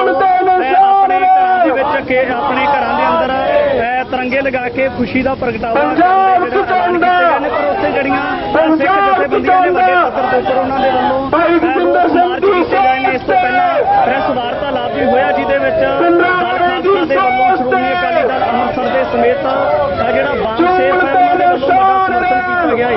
ਤਾਂ ਸਾਡੇ ਨਾਲ ਦਲ ਖਾਲਸਾ ਦੇ ਆਗੂ ਕਮਲਪਾਲ ਸਿੰਘ ਨੇ, ਉਹਨਾਂ ਦੇ ਨਾਲ ਗੱਲਬਾਤ ਕਰ ਲੈਣੀ। ਵਾਹਿਗੁਰੂ ਜੀ ਕਾ ਖਾਲਸਾ, ਵਾਹਿਗੁਰੂ ਜੀ ਕੀ ਫਤਿਹ। ਵਾਹਿਗੁਰੂ ਜੀ ਕਾ ਖਾਲਸਾ, ਵਾਹਿਗੁਰੂ ਜੀ ਕੀ ਫਤਿਹ। ਭਾਈ ਸਾਹਿਬ ਜੀ, ਜਿਹੜਾ ਅੱਜ ਦਾ ਮੁੱਖ ਮੰਤਵ ਹੈ ਇਸ ਮਾਰਚ ਦਾ, ਮੰਤਵ ਕੀ ਹੈ? ਅੱਜ ਦਾ ਮੁੱਖ ਮੰਤਵ ਹੈ ਕਿ ਸਿੱਖ, ਮੁਸਲਮਾਨ ਤੇ ਮੂਲ ਨਿਵਾਸੀ ਜਿਹੜੇ ਪੰਜਾਬ ਦੇ ਵਾਸੀ ਨੇ ਉਹ ਇੱਕ ਪਲੇਟਫਾਰਮ ਤੇ ਇਕੱਠੇ ਹੋ ਕੇ ਇੰਡੀਅਨ ਸਟੇਟ ਦੀਆਂ ਜਿਹੜੀਆਂ ਆਨਸਲੌਟਸ ਨੇ, ਜਿਹੜੇ ਉਹਦੇ ਹਮਲੇ ਨੇ ਘੱਟ ਗਿਣਤੀਆਂ ਤੇ ਮੂਲ ਨਿਵਾਸੀਆਂ ਤੇ, ਉਹਨੂੰ ਜਵਾਬ ਦੇ ਰਹੇ ਨੇ ਔਰ ਉਹਨੂੰ ਦੱਸ ਰਹੇ ਨੇ ਕਿ ਜਿਹੜੇ ਹਿੰਦੂ ਰਾਸ਼ਟਰ ਦਾ ਏਜੰਡਾ ਹੋਵੇ ਤੇ ਚਾਹੇ ਅਖੌਤੀ ਰਾਸ਼ਟਰਵਾਦ ਦੇ ਨਾਂ ਤੇ ਜਿਹੜਾ ਉਹਨਾਂ ਨੇ ਤਿਰੰਗਾ ਲਹਿਰਾਉਣ ਦੀ ਇੱਕ ਸੱਦਾ ਦਿੱਤਾ ਹੈ, ਇਹ ਦੋਨੇ ਚੀਜ਼ਾਂ ਪੰਜਾਬ ਰੱਦ ਕਰ ਰਿਹਾ ਔਰ ਪੰਜਾਬ ਦੇ ਵਸਿੰਦੇ ਸੜਕਾਂ ਤੇ ਚੱਲ ਕੇ ਕਹਿ ਰਹੇ ਨੇ ਕਿ ਸਾਨੂੰ ਤੁਹਾਡਾ ਏਜੰਡਾ ਮਨਜ਼ੂਰ ਨਹੀਂ ਹੈ। ਅਸੀਂ ਤਿਰੰਗੇ ਨੂੰ ਵੀ ਰੱਦ ਕਰਦੇ ਹਾਂ, ਅਸੀਂ ਇਸ ਅਖੌਤੀ 1947 ਨੂੰ ਮਿਲੀ ਸੋ ਕਾਲਡ ਆਜ਼ਾਦੀ ਨੂੰ ਵੀ ਰੱਦ ਕਰਦੇ ਹਾਂ ਔਰ ਅਸੀਂ ਆਪਣੀ ਆਜ਼ਾਦੀ ਲਈ, ਪੰਜਾਬ ਦੀ ਪ੍ਰਭੂਸੱਤਾ ਲਈ ਲੜ ਰਹੇ ਹਾਂ, ਲੜਦੇ ਰਹਾਂਗੇ ਔਰ ਇਸ ਧਰਤੀ ਤੇ ਅਗਰ ਝੂਲੇਗਾ ਤੇ ਖਾਲਸਾਈ ਪਰਚਮ ਝੂਲੇਗਾ ਔਰ ਉਹ ਜਿਹੜਾ ਅੱਜ ਹਰ ਜਿਹੜਾ ਇਸ ਪ੍ਰੋਟੈਸਟ ਦੇ ਵਿੱਚ ਸ਼ਾਮਲ ਹੈ, ਜਿਹੜਾ ਇਸ ਮਾਰਚ ਦੇ ਵਿੱਚ ਸ਼ਾਮਲ ਹੈ, ਉਹਦੇ ਹੱਥਾਂ ਦੇ ਵਿੱਚ ਫੜਿਆ ਹੋਇਆ ਔਰ ਅਸੀਂ ਮੈਸੇਜ ਦੇ ਰਹੇ ਹਾਂ ਨਰਿੰਦਰ ਮੋਦੀ ਨੂੰ ਕਿ ਤੁਹਾਡੇ ਤਿਰੰਗੇ ਦੇ ਮੁਕਾਬਲੇ ਪੰਜਾਬ ਦੇ ਵਿੱਚ ਇਹੀ ਨਿਸ਼ਾਨ ਜਿਹੜਾ ਝੂਲੇ। ਕੁਝ ਲੋਕ ਜਿਹੜੇ ਭਾਰਤ ਦੇ ਵਿੱਚ ਵਸਣ ਵਾਲੇ ਨੇ, ਚਾਹੇ ਉਹ ਘੱਟ ਗਿਣਤੀਆਂ ਹੁਣ, ਉਹ ਮਹਿਸੂਸ ਕਰਦੀਆਂ ਨੇ ਕਿ ਅੱਜ ਵੀ ਜਿਹੜਾ ਹੈ ਉਸ ਤਰੀਕੇ ਦਾ ਇਨਸਾਫ ਨਹੀਂ, ਜਿਸ ਤਰੀਕੇ ਦੀ ਆਜ਼ਾਦੀ ਦੀ ਗੱਲ ਕੀਤੀ ਜਾਂਦੀ ਹੈ ਉਸ ਤਰੀਕੇ ਦੀ ਆਜ਼ਾਦੀ ਨਹੀਂ ਮਿਲ ਸਕੀ। ਤਾਂ ਫਿਰ ਕੀ ਲੱਗਦਾ ਕਿ ਜਿਸ ਤਰੀਕੇ ਦੇ ਨਾਲ 1947 ਦੇ ਵਿੱਚ 10 ਲੱਖ ਦੇ ਕਰੀਬ ਜਿਹੜੇ ਲੋਕ ਸੀ ਉਹਨਾਂ ਦੀ ਕਤਲੋਗਾਰਦ ਹੋਈ, ਮਨਾਉਣਾ ਤੇ ਚਾਹੀਦਾ ਸੀ ਕਿ ਉਹ ਜਿਹੜੇ ਲੋਕ ਵਿਛੜ ਚੁੱਕੇ ਨੇ ਉਹਨਾਂ ਨੂੰ ਸ਼ਰਧਾਂਜਲੀ ਅਰਪਣ ਕਰਨੀ ਚਾਹੀਦੀ ਸੀ, ਪਰ ਇਹ ਕਿਉਂ ਹੋ ਰਿਹਾ ਕਿ ਇੰਨੇ ਲੰਮੇ ਸਮੇਂ ਬਾਅਦ ਜਿਹੜੇ ਲੋਕ ਹੈ ਉਹ ਸਰਕਾਰਾਂ ਦੇ ਹੁਕਮ ਦੇ ਉੱਪਰ ਵੱਡੇ ਪੱਧਰ ਦੇ ਉੱਪਰ ਖੁਸ਼ੀਆਂ ਮਨਾਉਂਦੇ ਨਜ਼ਰ ਆਉਂਦੇ ਨੇ? ਐਕਚੁਅਲੀ ਮਨਾਉਣ ਵਾਲੇ ਹੋਰ ਨੇ ਤੇ ਜਿਨ੍ਹਾਂ ਦਾ ਕਤਲੋਗਾਰਦ ਹੋਇਆ, ਜਿਹੜੇ ਕਤਲ ਹੋਏ ਉਹ ਲੋਕ ਹੋਰ ਨੇ। ਜਿਹੜੇ ਕਾਓ ਬੈਲਟ 'ਚ ਬੈਠੇ ਲੋਕ ਨੇ ਉਹ ਸ਼ਾਸਕ ਨੇ, ਹਿੰਦੂਤਵੀ ਨੇ, ਉਹ ਰਾਜ ਕਰ ਰਹੇ ਨੇ ਤੇ ਜਿਹੜਾ ਦਾ ਨੁਕਸਾਨ ਹੋਇਆ, ਬਹੁਤ ਵੱਡੀ ਗਿਣਤੀ ਨੁਕਸਾਨ ਹੋਇਆ, ਉਹ ਪੰਜਾਬ ਤੇ ਬੰਗਾਲ ਹੈ ਔਰ ਸਭ ਤੋਂ ਜ਼ਿਆਦਾ ਪੰਜਾਬ ਦਾ ਹੋਇਆ। ਇਸ ਪਾਸੇ ਦੇ ਪੰਜਾਬ ਦਾ ਵੀ ਤੇ ਦੂਜੇ ਪਾਸੇ ਦੇ ਵੀ ਪੰਜਾਬ ਦਾ ਵੀ। ਤੇ ਦਿੱਲੀ 'ਚ ਬੈਠਾ ਜਿਹੜਾ ਸ਼ਾਸਕ ਹੈ, ਜਿਹੜਾ ਹਿੰਦੂਤਵੀ ਹੈ, ਉਹਨੂੰ ਪੰਜਾਬ ਦੀਆਂ ਜ਼ਿੰਦਗੀਆਂ ਜਿਹੜੀਆਂ ਨੇ, ਉਹਨਾਂ ਨੂੰ ਪੰਜਾਬ ਦੀ ਜ਼ਿੰਦਗੀਆਂ ਨਾਲ ਕੋਈ ਲੈਣ ਦੇਣ ਨਹੀਂ ਹੈ, ਉਹਨਾਂ ਨੂੰ ਕੋਈ ਪਿਆਰ ਨਹੀਂ ਹੈ। ਉਹਨਾਂ ਨੂੰ ਤੇ ਪਿਆਰ ਹੈ ਆਪਣੇ ਨਾਲ, ਆਪਣੇ ਹਿੱਤਾਂ ਨਾਲ ਔਰ ਉਹ ਆਪਣੇ ਹਿੱਤਾਂ ਦੇ ਨਾਲ ਕਰਕੇ ਪੰਜਾਬ ਦੇ ਜਿਹੜੀਆਂ ਲੋਕਾਂ ਦੀਆਂ ਜ਼ਿੰਦਗੀਆਂ ਗੁਆਚੀਆਂ ਨੇ, ਉਹਨਾਂ ਦੇ ਨਾਲ ਕੋਈ ਸਰੋਕਾਰ ਨਹੀਂ ਹੈ। ਇਸ ਕਰਕੇ ਇਹ ਸਾਡਾ ਸੋਚਣਾ ਕਿ ਦਿੱਲੀ ਵਾਲੇ ਇਸ 10 ਲੱਖ ਲੋਕਾਂ ਦੀ ਜਿਹੜੀ ਸ਼ਹਾਦਤ ਹੋਈ ਹੈ, ਜਿਹੜਾ ਕਤਲੋਗਾਰਦ ਹੋਇਆ, ਉਹਨੂੰ ਸ਼ਰਧਾਂਜਲੀ ਦੇਣ, ਨਹੀਂ, ਉਹਨਾਂ ਨੇ ਇਸ ਤਰ੍ਹਾਂ ਨਹੀਂ ਕਰਨਾ। ਉਹ ਤਾਂ ਆਪਣੀ ਖੁਸ਼ੀਆਂ ਮਨਾ ਰਹੇ ਨੇ ਕਿ ਬੜੀ ਮੁਸ਼ਕਲ ਨਾਲ ਹਿੰਦੂ ਨੂੰ, ਬ੍ਰਾਹਮਣ ਨੂੰ ਸੱਤਾ ਮਿਲੀ ਹੈ, ਤਾਕਤ ਮਿਲੀ ਹੈ, ਜਿਹਦੇ ਨਾਲ ਉਹ ਸਾਰੀਆਂ ਘੱਟ ਗਿਣਤੀਆਂ ਦਾ ਗਲਾ ਦਬਾ ਕੇ ਉਸ ਨੂੰ ਆਪਣਾ ਗੁਲਾਮ ਬਣਾ ਕੇ ਰੱਖ ਰਿਹਾ ਹੈ। ਸ੍ਰੀ ਅਕਾਲ ਤਖਤ ਸਾਹਿਬ ਦੀ ਬਹੁਤ ਵੱਡੀ ਸਿੱਖ ਦੇ ਜੀਵਨ ਦੇ ਅੰਦਰ ਮਹਾਨਤਾ ਹੈ, ਤਾਂ ਲੰਮੇ ਸਮੇਂ ਬਾਅਦ ਅਕਾਲ ਤਖਤ ਸਾਹਿਬ ਤੋਂ ਇਹ ਆਵਾਜ਼ ਆਈ ਹੈ ਕਿ ਜਿਹੜਾ ਆਜ਼ਾਦੀ ਦਾ ਦਿਹਾੜਾ ਮਨਾਇਆ ਜਾ ਰਿਹਾ ਤਾਂ ਉਹਨੂੰ ਸ਼ਰਧਾਂਜਲੀ ਦੇ ਰੂਪ ਦੇ ਵਿੱਚ ਮਨਾਇਆ ਜਾਣਾ ਚਾਹੀਦਾ ਹੈ। ਉਸ ਫੈਸਲੇ ਨੂੰ ਕਿਵੇਂ ਦੇਖਿਆ ਜਾਊਗਾ? ਦੇਖੋ, ਆਜ਼ਾਦੀ ਦਾ ਤੇ ਇਹ ਦਿਹਾੜਾ ਹੈ ਹੀ ਨਹੀਂ ਨਾ, ਬੜੀ ਗੱਲ ਕਲੀਅਰ ਹੈ। ਨੋ ਆਜ਼ਾਦੀ। ਆਜ਼ਾਦੀ ਕਾਹਦੀ ਹੈ? ਇਹ ਤਾਂ 10 ਲੱਖ ਲੋਕਾਂ ਦੀ ਜਿਹੜੀ ਤਾਂ ਕਤਲੇਆਮ ਹੋਇਆ, ਜਿਹੜਾ ਹਿਊਮਨ ਟ੍ਰੈਜਡੀ ਹੈ, ਹਿਊਮਨ ਲਾਸ ਹੈ, ਇਹ ਤਾਂ ਉਹਦਾ ਸਾਨੂੰ ਸਾਨੂੰ ਅਫਸੋਸ ਹੈ ਕਿ ਜਿਹੜੇ ਲੋਕ ਮਾਰੇ ਗਏ ਨੇ। ਸੋ ਸਾਨੂੰ ਤਾਂ ਦੇਖੋ, ਗੱਲ ਇਹ ਹੈ ਕਿ 75 ਵਰ੍ਹੇ ਬੀਤ ਗਏ ਨੇ, ਜੋ ਕੁਝ ਹੋਇਆ ਇਤਿਹਾਸ ਹੈ, ਸਾਡੇ ਸਾਰਿਆਂ ਦੇ ਸਾਹਮਣੇ ਹੈ। ਹੁਣ ਸਾਡਾ ਮੰਤਵ ਇਹ ਹੋਣਾ ਚਾਹੀਦਾ ਕਿ ਅਸੀਂ ਪੰਜਾਬ ਨੂੰ ਆਜ਼ਾਦ ਕਰਵਾਈਏ, ਇੱਕ ਆਜ਼ਾਦ ਮੁਲਕ ਦੇ ਤੌਰ ਤੇ ਅਸੀਂ ਇਸ ਦੇ ਸਾਡਾ ਫਰਜ਼ ਹੈ ਇੱਕ ਵਸਿੰਦੇ ਹੋਣ ਦੇ ਨਾਤੇ ਕਿ ਅਸੀਂ ਇਸ ਨੂੰ ਆਜ਼ਾਦ ਕਰਾਈਏ ਤੇ ਇਸ ਦੀ ਆਜ਼ਾਦੀ ਲਈ ਜੋ ਕੁਝ ਸਾਡੇ ਕੋਲ ਹੋ ਸਕਦਾ ਅਸੀਂ ਕਰਾਂਗੇ। ਆਜ਼ਾਦੀ ਵਾਸਤੇ ਜਿਹੜੀ ਪੋਲੀਟੀਕਲ ਪੰਜਾਬ ਦੇ ਅੰਦਰ 13 ਪੰਜਾਬ ਦੀ ਖੇਤਰੀ ਪਾਰਟੀ ਦੀ ਗੱਲ ਕੀਤੀ ਜਾਂਦੀ ਹੈ, ਉਹਦੇ ਪਿਛਲੇ ਸਮੇਂ ਦੇ ਦਰਮਿਆਨ ਬਹੁਤ ਵੱਡੀ ਭੂਮਿਕਾ ਰਹੀ, ਪਰ ਕੁਝ ਸਮੇਂ ਤੋਂ ਜਿਹੜਾ ਸੀ ਉਹਦੇ ਵਿੱਚ ਇੱਕ ਵੈਕੂਮ ਭਰ ਗਿਆ। ਜਿਹੜੀ ਪੰਜਾਬ ਦੇ ਅੰਦਰ ਖੇਤਰੀ ਪਾਰਟੀ ਸੀ, ਕਿਤੇ ਨਾ ਕਿਤੇ ਉਹਦੇ ਅੰਦਰ ਕਮਜ਼ੋਰੀਆਂ ਨਜ਼ਰ ਆਈਆਂ। ਖੇਤਰੀ ਪਾਰਟੀ ਜਿਹੜੀ ਸੀ ਨਾ, ਜਿਸ ਤੁਸੀਂ ਅਕਾਲੀ ਦਲ ਦੀ ਗੱਲ ਕਰ ਰਹੇ ਹੋ, ਅਕਾਲੀ ਦਲ ਨੇ ਆਪਣਾ ਜਿਹੜਾ ਖਾਸਾ ਸੀ, ਕਰੈਕਟਰ ਸੀ, ਉਹ ਹੌਲੀ ਹੌਲੀ ਡਿਲੂਟ ਕਰ ਲਿਆ ਸੀ। ਉਹ ਇੱਕ ਤਰੀਕੇ ਦੇ ਨਾਲ ਹਿੰਦੂਤਵੀਆਂ ਦੇ ਨਾਲ ਮਿਲ ਗਿਆ ਸੀ ਔਰ ਉਹਦੀ ਜਿਹੜੀ ਹਾਂ ਮਿਲਾਉਣ ਲੱਗ ਪਿਆ ਸੀ। ਜਦੋਂ ਡਿਲੂਜਨ ਹੋ ਜਾਂਦੀ ਹੈ ਫਿਰ ਉਹਦੇ ਤੋਂ ਆਸ ਨਹੀਂ ਹੁੰਦੀ, ਫਿਰ ਉਹ ਤੋਂ ਆਸ ਲਾਈ ਵੀ ਨਹੀਂ ਜਾ ਸਕਦੀ। ਜੇ ਉਹ ਪੁਨਰ ਰਿਵਾਈਵ ਹੋ ਵੀ ਜਾਂਦੇ ਨੇ ਤੇ ਤੁਸੀਂ ਉਹਨਾਂ ਕੋਲ ਆਸ ਨਹੀਂ ਲਾ ਸਕਦੇ ਕਿ ਉਹ ਪੰਜਾਬ ਦੀ ਆਜ਼ਾਦੀ ਲਈ ਲੜਨਗੇ। ਕੀ ਲੱਗਦਾ ਕਿ ਹੁਣ ਵੈਕਿਊਮ ਪੂਰਿਆ ਜਾ ਸਕਦਾ? ਵੈਕਿਊਮ ਕੋਈ ਹੋਰ ਪੂਰਾ ਕਰੇਗਾ ਪਰ ਉਹ ਨਹੀਂ ਪੂਰਾ ਕਰ ਸਕਦਾ। ਤਾਂ ਕਿਤੇ ਨਾ ਕਿਤੇ ਜਿਹੜੀਆਂ ਸਿੱਖ ਜਥੇਬੰਦੀਆਂ ਦੇ ਵੱਲੋਂ ਜਾਂ ਜਿਹੜੀਆਂ ਹੋਰ ਪੰਜਾਬ ਦੇ ਅੰਦਰ ਜਿਹੜੀਆਂ ਧਿਰਾਂ ਨੇ ਵੱਡੇ ਪੱਧਰ ਦੇ ਉੱਪਰ ਰੋਸ ਪ੍ਰਦਰਸ਼ਨ ਕੀਤਾ ਜਾ ਰਿਹਾ ਹੈ, ਤਾਂ ਇਹ ਲਾਈਵ ਤਸਵੀਰਾਂ ਤੁਹਾਡੇ ਨਾਲ ਸਾਂਝੀਆਂ ਕੀਤੀਆਂ ਨੇ, ਗੱਲਬਾਤ ਸਾਂਝੀ ਕੀਤੀ ਹੈ। 15 ਅਗਸਤ ਨੂੰ ਮੁੱਖ ਰੱਖਦਿਆਂ ਹੋਇਆਂ ਜਿਹੜੀਆਂ ਸਿੱਖ ਜਥੇਬੰਦੀਆਂ ਨੇ ਉਹਨਾਂ ਦੇ ਵੱਲੋਂ ਵੱਡਾ ਰੋਸ ਪ੍ਰਦਰਸ਼ਨ ਕੀਤਾ ਜਾ ਰਿਹਾ, ਮਾਰਚ ਕੀਤਾ ਜਾ ਰਿਹਾ। ਇਸ ਤੋਂ ਪਹਿਲਾਂ ਪ੍ਰੈਸ ਵਾਰਤਾਲਾਪ ਵੀ ਕੀਤਾ ਗਿਆ ਸੀ ਔਰ ਮੀਡੀਆ ਦੇ ਨਾਲ ਗੱਲਬਾਤ ਵੀ ਕੀਤੀ ਗਈ ਸੀ। ਤਾਂ ਜਿੱਥੇ ਸਿੱਖ ਜਥੇਬੰਦੀਆਂ ਦੇ ਮਨਾਂ ਦੇ ਵਿੱਚ ਕਿਤੇ ਨਾ ਕਿਤੇ ਰੋਸ ਦਾ ਪ੍ਰਗਟਾਵਾ ਤਾਂ ਉੱਥੇ ਬਾਮ ਸੇਵ ਦੇ ਵੱਲੋਂ ਵੱਡਾ ਸਮਰਥਨ ਕੀਤਾ ਗਿਆ। ਸਾਡੇ ਨਾਲ ਬਾਮ ਸੇਵ ਦੇ ਮੁੱਖ ਨੁਮਾਇੰਦੇ ਨੇ, ਉਹਨਾਂ ਦੇ ਨਾਲ ਗੱਲਬਾਤ ਕਰ ਲੈਂਦੇ ਹਾਂ। ਕਿਵੇਂ ਦੇਖਦੇ ਹੋ ਜੀ ਅੱਜ ਦੇ ਦਿਨ? ਸਭ ਤੋਂ ਪਹਿਲਾਂ ਸਾਰਿਆਂ ਨੂੰ ਜੈ ਭੀਮ ਜੈ ਭਾਰਤ। ਸਾਥੀਓ, ਇਹ ਜੋ 15 ਅਗਸਤ ਆਜ਼ਾਦੀ ਦਾ ਦਿਹਾੜਾ ਆ, ਇਹ ਆਜ਼ਾਦੀ ਸਾਡੇ ਲਈ ਨਹੀਂ ਹੈ, ਇਹ ਅੰਗਰੇਜ਼ਾਂ ਤੋਂ ਆਜ਼ਾਦੀ ਉਹਨਾਂ ਲੋਕਾਂ ਨੂੰ ਮਿਲੀ ਸੀ ਜਿਨ੍ਹਾਂ ਨੇ ਅੰਧ ਵਿਸ਼ਵਾਸ ਖਿਲਾਰਨਾ ਸੀਗਾ। ਕਿਉਂਕਿ ਇੱਥੇ ਨਾ ਤਾਂ ਸਾਨੂੰ ਆਜ਼ਾਦੀ ਮਿਲੀ ਆ ਜਾਤੀਵਾਦ ਤੋਂ, ਨਾ ਮਿਲੀ ਆ ਪੂੰਜੀਵਾਦ ਤੋਂ, ਨਾ ਜੋ ਹਿੰਦੂ ਆਤੰਕਵਾਦ ਆ, ਨਾ ਸਾਨੂੰ ਆਜ਼ਾਦੀ ਉਹਨਾਂ ਕੋਲੋਂ ਮਿਲੀ ਆ। ਅੱਜ ਅਸੀਂ ਦੇਖਦੇ ਆ ਜਿੱਥੇ ਕਿਤੇ ਵੀ ਹੁਣ ਕੱਲ ਪਰਸੋਂ ਦੀ ਹੀ ਘਟਨਾ ਆ, ਰਾਜਸਥਾਨ ਦੇ ਵਿੱਚ ਇੱਕ ਸਕੂਲ ਦੇ ਵਿੱਚ ਛੋਟੇ ਬੱਚੇ ਨੇ ਕਿਸੇ ਬ੍ਰਾਹਮਣ ਟੀਚਰ ਦੇ ਘੜੇ ਦੇ ਵਿੱਚੋਂ ਪਾਣੀ ਪੀ ਲਿਆ ਤੇ ਉਹਨੂੰ ਕੁੱਟ-ਕੁੱਟ ਕੇ ਉਹਦੀ ਹੱਤਿਆ ਕਰ ਦਿੱਤੀ ਗਈ। ਇਹਨੂੰ ਅਸੀਂ ਆਜ਼ਾਦੀ ਨਹੀਂ ਕਹਿ ਸਕਦੇ। ਇਸ ਕਰਕੇ ਅਸੀਂ ਆਜ਼ਾਦੀ ਦਾ ਅਸੀਂ ਖੰਡਨ ਕਰਦੇ ਹਾਂ। ਸਾਡੀ ਆਜ਼ਾਦੀ ਕਿਸੇ ਨਾ ਕਿਸੇ ਦਾ ਜ਼ਰੂਰ ਹੋਏਗੀ। ਸਾਡਾ ਸੰਘਰਸ਼ ਜਾਰੀ ਆ, ਸਾਡੇ ਬਜ਼ੁਰਗਾਂ ਦੇ ਚੱਲ ਰਿਹਾ। ਕਿਸੇ ਨਾ ਕਿਸੇ ਦਿਨ ਇਹ ਸਾਨੂੰ ਆਜ਼ਾਦੀ ਜ਼ਰੂਰ ਮਿਲੇਗੀ। ਭਾਰਤ ਦੇ ਪ੍ਰਧਾਨ ਮੰਤਰੀ ਨਰਿੰਦਰ ਮੋਦੀ ਦੇ ਵੱਲੋਂ ਇੱਕ ਐਲਾਨ ਕੀਤਾ ਗਿਆ ਭਾਰਤ ਵਾਸੀਆਂ ਨੂੰ ਕਿ ਆਪਣੇ ਘਰਾਂ ਦੇ ਬਾਹਰ ਜਾਂ ਆਪਣੇ ਅਦਾਰਿਆਂ ਦੇ ਜਿਹੜੇ ਸਿੱਖਿਆ ਅਦਾਰੇ ਨੇ ਉਹਨਾਂ ਦੇ ਉੱਪਰ ਜਿਹੜਾ ਚੁਬਾਰਿਆਂ ਦੇ ਉੱਪਰ ਤਿਰੰਗੇ ਲਗਾਏ ਜਾਣ। ਕੀ ਫਿਰ ਤੁਸੀਂ ਸਮਰਥਨ ਕਰ ਰਹੇ ਹੋ ਜਾਂ ਨਹੀਂ? ਦੇਖੋ, ਜਿਹੜਾ ਤਿਰੰਗਾ ਆ ਉਹ ਭਾਰਤ ਦੇਸ਼ ਦਾ ਧਵਜ ਹੈਗਾ ਆ। ਜਿਹੜਾ ਇਹ ਕਹਿ ਰਿਹਾ ਕਿ ਆਪਣੇ ਘਰਾਂ ਦੇ ਉੱਪਰ ਤਿਰੰਗਾ, ਇਹ ਕੋਈ ਜ਼ਰੂਰੀ ਨਹੀਂ ਹੈ। ਜਿਹੜਾ ਤਿਰੰਗਾ ਹੁੰਦਾ ਨਾ, ਜੇ ਸਾਨੂੰ ਆਜ਼ਾਦੀ ਮਿਲੀ ਹੁੰਦੀ ਤਾਂ ਅਸੀਂ ਜ਼ਰੂਰ ਲਗਾਉਂਦੇ। ਅਸੀਂ ਆਪਣੇ ਧਰਮ ਦਾ ਝੰਡਾ, ਹੁਣ ਜਿਵੇਂ ਮੇਰੇ ਨਾਲ ਸਿੱਖ ਭਾਈਚਾਰਾ ਆ, ਉਹ ਆਪਣਾ ਝੰਡਾ ਲੈ ਕੇ ਚੱਲ ਰਿਹਾ ਆ। ਅਸੀਂ ਆਪਣੇ ਬਾਬਾ ਸਾਹਿਬ ਦਾ ਜੋ ਝੰਡਾ ਆ, ਅਸੀਂ ਉਹ ਲੈ ਕੇ ਚੱਲ ਰਹੇ ਆ। ਤੋਂ ਅਸੀਂ ਸਾਡੇ ਲਈ ਇਹੀ ਧਵਜ ਹੈਗੇ ਆ। ਜੇ ਤੁਹਾਡੀ ਆਪਾਂ ਕਮਿਊਨਿਟੀ ਦੀ ਗੱਲ ਕਰੀਏ ਤਾਂ ਕਿੰਨੇ ਕੁ ਲੋਕ ਤੁਹਾਡੇ ਸਮਰਥਨ ਦੇ ਵਿੱਚ ਨੇ? ਦੇਖੋ, ਸਾਡਾ ਜੋ ਕਮਿਊਨਿਟੀ ਹੈਗੀ ਆ ਉਹ ਥੋੜਾ ਗਰੀਬ ਤਬਕਾ ਹੋਣ ਦੇ ਕਰਕੇ ਦੱਬਿਆ ਕੁਚਲਿਆ ਤਬਕਾ ਹੈਗਾ ਆ। ਇਸ ਕਰਕੇ ਉਹ ਸਾਰੇ ਹੀ ਮਤਲਬ ਨਾਲ ਹੈਗੇ ਆ। ਮਤਲਬ ਇਹ ਹੁੰਦਾ ਹੈ ਕਿ ਹਰੇਕ ਨੂੰ ਰੋਜੀ ਰੋਟੀ ਹੋਣ ਕਰਕੇ ਉਹ ਇੱਦਾਂ ਕਈ ਵਾਰ ਸੰਘਰਸ਼ਾਂ ਦੇ ਵਿੱਚ ਨਹੀਂ ਸ਼ਾਮਲ ਹੁੰਦੇ। ਜਿਹੜੇ ਤੁਹਾਡੇ ਭਾਈਚਾਰੇ ਦੇ ਜਿਹੜੇ ਕਹਿ ਸਕਦੇ ਆ ਕਿ ਦਰਪੇਸ਼ ਚੁਣੌਤੀਆਂ ਨੇ, ਉਹਨਾਂ ਮਸਲਿਆਂ ਨੂੰ ਸਮਝਦੇ ਨੇ? ਬਿਲਕੁਲ ਸਮਝਦੇ ਆ। ਸਾਰੇ ਹੀ ਲੀਡਰ ਸਮਝਦੇ ਆ। ਬਹੁਤ ਸਾਰੇ ਲੀਡਰ ਵਿੱਚ ਸ਼ਾਮਲ ਹੈਗੇ ਆ। ਜਿੰਦਰ ਰਾਣਾ ਜੀ ਆ, ਸਤਪਾਲ, ਡਾਕਟਰ ਸਤਪਾਲ ਜੀ ਆ, ਗੋਲਡੀ ਜੀ ਆ, ਬਹੁਤ ਸਾਰੇ ਲੀਡਰ ਐਸੇ ਵੀ ਰੈਲੀ ਦੇ ਵਿੱਚ ਸ਼ਾਮਲ ਹੋਏ ਆ। ਕਦੇ ਜਿਹੜੇ ਤੁਹਾਨੂੰ ਲੱਗਦਾ ਕਿ ਤੁਹਾਡੀਆਂ ਦਰਪੇਸ਼ ਚੁਣੌਤੀਆਂ ਨੇ ਜਾਂ ਜਿਹੜੇ ਮੁੱਖ ਮੁੱਦੇ ਨੇ, ਉਹਨਾਂ ਮੁੱਦਿਆਂ ਨੂੰ ਲੈ ਕੇ ਕਦੇ ਚਾਹੇ ਆਪਣੇ ਆਪ ਨੂੰ ਮਹਿਸੂਸ ਤਾਂ ਚਾਹੇ ਜੋ ਕਰਦੇ ਹੋ, ਤੁਹਾਡੇ ਆਪਣੇ ਨਿੱਜੀ ਵਿਚਾਰ ਨੇ, ਕਦੇ ਸਰਕਾਰ ਦੇ ਨੁਮਾਇੰਦੇ ਨੂੰ ਮਿਲੇ ਹੋ, ਕਦੇ ਕਿਸੇ ਦੇ ਨਾਲ ਗੱਲਬਾਤ ਕੀਤੀ ਹੈ, ਕੋਈ ਸਮਰਥਨ ਮਿਲਿਆ? ਦੇਖੋ, ਸਰਕਾਰੀ ਨੁਮਾਇੰਦੇ ਜਿਹੜੇ ਆ ਉਹ ਜੋ ਹਿੰਦੂ ਤਾਕਤਾਂ ਆ ਉਹਨਾਂ ਦੇ ਹੱਕ 'ਚ ਚੱਲਦੀਆਂ। ਸਾਡੇ ਹੱਕ 'ਚ ਤਾਂ ਉਹ ਕਦੇ ਚੱਲ ਨਹੀਂ ਸਕਦੀਆਂ। ਸਾਡੇ ਨੂੰ ਤਾਂ ਮਿੱਠੀ ਗੋਲੀ ਦੇ ਕੇ ਵਾਪਸ ਭੇਜ ਦਿੱਤਾ ਜਾਂਦਾ। ਸਾਡੇ ਬਹੁਤ ਸਾਰੇ ਮਸਲੇ ਆ ਜਿਹੜੇ ਥਾਣਿਆਂ ਦੇ ਵਿੱਚ ਉੱਦਾਂ ਹੀ ਰੁਲਦੇ ਫਿਰਦੇ ਆ।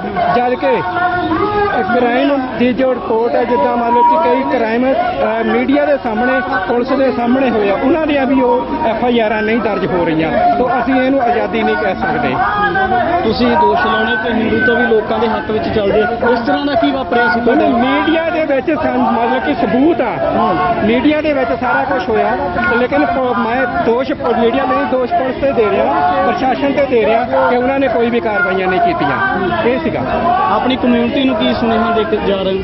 ਕਮਿਊਨਿਟੀ ਨੂੰ ਦੇਖੋ, ਰੋਟੀ ਰਾਜੀ ਤਾਂ ਇੱਦਾਂ ਹੀ ਚੱਲਦੀ ਰਹਿਣੀ ਆ। ਕਮਿਊਨਿਟੀ ਨੂੰ ਇਹ ਚਾਹੀਦਾ ਕਿ ਕੁਝ ਸਮਾਂ ਸਮਾਜ ਦੇ ਲਈ ਜਾਗਰੂਕ ਹੋਣ ਦੇ ਲਈ ਜ਼ਰੂਰ ਕੱਢੋ, ਕਿਉਂਕਿ ਜਾਗਰੂਕਤਾ ਹੋਏਗੀ ਤਾਂ ਹੀ ਅਸੀਂ ਮਤਲਬ ਸਾਨੂੰ ਹੱਕ ਮਿਲ ਸਕਦੇ ਆ। ਜੇ ਅਸੀਂ ਘਰਾਂ ਵਿੱਚ ਹੀ ਸੁੱਤੇ ਰਹੀਏ ਤਾਂ ਸਾਨੂੰ ਕੁਝ ਵੀ ਪ੍ਰਾਪਤ ਨਹੀਂ ਹੋਣਾ। ਕਿਤੇ ਨਾ ਕਿਤੇ ਇਹ ਨਹੀਂ ਲੱਗਾ ਕਿ ਜਿਸ ਤਰੀਕੇ ਦੇ ਨਾਲ ਜਿਹੜੇ ਸ਼ਰਾਰਤੀ ਅਨਸਰ ਨੇ, ਚਾਹੇ ਉਹ ਤੁਹਾਡੇ ਭਾਈਚਾਰੇ ਦੇ ਨਾਲ ਸੰਬੰਧ ਰੱਖਦੇ ਹੋਣ, ਚਾਹੇ ਉਹ ਹੋਰ ਫਿਰਕਿਆਂ ਦੇ ਨਾਲ ਸੰਬੰਧਿਤ ਹੋਣ, ਤਾਂ ਉਹਨਾਂ ਦੇ ਵੱਲੋਂ ਕਿਤੇ ਨਾ ਕਿਤੇ ਧਰਮਾਂ ਨੂੰ ਲੈ ਕੇ ਵਾਰ-ਵਾਰ ਵਾਲੀਆਂ ਟਿੱਪਣੀਆਂ ਕੀਤੀਆਂ ਜਾਂਦੀਆਂ, ਜਿਹਨੂੰ ਲੈ ਕੇ ਜਿਹੜੀਆਂ ਘੱਟ ਗਿਣਤੀਆਂ ਨੇ ਉਹਨਾਂ ਦੇ ਆਪਸ ਦੇ ਵਿੱਚ ਦਰਾੜ ਪੈਂਦੀ ਆ। ਇਹ ਚੀਜ਼ਾਂ ਸਮਝਦੇ ਹੋ ਤੁਸੀਂ? ਦੇਖੋ, ਵਿਕੇ ਹੋਏ ਲੋਕ ਹਰ ਸਮਾਜ ਦੇ ਵਿੱਚ ਹੁੰਦੇ ਆ, ਵਿਕ ਜਾਂਦੇ ਆ, ਥੋੜੇ ਥੋੜੇ ਪੈਸਿਆਂ ਤੇ ਵਿਕ ਜਾਂਦੇ ਆ। ਇਸ ਕਰਕੇ ਉਹਨਾਂ ਦਾ ਦੋਸ਼ ਦੋਸ਼ ਨਹੀਂ ਹੈ, ਉਹਨਾਂ ਦੀ ਬੁੱਧੀ ਦਾ ਦੋਸ਼ ਹੈ। ਉਹ ਬੇਵਕੂਫ ਲੋਕ ਨੇ ਜਿਹੜੇ ਕੁਛ ਪੈਸਿਆਂ ਲਈ, ਕੁਛ ਅਹੁਦਿਆਂ ਦੇ ਲਈ, ਕੁਛ ਸ਼ੋਹਰਤ ਦੇ ਲਈ ਵਿਕ ਜਾਂਦੇ ਆ। ਬਹਾਦਰ ਲੋਕ ਉਹੀ ਹੁੰਦੇ ਆ, ਭਾਵੇਂ ਉਹਨਾਂ ਦੇ ਨਾਲ ਕੋਈ ਵੀ ਨਾ ਰਵੇ, ਇਕੱਲੇ ਹੀ ਡਟੇ ਰਹਿੰਦੇ ਆ, ਉਹ ਬਹਾਦਰ ਲੋਕ ਹੁੰਦੇ। ਅਸੀਂ ਉਹਨਾਂ ਨੂੰ ਬਹਾਦਰ ਲੋਕ ਨਹੀਂ ਕਹਿੰਦੇ ਜਿਹੜੇ ਬਹੁਤ ਸਾਰਾ ਹਜੂਮ ਦੇਖ ਕੇ ਚਲੇ ਜਾਂਦੇ ਆ, ਬਹੁਤ ਸਾਰੀਆਂ ਪਾਵਰਾਂ ਦੇਖ ਕੇ ਚਲੇ ਜਾਂਦੇ ਆ, ਤੇ ਬਹੁਤ ਸਾਰਾ ਜਿਹੜਾ ਪੈਸਾ ਦੇਖ ਕੇ ਚਲੇ ਜਾਂਦੇ ਆ। ਅਸੀਂ ਉਹਨਾਂ ਨੂੰ ਬਹਾਦਰ ਲੋਕ ਨਹੀਂ ਕਹਿੰਦੇ। ਸੱਚੇ ਸੁੱਚੇ ਉਹੀ ਲੋਕ ਹੁੰਦੇ ਆ ਜਿਹੜੇ ਸੱਚ ਦੇ ਨਾਲ ਖੜੇ ਰਹਿਣ। ਕਿਸੇ ਘੱਟ ਗਿਣਤੀ ਵਾਲੀ ਧਿਰ ਨੂੰ ਬਹੁਤਾਂਤ ਜਿਹੜੀ ਗਿਣਤੀ ਆ, ਜਿਹੜੀ ਕਿਸੇ ਨਾ ਕਿਸੇ ਤਰੀਕੇ ਦੇ ਨਾਲ ਘੱਟ ਗਿਣਤੀਆਂ ਨੂੰ ਟਾਰਗੇਟ ਕਰਨਾ ਚਾਹੁੰਦੀ ਹੈ, ਦੋਸ਼ ਲਗਾਇਆ ਜਾਂਦਾ ਹੈ। ਤਾਂ ਕੀ ਲੱਗਦਾ ਕਿ ਸਮਾਜ ਦੇ ਵਿੱਚ ਵਿਚਰਨ ਵਾਸਤੇ, ਆਪਣੇ ਹੱਕਾਂ ਨੂੰ ਲੈ ਕੇ ਜਾਗਰੂਕ ਰਹਿਣ ਵਾਸਤੇ ਕਿਸ ਤਰੀਕੇ ਦੇ ਨਾਲ ਲਾਮਬੰਦੀ ਕੀਤੀ ਜਾ ਸਕਦੀ ਹੈ? ਦੇਖੋ, ਵੱਧ ਤੋਂ ਵੱਧ ਕੈਡਰ ਕੈਂਪ ਹੋਣ, ਲੋਕਾਂ ਨੂੰ ਜਿੱਦਾਂ ਹੁਣ ਆਪਣੇ ਗੁਰੂ ਸਾਹਿਬ ਦੇ ਗੁਰਦੁਆਰੇ ਹੀ ਆ, ਲੋਕ ਤਾਂ ਉੱਥੇ ਤੱਕ ਜਾ ਕੇ ਰਾਜੀ ਨਹੀਂ। ਜੇ ਜਾਣਗੇ ਵੀ ਤਾਂ ਸਿਰਫ ਉਸ ਟਾਈਮ ਜਦੋਂ ਪ੍ਰਸ਼ਾਦ ਮਿਲਣਾ ਹੁੰਦਾ ਜਾਂ ਲੰਗਰ ਚੱਲਣਾ ਹੁੰਦਾ ਆ। ਇਹ ਲੋਕਾਂ ਨੂੰ ਥੋੜਾ ਸੋਚਣਾ ਚਾਹੀਦਾ ਕਿ ਸਾਨੂੰ ਜੋ ਆਦੇਸ਼ ਹੈ ਉਸ ਚੀਜ਼ ਨੂੰ ਸਮਝਣਾ ਚਾਹੀਦਾ। ਜੋ ਸਾਨੂੰ ਮਤਲਬ ਗੁਰਬਾਣੀ ਜੋ ਸਿਖਾਉਂਦੀ ਪਈ ਆ ਉਹਨੂੰ ਸੱਚਾਈ ਦੇ ਆਧਾਰ ਤੇ ਸਮਝਣਾ ਚਾਹੀਦਾ ਆ। ਅੰਧ ਵਿਸ਼ਵਾਸ ਤੋਂ ਦੂਰ ਰਹਿਣਾ ਚਾਹੀਦਾ ਹੈ। ਇਹ ਚੀਜ਼ਾਂ ਦਾ ਸਾਨੂੰ ਖਾਸ ਧਿਆਨ ਰੱਖਣਾ ਚਾਹੀਦਾ। ਸਿੱਖ ਜਥੇਬੰਦੀਆਂ ਦੇ ਵੱਲੋਂ 15 ਅਗਸਤ ਨੂੰ ਮੁੱਖ ਰੱਖਦਿਆਂ ਹੋਇਆਂ ਇਸ ਤੋਂ ਪਹਿਲਾਂ ਇੱਕ ਕਾਨਫਰੰਸ ਕੀਤੀ ਗਈ ਹੈ ਔਰ ਜਲੰਧਰ ਦੇ ਵਿੱਚ ਮਾਰਚ ਕੀਤਾ ਜਾ ਰਿਹਾ ਹੈ। ਤਾਂ ਸਾਡੇ ਨਾਲ ਦਲ ਖਾਲਸਾ ਦੇ ਮੁਖੀ ਹਰਪਾਲ ਸਿੰਘ ਪੰਨੂ ਨੇ, ਉਹਨਾਂ ਦੇ ਨਾਲ ਗੱਲਬਾਤ ਕਰ ਲੈਣੇ। ਪੰਨੂ ਸਾਹਿਬ ਸਵਾਗਤ ਹੈ ਜੀ। ਵਾਹਿਗੁਰੂ ਜੀ ਚੀਮਾ ਸਾਹਿਬ, ਕਿਵੇਂ ਦੇਖਦੇ ਹੋ ਜੀ ਅੱਜ ਦੇ ਦਿਨ? ਦੇਖੋ, ਅੱਜ ਦੇ ਦਿਨ ਜਿਹੜਾ 75 ਸਾਲ ਪਹਿਲਾਂ ਸਮਝੌਤਾ ਹੋਇਆ ਸੀਗਾ, ਅਸੀਂ ਤਾਂ ਉਹਨੂੰ ਇੱਕ ਸਮਝੌਤਾ ਕਹਾਂਗੇ, ਜਿਹੜਾ ਹਿੰਦੁਸਤਾਨ ਦੇ ਬ੍ਰਾਹਮਣੀਕਲ ਕਲਚਰ ਅਤੇ ਮੁਸਲਮਾਨਾਂ ਦੇ ਵਿੱਚ, ਕੱਟੜ ਮੁਸਲਮਾਨਾਂ ਦੇ ਵਿੱਚ ਹੋਇਆ। ਉਸ ਸਮਝੌਤੇ ਦੇ ਵਿੱਚ ਪਾਕਿਸਤਾਨ ਨੂੰ ਆਪਣਾ ਦੇਸ਼ ਮਿਲ ਗਿਆ, ਮੁਸਲਮਾਨਾਂ ਨੂੰ ਪਾਕਿਸਤਾਨ, ਹਿੰਦੂਆਂ ਨੂੰ ਇੰਡੀਆ ਮਿਲ ਗਿਆ, ਜਿਹਨੂੰ ਆਪਾਂ ਕਹਿੰਦੇ ਹਾਂ। ਸਾਨੂੰ ਕੁਝ ਨਹੀਂ ਮਿਲਿਆ, ਸਾਨੂੰ ਮੌਤਾਂ ਮਿਲੀਆਂ, ਸਾਡੀਆਂ ਧੀਆਂ ਭੈਣਾਂ ਦੀ ਇੱਜ਼ਤ ਲੁੱਟੀ ਗਈ, ਸਾਡੇ ਘਰ ਬਰਬਾਦ ਹੋ ਗਏ। ਅਸੀਂ ਉੱਥੇ ਹਜ਼ਾਰਾਂ ਕਰੋੜਾਂ ਰੁਪਈਆਂ ਦਾ ਸਮਾਨ ਛੱਡ ਕੇ ਪਾਕਿਸਤਾਨ ਦੇ ਵਿੱਚ ਸਾਡੇ ਬਜ਼ੁਰਗ, ਸਾਡੇ ਦਾਦੇ ਪੜਦਾਦੇ ਆ ਜਿਹੜੇ, ਉਹ ਸਥਾਨ ਨੂੰ ਛੱਡ ਕੇ ਇੱਥੇ ਆਣ ਕੇ ਕਬੀਲਿਆਂ ਦੇ ਵਾਂਗ ਬੈਠੇ। ਸੋ ਇਸ ਦੇ ਦਿਨ ਸਾਡੀਆਂ ਦਿਲਾਂ ਦੇ ਉੱਤੇ ਉੱਠ ਰਿਹਾ ਹੈ, ਇਹਨੂੰ ਅਸੀਂ ਕਦੇ ਨਹੀਂ ਭੁੱਲ ਸਕਦੇ। ਤੁਹਾਡੀ ਜ਼ਿੰਦਗੀ ਦਾ ਲੰਮਾ ਤਜਰਬਾ, ਕੀ ਲੱਗਦਾ ਕਿ ਹੁਣ ਥੋੜੇ ਸਮੇਂ ਤੋਂ ਪੰਜਾਬ ਦੇ ਲੋਕਾਂ ਦੀ ਜਾਗ ਖੁੱਲੀ ਹੈ, ਭਾਰਤ ਦੇ ਲੋਕਾਂ ਦੀ ਜਾਗ ਖੁੱਲੀ ਹੈ, ਜਾਂ ਪਹਿਲਾਂ ਵੀ ਜਾਗਦੇ ਰਹੇ ਨੇ? ਨਹੀਂ, ਇਹ ਸਨ 78 ਤੋਂ ਬਾਅਦ, 1978 ਤੋਂ ਬਾਅਦ ਸੰਤ ਜਰਨੈਲ ਸਿੰਘ ਭਿੰਡਰਾਂ ਵਾਲੇ ਜਦੋਂ ਇਸ ਖਿੱਤੇ ਦੇ ਵਿੱਚ ਉੱਠੇ ਆ, ਉਹਨਾਂ ਨੇ ਇਹ ਗੱਲ ਕਹੀ ਆ ਕਿ ਰਾਜਨੀਤਿਕ ਤੌਰ ਦੇ ਉੱਤੇ, ਸਿੱਖਾਂ ਦੇ ਉੱਤੇ, ਦਲਿਤ ਭਾਈਚਾਰੇ ਦੇ ਉੱਤੇ ਕਿਸ ਤਰੀਕੇ ਦੇ ਨਾਲ ਜਿਹੜਾ ਬ੍ਰਾਹਮਣੀਕਲ ਕਲਚਰ ਆ, ਜਿਹੜਾ ਉਹ ਮਤਲਬ ਜ਼ੁਲਮ ਕਰ ਰਿਹਾ, ਕਿਸ ਤਰ੍ਹਾਂ ਦੇ ਕਾਨੂੰਨ ਬਣਾ ਰਿਹਾ, ਜਿਹੜੇ ਕਾਨੂੰਨ ਬਣ ਰਹੇ ਨੇ ਉਹ ਭਾਰਤ ਦੇ ਹਿੰਦੂਆਂ ਲਈ ਹੋਰ ਨੇ, ਸਿੱਖਾਂ ਦੇ ਲਈ ਹੋਰ ਨੇ।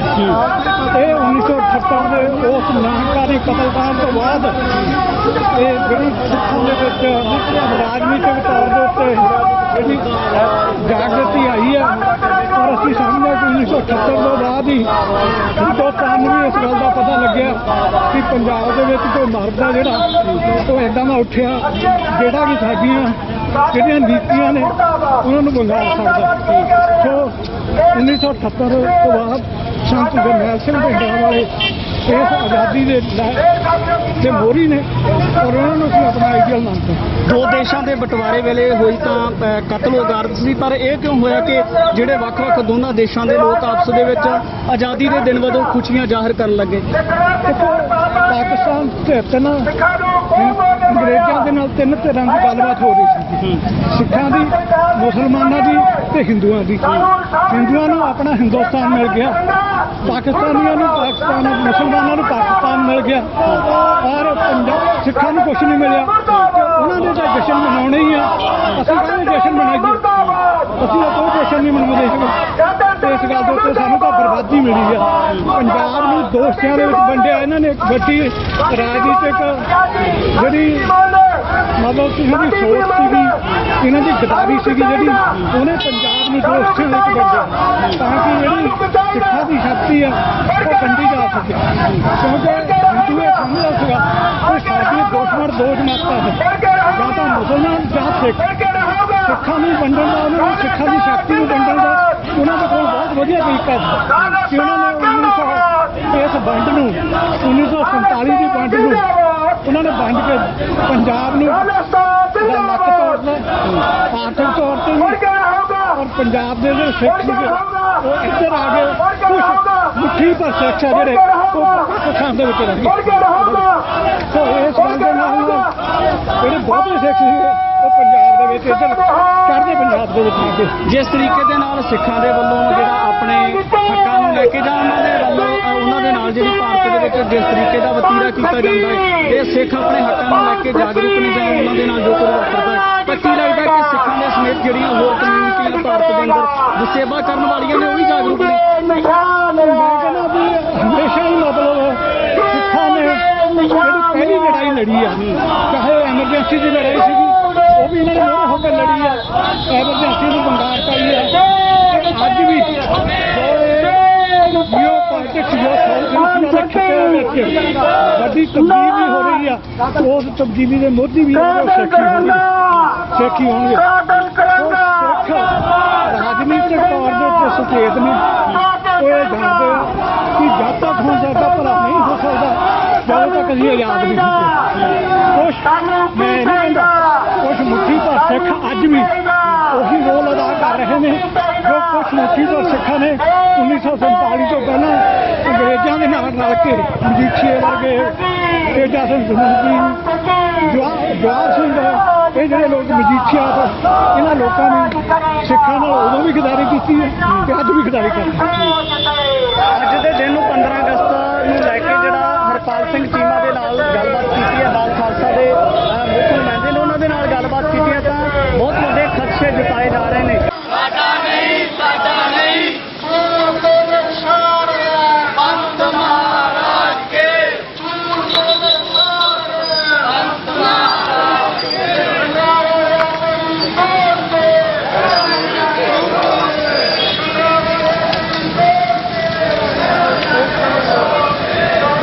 15 ਅਗਸਤ 1947 ਨੂੰ ਜਿਹੜਾ ਪਿਛਲੇ 75 ਸਾਲਾਂ ਦੇ ਅੰਦਰ ਸਰਕਾਰੀ ਮਾਧਿਅਮ ਰਾਹੀਂ ਜਾਂ ਭਾਰਤੀ ਰਾਜ ਪ੍ਰਬੰਧ ਦੇ ਗਿਆਨ ਪ੍ਰਬੰਧ ਰਾਹੀਂ ਜਿਹੜਾ ਪ੍ਰਚਾਰਿਆ ਤੇ ਪ੍ਰਸਾਰਿਆ ਗਿਆ ਕਿ ਇਹ ਭਾਰਤ ਦੀ ਆਜ਼ਾਦੀ ਦਾ ਦਿਨ ਹੈ, ਅਸੀਂ ਉਹਨੂੰ ਮੁੱਢੋਂ ਰੱਦ ਕਰਦੇ ਹਾਂ ਕਿ ਇਹ ਮੂਲ ਨਿਵਾਸੀਆਂ ਲਈ, ਘੱਟ ਗਿਣਤੀ ਕੌਮਾਂ ਲਈ ਕੋਈ ਵੀ ਆਜ਼ਾਦੀ ਦਾ ਦਿਨ ਨਹੀਂ ਹੈ। ਖਾਸ ਕਰਕੇ ਇਸ ਖਿੱਤੇ ਦੀ ਗੱਲ ਕਰੀਏ ਤੇ 1947 ਦੇ ਵਿੱਚ ਵੰਡ ਭਾਰਤ ਦੀ ਨਹੀਂ ਹੋਈ, ਵੰਡ ਪੰਜਾਬ ਦੀ ਹੋਈ ਹੈ, ਸਾਡੇ ਪੰਜਾਬ ਦੀ ਹੋਈ ਹੈ, ਅਸੀਂ ਉਜੜੇ ਹਾਂ। ਉਸ ਮੌਕੇ 10 ਲੱਖ ਦੇ ਕਰੀਬ ਪੰਜਾਬ ਦੇ ਵਾਸੀ ਜਿਹੜੇ ਆ ਉਹ ਕਤਲ ਹੋਏ ਨੇ, ਉਹਨਾਂ ਦੇ ਘਰ-ਬਾਰ ਛੱਡ ਕੇ ਉਹਨਾਂ ਨੂੰ ਪ੍ਰਵਾਸ ਕਰਨਾ ਪਿਆ, ਉਜੜਨਾ ਪਿਆ। ਸਾਡੀਆਂ ਧੀਆਂ ਭੈਣਾਂ ਦੀਆਂ ਬੇਪਤੀਆਂ ਹੋਈਆਂ, ਈਵਨ ਕਿ ਉਹਨਾਂ ਨੂੰ ਕਤਲ ਵੀ ਕੀਤਾ ਗਿਆ। ਸਾਡੇ ਲਈ ਇਹ ਕਿਸੇ ਵੀ ਪੱਖ ਤੋਂ ਆਜ਼ਾਦੀ ਦਾ ਦਿਨ ਨਹੀਂ ਹੈ। ਅਸੀਂ ਇਹਨੂੰ ਪਿਛਲੇ ਦਿਨਾਂ ਦੇ ਵਿੱਚ ਵੱਖ-ਵੱਖ ਰੂਪਾਂ ਦੇ ਵਿੱਚ ਵੱਖ-ਵੱਖ ਢੰਗਾਂ ਦੇ ਨਾਲ ਕਿਹਾ ਵੀ ਹੈ, ਪ੍ਰਚਾਰਿਆ ਵੀ ਔਰ ਇੱਥੇ ਪ੍ਰੋਗਰਾਮ ਵੀ ਕੀਤੇ ਨੇ। ਔਰ ਨਾਲ ਹੀ ਜਦੋਂ 47 ਤੋਂ ਬਾਅਦ ਜਿਹੜੇ ਇਹ 75 ਸਾਲ ਸਿੱਖਾਂ ਨੇ ਜਾਂ ਪੰਜਾਬ ਦੇ ਲੋਕਾਂ ਨੇ ਗੁਜ਼ਾਰੇ ਨੇ ਭਾਰਤ ਦੇ ਅੰਦਰ, ਇਹ 75 ਸਾਲ ਦਾ ਤਜਰਬਾ ਦੱਸਦਾ ਹੈ ਕਿ ਨਾ 1947 ਵੇਲੇ ਆਜ਼ਾਦੀ ਸਾਡੀ ਸੀ, ਨਾ 75 ਸਾਲਾਂ ਦੇ ਵਿੱਚ ਸਾਨੂੰ ਕੋਈ ਆਜ਼ਾਦੀ ਮਿਲੀ ਹੈ। ਅਸੀਂ ਉਦੋਂ ਵੀ ਆਜ਼ਾਦੀ ਤੋਂ ਵਾਂਝੇ ਸੀ, ਅਸੀਂ ਅੱਜ ਵੀ ਆਜ਼ਾਦੀ ਤੋਂ ਵਾਂਝੇ ਹਾਂ। ਸੋ ਅੱਜ ਦਾ ਜਿਹੜਾ ਇਹ ਇਕੱਠ ਹੈ, ਜਿੱਥੇ ਆਪਣੀ ਆਜ਼ਾਦੀ ਦੀ, ਆਪਣੇ ਸੰਘਰਸ਼ ਦੀ ਵਚਨਬੱਧਤਾ ਦੁਹਰਾਉਂਦਾ ਹੈ, ਉੱਥੇ ਨਾਲ ਹੀ ਜਿਹੜੀ ਇਸ ਵਾਰ ਬੀਜੇਪੀ ਸਰਕਾਰ ਦੇ ਕੇਂਦਰ ਵਿੱਚ ਜਿਹੜੇ ਪ੍ਰਧਾਨ ਮੰਤਰੀ ਨੇ ਨਰਿੰਦਰ ਮੋਦੀ ਨੇ ਜਿਹੜਾ ਖੌਤੀ ਰਾਸ਼ਟਰਵਾਦ, ਘੱਟ ਗਿਣਤੀ ਕੌਮਾਂ ਤੇ ਵੀ ਬੜੇ ਚਤੁਰਾਈ ਨਾਲ, ਛਲਾਵੇ ਨਾਲ ਥੋਪਣ ਦੀ ਕੋਸ਼ਿਸ਼ ਕੀਤੀ ਹੈ, ਅਸੀਂ ਉਹਨੂੰ ਵੀ ਰੱਦ ਕੀਤਾ। ਉਹਨਾਂ ਨੇ ਕਿਹਾ ਸੀ ਕਿ ਹਰ ਘਰ ਤਿਰੰਗਾ, ਅਸੀਂ ਕਿਹਾ ਸੀ ਪੰਜਾਬ ਦੇ ਅੰਦਰ ਹਰ ਘਰ ਕੇਸਰੀ ਪਰਚਮ ਲਹਿਰਾਵਾਂਗੇ। ਸੋ ਤੁਸੀਂ ਸਾਰਿਆਂ ਨੇ ਉਹਦੇ ਵਿੱਚ ਸਾਥ ਵੀ ਦਿੱਤਾ ਹੈ, ਸਾਥ ਨਿਭਾਇਆ ਵੀ ਹੈ, ਤੇ ਤੁਸੀਂ ਆਪਣੇ ਆਪਣੇ ਇਲਾਕੇ ਵਿੱਚ ਕੇਸਰੀ ਪਰਚਮ ਲਹਿਰਾਏ ਵੀ ਹੈ ਤੇ ਦੁਨੀਆ ਨੂੰ ਵੰਡੇ ਵੀ ਹੈ। ਤੁਸੀਂ ਸਾਰੇ ਵਧਾਈ ਦੇ ਪਾਤਰ ਹੋ। ਮੈਂ ਦੋਵੇਂ ਜਥੇਬੰਦੀਆਂ ਵੱਲੋਂ ਤੁਹਾਨੂੰ ਸਾਰਿਆਂ ਨੂੰ ਇਸ ਗੱਲ ਦੀ ਵਧਾਈ ਦਿੰਦਾ। ਆਪਣੀ ਅਗਲੀ ਗੱਲ ਅੱਗੇ ਕਰਦੇ ਹੋਏ ਮੈਂ ਜਿੱਥੇ ਇਸ ਇਕੱਠ ਵਿੱਚ ਇਹ ਗੱਲ ਬੜੇ ਭਰਵੇਂ ਰੂਪ ਦੇ ਵਿੱਚ ਇਹ ਕਹਿਣੀ ਚਾਹੁੰਦਾ ਕਿ ਭਾਰਤ ਦੇ 1947 ਦੀ ਜਿਹੜੀ ਇਹ ਆਜ਼ਾਦੀ ਵਾਲਾ ਜਿਹੜਾ ਕਨਸੈਪਟ ਜਾਂ ਜਿਹਨੂੰ ਇਹ ਕਹਿੰਦੇ ਨੇ ਕਿ ਭਾਰਤ 1947 ਚ ਆਜ਼ਾਦ ਹੋਇਆ, ਭਰਾਵੋ ਅਸੀਂ ਕੋਈ ਆਜ਼ਾਦ ਨਹੀਂ ਹੋਏ, ਅਸੀਂ ਅੱਜ ਵੀ ਗੁਲਾਮ ਹੈ। ਅਸੀਂ ਇਸ ਆਜ਼ਾਦੀ ਦੇ ਜਸ਼ਨਾਂ ਤੋਂ ਦੂਰ ਹਾਂ ਤੇ ਦੁਨੀਆ ਨੂੰ ਵੀ ਆਪਣੇ ਲੋਕਾਂ ਨੂੰ ਵੀ ਇਸ ਤੋਂ ਦੂਰ ਰਹਿਣ ਦੀ ਅਪੀਲ ਕਰਦੇ ਹਾਂ। ਸੋ ਅੱਜ ਦਾ ਜਿਹੜਾ ਇਹ ਪ੍ਰੋਗਰਾਮ ਹੈ ਕੱਲਾ ਸਿੱਖਾਂ ਵੱਲੋਂ ਨਹੀਂ, ਜਿਹੜੇ ਸਾਡੇ ਦੂਜੇ ਸਾਥੀ ਨੇ ਜਿਹੜੇ ਮੂਲ ਨਿਵਾਸੀ ਨੇ ਉਹਨਾਂ ਦੀਆਂ ਵੀ ਜਿਹੜੀਆਂ ਇੱਥੇ ਪੰਜਾਬ ਦੇ ਅੰਦਰ ਜਾਂ ਭਾਰਤ ਦੇ ਅੰਦਰ ਪਰੇਸ਼ਾਨੀਆਂ ਨੇ, ਸਮੱਸਿਆਵਾਂ ਨੇ, ਉਹਨਾਂ ਨੇ ਵੀ ਅੱਜ ਤੁਹਾਡੇ ਨਾਲ ਸਾਂਝੀਆਂ ਕਰਨੀਆਂ। ਸੋ ਸਾਡੀ ਦੁੱਖ ਸਾਡੇ ਪੀੜ ਸਾਂਝੀ ਹੈ। ਸੋ ਅੱਜ ਦਾ ਜਿਹੜਾ ਇਹ ਪ੍ਰੋਗਰਾਮ ਹੈ ਸਾਂਝਾ ਇਸ ਕਰਕੇ ਕਿਉਂਕਿ ਅਸੀਂ ਸਾਰੇ ਗੁਲਾਮੀ ਹੰਢਾ ਰਹੇ ਹਾਂ ਤੇ ਇਸ ਗੁਲਾਮੀ ਤੋਂ ਨਿਜਾਤ ਪਾਉਣ ਲਈ ਸਾਨੂੰ ਇਕੱਠਿਆਂ ਹੋ ਕੇ ਹੰਭਲਾ ਮਾਰਨ ਦੀ ਲੋੜ ਹੈ। ਔਰ ਆਉਣ ਵਾਲੇ ਸਮੇਂ ਦੇ ਵਿੱਚ ਅਸੀਂ ਇਸ ਇਕੱਤਰਤਾ ਨੂੰ, ਇਸ ਆਪਸੀ ਭਾਈਚਾਰਕ ਸਾਂਝ ਨੂੰ ਮਜ਼ਬੂਤ ਕਰਦੇ ਹੋਏ ਪੰਜਾਬ ਦੇ ਅੰਦਰ ਖਾਲਸੇ ਪਰਚਮ ਜਾਂ ਮੂਲ ਨਿਵਾਸੀਆਂ ਦੇ ਜਿਹੜੇ ਪਰਚਮ ਉਹ ਲਹਿਰਾਵਾਂਗੇ। ਜਿਹੜਾ ਹਿੰਦੂਤਵ ਦੀ ਗੁਲਾਮੀ ਆ ਅਸੀਂ ਉਹਨੂੰ ਗਲੋਂ ਲਾ ਕੇ ਸਮੁੰਦਰਾਂ 'ਚ ਸੁੱਟਾਂਗੇ। ਧੰਨ ਸਾਹਿਬ ਸ੍ਰੀ ਗੁਰੂ ਗ੍ਰੰਥ ਸਾਹਿਬ ਮਹਾਰਾਜ ਜੀ ਦੀ ਪਾਵਨ ਪਵਿੱਤਰ ਹਜ਼ੂਰੀ ਅੰਦਰ ਜੋੜ ਬੈਠੀ ਗੁਰੂ ਸਵਾਰੀ ਖਾਲਸਾ ਸਾਧ ਸੰਗਤ ਜੀ, ਵਾਹਿਗੁਰੂ ਜੀ ਕਾ ਖਾਲਸਾ, ਵਾਹਿਗੁਰੂ ਜੀ ਕੀ ਫਤਿਹ। ਅੱਜ ਜਿਸ ਮਕਸਦ ਦੇ ਲਈ ਅਸੀਂ ਇੱਥੇ ਇਕੱਤਰ ਹੋਏ ਹਾਂ ਉਹਦੇ ਬਾਰੇ ਵਿਸਥਾਰ ਪੂਰਵਕ ਪਰਮਜੀਤ ਸਿੰਘ ਟਾਂਡਾ ਜੀ ਉਹਨਾਂ ਨੇ ਤੁਹਾਨੂੰ ਸਾਰਿਆਂ ਨੂੰ ਦੱਸ ਦਿੱਤਾ ਹੈ। ਜਿਹੜੀ ਇਸ ਪ੍ਰੋਗਰਾਮ ਦੀ ਵਿਲੱਖਣਤਾ ਹੈ ਉਹ ਇਹ ਹੈ ਕਿ ਜਿਹੜਾ ਸਾਡਾ ਸਮਾਜ ਜਿਹਨੂੰ ਇੱਕ ਪਿਛਲੇ ਲੰਬੇ ਸਮੇਂ ਤੋਂ ਟੁੱਟਿਆ ਹੋਇਆ ਮਹਿਸੂਸ ਕਰਦਾ ਸੀ ਕਿ ਕੁਝ ਜਿਹੜੇ ਸਾਡੇ ਮੂਲ ਨਿਵਾਸੀ ਭਾਈਚਾਰੇ ਦੇ ਲੋਕ ਸੀਗੇ ਉਹ ਸਾਡੇ ਸਮਾਜ ਨਾਲੋਂ ਟੁੱਟੇ ਹੋਏ ਮਹਿਸੂਸ ਕਰਦੇ ਸੀ ਆਪਣੇ ਆਪ ਨੂੰ, ਤੇ ਅਸੀਂ ਵੀ ਆਪਣੇ ਆਪ ਨੂੰ ਉਹਨਾਂ ਨਾਲੋਂ ਜਿਹੜੇ ਆ ਉਹ ਵੱਖਰੇ ਜਿਹੇ ਮਹਿਸੂਸ ਕਰਦੇ ਸੀ। ਸੋ ਉਸ ਵੱਖਰੇਵੇਂ ਨੂੰ ਦੂਰ ਕਰਨ ਦੇ ਲਈ ਇੱਕ ਸਾਂਝੀ ਪੀੜ ਆ ਜਿਹੜੀ ਸਾਡੀ, ਉਹਨੇ ਸਾਨੂੰ ਸਾਂਝਾ ਕੀਤਾ। ਜਿਹੜੇ ਮੂਲ ਨਿਵਾਸੀ ਭਾਈਚਾਰੇ ਦੇ ਉੱਤੇ ਅਤਿਆਚਾਰ ਹੁੰਦੇ ਨੇ, ਜਿਹੜੇ ਇੱਥੇ ਧਾਰਮਿਕ ਘੱਟ ਗਿਣਤੀਆਂ ਦੇ ਉੱਤੇ ਅਤਿਆਚਾਰ ਹੁੰਦੇ ਆ, ਉਹ ਸਾਰੇ ਇੱਕੋ ਹੀ ਸ਼ਾਸਕਾਂ ਵੱਲੋਂ ਕੀਤੇ ਜਾਂਦੇ। ਬੇਸ਼ੱਕ ਉਹਨਾਂ ਨੂੰ ਨਾਮ ਅਲੱਗ-ਅਲੱਗ ਦੇ ਲਿਆ ਜਾਂਦਾ। ਜਿਵੇਂ ਸਿੱਖਾਂ ਦੀ ਗੱਲ ਕਰੀਏ, ਸਾਡੀ ਗੱਲ ਕਰੀਏ ਤੇ ਅਸੀਂ ਸਿੱਧਾ ਹੀ ਉਹਨਾਂ ਨੂੰ ਇੰਡੀਅਨ ਸਟੇਟ ਕਹਿ ਕੇ ਸੰਬੋਧਨ ਕਰ ਲੈਂਦੇ ਆ, ਦਿੱਲੀ ਦਰਬਾਰ ਕਹਿ ਕੇ ਸੰਬੋਧਨ ਕਰ ਲੈਂਦੇ ਆ, ਜਾਂ ਕੱਲੀ ਦਿੱਲੀ ਕਹਿ ਕੇ ਵੀ ਸੰਬੋਧਨ ਕਰ ਲੈਂਦੇ। ਇਵੇਂ ਮੂਲ ਨਿਵਾਸੀ ਭਾਈਚਾਰਾ ਜਿਹੜਾ ਉਹਨਾਂ ਨੂੰ ਹਿੰਦੂਤਵੀ ਕਹਿ ਕੇ ਜਿਹੜਾ ਸੰਬੋਧਨ ਕਰ ਲੈਂਦਾ। ਪਰ ਇਹ ਸੰਪੂਰਨ ਤਾਂ ਹੀ ਹੁੰਦਾ ਜਦੋਂ ਅਸੀਂ ਦੋਵੇਂ ਸ਼ਬਦ ਮਿਲਾ ਕੇ ਸਾਡੇ ਉੱਤੇ ਅਤਿਆਚਾਰ ਹਿੰਦੂਤਵੀ ਸ਼ਾਸਕ ਕਰਦੇ, ਹਿੰਦੂਤਵੀ ਦਿੱਲੀ ਦਰਬਾਰ ਕਰਦਾ। ਦਿੱਲੀ ਦਰਬਾਰ ਦਾ ਜਿਹੜਾ ਕਰੈਕਟਰ ਆ ਉਹ ਹਿੰਦੂਤਵੀ ਹੈ। ਉਹ ਇੱਥੇ ਦੇ ਜਿਹੜੇ ਕੁਝ ਅਪਰ ਕਲਾਸ ਹੈਗੇ ਆ ਜਿਨ੍ਹਾਂ ਨੇ ਇਸ ਸਾਰੇ ਸਮਾਜ ਦੇ ਉੱਤੇ ਗਲਬਾ ਪਾਇਆ ਹੈ, ਜਿਹੜੇ ਮੂਲ ਨਿਵਾਸੀਆਂ ਦੇ ਉੱਤੇ ਵੀ ਉਹ ਕਰਦਾ ਹੈ। ਉਹਨਾਂ ਦੇ ਉੱਤੇ ਜਾਤ ਪਾਤ ਦੇ ਨਾਮ ਦੇ ਉੱਤੇ ਕਰ ਲੈਂਦਾ ਆ,